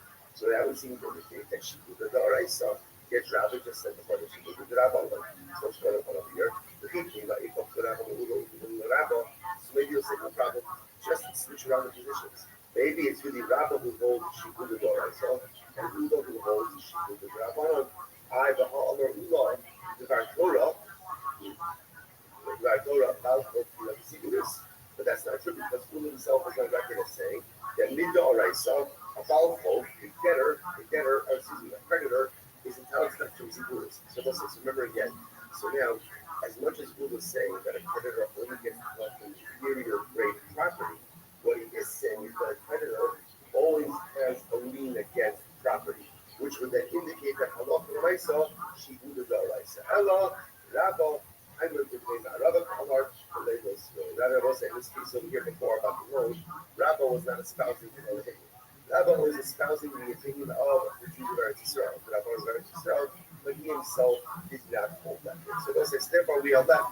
Okay, so by the way, this is actually a tremendous focus. Tremendous focus. What is the nature of an encumbrance? Is encumbrance the Raisa? Is encumbrance the Rabbanon? Rabba, Rabbanon, Uda, Raisa. Okay, hold on, we're going to get to that one later. Rabbi Shmuel, Rabbi Shmuel, both the same, by the way. Nova Alpha, and the woman that you're showing on the other peoples. If you make the verbal law, right? Once again, moving lens, shimmer money, and come up with a nice again. About that now with the start, and what's that about? Even though the woman that you're showing on other peoples. So ultimately, again, you're not collect. You're going to collect that, right? From Yarshin, from Sober. Like from an estate. Now listen, whatever you see Yarshin, what does that mean? What does that mean? It means you summon Wakitano. I see you can't collect from the estate before the estate was done and litigated out. You know, the woman out of nor can you collect that debt from property that has been sold after the date of the loan. My time, what's the reason for that? She did the Ladar I saw. The David Shmuel told like Rabbi that she was not the Raisa. The other Shimon Mother, the Amitabay, no about that, no that thing that I got sitting on two posts. On the other hand, if the other is like that, even a verbal loan can be collected from Yarshim upon the Kutos. What's the reason for that? Tonight, I know Shibuda the Oraisa. Ultimately, again, because they don't Shibuda the Oraisa, like, so we'll say, you see what's happening over here. Feel it, right? Feel it? Something big is happening. How do I know something big is happening? Because the Gemara is stacking the opinions, right? You've got the Kanoan, you've got the Amorai, and now we see how this is really blowing up, potentially blowing up into a major Makotis over here. The rest of the says, there's a Pasha, this is a very interesting case. Ruvain digs a pit in Rosh Hashanah. One second. By the way, it's really beautiful. This is back to my Baba Kama case. This is back to Baba Kama. You do Baba Kama? How long ago? I think it was a year ago now. Right? Yes, a year ago. It's a whole bit more Rosh Hashanah. This is very exciting. So first, the Ruvain digs a pit in Rosh Hashanah. Ruvain digs a pit in Rosh Hashanah. Yeah, it's so good. Ruvain digs a pit in Rosh Hashanah. And what happens? In Napa, I love Sharba Harga. Interesting. So remember, Ruben does something illegal, like digging a pit in a Shtarabim. What happens? As he's digging a pit in a Shtarabim, an ox falls into the pit and kills Ruben. They want to take away the this, right? They want to basically don't do the Shtarabim. Right, so yeah, it kills him. What's that? Hunter. So obviously the owner of the shore is Hunter. Right? Why is the owner of the shore Hunter? Well, see, remember when we had a principle, like, whenever you go ahead and you do something deviant, right? You do something, I don't know, you do something illegal, you lose to a certain degree any of your halachic rights. So moving dug a pit illegally. The ox falls on him and goes ahead and kills him. The owner of the shard is Hashar. Okay. Hello, not only that, hello, Mace Hashar. Oh, watch this. Let's say the shark falls into the pit. Not only does the shark kill Ruben, but what happens? What happens if the shark dies? Yarshe Balabar, Hayavim Lashalim, the shark the piper. Very interesting. Ruben's inheritors, Ruben is dug the pit, his Yarshe, his inheritors are obligated to pay back the owner of the shark. Okay. So what's this? What says? So what do you see from here? Yarshe Balabar, Hayavim Lashalim, Allah, Nalga Al-Pat, over women and Yoshi, the Kasha they will have. So it's very interesting. So yeah, what do you see here? Essentially, when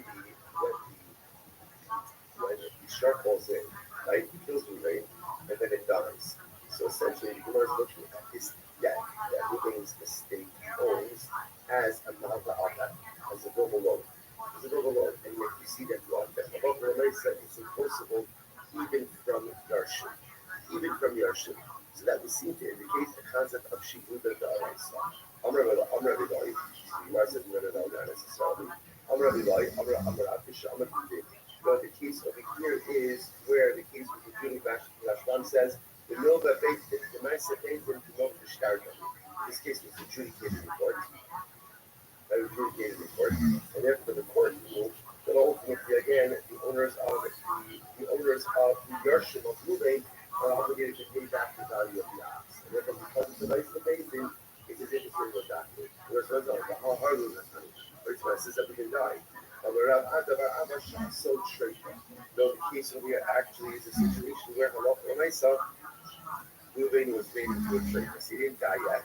He was just mortally wounded by the ox falling on him. The Amra money on a base the Amra, which the Gemara says, but it says that he died. That he died because the ox buried him in the bed. So the Gemara says, yes, he died now because the Dira talking about a case where the judge is literally sitting at the edge of the bed and adjudicated this case at the edge of the bed. Again, I said the idea of here is because it's a case of a court adjudicating the situation, it becomes a little bit star, not a little bit that. Okay, I'll back. Top of the buying level. 170 no side, last stop. I'm gonna bubble. Look this up. Malva Alpha, over the York, you're gonna go to the people. Now look at the mice the Papa says.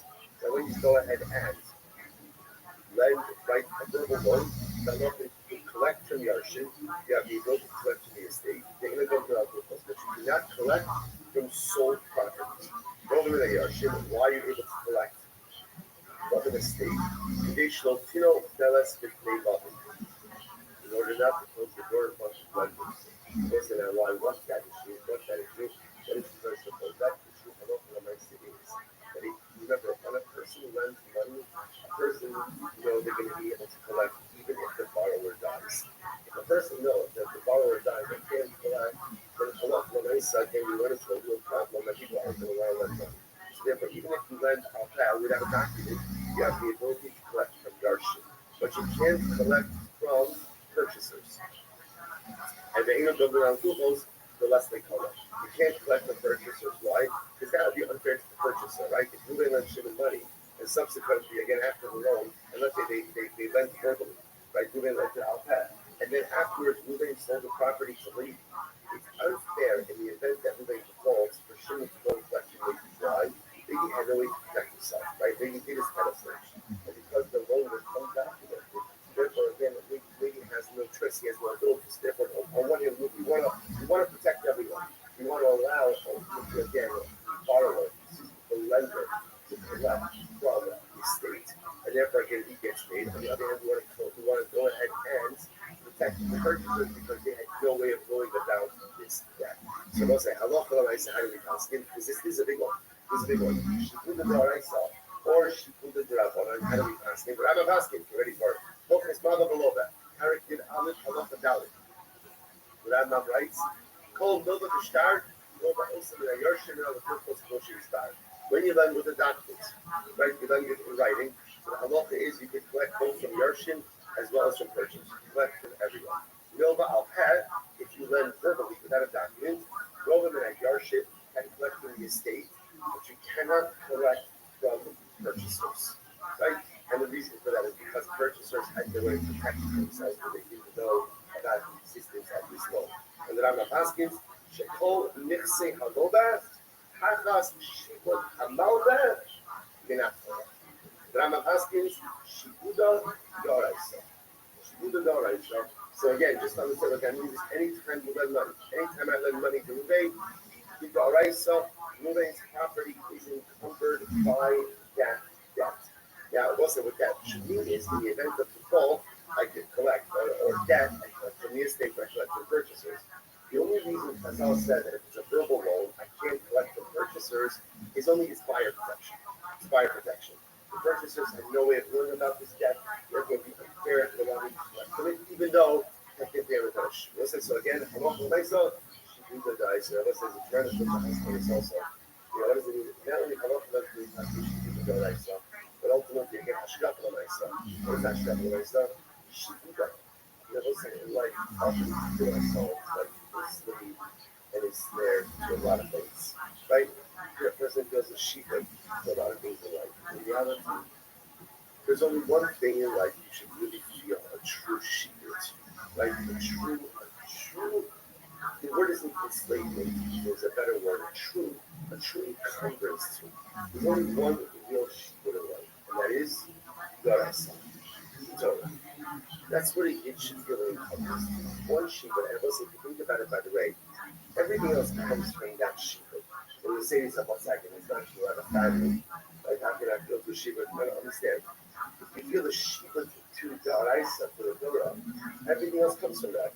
Because the Torah tells me that I have to be a good father. The Torah tells me that I have to be a good husband. The Torah tells me that I have to make a parallel in order to go ahead and provide for my family. The Torah tells me all the different things I need to do. But a lot of times when we say we find ourselves like a shullet, we find ourselves encumbered. Is a better word than encumbered. Shullet, and really is like a slave. Like, but we find ourselves encumbered so many different things, right? People find themselves encumbered to their career. People find themselves encumbered to other people's expectations, to society norms, to different things, to encumbered with my friends, what my peer group are doing. There's only one shepherd for here. There's only one thing I'm encumbered to in this world, and that is the Raisa. That is the Ribono Shel Olam and that is my life compass. And if I'm shoving myself, if ultimately again I sublimate myself, give myself over, I allow myself literally again to be an Eved Hashem. That's a Shibuda. It's Eved. I'm an Eved Hashem. I'm a Shibud. To the Doraisa, everything positive, everything wonderful, and everything incredible comes from that. Halach L'Maisa and Hashgach L'Maisa. Let's go like that. Finish up. Here we go. So once you have a the other shoe, I don't go for the first moment. Goes this remember again. The Mishnah that he said. Let's say again, I lend you make money. And we don't have a physical document. And instead, what I'm having over here is I have a loan document in Ruben's handwriting. Right, so Ruben has a handwritten. Right, the document says, right, Silver loans Ruben $1,000, and it's written in Ruben's own handwriting. So the halach is the Mishnah asking, the halach of the Maisa, you should go ahead and collect from the customer and call it unencumbered property. But not from encumbered property. But it's a star. It's true, it is a star.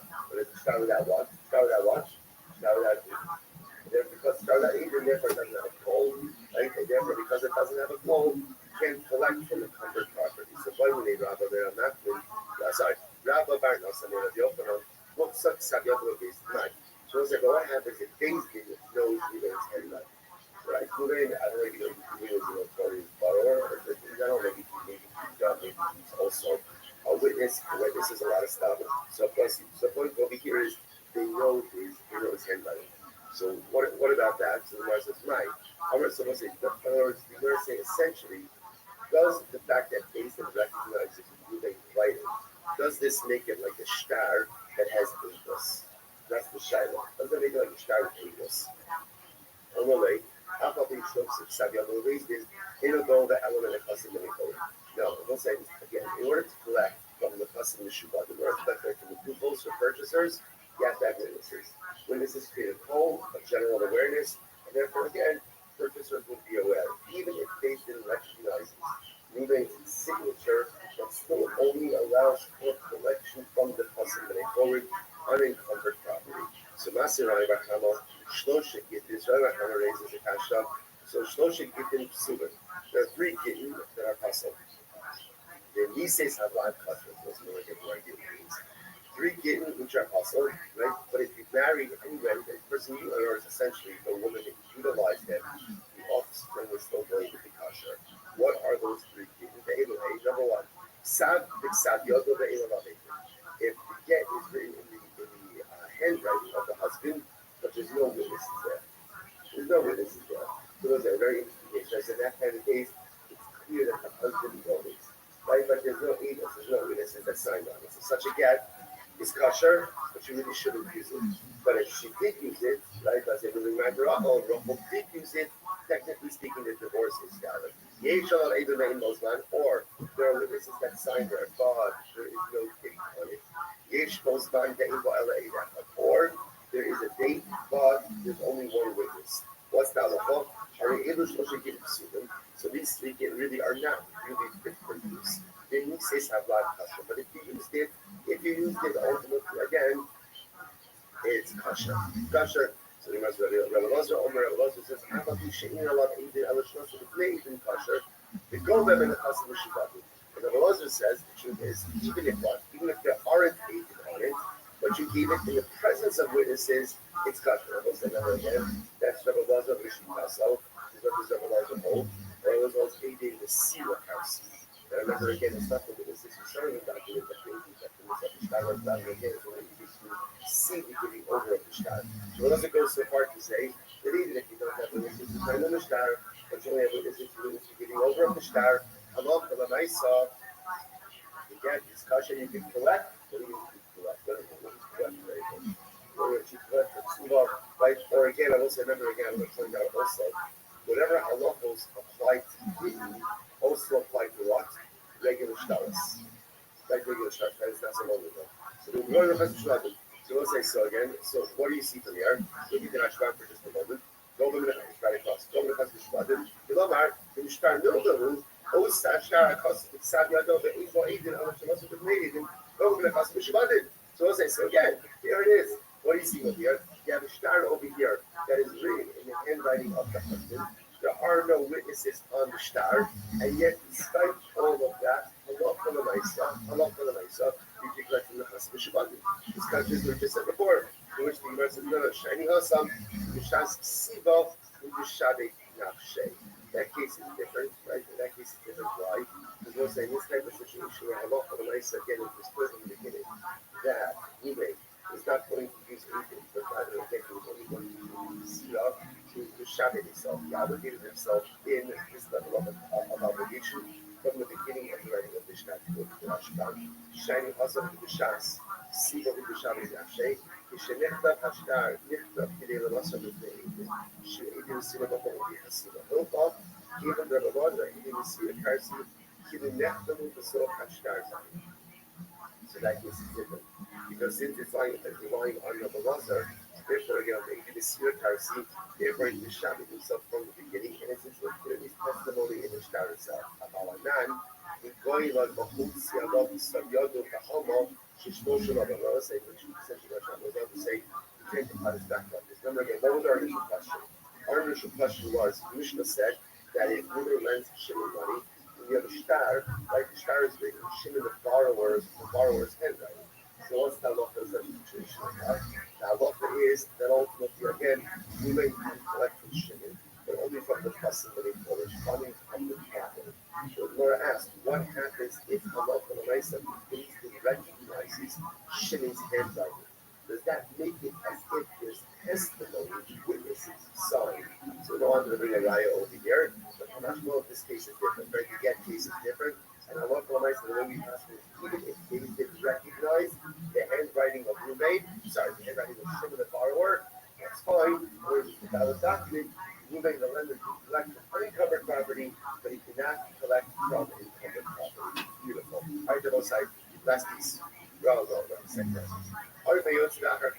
So next. So it goes over again that the Mishnah made a distinction between a guarantor who signs before the signatures and after the signatures. Right? The law suggests that essentially a guarantor signs before the signatures, that's a proper guarantor. But a guarantor signs after the signatures, not really a proper guarantor.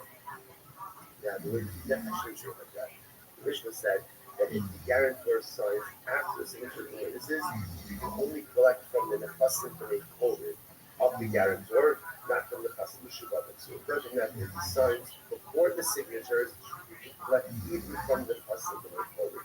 That was like, that ultimately, again, that was the position. Sorry, but the Shabbat, thank you. Now, remember again, that's about the Shmuel Paskin. Bananas disagree. We'll come to bananas in just a little bit. So the Gemara says as follows: Amarav, both good people stars go to the chasam shvadim. Not good people stars go to the chasam nekolim. So here it is. So Rav says if the guarantor signs before, or right, the guarantor signs before the signatures of the witnesses, you can collect from the person Mishubati. But if he only signs after the signatures of the witnesses, you only collect from the person that he quoted. Singing other Rabbi and other times Rav said, after you quote the Chidim Shtars in the Dova Elam in the person they quoted, don't say again. Other times Rav said that even if the guarantor signed within the signatures of the witnesses, still you can only collect from unencumbered property. Kasha, the Rabbi, the Rav. What is it? The Lord says, incredible. No kasha, it's not a contradiction. 100 custom days, Cloney Ari. 100 custom day, Cloney Ari. Wow. They will say everything hinges on a love. What does this mean? So let's figure this out. Even if I'm $1,000, so in the document it says, I believe I'm $1,000. So let's say, now watch this. In the right, in the start, it says, and Levi is a guarantor for this loan. Then yeah, that's in the witnesses. Then I don't know myself that Levi is on the hook, even for his own trust issue. If on the other hand it just says, I give a lend you $1,000, and then it says Levi is a guarantor for this loan without the love, then ultimately again, I don't know myself that. Then true Levi is a guarantor, but Levi is only a guarantor of what? Is the person that they quoted, not of the person that she done. Essentially, what the Rabbi is suggesting is you need a hook.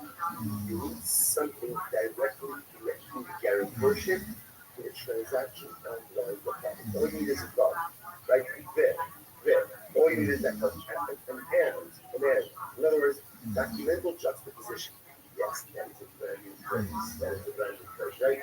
Documental juxtaposition is not enough.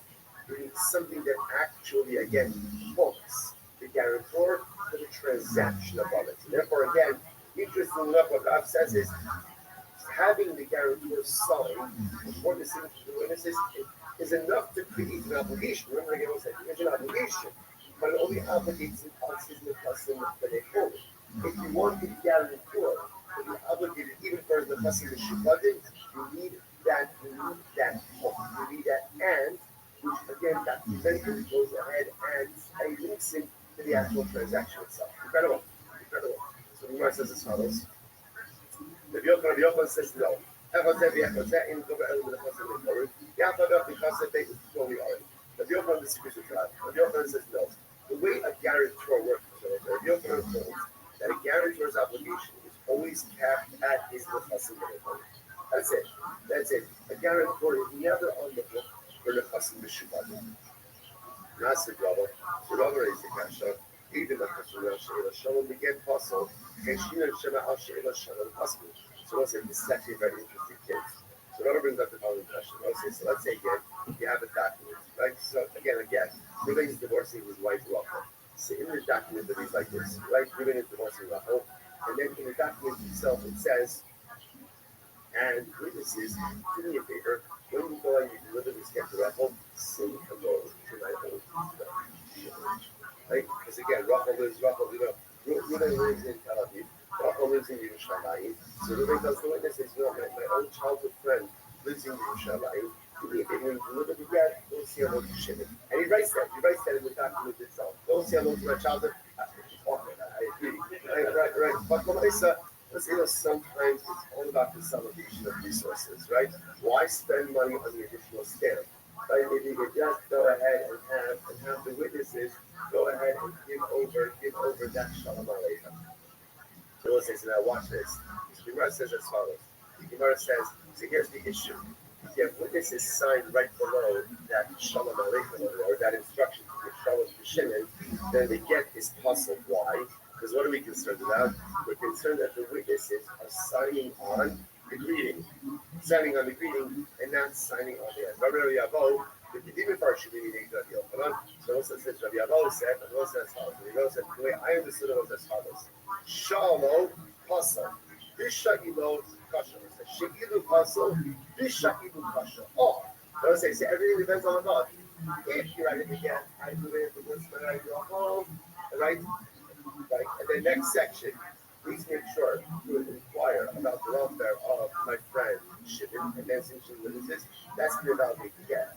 It's possible that the witnesses are just signing on the greetings. But if it says and, right? Which again connects the greeting to the get itself. I remain of the Morsi Rachel, go to the get tonight, and please give greetings to my friend Shimon. So the and the documental quote allows us to understand when the word is excited again, as well as other people. Hakanami, because of Tony Ari, Yaki, Hainu Turav, was it that's his same for the job, okay, so you're right, Emo, I'm Rabbi Yochanan. So once I saw off the nice stuff, you have to learn person like God, and therefore, again, essentially, it is not enough to have the guarantor signed before the signature of the witnesses. Rather, what do you need? You need a documental quote. So as it has to say, right, I do in and lend Shimon $1,000, and maybe give the guarantor, and afterwards the signature of the witnesses. Beautiful. All right, then we'll say last piece, myself. We'll call it Deva Kishma. So let's remember again, after this, we have the home to show bananas. What did bananas hold? So bananas hold that halach l'maisa, the only time that a guarantor held the home is when it is clear that the guarantor was the reason for the debt, right? So for example, in bananas is example, the only time that a guarantor is obligated, let's say for example, Levi says to Ruvain, lend the money to Shimon, and I'll guarantee it. So it's clear that the loan is being made because the guarantor is guaranteed. Otherwise, Benana says there is no obligation. He gives the example of I walk into the marketplace and what happens? I see Ruvain holding Shimon in a chokehold, and I say, Ruvain, stop. I'll guarantee that. I'll guarantee that. Benana said, but anyone did that to guarantee it? Of course not. Of course not. Just trying to get out of the chokehold. So I'm walking away again. So this is another hold. This bananas and a bishma. So here we go. Says the Gemara. Nice to call there bishma. Even though again, I will say, remember again, that Rabbi Shmuel praised the bananas. Like remember again, how did he praise bananas? He said, if you want to learn Dinei Mominus, like Dinei Mominus is the most incredible thing. And if you want to learn Dinei Mominus, who should you go to? Make sure to learn under bananas. Nevertheless, halacha kimosa. The halacha is like Rabbi Shmuel and not like bananas. Not like bananas. We'll say now what does that mean? The halacha is that as long as the guarantors are signed in the document, before the signatures of the witnesses, and now we just said there's a whole connecting the guarantorship to the piece of the document in front of the door. We don't must even though Rabbi Shmuel praise bananas, we don't must be like bananas. See, by the way, the chana, Mali on Rabbi Shmuel. What about the case of the chokehold? This is important to know. But I said, what about the case of the chokehold? Right? I walk into the shop. I see Ruvain is holding Shimon in the chokehold. He's saying, baby. Right? And I say, Ruvain, let him go. I'll guarantee the loan. What would Rabbi Shmuel, am I now a guarantor for that loan or not? So here we go. So the Gemara says, Tashma, the Amr Shtashma, the Rabbi Yaakov, Rabbi Yochanan, followed by Rabbi Shmuel after Chana. Now, Rabbi Shmuel disagreed even in the case of Chana, and Rabbi Shmuel would actually hold that the guarantor is tied. Incredible, right? That even though, again, it's clear. Why am I saying to Ruvain, I'll guarantee the debt? I'm trying to save Shimon. That's what's happening over here. But there was Rabbi Shmuel said, I'm going to be obligated as a guarantor. So the Gemara says, okay, so do we pass that way or not? The Tashma, the Asra, and Rabbi Yochanan, followed by Rabbi Shmuel after Chana. Rabbi Shmuel was even in the case of the chokehold. And Rabbi Shmuel would say, even in that case, I would be obligated as a guarantor. Halacha kimosa after Chana. Halacha Rabbi Shmuel, even in the case only again of the chokehold. How do you know Shmuel? The Yado, the Shtado. He said, no. Listen to this. This fascinating. So it comes only and says in the Shmuel like this. In the chokehold case, if I dedicate it, so let's just to clarify this, right? So I want to take the shot. Who they catch the in the chokehold? What are the actions? Shouldn't hold with a money, hence the chokehold. Right? So I come along and I say, who may give you a loan, I'll guarantee it. So Shmuel comes along and says that works as long as I do a kiyum. If a kiyum is siddur with the lender to say that I'm going to guarantee. So what do you see from here? Michlal, already the Alma not like kiyum. So we can infer from this that in general, a guarantor does not require a kiyum. We can do that not kiyum. This argues about not. So we'll say this is another interesting idea. In order to become a guarantor, do you need some type of union or not with the lender? We can do Rav Nachman, and this argues on Rav Nachman. why I will say the Gemara says the Amar Rav Nachman asking or Amar Beis will say last Amar. Alright, based in people of like Hava Amar Bright.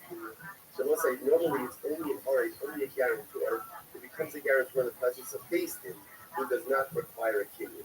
But in general, they'll say otherwise, in order to become a guarantor, for that guarantorship to be valued, you do need a kinyan. But this time, we'll say, what's that? Already, Krishnas, Mother Mos, White Kinyan, Akar, Mother Mos, White Kinyan. So we'll say, this is right interesting distinction. If you became an artist, if you became a guarantor, at the time that the loan was made, if you become a guarantor at the time that the loan was made, then halacha l'maisa, there is no need for a kinyan. In other words, if you're present at the time of the transaction, like say you are a guarantor from the transaction, again, let's say, you all do the caveat. You're a guarantor from the transaction. You're signing before the signature witnesses. There's a documental book. Linking your guarantorship to the actual part of the loan document. You have all of that.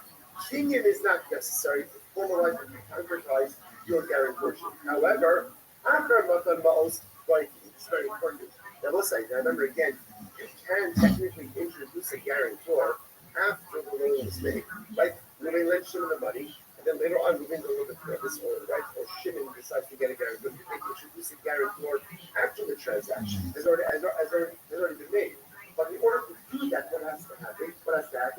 In that case, the guarantor has to be Makabel Kinyan, which makes sense. Since he's not part of the document, right? He's not part of the original transaction. In order to introduce him, you need something with halakhic key. They require a kinyan. Already, the base in law by kinyan, we'll say in all circumstances, a person becomes a guarantor. The transaction that's happening with base never requires a kinyan. Why? If the hakia no, then the Hemingway number on the Shabbat. So let's get it quite beautiful. Why? Because halacha l'maisa, if I'm a guarantor in a transaction with Beis Din, what does that show? That Beis Din trusts me.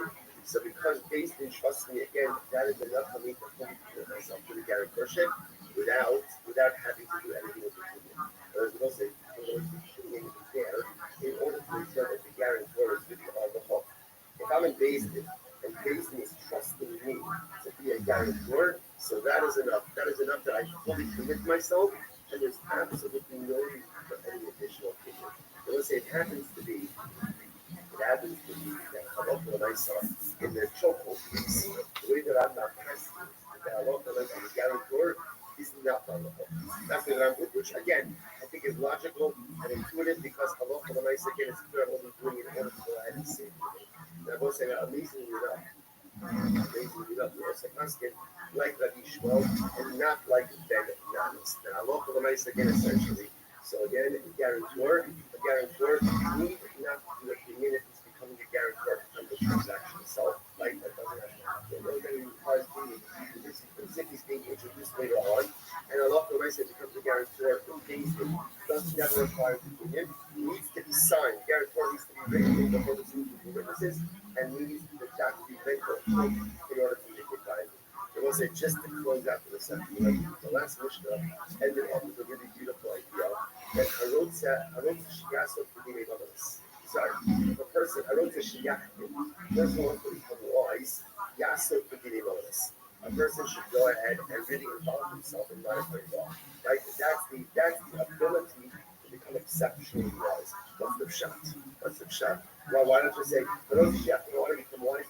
Learn Hilchos Shabbos. Like, learn Hilchos Kashrus. I don't know why Kedimei Mamanis. So let's say so. Beautiful idea. From the Shane Shmuel, the second chapter level. He said like this is incredible. He says, what is Kedimei Mamanis required? He said, Kedimei Mamanis, Shtei Hamamonos Shal Yisrael. Right? When you have Kedimei Mamanis, what's Kedimei Mamanis? There's a pot of money over here, right? Or there's a financial claim. And there's a different Jews. Right? See, you have Reuben and you have Shimon.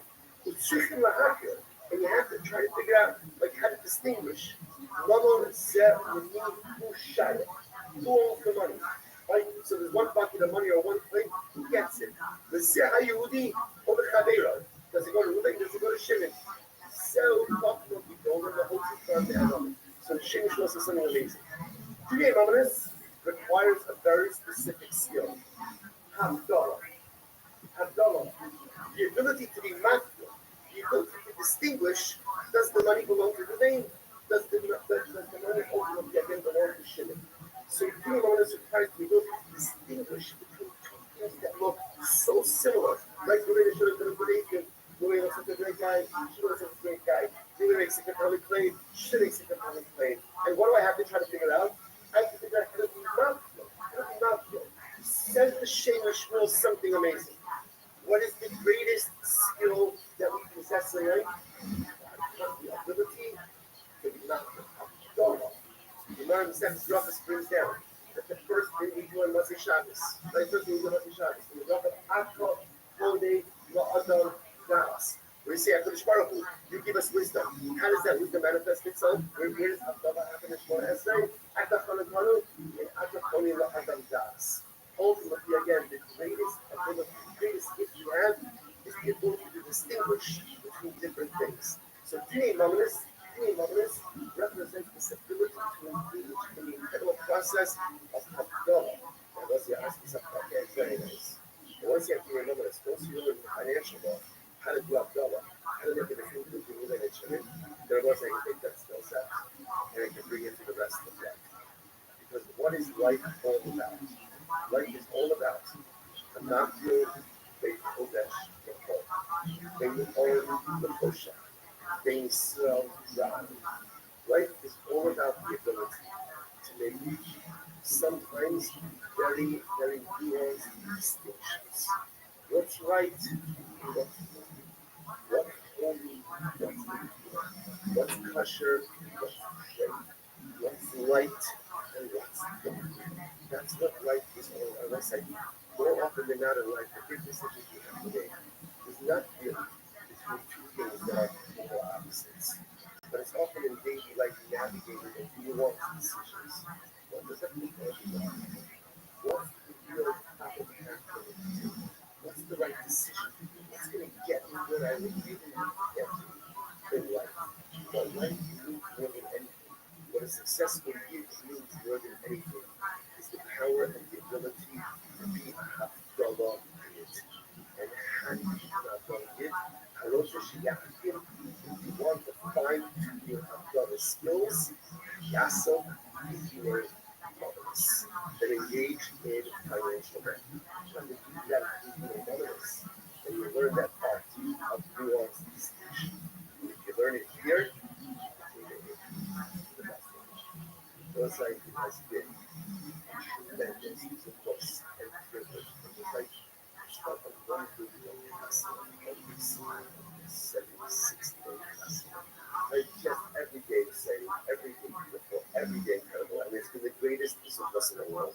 We're doing the love here to our Chevra on Zoom. We'll cover next year. It's nothing better. Literally every morning is having the opportunity to experience Olam Haba and Olam Haza. I think in Olam Haba they're a bit more awake than we are. Yeah. But nevertheless, again, it's a little bit, it's a shtick. Olam Haba in Olam Haba. Also, tomorrow morning starts like at 3. We're going to go. Baruch Hashem, little, you're going to just saw. Let me just see the Gemara. Shayilek, Yechayil, El Fayil. The multitudes, accomplishments will accomplish it. It's a dramatic and beautiful accomplishment. Tomorrow we start Sanhedrin tonight. Everyone is invited. Our real senior which will be actually our last Shabbos here in the Shul, which will be Shabbos January 18th. That'll be our Gala Siyum when it close out this beautiful Beis HaKnesses with the Gala Siyum near Hashem. And but tonight everyone is invited here to the Shul. A little L'chaim Siyum tonight at 8:15, Ma'ariv at 9 o'clock. We're going to celebrate together. And we'll say we celebrate last week tomorrow, tomorrow morning, Sanhedrin. Committed, stark, ready to go, well rested. If you get enough sleep or not, you're going to be well rested. That's declarative statement. We're going to grab Sanhedrin by the horns. We're going to Amir Hashem, make it our new best friend. We thank Balasha. We'll say it's so important. Balasha, thank you. You have been wonderful to us. You have taken care of us. You've loved us. You've been by our side. Like, no matter what was happening in my life. It was like a lot of us, I'm sorry, I'll just finish up. A lot of us, sometimes you can't always count on your friends. You can't always count on your friends. But you can always count on your love. He's always going to be there. He's always going to love you, and he's never going to judge you, and he's always going to be willing to learn with you no matter what else is happening in your life. So we thank God, Pastor, that he's such a beautiful and loving and accepting companion for these last 176 days. We appreciate him for everything that he's given us, and again, actually, we look forward to making a new conversation tomorrow. Say Shkoyach and Mazel Tov.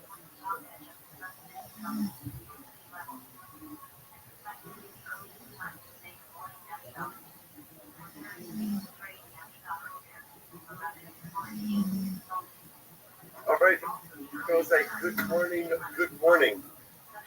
Wow, Baruch Hashem. Okay, it's such a source to be able to begin last night.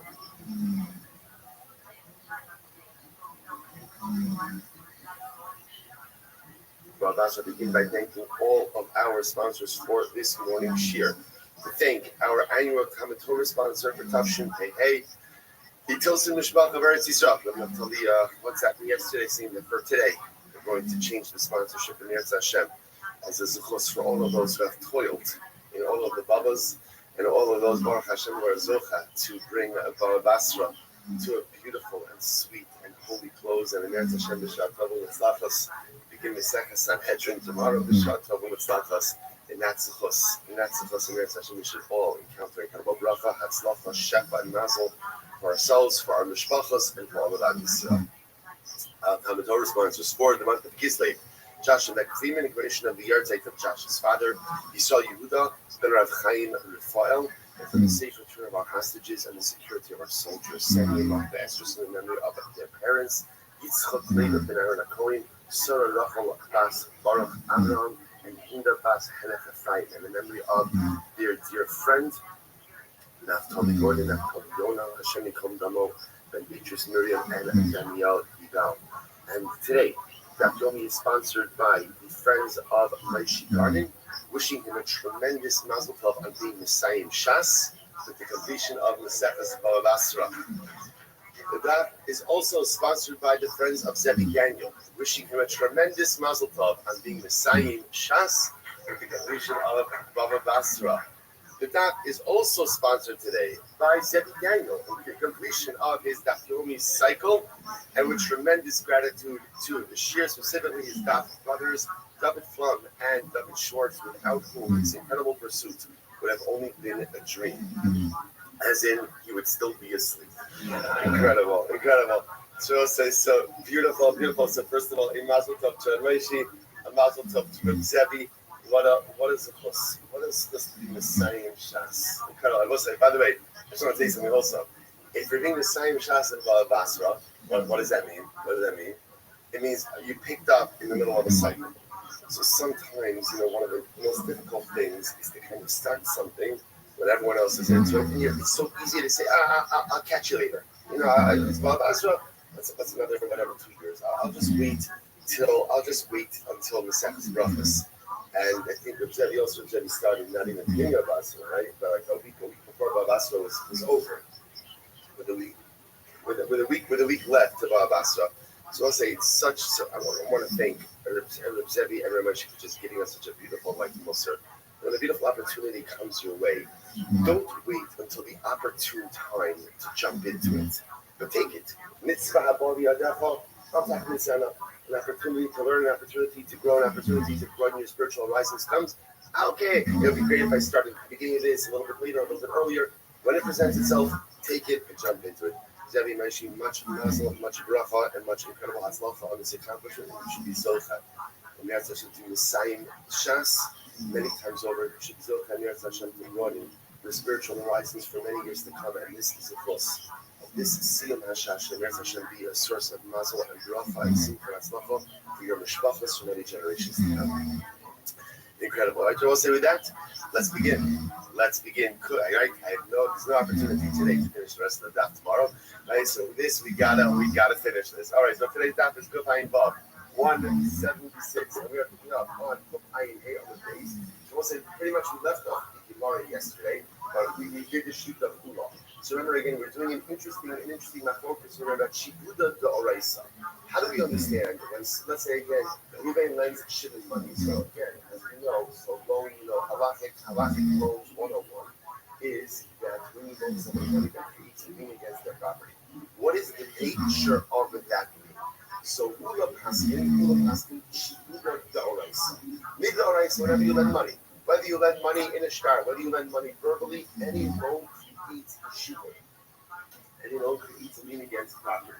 The only reason why Chazal said that if you loan without a document, you loan verbally, that there is no shibur, is in order not to put purchasers at a disadvantage, right? Because if somebody goes ahead and purchases a right, that was fine. Right? So now we're up to Rabbi. Rabbi Amar Kartora, Echad Yom B'Shtas was around Kopay Me'avei 175 feet, probably about 20 lines about it. Rabbi says, Kartora Echad Yom B'Shtas Echad Yom B'Shtas, you know, go element of Pasuk. Rabbi says no. Rabbi says in reality, whenever you loan money, so really, you can only collect from unencumbered property. You cannot collect from encumbered property. What's the reason for that? Nighttime. Well, Shibud Lat Daraisa, Rabbi holds that a lien against property is not Daraisa, it's Midrabah. Biblically, there is no lien against property. So that's the case. It says Rabbi that biblically there is no lien created against encumbered property. Then why did Rabbi or against any property? Then why did Rabbi say that if you loan with a document, for Allah to collect even from encumbered property, in order not to close the door in front of borrowers? Or I will say, remember, in general, when you're lending money from a halakhic perspective, so already again, you can't lend just for this other Monday night. It's absolutely fantastic. Right? So again, it's already as it is, you can't charge interest. So if I can't charge interest, and also there's no lien against property, it's a hard sell. You're gonna close the door. You're gonna stymie the whole market, as people aren't going to want to lend money. So therefore, again, halacha l'maisa. You see, at least if you loan with a document, you're not with the shtar, then you get a lien against all property. So if that's the case, that it's in order to encourage and to facilitate loans, then why not even say that a verbal loan should generate a lien against property? Some less late color. No, because in that case, we'll say again, we have a verbal loan, there's no call. So because there's no call, ultimately, again, we have a Rabbi. The Rabbi is different. Let's say, what's we have left here? It's a fundamental approach to Ula and Rabbi. Ula says, Ula Doraisa, the concept of a lien against property is a Doraisa concept. In reality, it should evolve upon all properties for all loans. The Rabbi's going to actually did it by Nova Shtar, not by Nova Alpha. Fine. Rabbi, on the other hand, holds Ula Lat Doraisa. There is no concept of a lien against property. There's no concept of property. So the only reason the rabbis make a lien when it's in the shtar is in order not to close the door to lenders. Okay, or not to borrowers, I should say. So the Gemara says as follows: Remember, the Rabbi would say this: the hot of the Rabbi, double karka, yesh lo baos. So double karka, yesh lo, double baos, so we'll say this is actually very interesting. Just look at the Rashba. So the Rabbi really hold that she would have done that. But how many of like the Shofun Yisham, the heart knows of Shnayim Yoga. So what's interesting enough, one of the things we learned, some of you spent a lot of time on Yisham, before a firstborn son gets a double portion. What does he get a double portion in? What does he get a double portion in? Muchsa and not Rod. Like he only gets a double portion property that is considered to be owned by the estate, and that's property that is, what's the word, run, due to the estate. Thank you. Right? It's only property that is owned by the estate, and that's property that is used. Says, well, here's something interesting. So let's say Yaakov dies, leaves behind his sons Reuben and Shimon. Reuben is a par. So now Reuben, when that debt becomes collectible, if the debt is secured by property, then Reuben gets Shnayim, another portion of that. If it's not secured by property, or it's only money that's repaid, he doesn't get Shnayim. What do you see about that? What do you see? You see from here that it must be that the lien against property is a Doraisa lien. And therefore, it turns out that because that lien is something when Yaakov was alive, that lien makes the loan like the son, and therefore the car gets Shnayim in it. So that would seem to indicate that she was the Doraisa. Yet Rabbi just said before that she was the Rabbi. So what's going on here? So maybe you'll say, no problem, just switch around the positions. Maybe it's really Rabbi who holds Shibu the Doraisa, and Ula who holds Shibu the Rabbanon. I, Baha'amar Ula, the Torah, but that's not true because Ula himself is on record as saying that Midoraisa, a Balchov, a debtor, a creditor, is entitled to Zigulis. So let's remember again. So now, as much as Ula is saying that a creditor only gets to talk inferior grade property, what he is saying is that a creditor always has a lien against the property, which would then indicate that Halacha L'Maisa, Shibu the Doraisa. Ella, Rabba, Timer could name Rabba Kamar, the label is true. Now, I was saying this piece over here before about the load. Rabba was not espousing his own opinion. Rabba was espousing the opinion of the Jews of Eretz Yisrael. Rabba was Eretz Yisrael, but he himself did not take that. So therefore, we are left fundamental. Okay, so by the way, this is actually a tremendous machlokes. What is the nature of an encumbrance? Is encumbrance Doraisa? Is encumbrance Rabbanon? Rabba, Rabbanon, Ula, Doraisa. Okay, hold on, we're going to get to Rabba Doraisa. Rabbi Shmuel knows about it. So Rabbi Shmuel both say the following. Milva Alpha, in the Gova Lomina Yershim, if you make a verbal loan, right, which means again, Ruben rents, Shimon money, and Halach Doraisa again, but Alpha, not with the Shtar, and what's not Alpha? Either Gova Lomina Yershim, Lomina Lukufus. So ultimately, again, you cannot collect that debt from Yarshim, from Somin, right? From an estate that was already Yarshim. What does that mean? Somin or Katana. Right? So you can't collect from the estate until it's paid with done nor can you collect that debt from property that has been sold after the date of the loan. My time, and what's the reason for that? Shibud al Abdaraisa. Rabbi Shmuel holds like Rabba that Shibud is not Daraisa. On the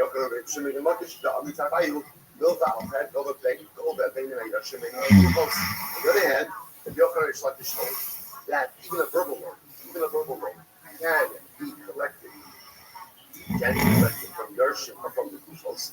What's the reason for that? Shibuda Doraisa. Ultimately, again, because they hold Shibuda Doraisa, like so I'll say, you see what's happening over here. Feel it, right? You feel it? Something big is happening. How do I know something big is happening? Because you know it's stacking here. Right? You've got the Tanoim, you've got the Amalai, and now you see how this is really blowing up, potentially blowing up into a major machlokes. So whereas the base says, there's a kasha, this is a very interesting case. Ruvain takes a kid, by the way, it's really beautiful. This is back to our Baba Kama days. This is back to Baba Kama. When he was on Kama, how long ago? Probably close to a year ago now, right? Close to a year ago. It's very exciting. So first, Ruvain takes a kid, Ruvain is a big Sarabim.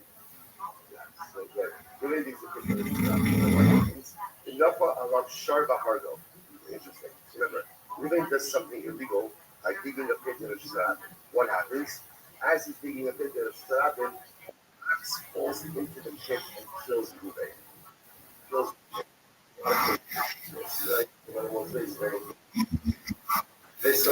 yeah, he kills him. Hunter. Obviously, the owner of the shark is Hunter, right? Why is the owner of the shark Hunter? Let's remember we had a principle. Like Kola Mishane, Yodo Ala Taktona. Whenever you go ahead and you do something deviant, right? You do something, you do something illegal, you lose to a certain degree any of your halachic rights. So you may drug a bit illegally. The ox falls on him and goes ahead and kills him. Halacha L'Maisa, the owner of the shark is Hunter. Okay? Hello, not only that, hello, Shem Mace Hashar. Oh, watch this. Let's say the shark goes into the pit. Not only does the shark kill Reuben, but what happens? What happens if the shark dies? Yershei Alabar, Hayavim L'Shalim, the name Charlotte Bible. Very interesting. Reuben's inheritors, Reuben is up with him. His Yershim, his inheritors, are obligated to pay back the owner of the shark. Okay, so let's say something where it says, so what do you see from here? Yershei Bal Habar, Hayavim L'Shalim, Allah, Bal Va'al Peh, Govim and Yershim, Mikasha Levirah. So this is very interesting. So now, what do you see from here? Essentially, when the shark falls in, right, it kills Ruben, and then it dies. So essentially, you are looking at this death that Ruben's estate owns as a malva alba, as a verbal loan. As a verbal loan, and if you see that what that the nice it's enforceable even from Yarship. Even from Yarship. So that the scene to indicate the concept of Shibud and Daraisa. I'm Rabbi, myself, I'm Rabbi, no, the case over here is where the case was adjudicated. Rothschild says the Milva Bacon, the nice things in the Starman. This case was adjudicated in court. And therefore the court ruled that ultimately again the owners of the Yarshim of Ruvain are obligated to pay back the value of the ox. Therefore, because it's a nice invasion, it's as if it's written in document. Whereas we're talking about how hard it is. It says that we can die. So straight. No, the case over here actually is a situation where Reuben was made into a traitor. He didn't die yet. He was just mortally wounded by the ox falling on him. Base the Congo, to which the Gemara says, but it says that he died. And he died because the ox buried him in the bed. So the Gemara says,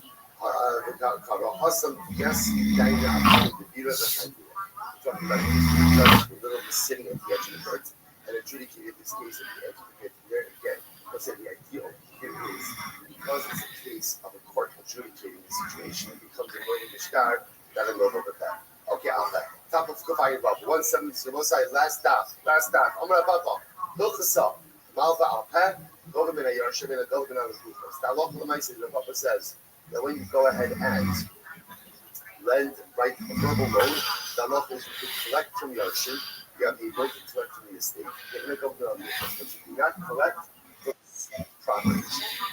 Yarshim, why are you able to collect from an estate? In order not to close the door to lenders. Listen, now why? What's that issue? That issue is very simple. That issue, is that if remember, when a person lends money, they're going to be able to collect even if the borrower dies. If a person knows that if the borrower dies, they can't collect, then then you run into a real problem that people aren't going to want to lend money. So therefore, even if you lend al-pah without a document, you have the ability to collect from Yarshim, but you can't collect from purchasers. And the less they call them. You can't collect from purchasers. Why? Because that would be unfair to the purchaser, right? If Ruben lends Shimon money, and subsequently you're going to have to have a loan, and let's say they lend it verbally, right? Ruben lent it al-pah, and then afterwards Ruben sold the property to Levi. It's unfair in the event that Ruben defaults for Shimon to go and collect from Levi. Why? Levi had no way to protect himself, right? Levi did his title search.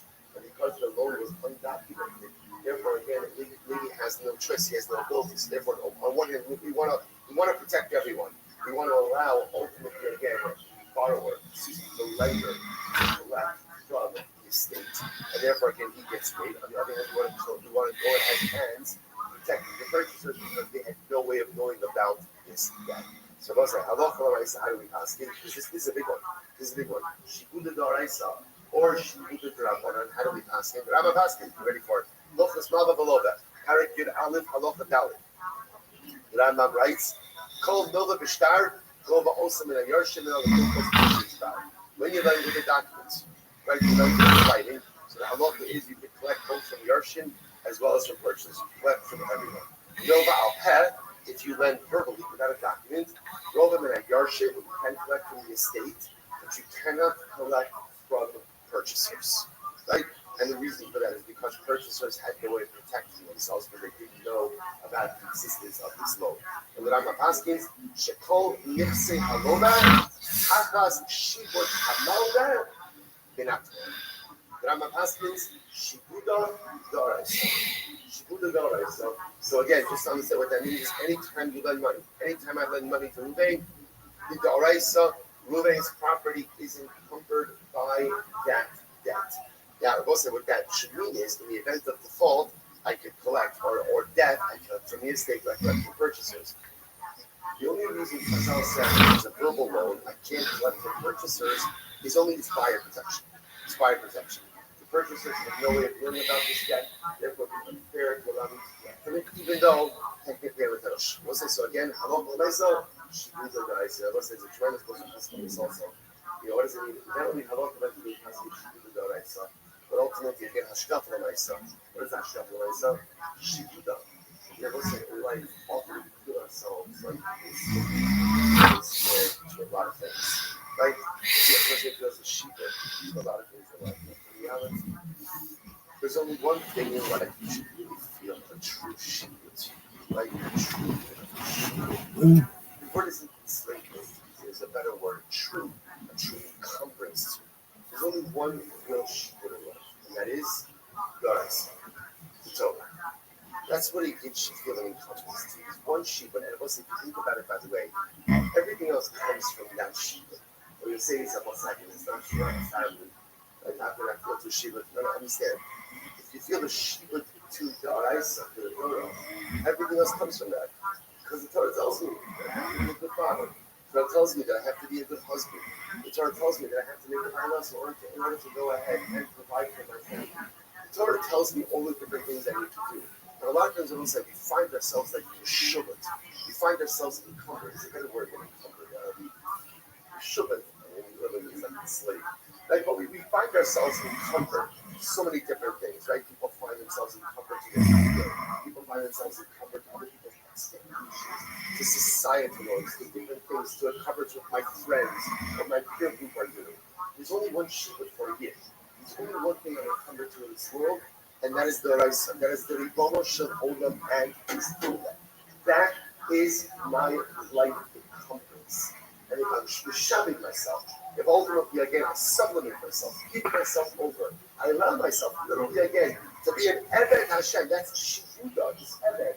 I'm an Eved Hashem, I'm a Shibud. To the Da'araisa, everything positive, everything wonderful, and everything incredible comes from that. Halach l'maisa and hashkaf l'maisa. Let's go like this. Let's finish up. Here we go. So Holtzelok said the other Shu Chayiv Lo Gofen Chassid Ben Chorin. So let's just remember again. The Mishnah then said, let's say that I lend Ruben money, and we don't have a typical document. And instead, what is happening over here is I have a loan document in Ruben's handwriting. Right, so Ruben has a handwritten. Right, the document says, right, Silver lends Ruben $1,000, and it's written in Ruben's own handwriting. So the halacha is the Mishnah asking that halacha l'maisa you could go ahead and collect the custom of the children. Unencumbered property, but not from encumbered property. But it's a shtar. It's true, it is a shtar. But it's a shtar without what? Shtar without what? Shtar without heat. And therefore, because it shtar without heat, and therefore it doesn't have a cold. Right? And therefore, because it doesn't have a cold, you can't collect from encumbered property. So, Rabbi Bar Nasa Rabbi Yochanan, Hoksak Sagyat Lefis Tonight. So we'll say, but what happens if Bezdin knows Ruben's handwriting? So like Ruben, I don't know if he was a notorious borrower or just in general, maybe he's also a witness who witnesses a lot of stuff. So point over here is they know his handwriting. So what about that? So the Gemara says, in other words, the Gemara is saying essentially, does the fact that Bezdin recognizes Ruben's writing, does this make it like a shtar that has equals? That's the shayla. Doesn't make it like a shtar with equals. Amalei, Afavi Shloks and Sagyad Bezdin, they don't go that element of Chassid. No, they'll say it again. In order to collect from the Chassid Shibud or Kuchos from purchasers, you have to have witnesses. Witnesses create a tone of general awareness, and therefore again, purchasers would be aware, even if Bezdin recognizes Ruben's signature that still only allows for collection from the Chassid B'nei unencumbered property. So Master Rabbi Bachamo, Shloshik Gittin, so Rabbi Bachamo wrote the Kasha. So Shloshik Gittin Psulim. There are three Gittin that are puzzled. These six have life. Three Gittin which are puzzled, right? But if you marry a person who is essentially a woman that utilized them, the offspring is still going to be kosher. What are those three Gittin? Number one, Ksav, Ksav, Yodo, Ve'ilalav. If the get is written in the handwriting of the husband, but there's no witnesses there. There's no witnesses there. So it's a very easy case. Right? So in that kind of case, it's clear that the husband wrote it, right? But there's no eagles, there's no witnesses that signed on it. So such a get is kosher, but you really shouldn't use it. But if she did use it, right? Let's say Rabbi Rachel did use it, technically speaking, the divorce is valid. Or there are witnesses that sign there, but there is no date on it. Or there is a date, but there's only one witness. What's the halacha? So these three really are not really fit for use. The mises have not kosher, but if you used it ultimately again, it's kosher. It's kosher. So the Rabbi Lazar, Omer Rabbi Lazar says, "Apapi she'in alav edin elashnas l'fnei edin kosher." The goga megachasim mishubaki. And Rabbi Lazar says the truth is, even if there aren't edin on it, but you gave it in the presence of witnesses, it's kosher. I'll say that again. That's Rabbi Lazar l'shlitaso. Is what does Rabbi Lazar hold? Rabbi Lazar holds edin l'sira karsi. Remember again, it's not see the giving over of the star. Rabbi goes so far to say that even if you don't have witnesses who say you're a star, but you only have witnesses who witness the giving over of the star, halal from a maisa, to get discussion you could collect. Right? Or again, I will say, remember again, I want to point out also, whatever halachos apply to giving also apply to what? Regular stars. Right? Regular stars, right? It's not so long ago. So then we're going to so let's say so again. So what do you see from here? Look at the Rashban for just a moment. Go over to the Chas, across. Go over to the Chas Shvadim. Yilomar, Ushtar Mildahu, Os Ashtar Akos, Sabiado, Ibo Eden, Allah Shamas of the Canadian. Go over to the Chas Shvadim. So let's say so again. Here it is. What do you see over here? You have a star over here that is written in the handwriting of the husband. There are no witnesses on the star, and yet despite all of that, halacha l'maisa, you collect from the Chas Shvadim. This contradicts what we just said before, to which the Gemara says, no, shiny hasam, mishas siva, udishabet nafshe. That case is different, right? That case is different. Why? Because we're saying this type of situation where halacha l'maisa, again, if we split in the beginning, now Ruben was not going to use it, but time again, he's going to use the sira, so he's mishabet himself, obligating himself in this level of obligation from the beginning of the writing of the Shkat. Look at the Rashban. Shiny hasam udishas. Siva udishabet nafshe. Kishenechtav hashtar nechtav k'dei l'masra b'fnei edin. She'edin siva b'kom b'chasiva. Hilchot kiven Rabbi Kiven siva karsi kiven nechtamu b'sof hashtar. So that case is different. Because since it's relying on Rabbi Lazar, therefore again, Edin siva karsi, therefore he's b'shabet himself from the beginning. Testimony in the shtar itself. Abalanan. Boy, like the whole Siamab Sabyado Kahalmo, Shishmo Shabbat, I say, but you goes on to say, get the cards back. Remember again, what was our initial question?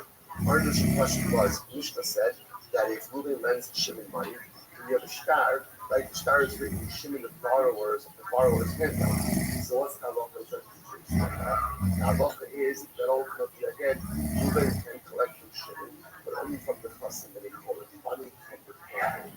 Gemara asked, what happens if halacha l'maisa recognizes Shimon's handwriting? Does that make it as if there's testimonies, witnesses signed? So we wanted to bring a raya over here, but Kamash, well, this case is different, right? The get case is different, and halacha l'maisa, the way you ask it is, if they recognize the handwriting of Ruvain, the handwriting of Shimon the borrower, that's fine. In other words, it's a valid document. Ruvain, the lender, can collect from unencumbered property, but he cannot collect from encumbered property. All right, the both side. Last piece. No, the second last piece. So next. So let's remember again that the Mishnah made the distinction between a guarantor who signs before the signatures and after the signatures. Right? So no, it's just essentially a guarantor who signs before the signatures. That's a proper guarantor. But a guarantor signs after the signatures, not to be a proper guarantor. Now, the way that the Mishnah said that if the guarantor signs after the signatures of witnesses, he collect from the chassid and a kohen of the guarantor, not from the chassid yeshiva. So something that if he signs before the signatures, collect even from the chassid and a kohen. That was like, now ultimately again, that was the yeshiva. Thank you. Now, remember again, that's what Rabbi Yishmael Paskin. Ben-Nanas disagree. We'll come to Ben-Nanas in just a little bit. So the Gemara says as follows: Amarav, Kodem Chifim Stars Kovim Minachas Mishpadim, Dana Stars Kovim Minachas Minachas. So here it is. So Rav says if the guarantor signs before, right? The guarantor signs before the signatures of the witnesses, he can collect from the chassid Mishubad. But if he only signs after the signatures of the witnesses, he can only collect from the chassid Mishubad. Sin in Amarabi, and other times Rav said, after the code of stars in the Kova Elam in the chassid Mishubad. So say, but yeah. Other times Rav said that even if the guarantor signed before the signatures of the witnesses, he still can only collect from unencumbered property. Kashya, the Rav, the Rav. Rav is contradicting himself. What is it? The Rav says, no Kashya is not a contradiction. Hadikasim Bey, Floni Arif. Hadikasim Bey, Floni Arif. Wow. They will say everything hinges on a thought. What does this mean? So let's play this out. Ruben is lending $1,000. So in the document it says, I Ruben am lending $1,000. So we'll say, now watch this. If in the shtar it says, and Levi is a guarantor for this loan, then you have the citizenship witnesses. Then then Levi is on the hook, even for his own custody mission. If on the other hand it just says, I would have lent $1,000, and then it says, Levi is a guarantor for this loan without the clause, and ultimately again, Allah said that it's true, Levi is a guarantor, but Levi is only a guarantor up to what? Is the chassan the nechor, not as the chassan the shubban. Essentially, what Rabbi is suggesting is, you need a hook. You need something directly from the guarantorship to the transaction outlined above. All you need is a thought, right? All you need is that hook, an and. In other words, documental juxtaposition. Yes, that is a grand phrase. Right? Documental juxtaposition is not enough. You need something that actually, again, hooks the guarantor to the transaction above it. Therefore, again, interesting enough, what Rav says is having the guarantor sign before the signature of the witnesses is enough to create an obligation. Remember, again, we'll say it's an obligation, but it only obligates the outside the chassan benechor.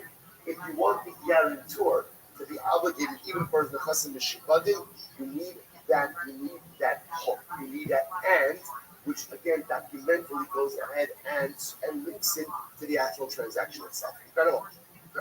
So the Gemara says as follows. The Rabbi Yochanan says no. Rabbi Yochanan disagrees with Rabbi. Rabbi Yochanan says no. The way a guarantor works, Rabbi Yochanan holds that a guarantor's obligation is always capped at his nechassim benechor. That's it. A guarantor is never on the hook for nechassim mishubadim. Massive Rabba. So Rabba raised the kasha. Even nechassim she'ela shalom again puzzle. Keshin and shema al she'ela shalom chasmin. So Rabba said this is actually a very interesting case. So Rabba brings up the following question. Rabba says, so let's say again you have a document, right? So again, Reuben is divorcing his wife Rachel. See, in the document it is like this, right? Reuben is divorcing Rachel, and then in the document itself it says, and witnesses, do me a favor, when you go and you deliver this get to Rachel, say hello to my old friend. Right? Because again, Reuben lives in Tel Aviv, Rachel lives in Yerushalayim. So Reuben tells the witnesses, my old childhood friend lives in Yerushalayim. Do me a favor, when you deliver the get, go say hello to Shimon. And he writes that in the document itself. Go say hello to my childhood. I agree. Right. But sometimes it's all about consolidation of resources, right? Why spend money on the additional scale, right? You can just go ahead and have the witnesses go ahead and give over that shalom aleichem. So we'll say, so now watch this. So the Gemara says as follows. The Gemara says, so here's the issue. You have witnesses signed right below that shalom aleichem over there, or that instruction to give shalom to Shimon, then the get is puzzled. Why? Because what are we concerned about? We're concerned that the witnesses are signing on the greeting, and not signing on the end. So also says Rabbi Yavo said, Rabbi Yavo said as follows. Rabbi Yavo said, the way I understood it was as follows. Shalom puzzle. This sha'ilo kasha. It says she'ilu puzzle. This sha'ilu kasha. Oh, those say everything depends on the above. If you're right in the get, I Ruben and divorce my Rahul, right? And then next section, please make sure to inquire about the welfare of my friend Shimon, and then since the witnesses, that's going to validate the get. It's possible that the witnesses are just signing on the greeting piece. But if it says and, if you have again the documental hook, right, which again connects the greeting to the get itself, I've been divorcing Rachel, go deliver this get tonight, and please give greetings to my friend Shimon. So the and, the documental hook, allows us to understand when the witness is signing one time again, as well as on the greeting. Hakanami, because of Tony Arif, Yaki, Hainu to Rav, so we'll say that's the case, same thing as Rav, but you're right, Imo, looking up Rabbi Yochanan. So we'll say Salach, when I saw interesting enough, more person like Rav, and therefore, again, essentially, it is not enough to have the guarantor signed before the signatures of the witnesses. Rather, what do you need? You need a documental hook. So whereas it has to say, I Ruben and lending Shimon $1,000, and Lady is the guarantor, and then afterwards the signatures. It's beautiful. All right, so we'll say last piece, Maisa, Ubalif de Rabbi Shmuel. So remember again, after this we have Nachos of Shalom Benanas. What did Benanas hold? So Benanas holds that halacha l'maisa, the only time that a guarantor is on the hook is when it is clear that the guarantor was the reason for the debt, right? So for example, in Benanas' example, the only time that a guarantor is obligated is when, let's say for example, Levi says to Ruben, lend money to Shimon, and I'll guarantee it. So it's clear that the loan is being made because the guarantor is guaranteeing. Otherwise, Benana says there is no obligation. It gives the example of I walk into the marketplace and what happens? I see Ruben holding Shimon in a chokehold, and I say, Ruben, stop. I'll guarantee the debt. Benana said, but anyone said that's a guarantee. Of course not. Of course not. Just trying to get him out of the chokehold. So I walk once again. So this is not hold this Benana's and Rabbi Shmuel. So here we go. Says the Gemara. Maisu Baal Rabbi Shmuel. Even though, again, I want to say, remember again, that Rabbi Shmuel praised bananas. Right? Remember again, how did he praise bananas? He said, if you want to learn Dinei Mamanas, right? Dinei Mamanas is the most incredible thing. And if you want to learn Dinei Mamanas, who should you go to? Make sure to learn under bananas. Nevertheless, halacha kimosa. The halacha is like Rabbi Shmuel and not like bananas. Not like bananas. So we'll say, now what does that mean?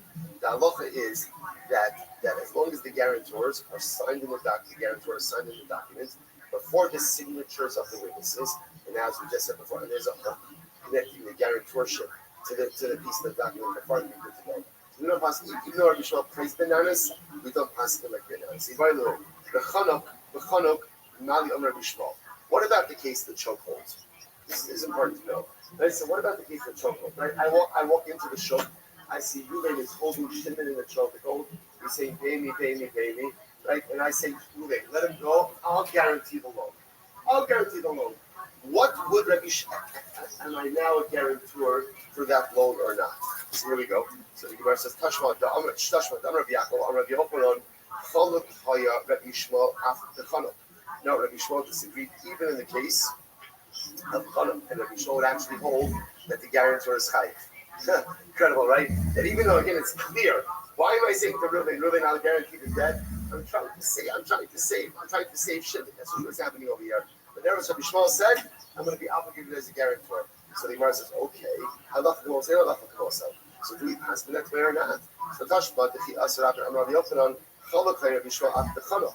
Rabbi Shmuel disagreed with bananas even in the case of the chokehold. And Rabbi Shmuel would say, even in that case, I would be obligated as a guarantor.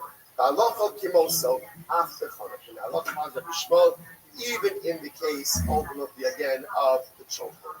I'm Rabbi Yehuda Shmuel. The Chanuk Yado Mishtadek. So no. Well, so listen to this. It's fascinating. So it comes along and really say the name of Shmuel says like this. In the chokehold case, if I get a kingdom, so let's just clarify this, right? So I walk into the shop. Ruben's got Shimon in the chokehold. Clearly, I'm using my female witness to recognize that Shimon owes me money, hence the chokehold. Right? So I come along and I say, Ruben, leave him alone. I'll guarantee it. So Shmuel comes along and says that works as long as I do a kinyan. That the kinyan is similar with the lender to say that I'm going to guarantee. So what do you see from here? Michlal, the Ari, the Amal, lo by kinyan. So we can infer from this that in general, a guarantor does not require a kinyan. And this argues around that. So also, this is another interesting idea. In order to become a guarantor, do you need some type of kinyan or not with the lender. And this argues on Rav Nachman. Why I both say the Gemara says that Rav Nachman Paskins, or Amud Beis Rav said last comment. Already the base thing, Utamo by Kinyan, Alba by Kinyan. So we'll say normally it's only an already only a guarantor. To guarantor in the presence of base thing, who does not require a Kinyan. But in general, we'll say otherwise, in order to become a guarantor, for that guarantorship to be binding, you do need a Kinyan. The Hilchas will say, what's that Locha? Already Kishas Motan Locha by Kinyan. Achar Motan Mo'os by Kinyan. So we'll say this is a very interesting distinction. If you became an art, if you became a guarantor, at the time that the loan was made, if you become a guarantor at the time that the loan was made, then halacha l'maisa, there is no need for a king. In other words, if you're present at the time of the transaction, like say you are a guarantor at the time of the transaction, again, I will say, with all the other caveats, you're a guarantor at the time of the transaction, you're signing before the signatures of the witnesses, there's a documental hook linking your guarantorship to the actual part of the loan document. If you have all of that, Kinyan is not necessary to formalize and concretize your guarantorship. However, Achar Matan Ma'os Baikin is very important. Now, let's say, remember again, you can technically introduce a guarantor after the loan was made. Right? Reuven lends Shimon the money, and then later on, Reuven's a little bit nervous, or Shimon decides to get a guarantor. You can introduce a guarantor after the transaction has already been made. But in order to do that, what has to happen? In that case, the guarantor has to be Makabel Kinyan, which makes sense, since he's not part of the document, right? He's not part of the original transaction. In order to introduce him, you need something with halakhic teeth. You require a Kinyan. Already, the base in law by Kinyan, we'll say in all circumstances, a person who becomes a guarantor from a transaction that's happening in Beis Din never requires a Kinyan. Why? So this is actually quite beautiful. Why? Because halacha l'maisa, if I'm a guarantor in a transaction in Beis Din, what does that show? That Beis Din trusts me. So because Beis Din trusts me, again, that is enough for me to fully commit myself to the guarantorship without having to do anything with the Kinyan. Whereas the Kinyan is there in order to ensure that the guarantor is really on the hook. If I'm in Beis Din, and Beis Din is trusting me to be a guarantor, so that is enough. That is enough that I fully commit myself, and there's absolutely no need for any additional Kinyan. I will say it happens to be that halacha l'maisa in the chokehold case. The way that I'm not passing is that halacha l'maisa, the guarantor is not on the hook. That's the way that I'm, which again I think is logical and intuitive, because halacha l'maisa again is clear I'm only doing in order to go ahead and save people. And I will say that amazingly enough, we also paskin like Rabbi Shmuel and not like Ben Nanas. The halacha l'maisa again essentially. So again, a guarantor need not do a Kinyan if he's becoming a guarantor at the time of the transaction itself. Right? That doesn't have to happen. The only thing it requires is if he's being introduced later on, and halacha l'maisa becomes a guarantor in Beis Din. Doesn't require a Kinyan. Needs to be signed. The guarantor needs to be written in before the signature of the witnesses, and needs the documental hook in order to make it binding. I will say, just to close out to the second, the last Mishnah ended off with a really beautiful idea that if a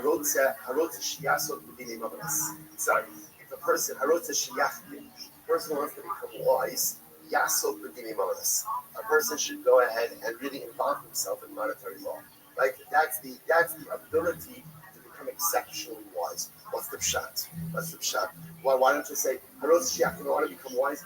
Learn Hilchos Shabbos. Like learn Hilchos Kashrus. I don't know why Dinei Mamonos. So we'll say so. Beautiful idea from the Shem Shmuel, the son of Chavarel. He says like this is incredible.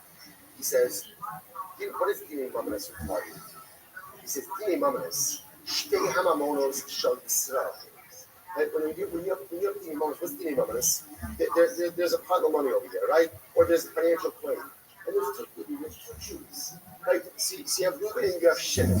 And you have to try to figure out, like, how to distinguish Mamon, Zeh, Lemi, who Shayim. Who owns the money? Right? So there's one bucket of money or one claim. Who gets it? The Zeh HaYehudi or the Chavero? Does it go to Reuben? Does it go to Shimon? So chachma gidol the whole tikvar me'elah. So the Shemush was something amazing. Today, Mamonis requires a very specific skill. Havdalah. Havdalah. The ability to be maftir. The ability to distinguish, does the money belong to Ruvain? Does the money ultimately belong to Shimon? So Dini Mamonis requires the ability to distinguish between two things that look so similar. Right? Ruvain and Shimon coming to Basin. Ruvain looks like a great guy. Shimon looks like a great guy. Ruvain makes a compelling claim. Shimon makes a compelling claim. And what do I have to try to figure out? I have to figure out how to not feel. Says the Shem Yishmael something amazing. What is the greatest skill that we possess in life? The ability to be maftir. Havdalah. The Gemara in Sex Brachas brings down. It's the first thing we do on Masei Shabbos. Right? First thing we do on Masei Shabbos. In the Brach of Ata Chonei La'adam Das. We say, HaKadosh Baruch Hu, you give us wisdom. How does that wisdom manifest itself? Where does Havdalah happen in Shemot Esrei? Ata Chonei Talud and Ata Chonei La'adam Das. Ultimately, again, the greatest ability, the greatest gift we have is the ability to distinguish between different things. So Dinei Mamonis represents this ability to engage in the incredible process of Havdalah. Now, once you ask yourself that, it's very nice.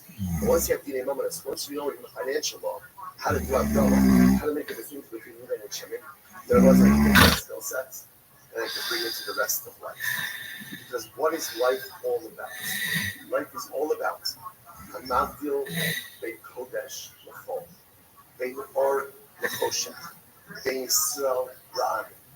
Life is all about the ability to make sometimes very, very nuanced distinctions.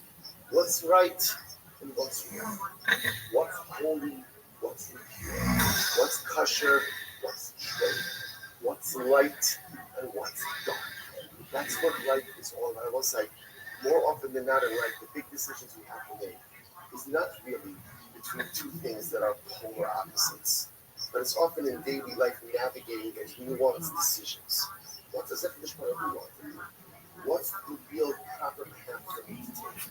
What's the right decision to do? What's going to get me where I really need to get to in life? What life needs more than anything, what a successful yid needs more than anything, is the power and the ability to be a Havdalah yid. And how do you become a Havdalah yid? If you want to fine-tune your Havdalah skills, Yasel Dinei Mamonis. Then engage in financial law. And you learn that art of nuanced distinction. And if you learn it here, you learn it to the best of life. Osai has been a tremendous zuchos and privilege. It's just like, it's felt like one big casa, one big secret, 176 day casa. Like just every day exciting, every day beautiful, every day incredible. I mean, it's been the greatest zuchos to our Hebra on Zoom. Hebra that's here. It's never down. Literally every morning is having the opportunity to experience Olam Haba and Olam Haza. I think in Olam Haba they're a bit more than we are, right? But nevertheless, again, it's a little bit, it's a shtick Olam Haba in Olam Haza. Also, tomorrow morning starts Sunday. You're going to go, Baruch Hashem, again, we just saw, what did we just see in the Gemara? It's that Yelech Yechayil El Chayil. And multitudes to multitudes, accomplishment to accomplishment. This is tonight, a beautiful accomplishment. Tomorrow we start Sanhedrin tonight. Everyone is invited. Our real Sinamir session will be actually our last Shabbos here in the Shul, which will be Shabbos January 18th. That'll be our Gala Sim. We're going to close out this beautiful base of Nessus with the Gala Sinamir Hashem. But tonight, everyone is invited here to the Shul. A little B'chayim Sim tonight at 8:15, Myra at 9 o'clock. We're going to celebrate together. We'll celebrate tomorrow, tonight, tomorrow morning, committed, started, ready to go, well rested. Whether you get enough sleep or not, you're going to be well rested. That's declarative statement. We're going to grab Sanhedrin by the horns. We're going to Mir Hashem, Nikki, our new best friend. Thank Baal Basra. We'll say it's so important. Baal Basra, thank you. You have been wonderful to us. You have taken care of us. You've loved us. You've been by our side. No matter what was happening in my life, there was like a lot of us. I'm sorry. I'm just going to try. A lot of us, sometimes you can't always count on your friends. You can't always count on your friends.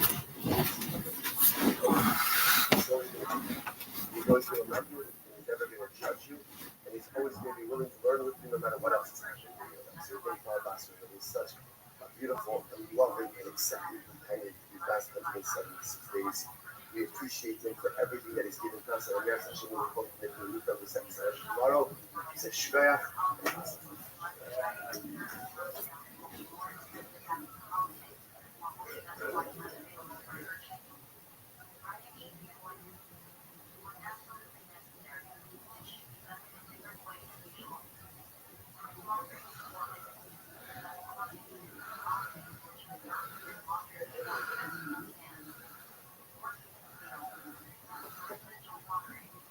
All right, let's say good morning.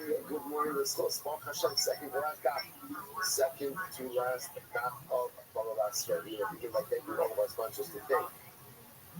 Our annual Tamagotchi sponsor, Rothschild, hey, because of the Mishpachah of our Tzizah, we're dedicating all the Shem and Joshua this year as he's equipped for the Soros for us and the Israel. Tamagotchi sponsors for the month of Kislev, Havarno, and Reformer, Joshua Friedman, Nation of the Yazek of Joshua's father, Israel, Yehuda, Benel, Chaim, Mikhail, and for the source of the safe return of our hostages and for the security of our precious Chaim, Samuel Malka Askerson.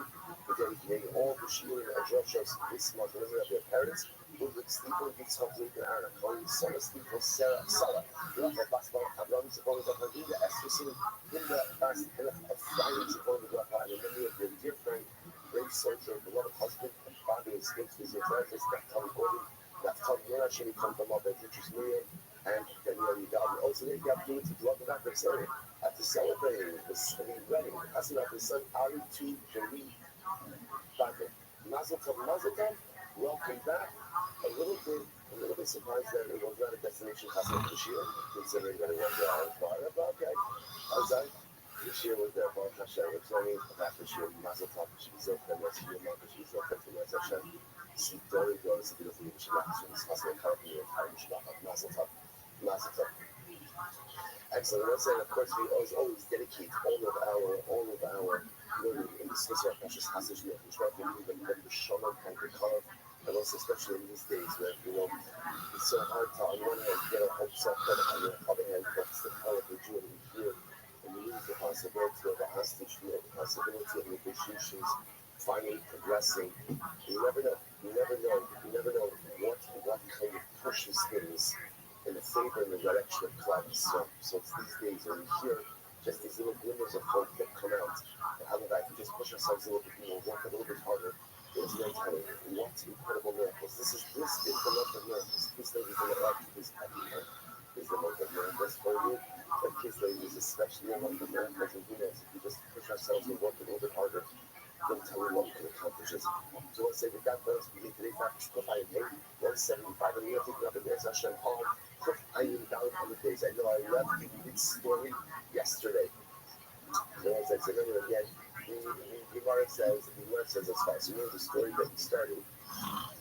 Where Moshe Bar Asri was the father of Yehuda, and Moshe Bar Asri also guaranteed his daughter-in-law's Suba.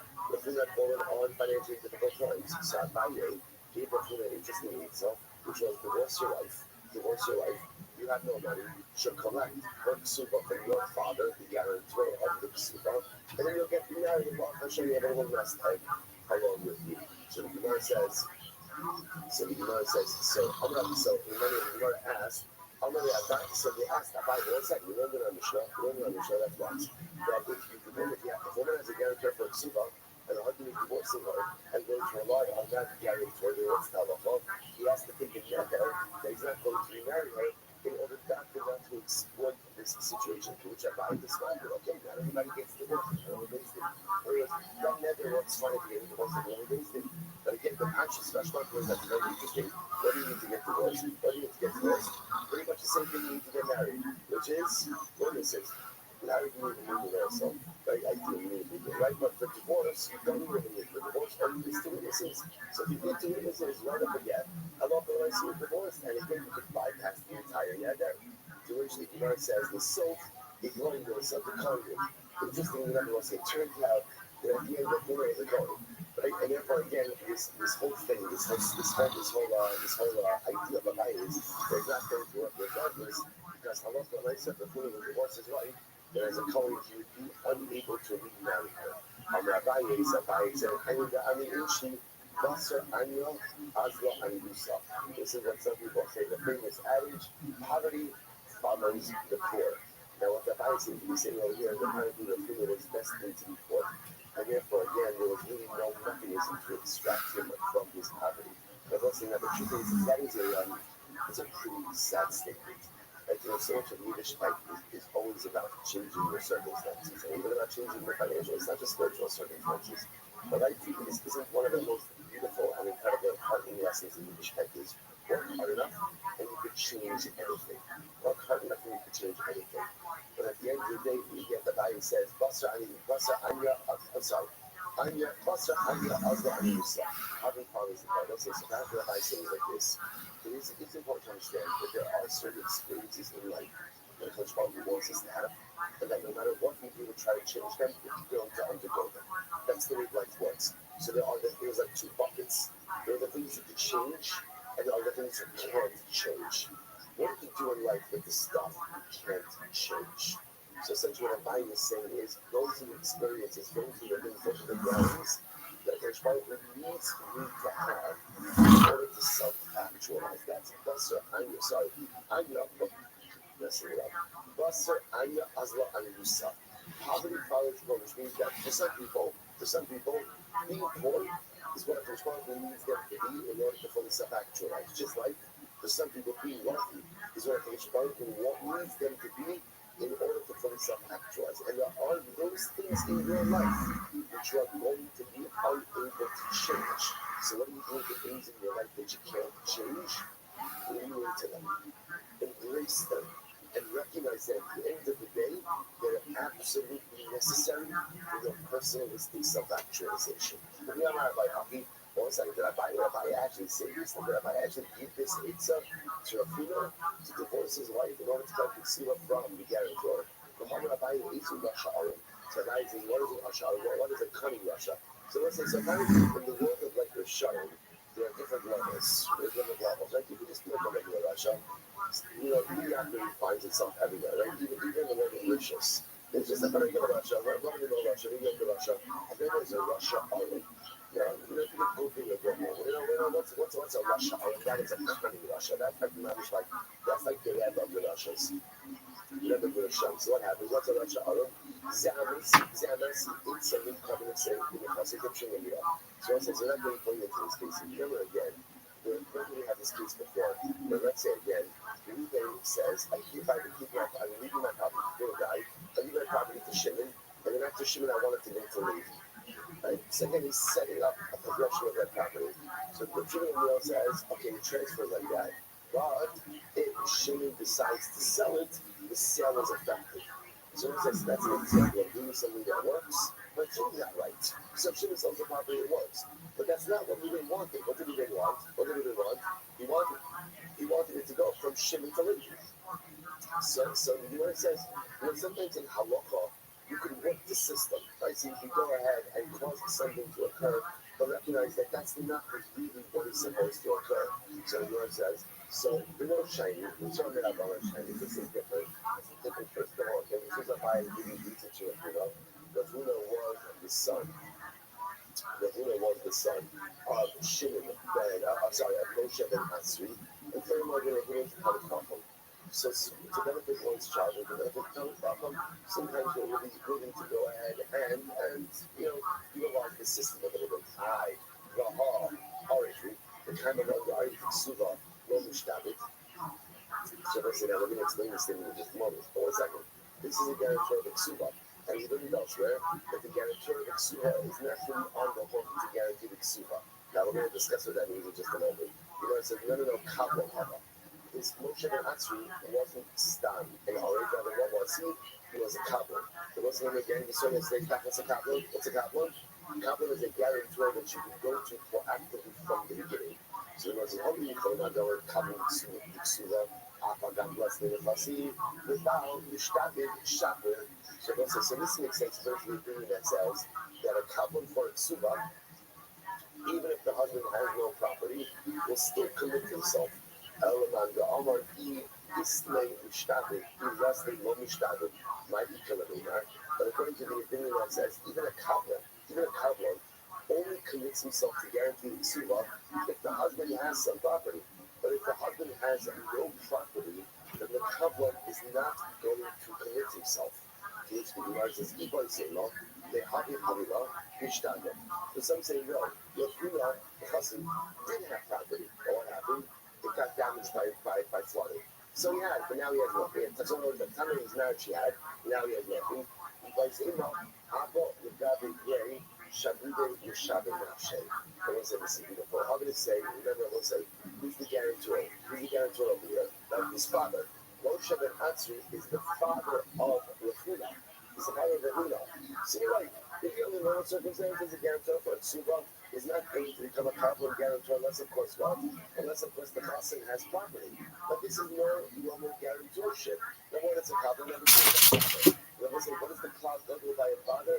Abba Megabe Gray, Shabide, Shabit, Nafshe. A father will give anything for a son. A father will give anything for his son, and a father will go ahead and guarantee ultimately again the for his son, even if his son has no money. We'll say, the profundity of that statement, if that is true by a human father, and every father knows this to be true. What wouldn't we do for our children? What wouldn't we sacrifice for our children? Alachas kama v'kama, avinu shabashamani, v'ribono shalom. If this principle is true, that Avalon, which is true, Avalon Gabe Gray, Shavudim Mishavim Nafshe, but a father, really again, gives over his very soul to his children. They do anything for his children. I will say this gives us a glimpse into how committed the Ribono Shalom is to us. We saw for focus, we were in Chassidus, at the Yitzhak, about the level of commitment that when they were Avalon Shalom, but in the city that we're committed to Shalom, the Ribono Shalom was absolutely and unequivocally committed to us. Avinu Shalom, the Ribono Shalom, the God is great for us. Shabbat Nafshe. The Ribono Shalom is more committed to us than we can ever imagine. The Ikmar. So again, let's talk about his love with Ksuba. The Ikmar. How to Ksuba is incredible. How to Ksuba, do not come on the Shabbat. That's like such a kind of wild statement. Everyone agrees. The guarantor of the Ksuba is not really committed. In other words, he's not really guaranteed the Ksuba. Now, what that statement is, I'll have to see. Kabbalah the Bible, bigger from Shabbat. Now, let's say Kabbalah, a Kabbalah, we know what's Kabbalah. Kabbalah is a higher intensity guarantor. The lender who donated proactively.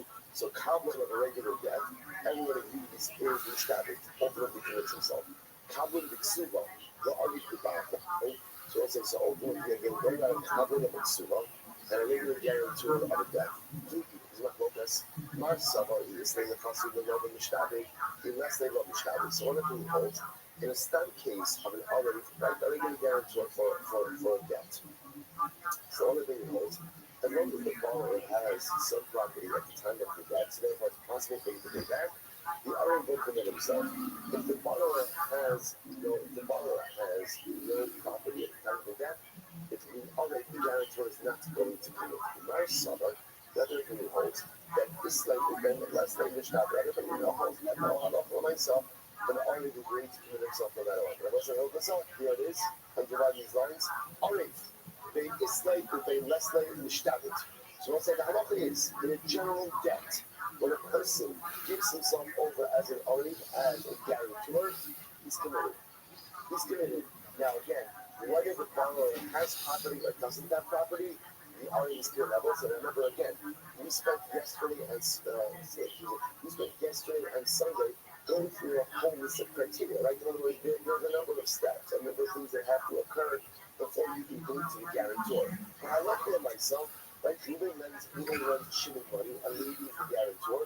Whether Shimon has property, doesn't have property, Levi is the guarantor. The guarantor is on the hook.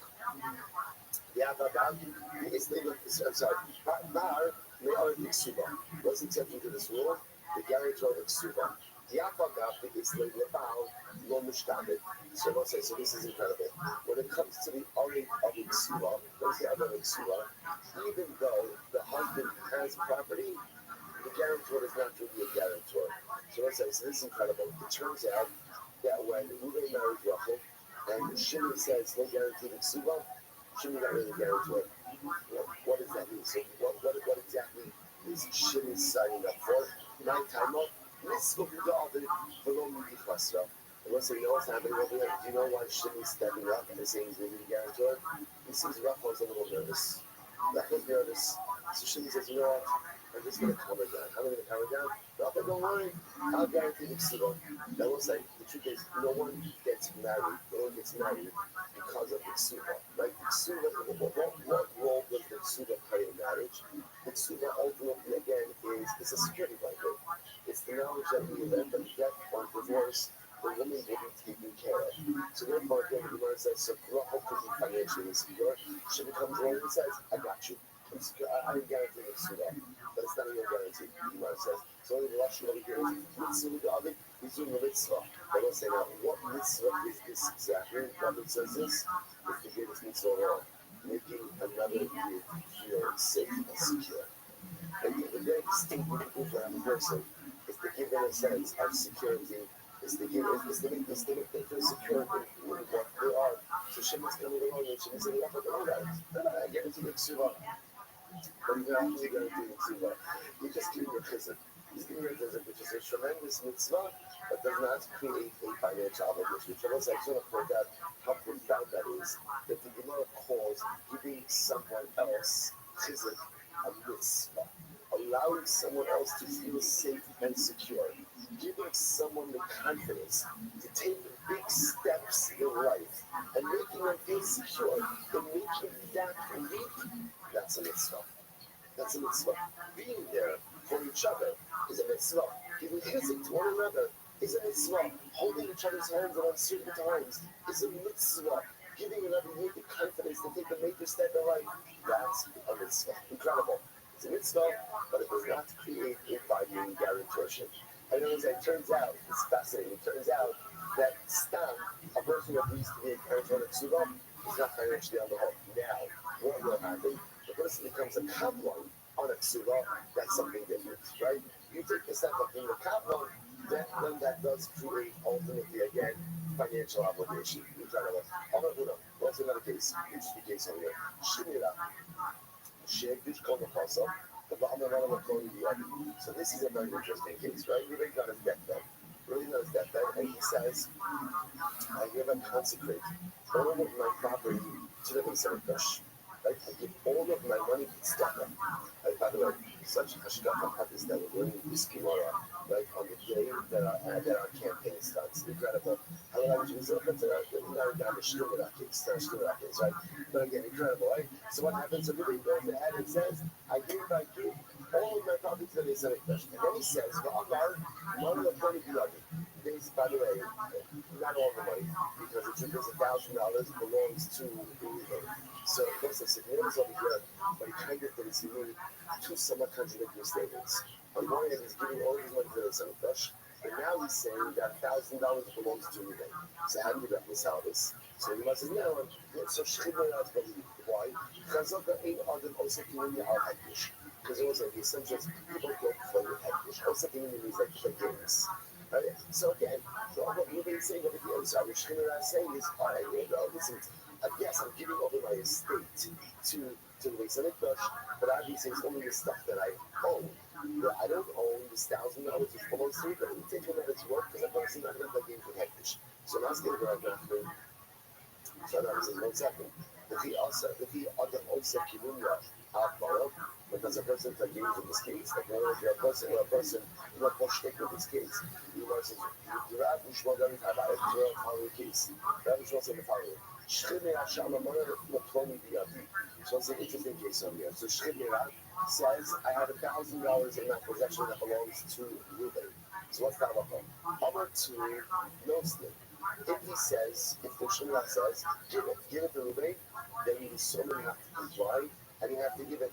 Law number two, if ultimately again he did not say, Shemra didn't say give it, then in those things, then they don't have to give it. They don't say that's a very strange idea, right? Now, one of those, if Shemra is saying, I have $1,000 that belongs to Ruben in my possession, right? Then whether he says to you or doesn't say to you, why wouldn't he be obligated to go? Why wouldn't the kid? Yarship, the Summit, why wouldn't they be obligated to give it to Ruben? What do you see from here? Outlaw. So what you see from here is people do pull a little bit of a shtick. What's happening over here? Outlaw Adam Asul Shema Lahaskia Espana. So what's happening over here? Well, what he's saying about is the following. Really, Shemira doesn't owe Ruben any money. So why is he saying that he owes Ruben money? Why is he saying it? Because he's concerned that when he dies, he's really leaving a lot of money to his kids. The optics, he doesn't want the optics to be that he had a lot of money, that he's leaving a lot of money. So what does he say?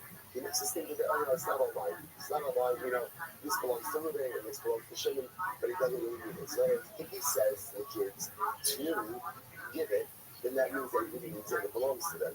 If he doesn't say to, then what is that? Then ultimately, again, that's just his way of optically, publicly diminishing the value of the estate so that his kids don't look as wealthy. So what do you see? So the Rebbe says, Hakan and probably was I going to point out that statement, a tremendous statement. Adam Asu Shalom Hasiya Espana. Do you know what that means? Do not give your kids everything they want. Do not give your kid everything they want. It is the case here of parenting.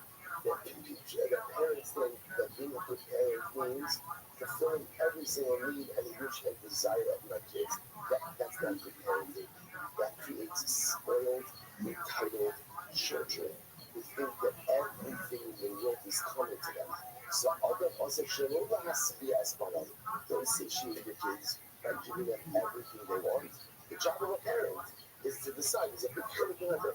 One of the most important things that we learn in life is to make the decision between the things that we need and the things that we want. A parent should make sure that a child has every single thing that he needs, but also has to be mechanic the child that you don't get every single thing that you want. Incredible. Adam also showed the Hasidiya as well. Incredible. Double cup by 175. How can I read? Adam also showed the Hasidiya as well. So exactly, now that I see this, I can apply this other case as well. So maybe when Shchimura said like this, Shchimura said, I'm leaving my whole estate for this Mikdash. And now what happens, he says, Ruben owes, I owe Ruben $1,000. Maybe he doesn't owe Ruben $1,000. What is he trying to do? He's trying to just kind of diminish the value of his estate a little bit, right? And bring that down so that he doesn't appear as wealthy. So it says, keep coming up from my hustle, did not get started. In other words, the case of there, it's like a Ruben, is where ultimately Ruben has a shot. So what's happening over here? Shchimura goes ahead. So once they said, when you come back, we're going to come back to the leaving the property for the kid case in just a moment. But going back to the Hektish case, what's happening over here is as follows. So Shchimura says, I never leave all of my property to the Restream.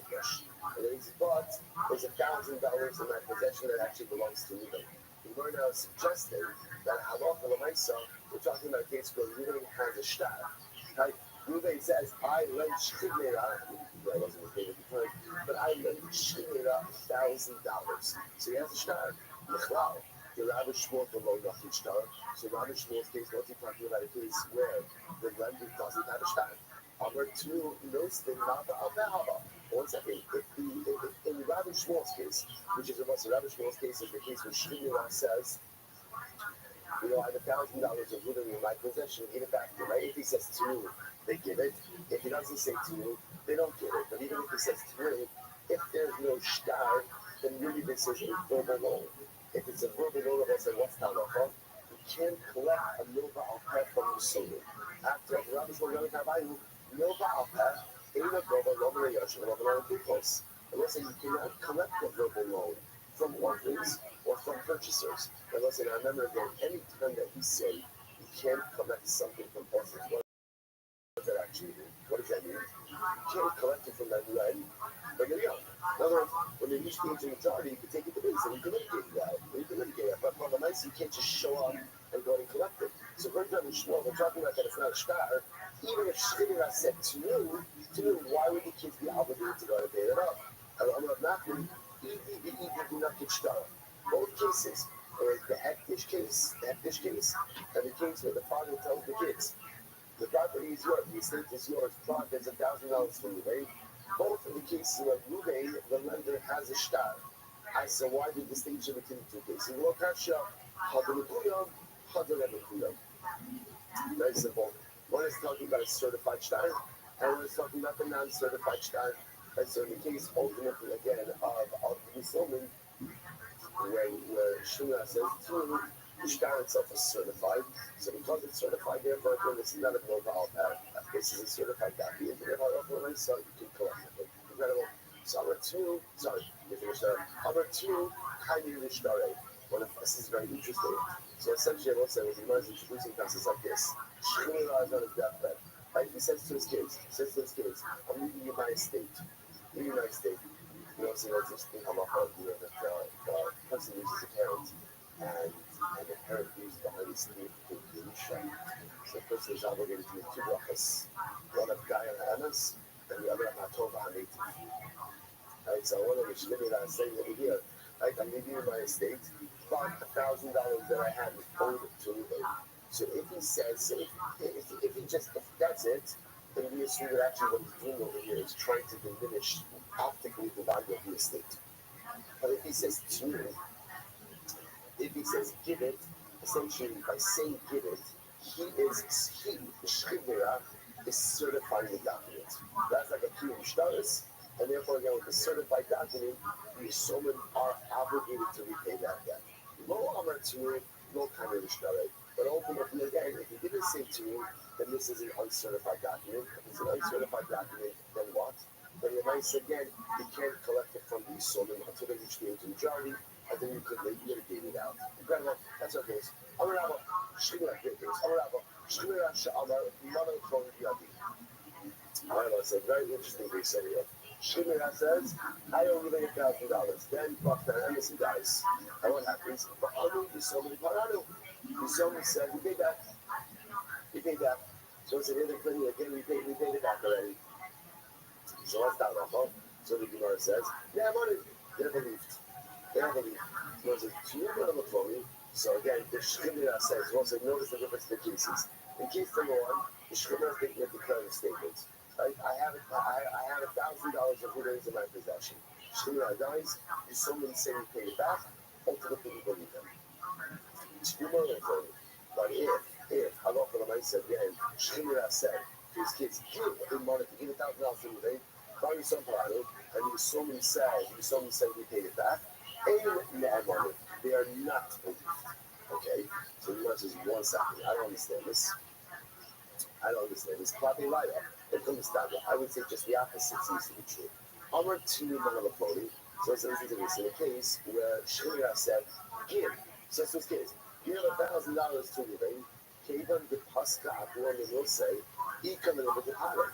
So I would say in that case, because the father is giving a directive, I was telling his kids to, I would assume that what? That I love them myself, they comply with his wishes. Because he's giving them a directive. He's telling them, kids, give it up. Go ahead and give Ruben back the $1,000. In that case, I would say the kids are compliant. He's giving the basket of Milsa, he can live with the parade. One of the point of view, on the other hand, when the Shemira just makes a general statement that there's $1,000 of rulings in my possession, gave us the more possible that will say, since the father's not giving a directive, he can live with the parade. I would say in that case, he's kind of conveying information without giving a directive to pay back. I would say that's the case for the kids. Did it pay back? It's not hockey, but you're right. I never say, here's what you have to say. Shemira Shalom, Mother Latoya Yadi, watch this. So Shemira says, there's $1,000 of living in my possession. The Amr Yisomim. Chazer the Amr Rana Abba Parati. Oh, okay, Patu Slavia. So what happens? So Shemira says, I have $1,000 of living in my possession. And then what happens? Father dies, Shemira dies. And the kids say, by the way, our father said afterwards that he paid it back. He had money. The kids are believed. Why? My timer? Because we assume what happened over here is as follows. The pressure of the event was like this. Shemira is on his bed. And I said, what are you doing with your Shemira? Hopefully tshuva. That's number one. A lot of tshuva. and probably a lot of reflection. So he's reflecting on his life, and he's thinking to himself, you know what, there's $1,000 of living in my possession, and then he remembered afterwards, you know, no, I gave it back. So the kids say, Dad gave that before he died, and that's it, he's Naaman. However, Tiyuma on the clothing, from Yisrael and Chazar, V'amar Abaparati in Naaman. But if Shemira said to his kids, hey, give Reuben $1,000, and then the kids say, Father reflected on the girl before and he realized that he gave it back. We don't believe you, so why not? Then he said the Pare were Hava Amar Turi. So what's very interesting?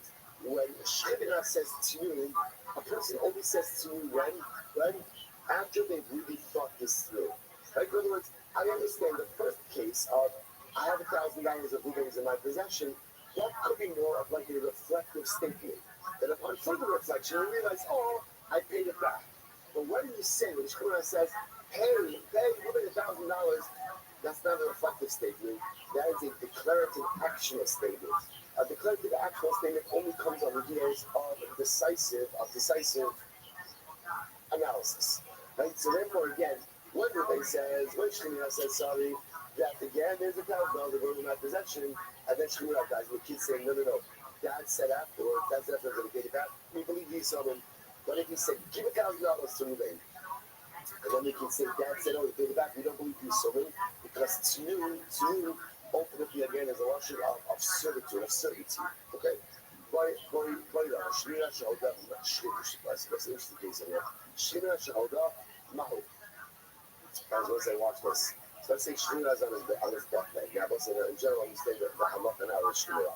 Generally, if a person goes there, let's say I owe Reuben $1,000. I owe Reuben $1,000 to his whole dog. Generally, in order for an admission to be binding, you have to do it in front of 2 witnesses. Because if you don't, I can always claim, I'm just joking. Like, whatever, there's a lovely conversation, like awkward silences. So I just said I owe you $1,000. Right? So the nice thing is, Shemira Shahoda, I'll pull the floor, money to the other. But I'm going to go, hey, I got my minutes and extra bags of it. It's not Shioma, I'm tempting guy. In law, I'm going to be shopping the car. So in general, even when you make an admission requires 2 witnesses. So here's the Shiloh. Shemira Shahoda, Mahu. When the Shemira admits that he owes money, what's the halacha? So Roma after a guy owns up. Roma after a guy does the Shemira when he's making the submission? Does he have to identify the witnesses? You are my witnesses or not? So we're going to talk about it. See me again. Does the Shemira have to instruct that this admission be committed to writing or not? So we say, what is this all come down to? This is incredible. What it really comes down to is Adam Mushat B'Shas Misa or in Anna Mushat B'Shas Misa. Does a person joke around when he's dying or not? That's the Shiloh. Like, the Shaka, that's the Shiloh. And let's say, but I'm going to point out, it's so interesting. In other words, let's say, Shaka is Lashon of Shtos. Like, so does a person say frivolous things, like unnecessary things, when he's dying or not? When he's dying or not, that's the Shiloh. Is he going to crack a frivolous joke when he's dying or not? So he was a Basar Goodbye, Hadrat Hashtat, and he asked the very answer it. A person doesn't play around when he's dying. Like, he doesn't go ahead and say Divrei Shtos when he's dying. The Divrei Shemira concerning the concern that will say. But on the other hand, we also say the words of Shemira are as if they are written, right? As if they are committed to writing, and ultimately again Isurim, given over to Beis Din.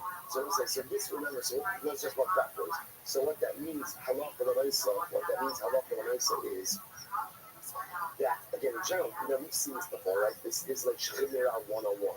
Different Shemira, the Ksurim double. Right? The words of the Shemira are as if they are written and given over to Beis Din. In other words, that the Shemira needs not to instruct witnesses and does not have to instruct anything to be given over in writing. His words are always considered to be that way. That's the halacha. And also, the Gemara introduces us to this concept of Ein Adam Mishata B'Shas Misaseh. Person doesn't joke around, doesn't engage in different shtos from that. I will say, what can you infer from that Gemara? What can you tell from that Gemara? It's when we're dying that we don't engage in different shtos. The problem is when we're living. How much time is wasted in divisions? How much time is wasted nonsensical activity? How much time is wasted with words that are so meaningless? How much time do you let slip right? You know what? One of the most incredible things about dying, is a person recognizes the urgency of time. Because suddenly I realize that I don't have an inexhaustible supply of it. So the moment where I'm dying, that's suddenly again, other mishate mishasis. How can I joke around? How can I mess around when I'm dying? At the end of the day, I realize I don't know how much time I have left. I better use every single moment wisely. The problem is that when we're living, we think that time there's an inexhaustible supply of time. So we'll say things that just are like foolish, and we'll do things that are just meaningless, and we'll let precious moments of time just seep through our fingers. And the goal is to be able to live a life of any other mishata mishas chayim. That's the goal. Any other mishata mishas. And so there's a statement of fact. People don't waste time when they're dying because they recognize I don't know how much time I have left. But the goal, the aspirational goal in life, is any other mishata mishas chayim. If I can maximize life and I'm alive, if I can maximize my moments when I'm actually when I have them and I can utilize them to the fullest, that's the whole of a success already. Incredible. Let's go back there. All right, plenty of time. Amalves Chalero. Mishkar. Go to the Chatzis Shabbatis. This is a great Mishnah. If you lend someone money and the loan is documented in the loan is in the Shtar, so I lend you $1,000, and you write it down in a document. What's that about? Go to the Chatzis Shabbatis. I'm able to go ahead and collect from encumbered properties. This is like Halacha 101. I did it. So let's say if I just did it with witnesses, what if I lent you $1,000 in front of witnesses, but it wasn't, you didn't write down the transaction in the document, then go to the Chassim and Echon. Then I cannot collect from encumbered properties. So let's say you've seen this many times. The only time you're allowed to collect from encumbered property is when the loan is written in a document. So the document has a code, the document generates publicity, and therefore any purchasers will know about it. If you lend money in front of witnesses, I will say, we've also seen this, remember the halacha is, you are not supposed to lend money without witnesses. Actually, kids are showing up paskins, we saw some kids that if you lend money without witnesses, you are in violation of Litva, even as even himself. You are in violation of placing the stumbling block. Because if you lend money without witnesses, what is that allowing the borrower to do? What is it allowing to do? To deny the whole thing ever happened. So you have to lend money with witnesses. Okay, so we'll say, but again, if you lend money with witnesses, but there's no document, you could collect, but only from unencumbered property, not from encumbered property. Other days. Hotzi alok savyadu shuchayiv lo, go over to the Chassim and Echon. So you get, I lend you $1,000, and I produce a document reading Ruben's handwriting. So we'll say that allows me to collect from unencumbered property. In other words, the only time we can collect from encumbered property is when we have two things. Number one, the shtar, document, and witnesses. If I produce either witnesses, right, for the shtar, or a shtar written in the handwriting of the borrower that allows me to collect from the Chassim and they call it unencumbered property. Good, let's go. This is a very interesting case. We'll say that because in a typical loan document, if I'm going to be giving money, $1,000, and Shimon is the guarantor, Shimon would be signing in the body of the document. That information would be written in the body of the document before the signatures of the witnesses. So let's say I read a loan document, and it says, I lent you $1,000, but Shimon's guarantorship appears beneath the signatures of the witnesses. What is that, dude? Go over to the Chassim and Echon. So I say, I love for myself. So ultimately, again, I can only collect from the Chassim and Echon because this is not considered. We'll see exactly what this means. We'll look at the Rashban. Go to the Chassim and Echon, second after the top. The logo in the Shabbat will alamada Chassim Shtar. She reached forward. Kevan didn't get back to Shtar. Even not to the Torah. I'm sorry, right now. Go to the Chassim and Echon. It's in the short lines, 3 lines in. Go to the Chassim and Echon. You're not already. The obvious about that, you never are paying. Can we go Chassim and Eaton Club? So let's listen to this. Let's use this like this. If I go ahead and halacha myself, go ahead and have an artist. I don't give it $1,000, and then what happens? We're going ahead, and Shimon's guarantees the loan. So normally Shimon should sign before the signatures of the witnesses. In this case over here, what happened is Shimon signed the witnesses and witnesses. So Shimon is a guarantor, but I can only collect, or I the one who can only collect from the unencumbered properties of Shimon, not from the encumbered properties of Shimon. Maisa, was there to Shimon, but I'm going to this once happened, and then Shimon said, yes, you can only collect from the Nechasim Reforim of the guarantor. Bananas. Ain't about that. Banana says no. When you have this kind of case, and when the guarantor is signing afterwards, so this you understand, we've never seen this before, but apparently in a typical shtar, that you would have as a sub, you have the right, let's just go through a part. A shtar is comprised of two parts. What are the two parts? Tofes and Torah. Right? Tofes boilerplate. Right? Torah transaction very specific piece.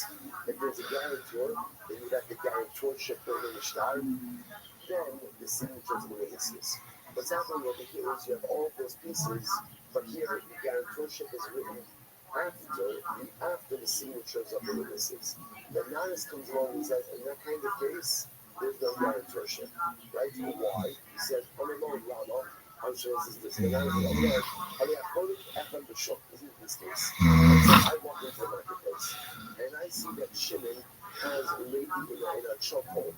And what happens now, I'm able to, using my analytical skills, I'm able to deduce, right, that the lady owes Shimon a significant amount of money, hence the chokehold. So what happens, and I say to Shimon, Shimon, listen, do me a favor, let lady out the chokehold, I got you, I'll pay you back. So I'm not patient with that. Why? Why not? It's interesting. What's interesting is you would have thought, why don't you have patient with that? Because obviously I didn't need it. Right? I didn't need it. I'm just trying to get maybe out of that chokehold. Right? But also the interesting banana says like this. The only kind of guarantorship becomes binding is when it's clear that the lender lent the money to the borrower is on the guarantee of the guarantor. Now, if the guarantee of the guarantor is not the motivation for the loan, then the guarantor is not obligated. So because in this case over here, I'm being introduced to the transaction after Shimon already has lady in the chokehold, Shimon didn't want lady to know because of me. Because of that, I'm not really a guarantor. Therefore, again, unless according to Bananas, when you find the guarantor signed after the witnesses, what does that show you? That lender didn't lend the borrower the money on the basis of the guarantor. Whenever that happens, then I recommend the guarantor is not involved. So it's like, this is essentially representing fundamental difference in guarantorship. According to Bananas, the only time the guarantor is on the hook is when it is clear that the guarantee of the guarantor was the motivation of the loan from the lender to the borrower. But when the lender lent to the borrower without the guarantee, and the guarantee is introduced later on, then there is no obligation upon the guarantor to secure the loan. Kind of a fundamental focus. So what point Bananas, what is an example of a guarantor who would be obligated?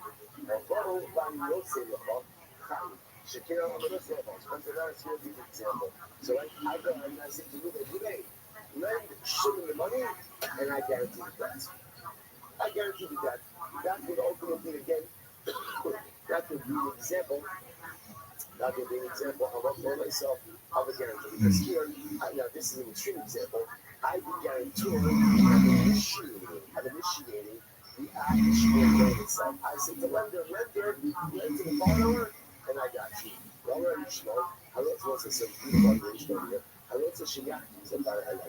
This is the last Mishnah of Basra. So the Gemara says,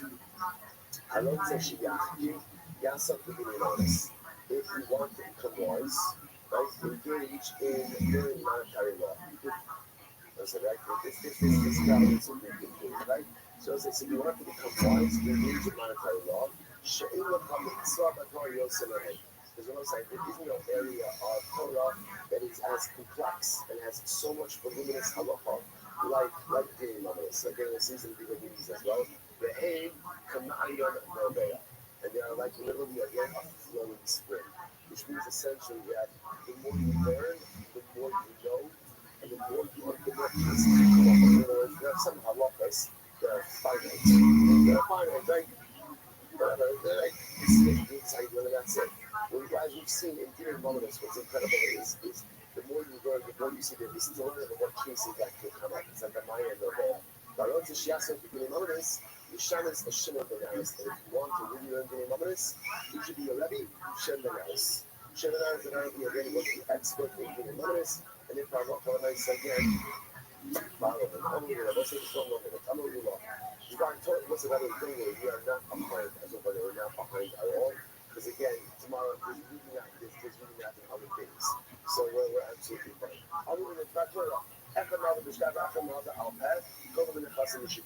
So all is said, whether you go ahead and you loan money in a document or you loan money verbally, you are always allowed to collect money from a common property, right? What's the all is said, I will say that every loan generates a lien. And therefore, again, whether you lend verbally, like Malva Alpha, whether you loan money in a shtar, every loan creates a biblical lien. So a second, that's the case. Why did the rabbi step in and say that a verbal loan does not generate a lien on that a verbal loan can only be collected on unencumbered property? You should simply be too close. Because they were concerned about people who purchase property from the borrower. If there's no document that people who purchase property from the borrower have no idea that the property is encumbered, and that's not fair to them. So therefore, that a lien only develops upon property if the loan is recorded in the document. So I'll say, but again, if that's the case, and even if the loan is recorded in a document, it should not create a lien against the property. Therefore, in that case, it is the purchasers themselves who cause themselves loss. In other words, if you have a document, if you have a loan that is recorded in a document that has a code, if it has a code, that means what? If you research it enough, you'll find it out. You'll find it out. If you don't have already something that is healthy. So we'll say, it's not over there today, but this is the position of Ula. We'll go into more depth of it tomorrow. Ula holds Shibuda Galaisa. Every loan, whether it's verbal or written, generates a lien on all property. The only reason why Chazal said a verbal loan doesn't generate a loan on property is to protect future purchases. All right? Also, can we continue? Last time we'll have us for tomorrow.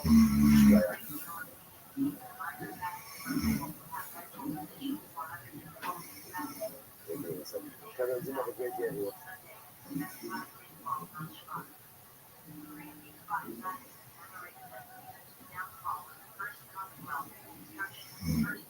All right, you want to say good morning? Good morning. Let's go. Baruch Hashem, second to last daf. Second to last daf of Ramadan. Begin by thanking all of our sponsors today.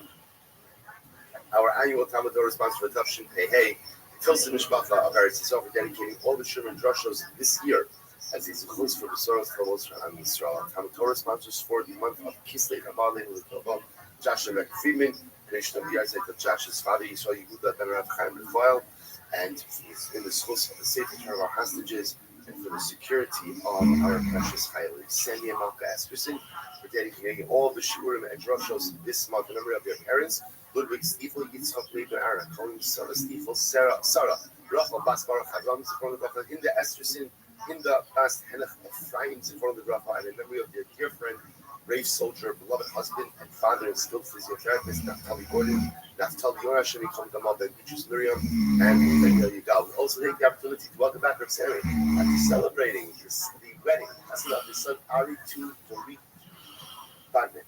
Mazel Tov, welcome back. A little bit surprised that it was not a destination Chassid of Bashir, considering that it was in Florida. But okay, I'm sorry. Bashir was there. Baruch Hashem. Rav Sammy after Bashir. Mazel Tov. Shizilcha Nersi Yomah. Shizilcha Timeres Hashem. Sidori Doris B'Rafim Shemach Hashem. Chassid and Kalaf Mir Chai Mishpach. Mazel Tov. Excellent. I will say, of course, we always dedicate all of our learning in the source of our precious Chassid and Nechim will bring them home with Shalom and B'Karov. And also, especially in these days where, it's so hard to, on one hand, get our hopes up, but on the other hand, what's the power of the Jew? And we hear in the news the possibility of a hostage deal, the possibility of negotiations finally progressing. You never know. You never know what kind of pushes things in favor in the direction of Klal Yisrael. So days when we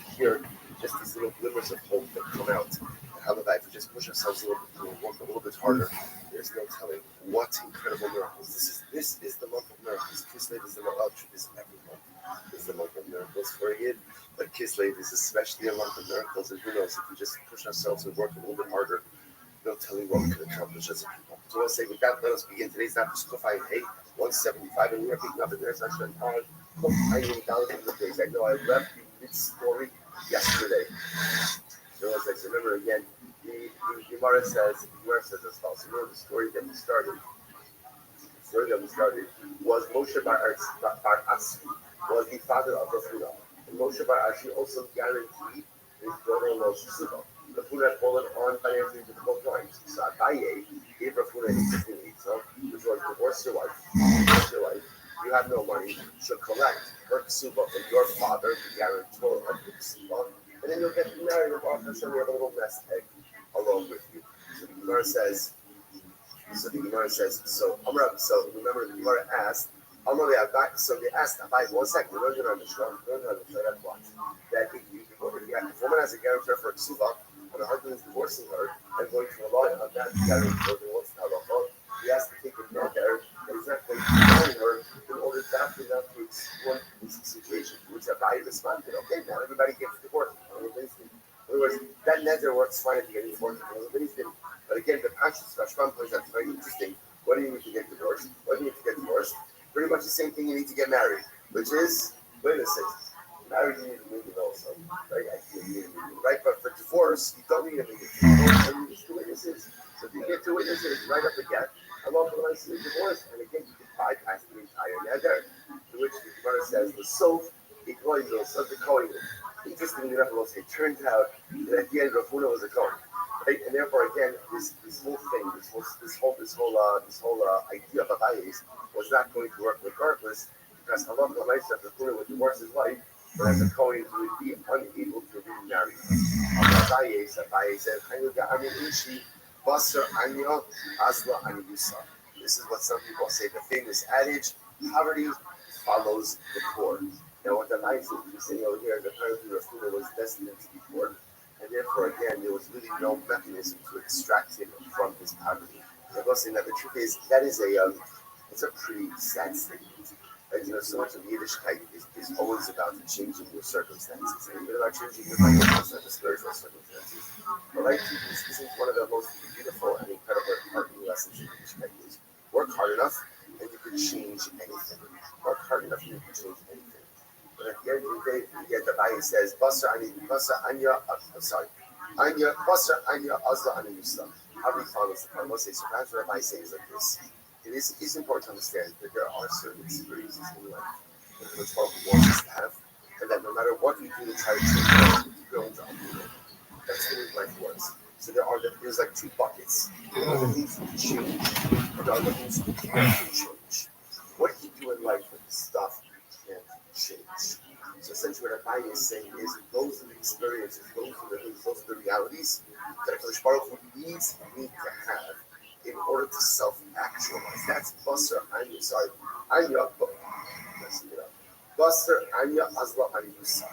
Poverty follows the poor, which means that for some people, being poor is what HaKadosh Baruch Hu needs them to be in order to fully self-actualize. Just like for some people, being wealthy is what HaKadosh Baruch Hu needs them to be in order to fully self-actualize. And there are those things in your life which you are going to be unable to change. So what do you do with the things in your life that you can't change? You need to embrace them and recognize that at the end of the day, they're absolutely necessary for your personalistic self-actualization. And we are Rabbi. Well, it's like Rabbi actually say this. Rabbi actually give this pizza to Rafuna to divorce his wife in order to let him steal it from the guarantor. The whole Rabbi is Russia. So Rabbi says, what is an Ashar? What is a cunning Russia? So let's say, so apparently in the world of like Rashayim, there are different levels. Right? You can just be like a regular Russia. Mediocrity finds itself everywhere, right? Even in the world of riches. There's just like a regular Russia, run-of-the-mill Russia, mediocre Russia. Then there's a Russia army. Big, what's a Russia army? That is a cunning Russia. That's like the Rebbe of the Russians. So what happens? What's a Russia army? So I'll say, so we're not getting fully into this case. Remember we had this case before, but let's say again, Ruben says, I'm leaving my property, I'm going to die, I leave my property to Shimon, and then after Shimon, I wanted to go to Levi. Right? So again, he's setting up the progression of that property. The criminal says, okay, you transfer it like that, but if Shimon decides to sell it, the sale is effective. So that's an example of doing something that works, but it's really not right. So if Shimon sells the property, it works. But that's not what Ruben wanted. What did Ruben want? He wanted it to go from Shimon to Levi. So when it says, sometimes in halacha, you can work the system, right? So you can go ahead and cause something to occur, but recognize that that's not really what is supposed to occur. So the Gemara says, so we know shiny, it's our mirabana shiny. This is different. First of all, again, this is a by giving each to Rav Huna was the son. Rav Huna was the son of Shimon of Moshe ben Asri. And furthermore, again, Rav Huna was coming from. So to benefit one's child and to benefit the problem, sometimes we will be willing to go ahead and utilize the system a little bit. The kind of under Suva, no mishtabit. So listen, now we're going to explain this in just a moment. For 1 second. This is a guarantor of a ksuva. And we learned elsewhere that the guarantor of a ksuva is not really on the hook to guarantee the ksuva. Now we're going to discuss what that means in just a moment. You guys said, no, kabbalah. This Moshe ben Atzvi wasn't stam. And already, rather, what was he? He was a kabbalah. You also remember again, we saw yesterday, what's a kabbalah? What's a kabbalah? Kabbalah is a guarantor that you go to for actively from the beginning. So the Gemara said, "Only in Cholaman Davar Kabbalah Ksuva." So this makes sense. Brings the opinion that says that a kabbalah for a ksuba, even if the husband has no property, will still commit himself. But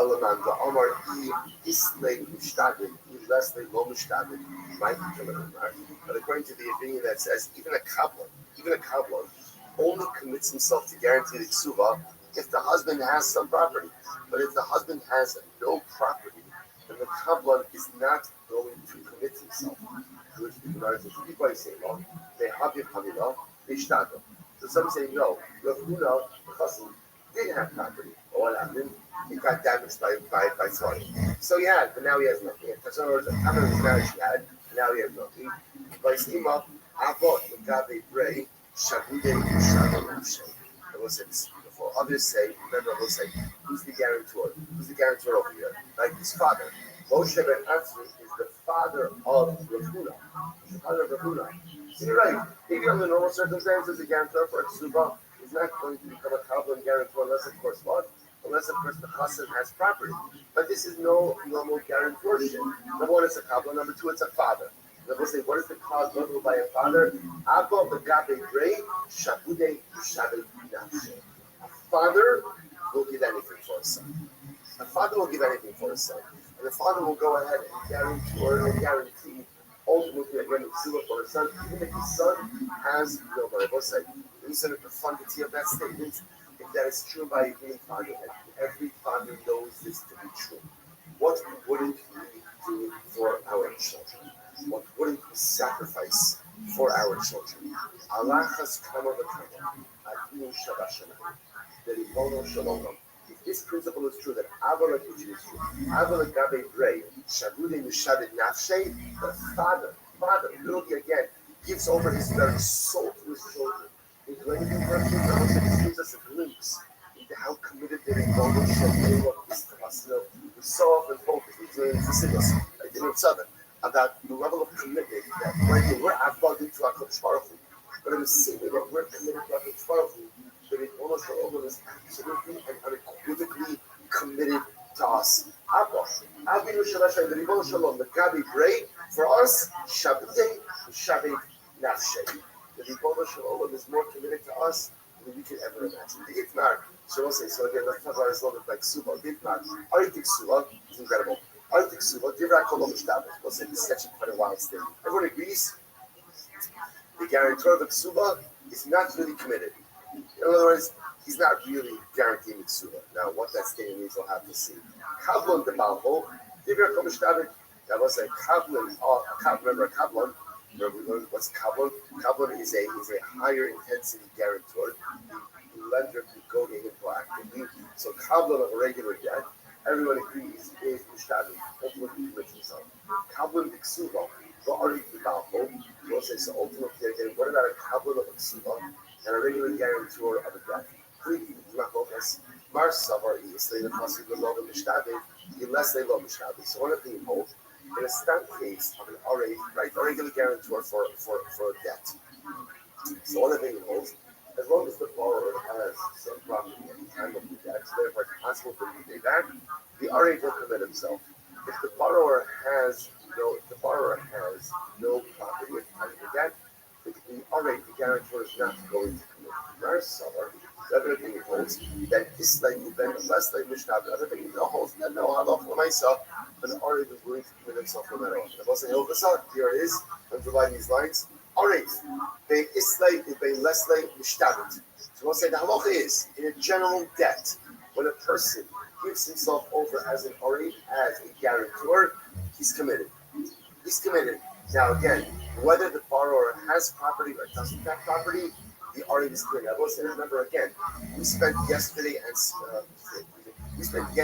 Sunday going through a whole list of criteria, right? In other words, there's a number of steps, a number of things that have to occur before you can go to the guarantor. I look for myself, right? Ruben lends Shimon money, and Levi is the guarantor.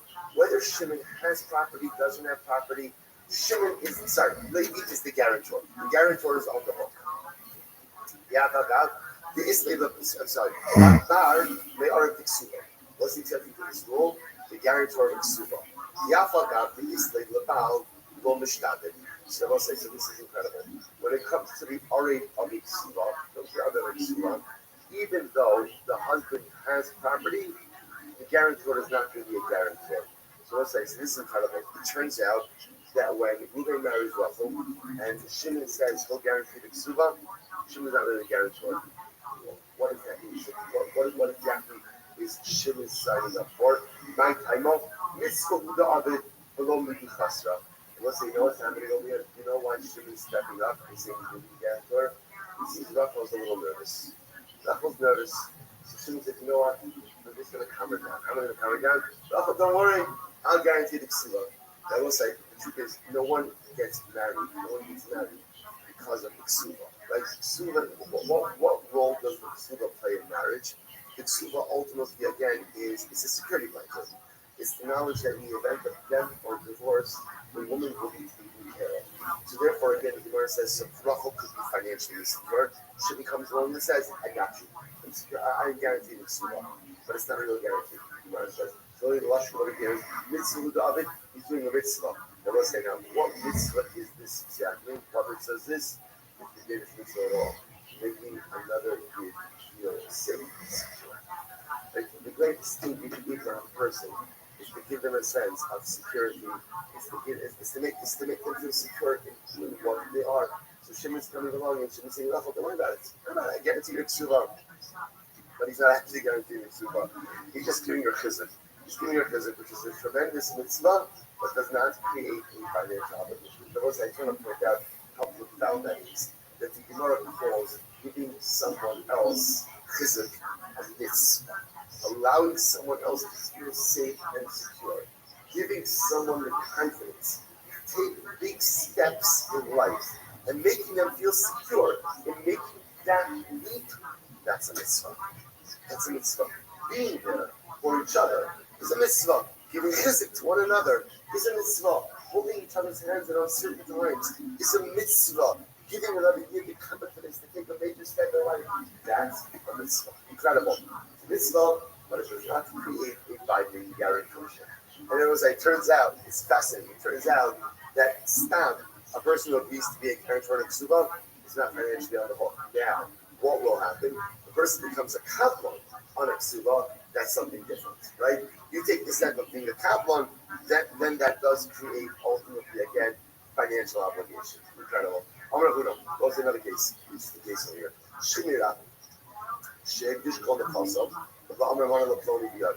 So this is a very interesting case, right? Ruben's on his deathbed.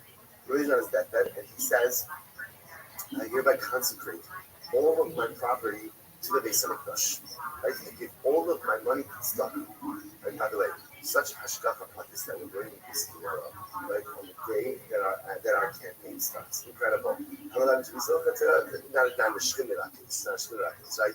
But again, incredible, right? So what happens? So Ruben goes ahead and says, I hereby give all of my property to Mesa. And then he says, V'amar, Mara Lakoni Biyadi. Then he's, by the way, not all the money, because the truth is $1,000 belongs to Ruben. So mostly, so you notice over here, what he kind of did is he made two somewhat contradictory statements. On one hand, he's giving all of his money to the Mesa, and now he's saying that $1,000 belongs to Ruben. So how do you reconcile this? So he says, now, so Shchimera is believed. Why? Because also the assumption is people don't play with hektish. Osek means like play games. Right? So again, what were they saying over here? I'm sorry, what Shchimera is saying is, all right, listen, yes, I'm giving over my estate to the Beis Hamikdash, but obviously it's only the stuff that I own.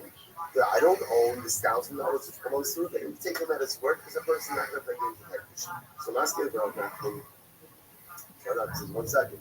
If he Adam Osek Kirunya out Barov, but as a person that uses these kids, like in other words, where a person no stick with his kids, he says, the Rabbi Shmuel Garin Tabayel, because we're not following kids.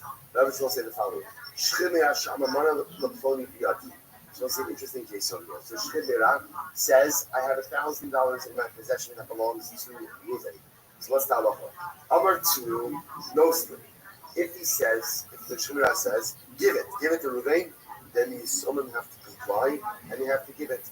Lo Amar to, if ultimately again he did not say, Shemira didn't say give it, then ain't no sin, then they don't have to give it. I will say now, that's a very strange idea, right? Now, in other words, if Shemira is saying, I have $1,000 that belongs to Ruvain in my possession, right? Then whether he says to you or doesn't say to you, why wouldn't he be obligated to go? Why wouldn't the kids, the Yarshim, the Yisomim, why wouldn't they be obligated to give it to Reuben? What do you see from here? Alma, so what you see from here is people do pull a little bit of shtick. What's happening over here? Alma, Adam Asui, Shalo, Lahaspia, Espanov. So we'll say what's happening over here. What we're concerned about is the following. Billy Shchimira doesn't owe Reuben any money. So why is he saying that he owes Reuben money? Why is he saying it? Because he's concerned that when he dies, he's really leaving a lot of money to his kids. The optics, he doesn't want the optics to be that he had a lot of money, that he's leaving a lot of money. So what does he say? He makes us think that, oh no, it's not all mine. It's not all mine, this belongs to Reuben and this belongs to Shimon, but he doesn't really mean it. So in other words, if he says to the kids, to give it, then that means that he means that it belongs to them. If he doesn't say to you, then what is that? Then ultimately, again, that's just his way of optically, publicly diminishing the value of the estate so that his kids don't look as wealthy. So we'll say, so what do you see? So the Nino says, Hachanan, we'll say, I should point out that statement, a tremendous chinuch statement. Adam Asli Shalom Lahaspia Espanov. You know what that means? Do not give your kids everything they want. Do not give your kids everything they want. It is Achilles heel of parenting. That parents think that being a good parent means fulfilling every single need and wish and desire of my kids. That's not good parenting. That creates spoiled, entitled children who think that everything in the world is coming to them. So Adam also don't satiate your kids by giving them everything they want. The job of a parent is to decide. There's a big one of the most important things that we learn in life is to make the distinction between the things that we need and the things that we want.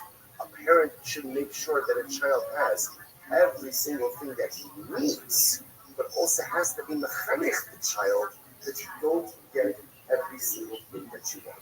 Incredible. Adam incredible. Top of Kofayin, hey? 175. Hachanami. Adam Asu Shalom Lahasiyas Atzlo. So one second, now that I see this, I can apply to this other case as well. So maybe when Shchimira said like this, Shchimira said, I'm leaving my whole estate to the Beis Hamikdash, and now what happens? He says, Ba'at, Reuben owes, I owe Reuben $1,000. Maybe he doesn't really owe Reuben $1,000. What is he trying to do? He's trying to just kind of diminish the value of his estate a little bit, right? And bring that down, so that he doesn't appear as wealthy. So he says, from the Hasam did not get started. No. The case of Beros, like by Ruvain, is where ultimately you're going to leave it as a shtat. So like what's happening over here? Shchimira goes ahead. So we're going to come back. We're going to come back to the leaving the property case in just a moment. But going back to the Ekdish case, what's happening over is as follows. So Shchimira says, I hereby leave all of my property to the English. And then he says, but there's $1,000 in my possession that actually belongs to you. We're now suggesting that a halacha l'maisa, we're talking about a case where Ruvain has the shtar. Right? Ruvain says, I lent Shchimira, but I lent Shchimira $1,000. So he has a shtar. The Rabbi Shmuel below the shtar. So Rabbi Shmuel's case, we're talking about a case where the lender doesn't have a shtar. Amar Tnu Nostin Mava Alvehava. 1 second. If in Rabbi Shmuel's case, which is Rabbi Shmuel's case, is the case where Shchimira says, I have $1,000 of Ruvain in my possession, give it back to me. Right? If he says Tnu, they give it. If he doesn't say Tnu, they don't give it. But even if he says Tnu, if there's no shtar, then really this is a verbal loan. If it's a verbal loan, we'll say, what's the halacha? Can collect a milva al peh from Yisomim. After all, Rabbi Shmuel very Tarvayu, milva al peh, eino gover lomina yarsh lomina al-kuchos. And we'll say you cannot collect the verbal loan from orphans or from purchasers. And we'll say, now remember again, any time that we say you can't collect something from orphans, what does that actually mean? What does that mean? You can't collect it from them when they're young. In other words, when they reach the age of majority, you can take it to base and you can litigate that. But the mice, you can't just show up and go out and collect it. So according to Rabbi Shmuel, we're talking about that it's not a shtar. Even if Shchimira said Tnu, why would the kids be obligated to go out and pay that up? Do not get shtar. Both cases, the Hekdish case, and the case where the father tells the kids, the property is yours, the estate is yours, but there's $1,000 from the bank. Both of the cases where Ruvain, the lender, has a shtar. I said, why did the distinction between the two cases? Very simple. One is talking about a certified shtar, and one is talking about the non-certified shtar. So in the case, ultimately, again, of the Solim, where Shuna says to the shtar itself is certified. So because it's certified, therefore, again, it's not a global outlet. This is a certified document. Therefore, my son, you collect it. Incredible. So, Amar 2, Kaimi Lishtare. What if this is very interesting? So essentially, I will say, when the Gemara is introducing to us, it's like this. Shchimira is on his deathbed. Like he says to his kids, I'm leaving you my estate. Leaving my estate. You know, so that's interesting. The person loses a parent. And the parent leaves behind his so the person is obligated to do 2 brachas. One of Dayan HaEmes, and the other of Hatova HaNetiv. Right, so one in the Shchimira is saying over here, right, I'm leaving you my estate, but $1,000 that I have is owed to Ruvain. So if he says, if he just does it, then we assume that actually what he's doing over here is trying to diminish optically the value of the estate. But if he says Tnu, if he says give it, essentially by saying give it, the Shchimira, is certifying the document. That's like a key in Shtaris, and therefore, again, with the certified document, the Yisomim are obligated to repay that debt. Lo Amar Tnu, no kind of Shtari. But ultimately, again, if he didn't say Tnu, then this is an uncertified document. If it's an uncertified document, then what? Then Rabbi said again, you can't collect it from the Yisomim until they reach the majority, and then you could litigate it out. Incredible. That's our case. Amar Rabba, Shchimira, great case. Amar Rabba, Shchimira Sha'amar, Manan Choni Yadu. I was a very interesting case over here. Shchimira says, I owe Ruvain $1,000. Then Amos dies. And what happens? But Amri Yisomim Paranu. Yisomim said, we paid that. I paid that. So here they're claiming again, we paid it back already. So what's that about? So the Gemara says, they're money. They're believed. They're believed. Because it's new one of the clothing. So again, if Shchimira says, also notice the difference in the cases. In case number 1, the Shchimira is making a declarative statement. Like I have $1,000 of Ruvain's in my possession. Shchimira dies. Yisomim say we paid it back. Ultimately, we believe them. But if Halacha L'Maisa again, Shchimira said to his kids, give $1,000 to Ruvain, and Yisomim said we paid it back. They are not believed. Okay. So Gemara says, 1 second, I don't understand this. Klapi Laya, it comes down to, I would say just the opposite seems to be true. Amar Tnu Mana Lachodi. So this is a case where Shemira said, give, sisters give $1,000 to Ruvain, even with the stop, what they say, equal with the parent. So I would say in that case, because the father is giving a directive, I was telling his kids to, I would assume that what? That Allah they comply with his wishes. Because he's giving them a directive, he's telling them, cover up, kids, go ahead and give Reuben back $1,000. In that case, I would say the kids are compliant. He's giving the basket of Milsa, he can limit the parade. One of the Ploni Biardi, on the other hand, when kind of when the Shemira just makes a general statement that there's $1,000 of Reuben in my possession, give her the law pasuk of Milsa, since the father's not giving the directive, he can limit the law parade. I would say in that case, he's kind of conveying information without giving a directive to pay back. I would say that's the case. Didn't pay back. But you're right. Rather, I was saying, you're going to see his chat to say,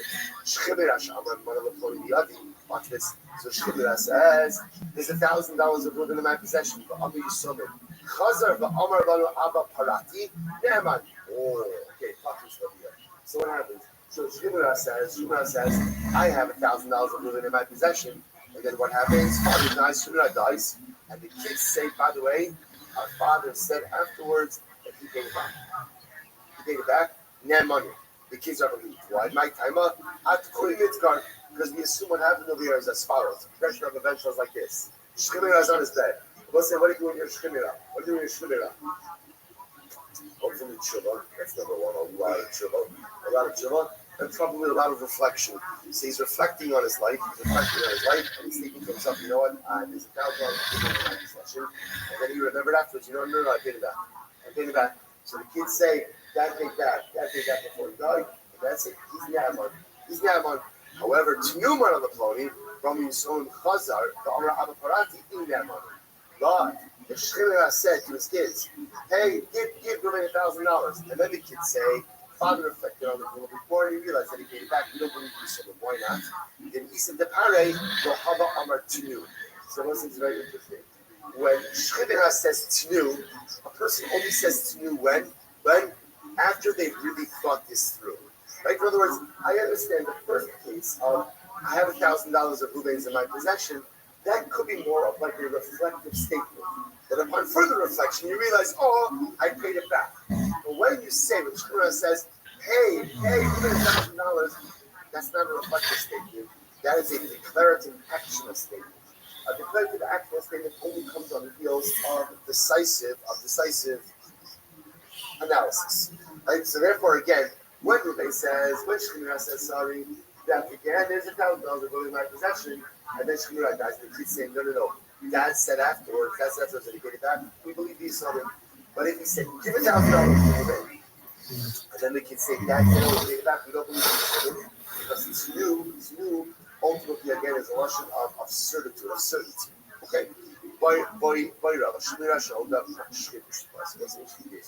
Shemira Shahoda, Mahu. I was going to say, watch this. So let's say Shemira is on his deathbed. Now, let's say, in general, you say that the halacha now is Shemira. Generally, if a person goes there, let's say I say, I owe Reuben $1,000. Not Shemira. I owe Reuben $1,000. So there's a dog. Generally, in order for an addition to be binding, you have to do it in front of two witnesses. Because if you don't, I can always claim, I'm just joking. Whatever it is, long conversation, so I just said I owe you $1,000. Right? So the nice if you look at Rashtam, Shemira Shahoda, Al Kobo Toilo, Marli Yada, Amalo Hey, Pia Gab Navina Yomar Atem Indai, in Lo Mas Amalo Mishatani Baha. So in general, when you make an admission requires two witnesses. So here's the Shaila. Shemira Shahoda Mahu. When the Shchibira admits that he owes money, what's the halacha? Sarach Lomar Atem Eidai, or Sarach Lomar Atem Eidai. Does the Shchibira, when he's making this admission, does he have to identify the witnesses? You are my witnesses, or not? Sarach Shiomer K'sov, what is Sarach Lomar K'sov? See me again. Does the Shchibira have to instruct that this admission be committed to writing, or not?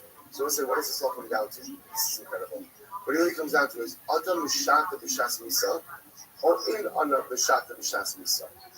Does a person joke around when he's dying or not? That's the Shiloh. Right? The Mishata Misa, that's the Shiloh. And we'll say, but I just want to point out something. And we'll say, Mishata is Russian of like Shtos. Russian of Shtos.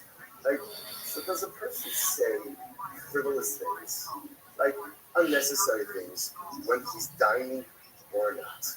When he's dying or not? So that's the Shiloh. Or is he going to crack a frivolous joke when he's dying or not? So the Gemara says, Basar Debaya Hadar Hashtak. We asked if he answered it. Ein Adam Yishata B'Shas. The person doesn't play around when he's dying.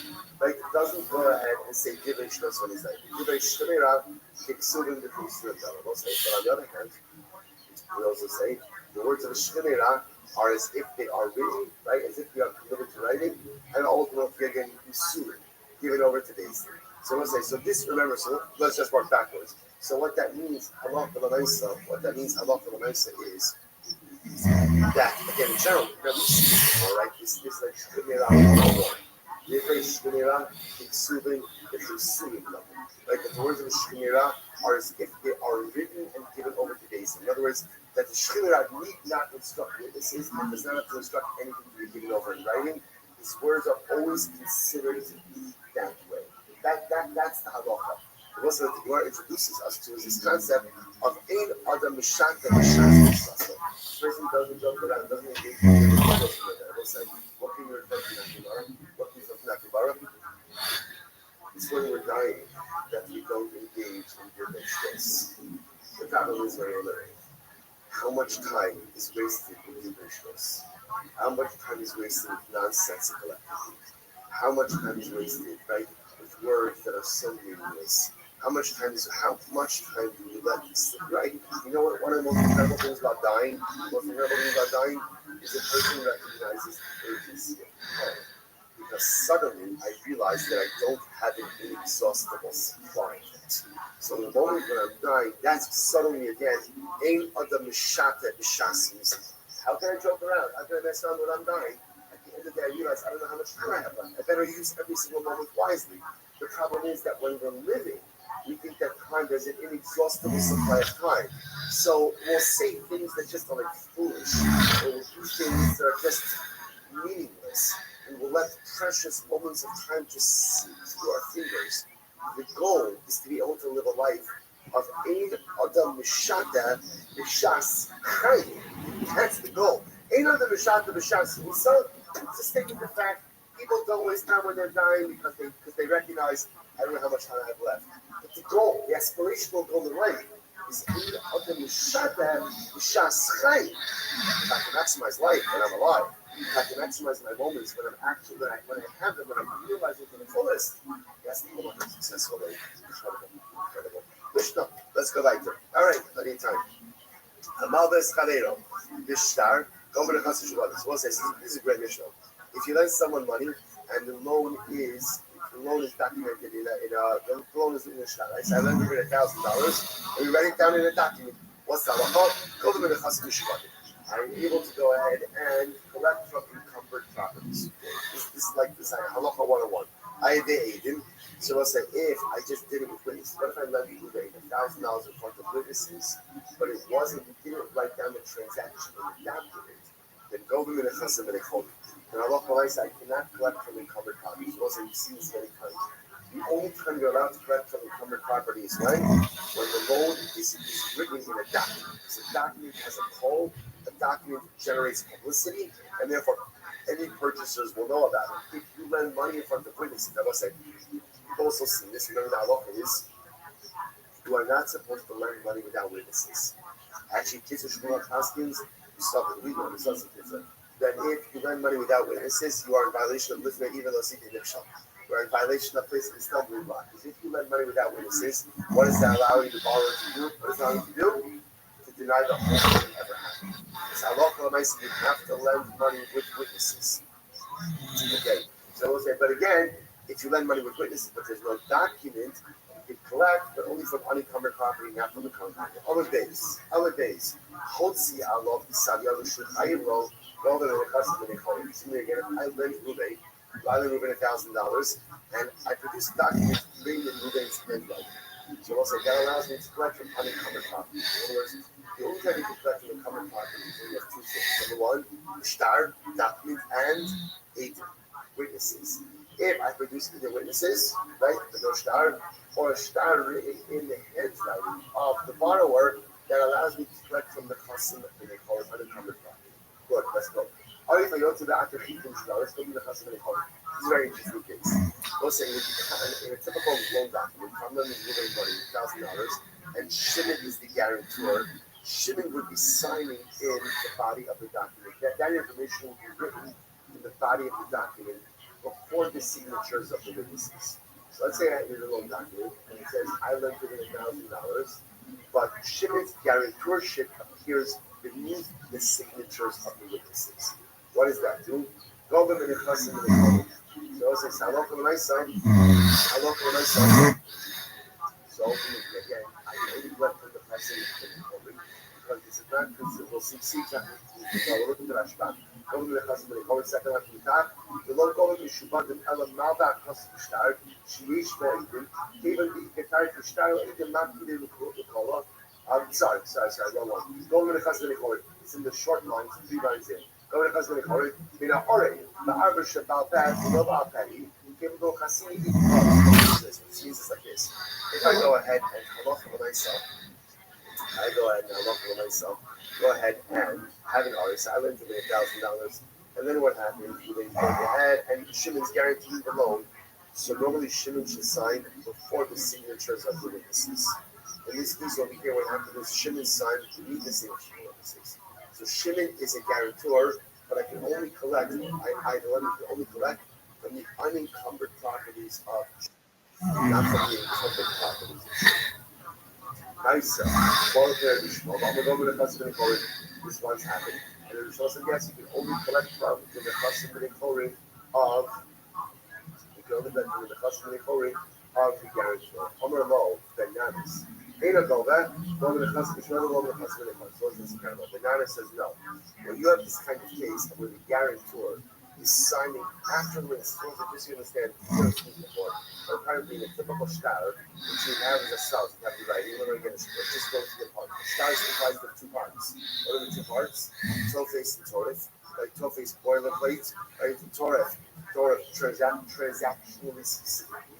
If there's a guarantor, then you would have the guarantorship written in the shtar, then the signatures of the witnesses.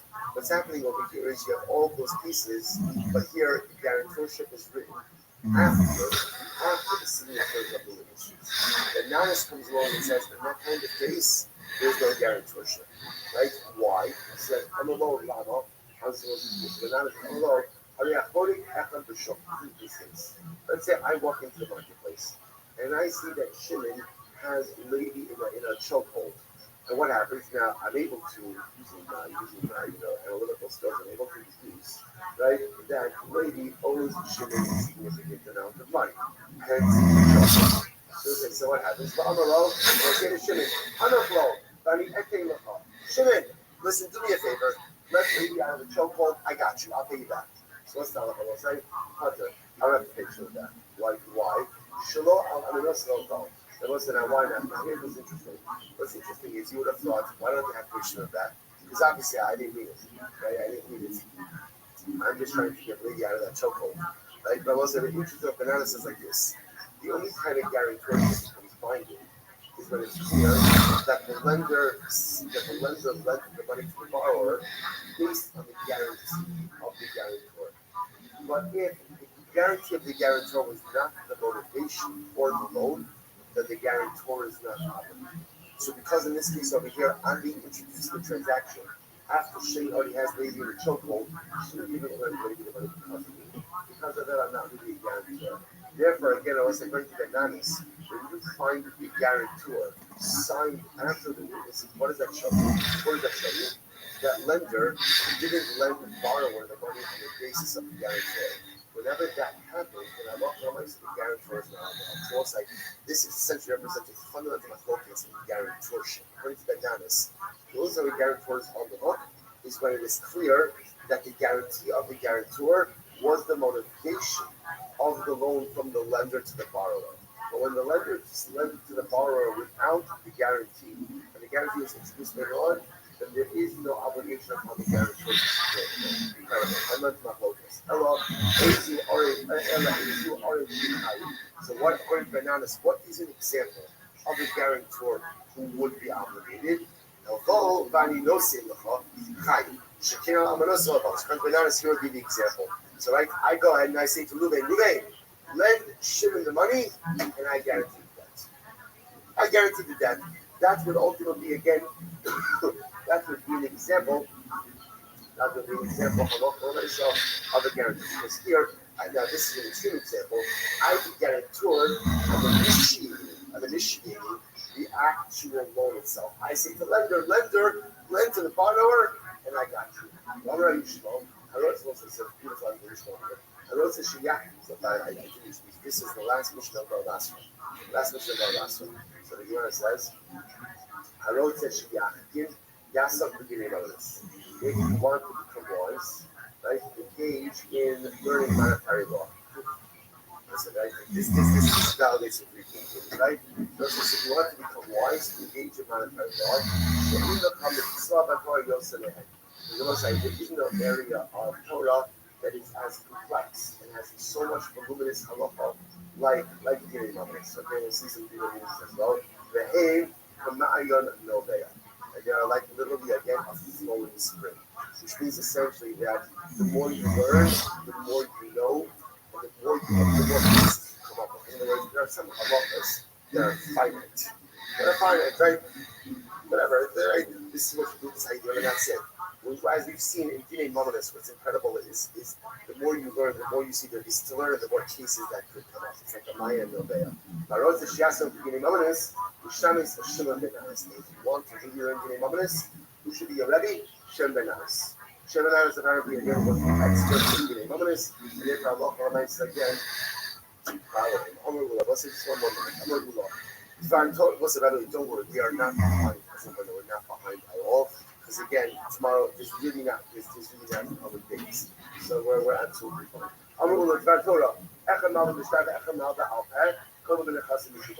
So Ula said,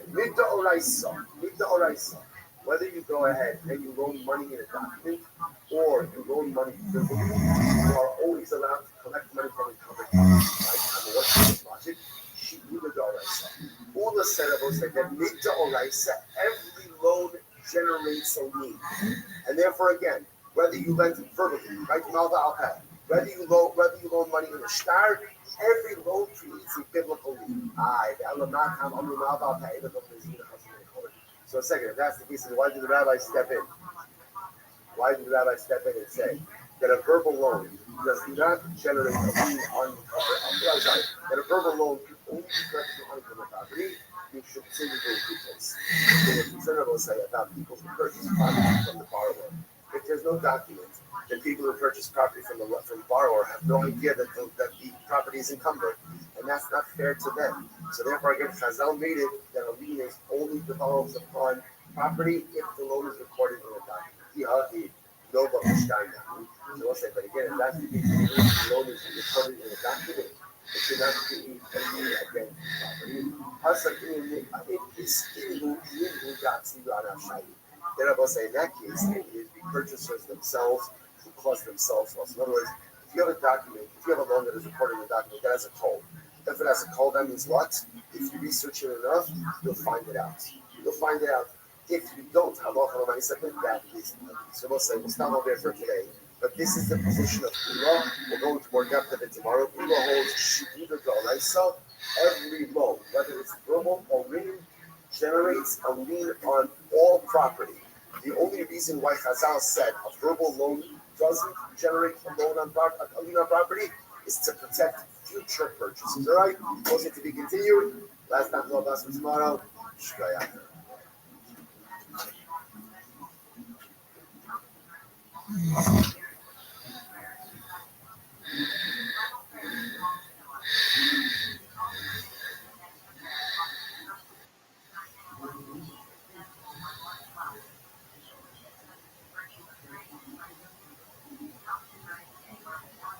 say good morning, let us begin. Maybe I thank all of our sponsors for this lunch to thank. Our Tamjora sponsor, the Fashion Fair, annual Tamjora sponsor, Fulton Mishwaka, dedicating all the show results this year. This songs for us to Israel. Our fellow sponsors for the month of Tuesday Fashion Month this evening, which will be website of Josh's family, so we got better at kind of file, and Swiss the secret for our hostages and security of our holy soldiers. Sending about the Esther Maria, their parents, Stephen, Yitzchak, Lee, and Aaron Cohen, Sarah Stephen, Sarah, Yehel, Das, Bar, Avron, with the Esther St. Luda, Bas, and Kafayim. And then with your friend and close social, beloved husband, and father, and skilled physiotherapist, and Teddy Gordon, and Cohen, and Beatrice Miriam, and Maria Luda, and getting around to life, and for his precious Neshama, and his family, being a Chama. Of course, it was as long as you dedicate them or you're in six of our hostages, you have to return them back to the Mishpach, show them the called, and their holy soldiers be successful before last single day. Once we got, let us begin a lot to do so. We that ahead of us. Today's dot is combined on 173 on 173B, and the two dots on the bottom.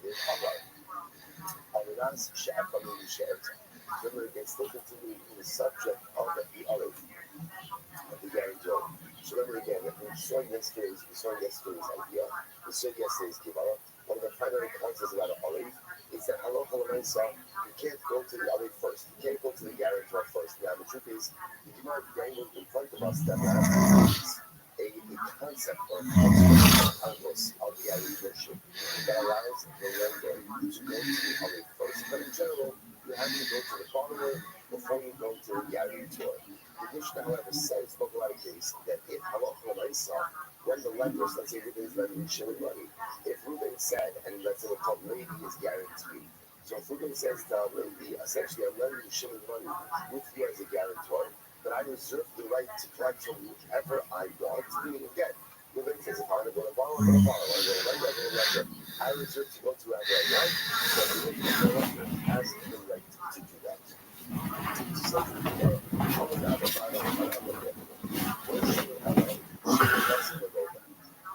Does a lender have a right to go and collect money from the guarantor only when the borrower has no assets? Now, this is not a new halacha. This seems to be a line of what we saw yesterday. When does a lender have a right to go to a guarantor when the borrower has no property? Don't give from an olive. But again, if the borrower has property, the lender has no right to go to guarantor. Now we'll say that seems to be, like I said, exactly in line with what we saw yesterday. The guarantor role essentially is there to pay the debt in the event that the borrower cannot. So therefore, when it comes in Rabbi, if the borrower has property, the lender has no right to guarantor. Borrower doesn't have property, lender can go to guarantor for 1 second. But how many times simple? We have to the end of the Mishnah. We should know about image the classing the Nova. Don't get from it all age cloud. So remember again, the Shina Gamil said that if the borrower has property, then the lender cannot go ahead and go to the guarantor. Now the fact that the Mishnah records that statement, what does that indicate to us? The cloud, the Tanakama Saba, Rothschild, there was the fact that the Mishnah records the Real sounds like the Tanakama disagrees with that. And the Tanakama disagrees, Tanakama says no, that a lender can go to a guarantor whether or not the borrower has property. So what's going on over here? So the Gemara says, Kisor Nasura, Laki Hata. What's the right, one of the most exciting phrases in all of Shas? Kisor Nasura is something missing. You know, missing, I don't say no, there's no greater simcha in life than when you thought you had everything figured out, but then nothing makes sense. And then as you're missing information, suddenly with this little piece of information that's not actually in your life, you have complete clarity on your life. Obviously, that doesn't often happen on a life scale, but at least it happens in a block of love. So God says again, something is missing, and here's the need to read. Here we go. Don't say these last 6 lines are of critical importance to understand that the rest of the survey with clarity. Here it is. Hamal be'es haver al yidei arif. If a person lends with the guarantor, so once again, Reuben lends Shimon money. Levi is the guarantor for the borrower. Okay, that's not the whole. But if from the Arif, so ultimately at the end of the argument is what? Ruben can't automatically go to Ruben cannot go to the guarantor just as his first stop for collection on the debt. That's not the way guarantorship works. First, you have to go to the borrower, only in the event that as we have, you have the ability to go to the guarantor. That's halacha number one. The Omar on the last she'efra, we need she'etza. But let's say again, at the time of the loan, the lender Ruben said, I reserve the right to collect from whoever I want. If I want to go to borrow, I go to borrower. If I want to go to guarantor, I go to guarantor. So Ruben is making this explicit statement, reserving the right to collect in from whoever he wants. Yifra mina aref. He has the ability to go to the guarantor. Okay, but now, one qualification. The right of doing, what is that so? What is that so? He says, Mishalim Chasim Balova. So I'll say, this is very important. What is that so? What is that so? What is it that a lender has a right to go to a guarantor? That is when the borrower doesn't have property. Amalgation Chasim Balova, no Yifam in Arif. Now, look what I said, the borrower has property. Then ultimately, again, the lender cannot go to the borrower. So to the guarantor. So we're saying, what's coming out of this is very interesting. So how often I saw, according to this understanding right now, is that the lender never has the ability to go to a guarantor whenever a borrower has assets. The guarantor is only activated if the borrower does not have assets. And even if myself, the lender says, I reserve the right to collect payment from whoever I want. Even that only allows me to go to the guarantor right when the borrower doesn't have money. So essentially, according to this approach over here, guarantor is only activated when the borrower doesn't have assets. When the borrower has assets, the lender has no right to come to the guarantor. Now, shows it is an exception to this rule. What's the exception? The kabbalah. Remember when we saw this yesterday? What's the other going yesterday's daf? What is the source? What is the source of Arvis? What is the source ultimately of the that has to be again? What do we quote? Quote the Chodesh, Yehuda and the Rabbi. No, Gemara said, no, that's a different kind of case. That's Kabbalahs. So there is a heightened form of guarantorship that the Gemara calls Kabbalahs. Again, let's give the Kabbalah. Again, if the guarantor steps in as a Kabbalah, I'm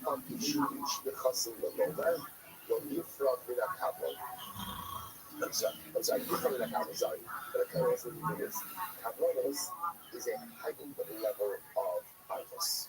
So in other words, what does Kabbalah say? Kabbalah essentially says that a person agrees to be a guarantor and agrees to be a source of repayment, even if that borrower has assets. So essentially, what we introduced to now is your two different types of guarantorship. This is what they call an Arif. And then how does an Arif work? Essentially, an Arif is only an activated way when Halacha said the borrower has no funds.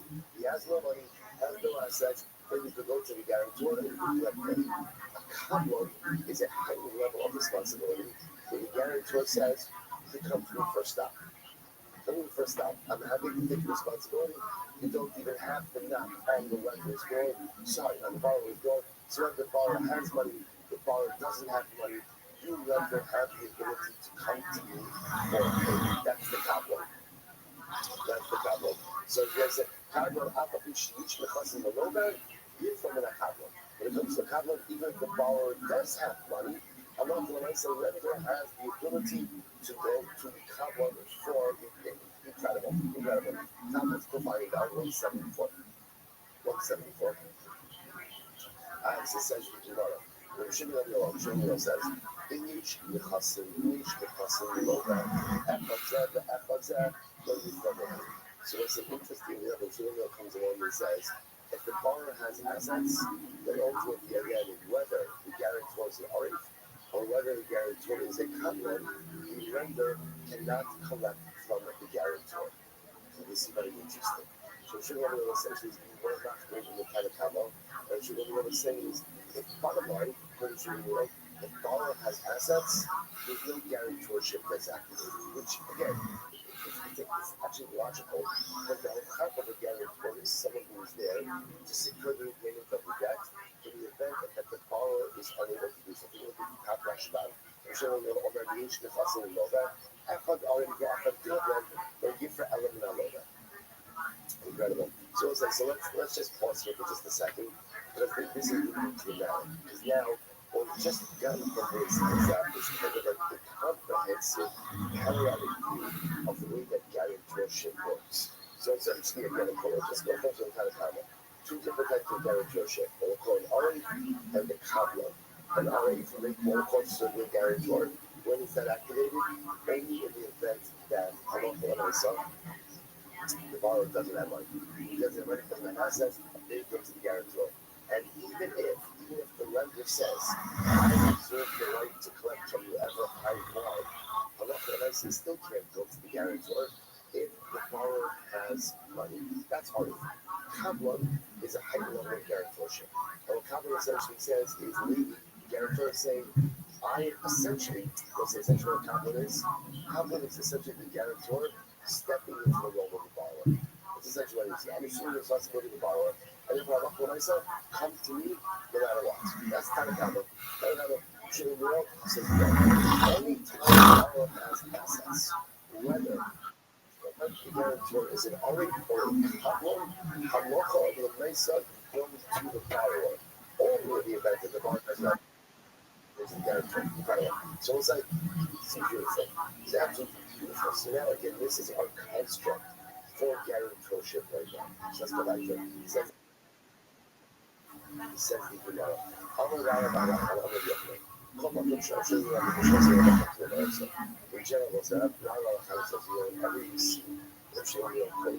generally, the halacha always follows it, right? Except when it doesn't, right? And when it doesn't, in three cases. You want to say it's quotes, already. That's our case. Sidon, which is a case of Gittin and Sidon in the city of Sidon, and the halacha, a case concerning introducing new evidence, which we're not going to get into these cases. We're talking about our main case, we're not making a granted statement that the halacha does not follow chain real. In this case over here of Arvos, and therefore the halacha follows the construct as we just outlined. So therefore, both say, essentially the premise that we learned, which is which every single real, and therefore the premise we're operating on is as follows. One is a regular already activated, only when there is no money for the borrower. So again, Shimon has no money, Levi already will be activated. But if Levi is a Kabbalah, the Kabbalah actually pretty much stands in the place of the borrower, and a Kabbalah can be petitioned for repayment even if the borrower has money. So that's the contract before you now. There we go. All right, for that. So let's say, so now we're getting into some wording in here, right? Because obviously, now what it turns out is interestingly enough, I would imagine that even in secular law, there's different forms of law to a shitty on this, I'd have to imagine. Right? But on the guarantee, what's the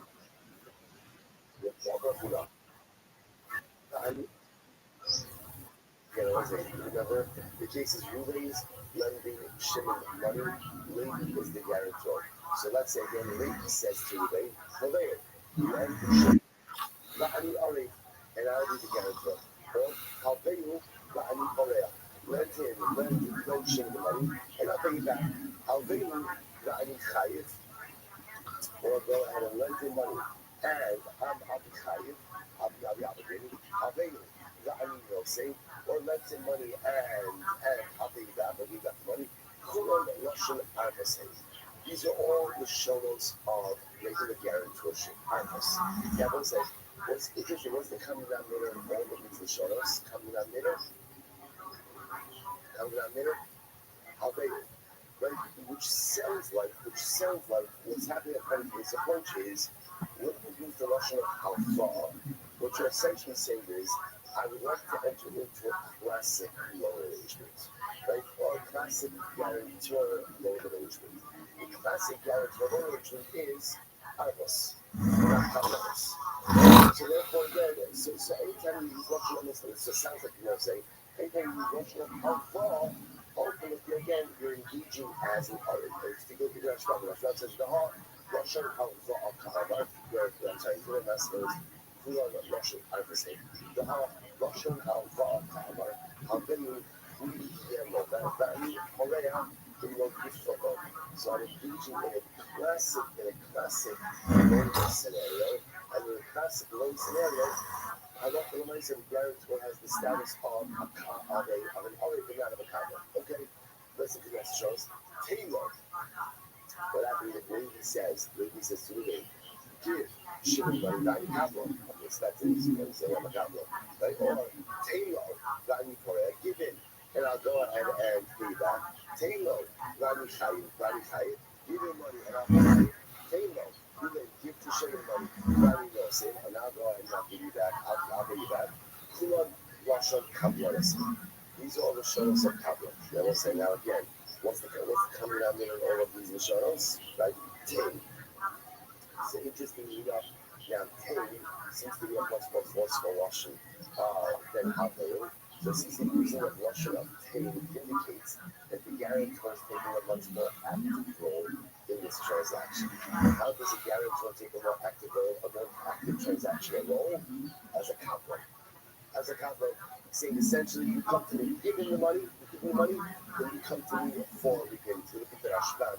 Taylor, Nasr Hamani Yado, give the money to Shimon in his hand. Rani after I'll pay you back in Russian Hamas. If you notice again, there's no Russian of load over here. Ella, you say the idea of so I'll say this is fascinating. The Rashban understands that the Russian of pain is almost Russian of shlichus.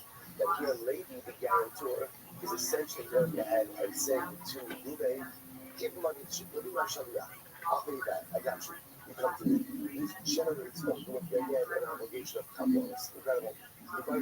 So let's say, oh, yeah, the father Shiloh. Avail, value compliment. So let's say, what happens if you lease it? So essentially, what comes out of it is as follows. When it comes to the thing of Arvis, it sounds like anytime you mention of how far, you're creating an RA situation. And whenever you rush of pain, you're creating a compliment situation. Okay? What happens if you mix and match? Finally, Avail, value compliment. Right? Willing to get lended, and I'll do the compliment. Taylor, value RA. So you're mixing and matching those shows. So you're right. On the Yitzchak, watching Arvis, watching Kabbalah. So Yitzchak says that's not a Shaila. If you say the word Kabbalah, you're Kabbalah. And if you say the word Arv, you're Arv. And if once you're using those explicit Lashonos, I don't care if you use pain or you use Alpha. If you're saying Kabbalah, you're Kabbalah. If you're saying Arv, you're Arv. If this said, really, Kulan Russian Kabbalah say, Bar, they Alvayu, Bahari Arv. So what's exactly interesting? The Vista says, it says Vista saying the default is Kabbalahs, unless of course you use an explicit Russian of Arv, which is quite fascinating. So the Vista seems to say like the default setting of Arvis is to be a Kabbalah. High level of guarantorship, which is actually very interesting. Because Rabbi always how he passed me a halacha raisa. Rabbi, Kulan Russian Arvis, hey, Dar Tilo. This is all good. The Rabbi says no, just the opposite. In general, almost every single Russian that we use is going to be a Russian of Kabbalahs, unless of course, a Russian of Arvis, unless of course the guarantor says, Pharaoh, give him the money and I'll give it back to you. There was obviously if maybe the guarantor says, give him the money and I'll give it back, right? Obviously that's a Kabbalahs. But obviously that Russian of Pharaoh, so Pharaoh never again not other Pharaoh, which sounds like the shlichus, the Hanino say, and I'll give it back to you, is a Russian ultimately of Kabbalahs. So let's say, we have to the Ramapas does not do that. So which is very important. The default setting of guarantorship is Arvis, not Kabbalahs. That's the default, right? So again, if you're using, anytime you're using any of these non-explicit Lashonos, the assumption is that the lady steps into being guarantor. What does that mean? The lady is guaranteed in the event that Shimon, the borrower, does not pay back and does not have the means to pay back, come to me for payment. Shimon has the means for payment, don't come to me. Don't come to me. If, however, again, the lady says, Taylor, Vani Nosim, Reuben gives Shimon the money and I'll give back to you. Or maybe what to say, I'm a couple. In that case, you'll do a couple of type of guarantor. Remember, again, a couple type of guarantor. Reuben no longer even comes in first for the game, even before he goes to the follow. He's not a, I'm going to learn about Rashi. Probably I'm a Abba. I'm not about Neighbor said Rashi, like Papa said. Hey, no, the Ani Gosin. Hey, Lamal, the Al Hamova Club. It's very interesting. So, my Neighbor takes us a step further. He says, my father used to say that in the case where Lindsay the guarantor, he wouldn't lend the thing money. You lend money. I'm sorry. Give money to Shimon, and I'll give it back to you. So literally, Reuben has no claim against Shimon. So it's a very strong statement. So literally, again, what my father saying for Rashi, with his father, is that when Levi steps in this role, everyone, so pretty much, so Levi replaces Shimon. It's almost as if Levi himself becomes the follower. And it's almost as if it's almost really saying this. Reuben has like a little claim on Shimon. The claim is only against the lady. So that is a very strong statement. You know, it says the Loki. No, that is incorrect. There is still a lender-follower relationship, and as much as Lady may be a Kaplan guarantor, he's still a guarantor, and the primary claim is still against the follower. However, in Cherokee, when we start normal, we made them out that actually is something we did guy. So I say this is fascinating. Now, there is one way in which the claim would be from the lender to the borrower, from the lender to the guarantor, and the borrower would be active in this transaction. How would that happen? So say that in the policy area. So what happens? So lately, the guarantor says to the lender, "Great, take loan, right? Go ahead, give money to Shimon. Not noticing the file, not going to pay back." So again, that brings him a problem. Watch this. What happens if Reuben were to give the money to Levi? To give the money to Levi, the guarantor, say, "Levi, you take care of it. You want to give it to Shimon? You give it to Shimon." In a case like that, the Gemara suggests that halacha l'maisa. In that case, the claim would just between Reuben and Levi, and in fact, Reuben has no right to go to Shimon. Which by the way, it sounds, at first glance, it sounds shocking, right? But then when you digest it a little bit, it actually makes a lot of sense. Why? Because essentially in this particular scenario, pretty much Levi has stepped in as the follower. So again, in general, halacha l'maisa, we would never say, even in the case of a copyright guarantorship, we would never say that the lender doesn't have the right to go up to the borrower. Of course, it doesn't go up to the borrower. It's just a difference in a copyright guarantorship. The lender has the ability to even go after the guarantor first. However, if the lender gives the money to the guarantor and says to the guarantor, the copyright, "Hey, lady, you give the money to Shimon." In that case, essentially, guarantors become the borrower, and technically speaking, even the lender has no right to go after Shimon for anything, because his relationship isn't with Shimon, his relationship is with the guarantor. So this is some good, again, always good to have conversation in case there's a lull, and I'm at the Shabbos day. So again, what is the scenario in which the borrower and the guarantor are the same person? How can you ever have the case of a borrower and a guarantor as the same person? That's this case, where the lender gives the money to an already couple. In that case, essentially, again, Levi is the guarantor, but essentially Levi also becomes the borrower to the point that Levi can't even go after Shimon. Absolutely incredible. Okay, let's go back there. Hold on. It's a story time. Hold on. The oxen of Mabel and the Chassid de Lola, we come in to Lola. So let's listen to this. So it's a hard scenario. Let's just use these. Let's take it a little bit easier.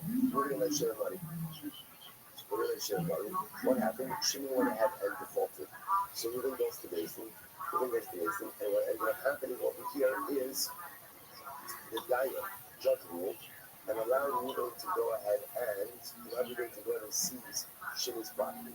Now, he did this without calling Shimon to Basin. There was no due process. What really happened is a borrower defaults, he put him to Basin. Basin figures it out. In this case, the The judge, for whatever reason, decided to skip all of that and just gave Ruvain a heter to seize property from Shimon. Okay, so the Gemara says what happened.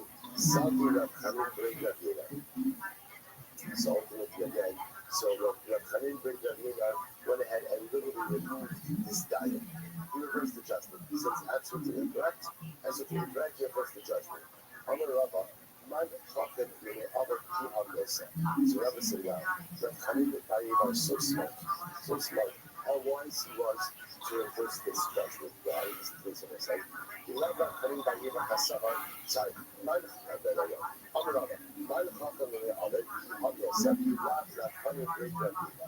So Rabbi said, who would be as wise to be able to do something like this? Going back from Chanin great Rav Yehuda. In other words, he did something very wise. Why did he do something wise? Listen to this. Because it's fascinating. Chasavar, Yechasim Debar English, Hinrin Ma'agin Yosef. A person's property essentially are his guarantors. Don't say this is fascinating, right? Number again, Shimon borrows money from Ruvain. What happens anytime that you borrow money? Right? Your property becomes encumbered. That's what happens. Property is encumbered, which essentially means your property serves as your guarantor. A person's property is his guarantor. The Chassid Debar English, Hinrin Ma'agin Yosef. And what do we learn when it comes to guarantors? What did we learn?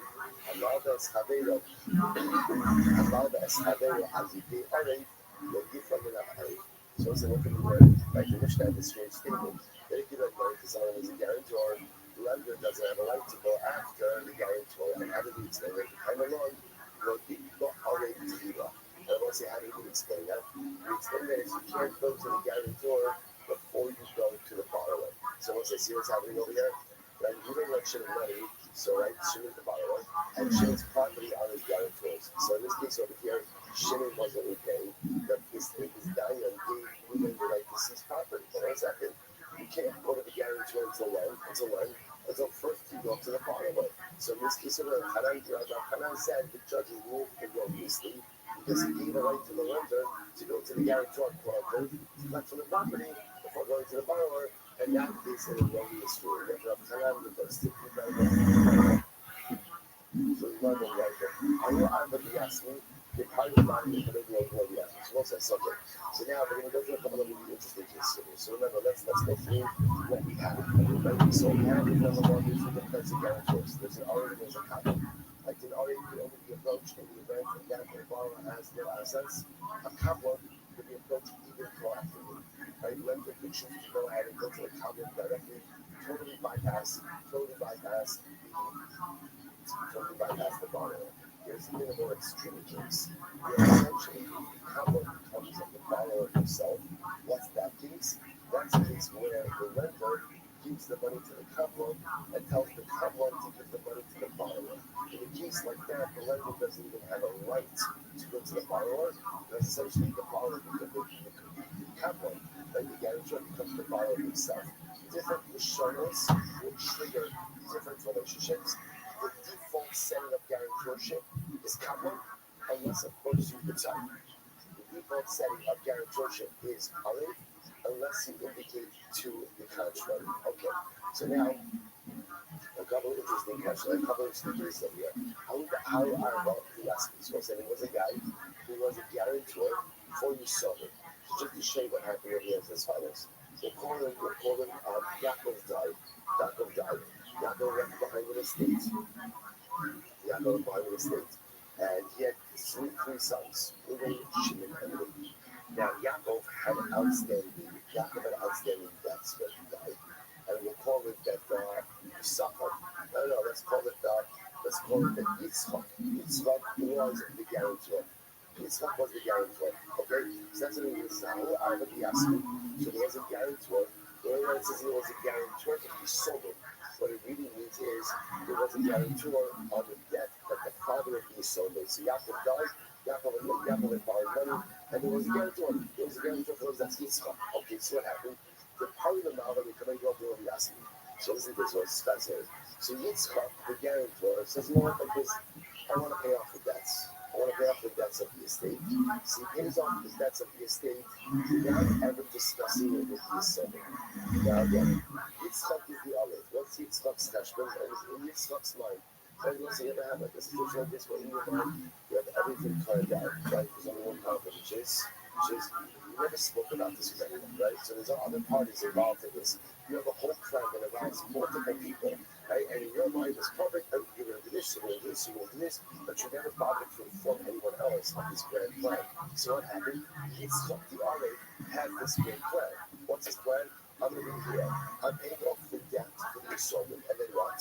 Of course, what is he going to do? What is he going to do? He's going to come back and collect it from the estate. Or he's going to here, I'm back with the doors. And so I want to kind of wipe the slate clean for the installment. I'll pay off the debt, and then I'll come back and recollect from the estate. Okay, so everybody can plan. So what? So the wife, the mother, the family. So but the only problem is he never told the servant about this. By the way, people look at Rashba for just a moment. It's in the intermediate lines about 3 lines here. I remember he asked me, I'd be in love with the fire. So here the Rashba spells out the case. So remember again, the father, the real called Yaakov, borrowed money during his lifetime. The Zen Nas are in the Mother Bishmiro.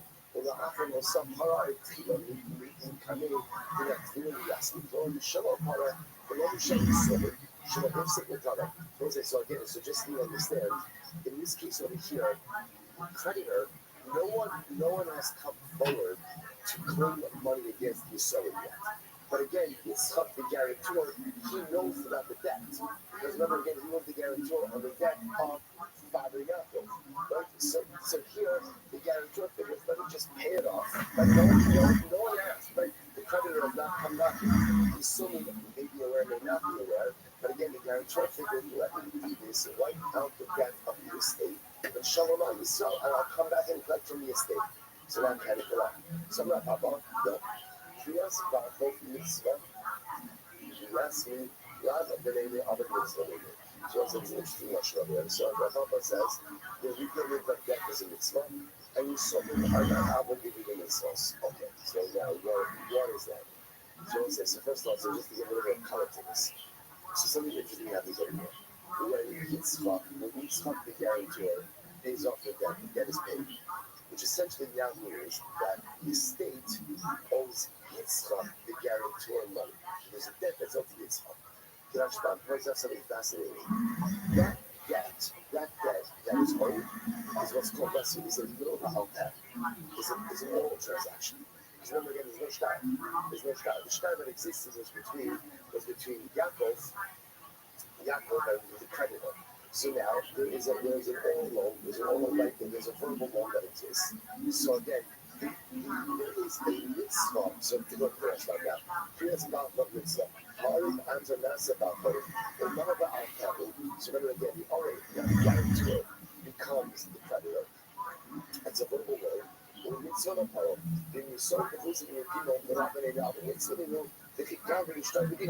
again, assuming these sold by minors, if they're minors, they're not necessarily obligated to go ahead and so because of that, you're going to have to wait until they get to the age of majority. Then they can bring them to Beis. And once they're at Beis, they can go ahead and adjudicate this particular issue. But Papa says essentially, assuming we're dealing with minors, so again, it's not to say that the guarantor can't collect, but he's going to have to wait, and he's going to have to go through a judicial process. That's what it is. Again, not in a contrary way, but just like anyone else who wants to go to the state. So if we know, we're going to show about Amon Swearing, I would say. So what's interesting enough, he says that he agrees that Yitzchak, the creditor, cannot collect from the estate. And he says for a different reason. We're concerned that maybe Father Yaakov prepaid the debt before he died. Maybe he deposited money with the creditor before he died. And what's in the secret that people do not want to die without standing debts. Right? People want to know that their debts are paid off before they get to the Olam HaEmes. So if Mary Yeshua says that here Yitzchak, the creditor, yes, Yitzchak, the guarantor, paid, but for all Yitzchak knows, before Yaakov died, he already paid the debt. So because he already paid the debt, we can't just allow Yaakov, the creditor, to collect from the estate. So you want all the days you say. So my dad, so what's interesting enough, the Gemara says, okay, now they're both kind of saying the same thing, which is that everyone is agreeing that even though Yitzchak the predator seemingly did a very nice thing by allowing it be like they that the dead you can't collect from the estate. They're both saying the same thing. So it's practical difference between these two opinions. The Kibinayu, the Shechayim of Moda. So it's like you have to meet with you, and let's say a case where Yaakov on his deathbed admitted that the debt was not paid. So right, so therefore again, according to Rav Huna ben Yoshua, obviously he's admitting that he hasn't paid it. But according to Rav Papa, the estate would still not be obligated to pay it because this is now only a verbal loan, and therefore you would have to wait until the Yisomim come of age, and then only then pick stuff the guarantor collect. Inani, Vishantu, the rates Vishante. Either that, but I will say the loan was due already before Yaakov died.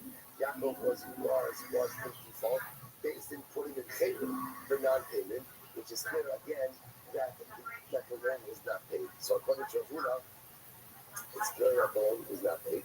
And therefore, technically speaking, under those circumstances, Yitzchak, the guarantor, should be without payment. But according to Rabbi, he says, no, it's still a verbal loan, so therefore you can't collect it from you until it reaches the age of the child. It's incredible. Sean, what we done? So I'm sorry. Sean, what we done? Sean, Bishante. No, that's not correct.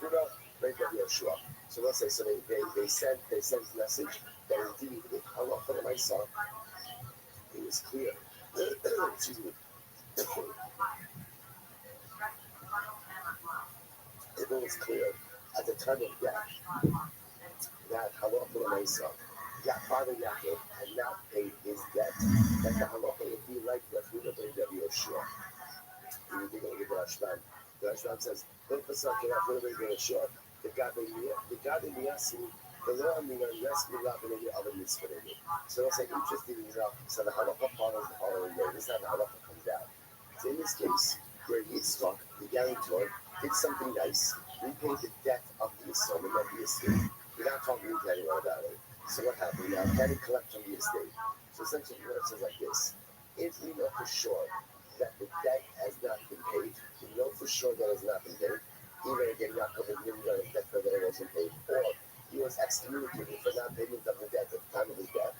And I walk for myself, asking like the Funo, and guarantor, the guarantor can get repayment from the estate.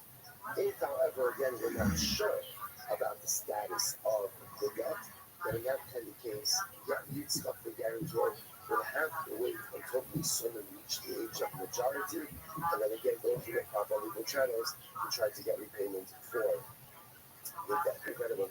So they say, there's a kasha, only Shahal Yishnak Chaldian to the Dakas Yodo, will say, if you have an olive, the guarantor, right? And the guarantor has the loan document. That was like, if the guarantor has a loan document, right? If you were to piece these pieces of information together, what narrative would you come up with? Right? He must have paid off the debt. In other words, the only way that a guarantor is going to be holding the loan document is if he actually paid off the debt. So now again, so now you have Yaakov who borrowed money, and Yitzchak, the guarantor, is showing up the loan document. So let's have a look. In a buildup, he cannot collect now that these are only so many cases. Right? So in this case, so what's happening right here? So Yitzchak, the guarantor, is coming to Yaakov died. Yitzchak, the guarantor, is coming to the estate and saying, hey, Hebra, Yisomim, I paid off the debt of your father, now pay me back. And again, he has the document to prove it. So in a buildup, he cannot collect. That was everything correct. So Hashem comes out of here. You can't collect until the son grow up. And once they grow up, you can go to the remedy to collect from the estate. In Kosovo, it's allowed you to can't go back. Interesting enough, but if, let's say, there's a note in the document, right? The lender will know the document, and then you note it says, I, the lender, received payment from Yitzchak the Pavlov, again, you can collect. We'll say, what's the difference? With Kosovo, it's about to be all that. Now, what's the difference in that? We think about Shpam in Kosovo, above that, it's about to be the heart.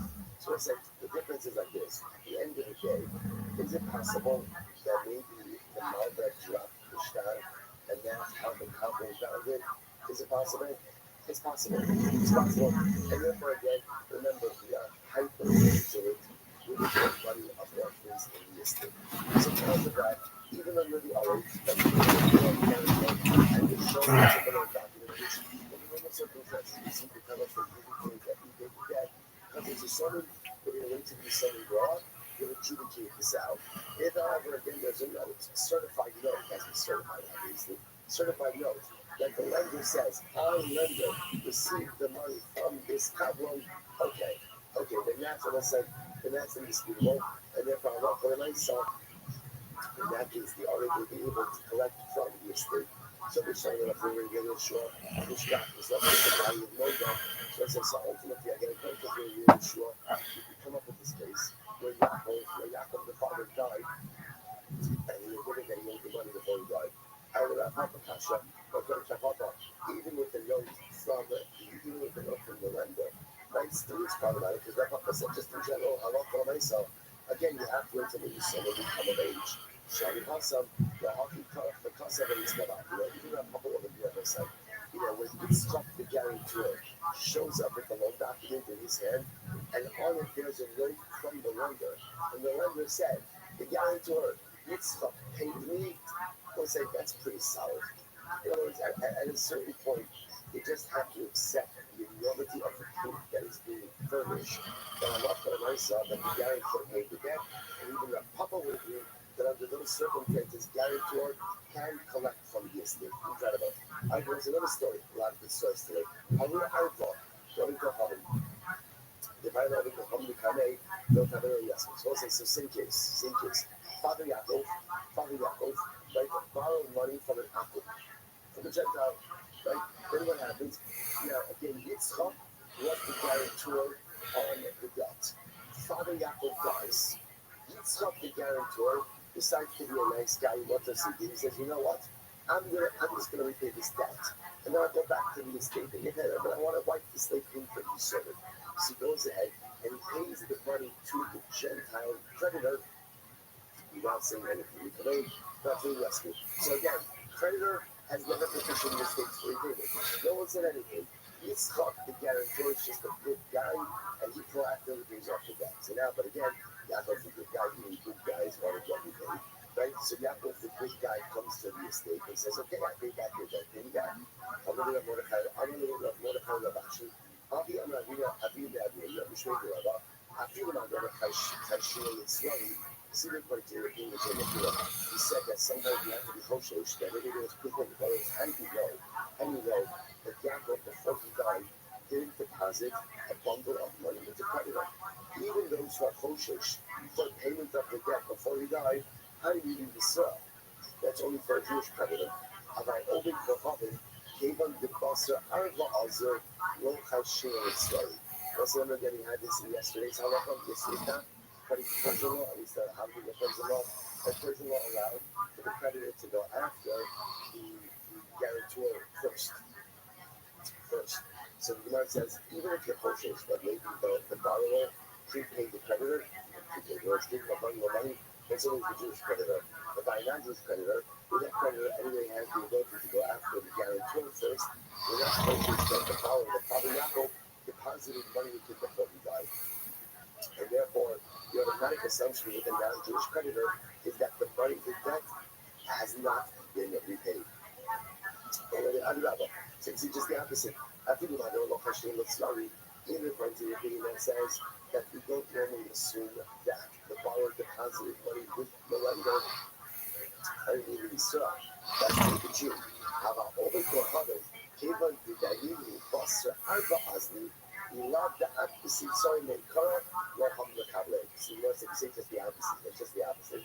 The opposite is when I'm borrowing money from a non-Jewish lender, because it's known that the lender is going to go, has the ability to go even after proactive, has the ability to proactively go after the guarantor.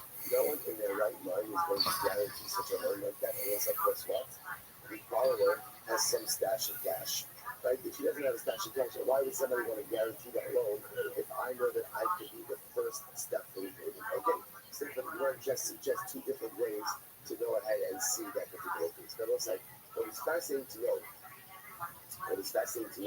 case that Joel pointed out is that halacha l'maisa, in these cases where the guarantor seems to be doing something nice, not seems to be doing something good. I know coming down to all these cases is the guarantor is trying to proactively pay off the debt of the assembly.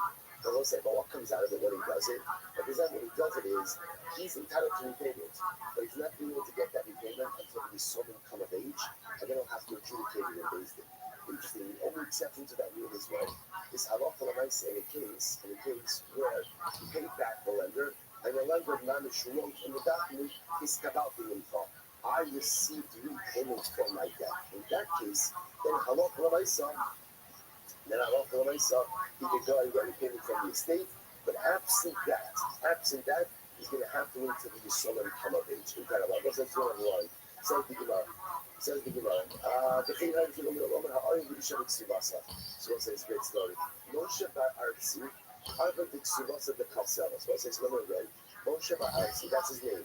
Moshe Bar Artzi was the guarantor for his daughter-in-law's Ksuba. Right? You know, interesting. So Moshe Bar Artzi had a son, by the way, we're going to see. Moshe Bar Artzi's son was Rafuda. Yeah. So Moshe Bar Artzi's son went ahead. So Moshe Bar Artzi guaranteed the Ksuba for his son. For his daughter. Okay, so let's listen to this. So what happened? So the Kalsaba. So Rafuda great son of the people in yourself. Rafuda was Moshe Bar Artzi's son, and was falling on some difficult financial times. So Rabbi gives it, he said to Rafuda, says, Leika, Denezo, Denaski, Eitzah, Rafuda. So why doesn't somebody give Rafuda this Eitzah? What's the Eitzah? Then a guy should this great idea. Rafuda, go divorce your wife. Go divorce your wife. Now, stay till the end, right? Go divorce your wife. Go divorce your wife. Remember again, when you divorce your wife, what do you have to do? You have to make Suda. Rafuda, we have no money. The tails of the two big Suda. So now we are. And what's going to happen? So when you divorce your wife, you have no money. What's going to happen? Your father is the guarantor of Ksuba. Your father is going to have to pay out the Ksuba of your wife for Hagri Hedri. And then we marry her. It's fantastic. Right? Just go ahead and do that. And the nice again, that's a good Eitzah. I'm a Rabbi. The higher tonight. So I say, 1 second, you can't do that, right? You can't do something like that. Let's go and say, but the nice again, you can't do it because the Mishnah says, remember again, when a man divorces his wife, what does he have to do? If you're going to activate the guarantor to make it sooner, what do you have to do?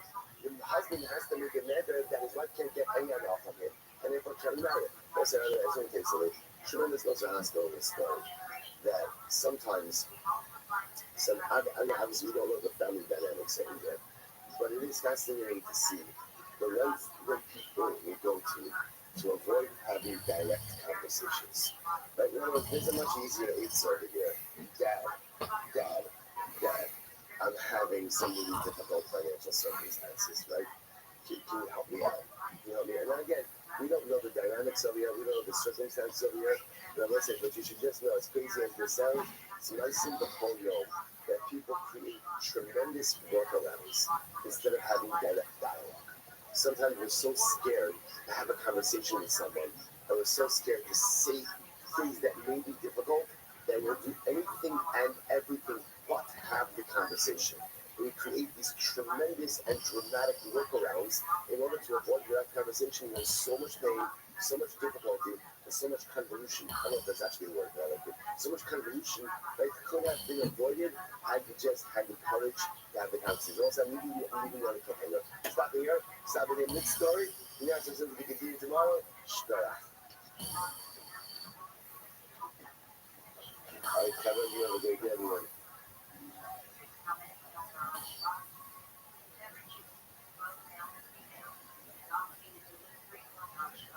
All right, fellas, say good morning. Let us begin. I thank all of our sponsors for this morning show. To thank our Talmud Torah sponsor, the Kavshin Be'er, annual Talmud Torah sponsor, Tilson Mishpacha, dedicating all the Shema Drushes this year.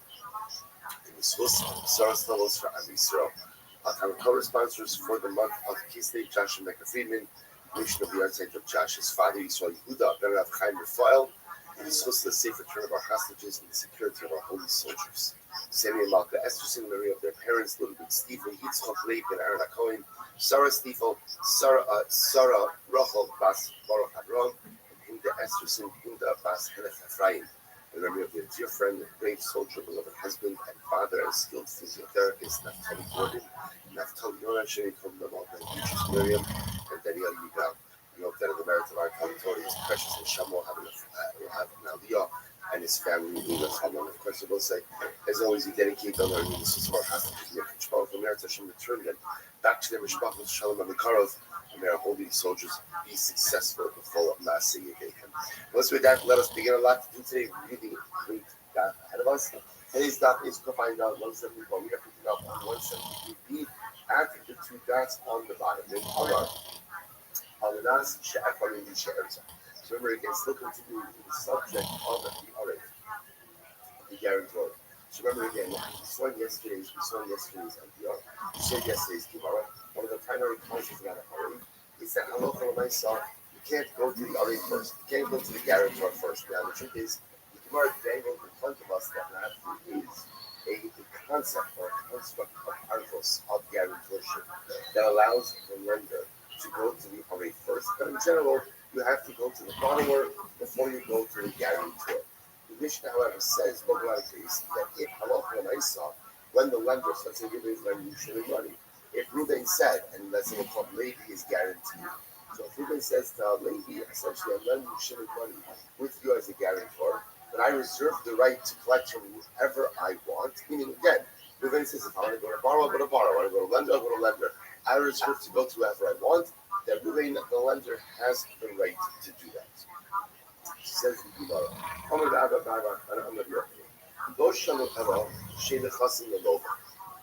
does a lender have a right to go and collect money from the guarantor? Only when the borrower has no assets. Now, this is not a new halacha. This seems to be in line with what we saw yesterday. When does a lender have a right to go to a guarantor? When the borrower has no property. But again, if the borrower has property, the lender has no right to go to guarantor.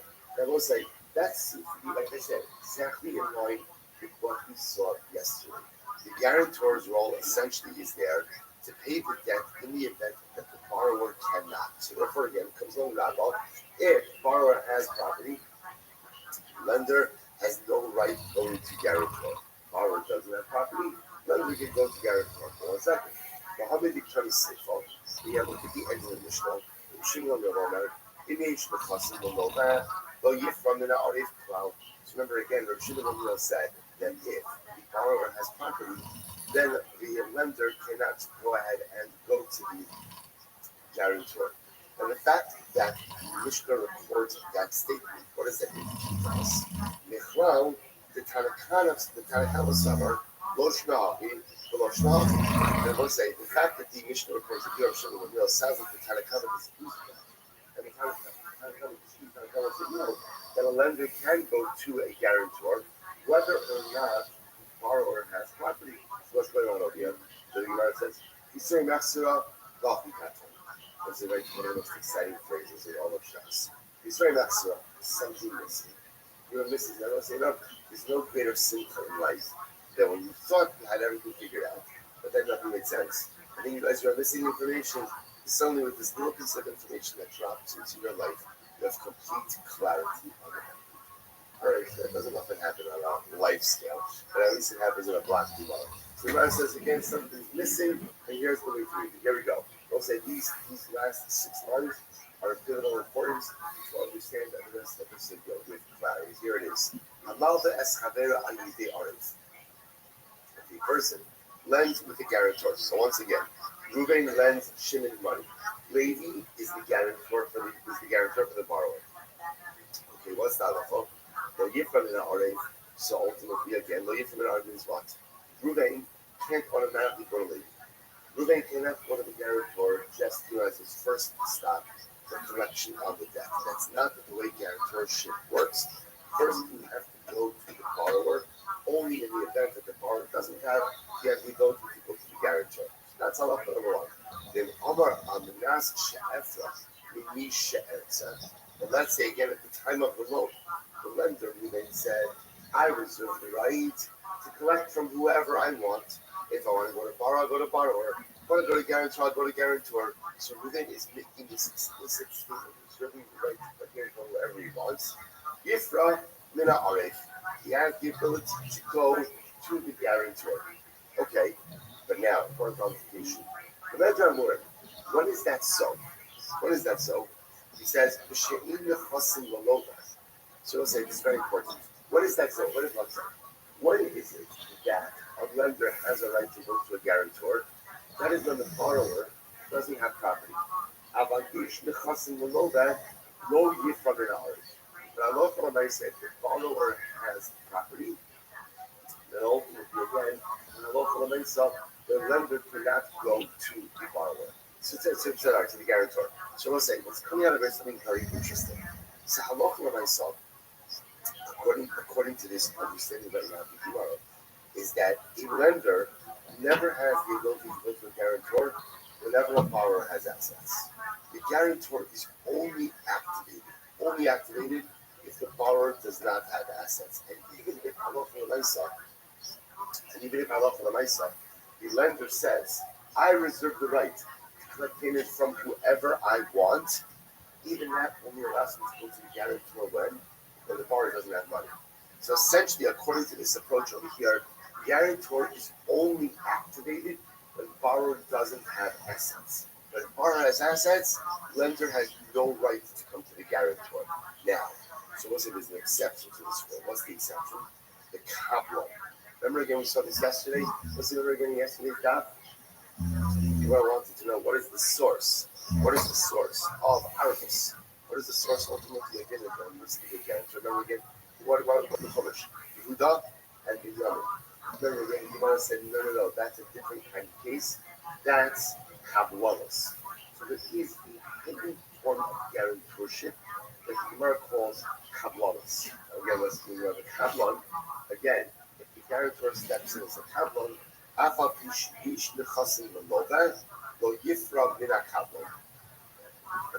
sorry, give from an account, sorry. But a listen to this.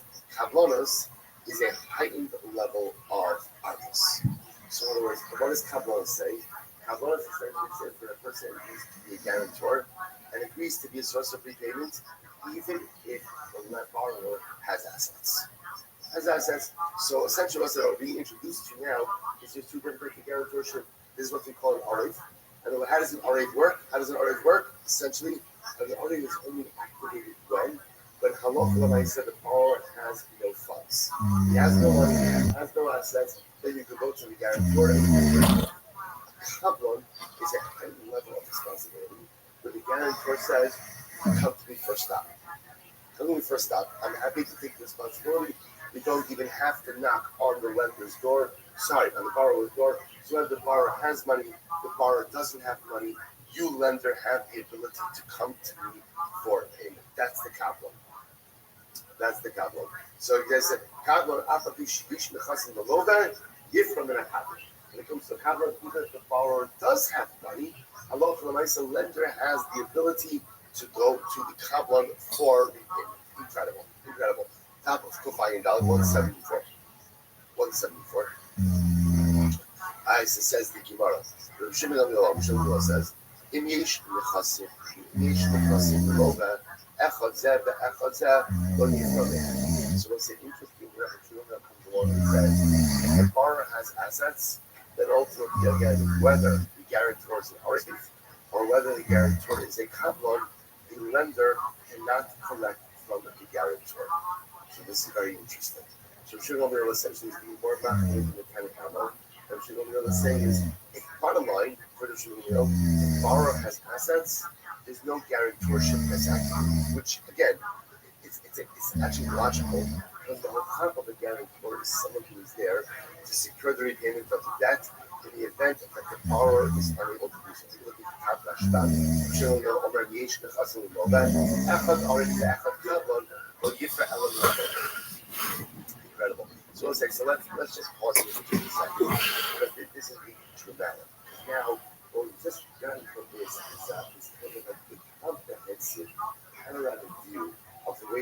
guarantorship works. So essentially, again, we'll just go first to the Tanakh. Two different types of guarantorship. We'll call an Oreif and the Kabbalah. An Oreif makes more close to the guarantor when it's not activated, only in the event that Allah the borrower doesn't have money. Doesn't have money from the assets, they go to the guarantor. And even if the lender says, I reserve the right to collect from whoever I want, Allah still can't go to the guarantor if the borrower has money. That's hard. Kabbalah is a heightened level of guarantorship. And what Kabbalah essentially says is the guarantor is saying, I am essentially, what's essentially what Kabbalah is? Kabbalah is essentially the guarantor stepping into the role of the borrower. This is essentially what it is. I'm assuming the responsibility of the borrower. And therefore, Allah myself come to me no matter what. That's Tanakama. Tanakama, should we know? Says no. Anytime borrower has assets, whether the guarantor is an Ari or a Kabbalah, Halacha, the Mesa goes to the borrower. Only in the event that the borrower doesn't have assets, to the guarantor. Incredible. So it's like, it's beautiful. It's absolutely beautiful. So now again, this is our construct for guarantorship right now. So let's go back here. Says the Gemara. Says the Gemara. Amar Rabbi Bar Rachel, Amar Yochanan. Kol makom sh'Hashem Rabbi Mishkas and Malach Kol also. In general, Rabbi Rachel says, whenever you see generally, the halacha always follows it, right? Except when it doesn't, right? And when it doesn't, it three cases. The Gemara says chutz me'arev, that's our case. Sidon, which is a case in Sidon, in the city of Sidon, Viraya Achrona, and the case concerning introducing new evidence. Again, we're not going to get into these cases. Right over here, what I want to make you is that you're making a declarative statement that the halacha does not follow Shalom Liel, in this case over here of Arbus, and therefore the halacha follows the construct as we just outlined. So therefore, both said, we're essentially the premise that the Gemara is just rejecting Shalom Liel, and therefore the premise we're operating on is as follows.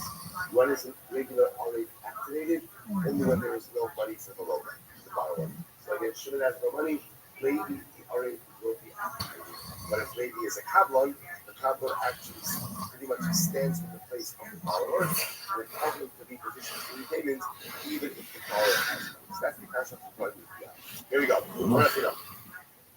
So we'll say, now we're getting into some wording over here, right? Because obviously, now what it turns out is interestingly enough, I would imagine that even in secular law, there's different levels of guarantorship like this and that, right? But Lamaisa, the Gemara says over here, so interestingly enough, now everything is going to depend on how you engage the guarantor. Right? What's the lashon that you're going to use? Here we go. Amar Huda. Helveo la'ani arif. So again, remember, the case is Ruvain's lending Shimon money. Levi is the guarantor. So let's say again, Levi says to Ruvain, Helveo, lend Shimon money, la'ani arif, and I will be the guarantor. Or Helveo la'ani korea, lend Shimon the money, and I'll pay you back. Helveo la'ani chayiv, or go ahead and lend him money, and I'll be chayiv, I'll be obligated. Helveo la'ani no same, or lend him money and I'll pay you back and give you back the money. Kulan lashon arvasei. These are all the shonos of regular guarantorship. Arvas. Now, we'll say, what's interesting, what's the common denominator of all of these shonos? Common denominator, Haveu. Right? Which sounds like what's happening according to this approach is when you use the lashon of halva, what you're essentially saying is, I would like to enter into a classic loan arrangement, right? Or a classic guarantor loan arrangement. The classic guarantor loan arrangement is Arvis, not Kabbalah, right? So therefore, again, so anytime you use lashon of, it sounds like you are saying, anytime you use lashon of halva, ultimately, again, you're engaging as an art. And it's to go to the sounds like the lashon halva of Kamar, where I'm sorry, the last one was Kulan lashon Arvis. The lashon halva Kamar, halveu hu yiyemo, v'ani korea imo yifromo. So I'm engaging in a classic loan scenario, and in a classic loan scenario, I love the Lamaisa the guarantor has the status of an orator, not of a Kabbalah. Okay? Listen to this, Charles. Tamo. What happens if Levi says to Ruben, give Shimon money, Vani Kaplan. Right? Or Talo, Vani Poreh, give him, and I'll go ahead and pay you back. Talo, Vani Chayim, give him money, and I'll pay you. Talo, give me Shimon money, Vani Losin, and I'll go ahead and I'll give you back. I'll pay you back. Kulon, Lashon, Kaplos. These are all the shonos of Kaplan. Now again, what's the common denominator in all of these Mishonos? Right? Tame. It's interesting enough. Now, Tame seems to be a much more forceful Lashon than Haveyu. So it seems to be using a Lashon of Tame indicates that the guarantor is taking a much more active role in this transaction. How does a guarantor take a more active role, a more active transactional role? As a Kaplan. As a Kaplan, saying essentially, you come to me, you give him the money, you give him the money, and you come to me for repayment. Telo, Masra Hamam Yado, give Ruben, you give the money to Shimon in his hand. I'll pay you back. In Lashon Havaz, if you notice again, there's no Lashon of loan over here. Ella, who say that I did Amar Telo of it Balba. She wants to say this is fascinating. And Hashbam understands that the Lashon of Tei is almost Lashon of Shlichus. That here, Levi, the guarantor, is essentially going ahead and saying to Ruben, give money to my Shaliach. I'll pay you back. I got you. You come to me. This generates ultimately again an obligation of Kaplan. Incredible. So it says, I'm going to ask the Hali Shiloh. Haveyu, Vani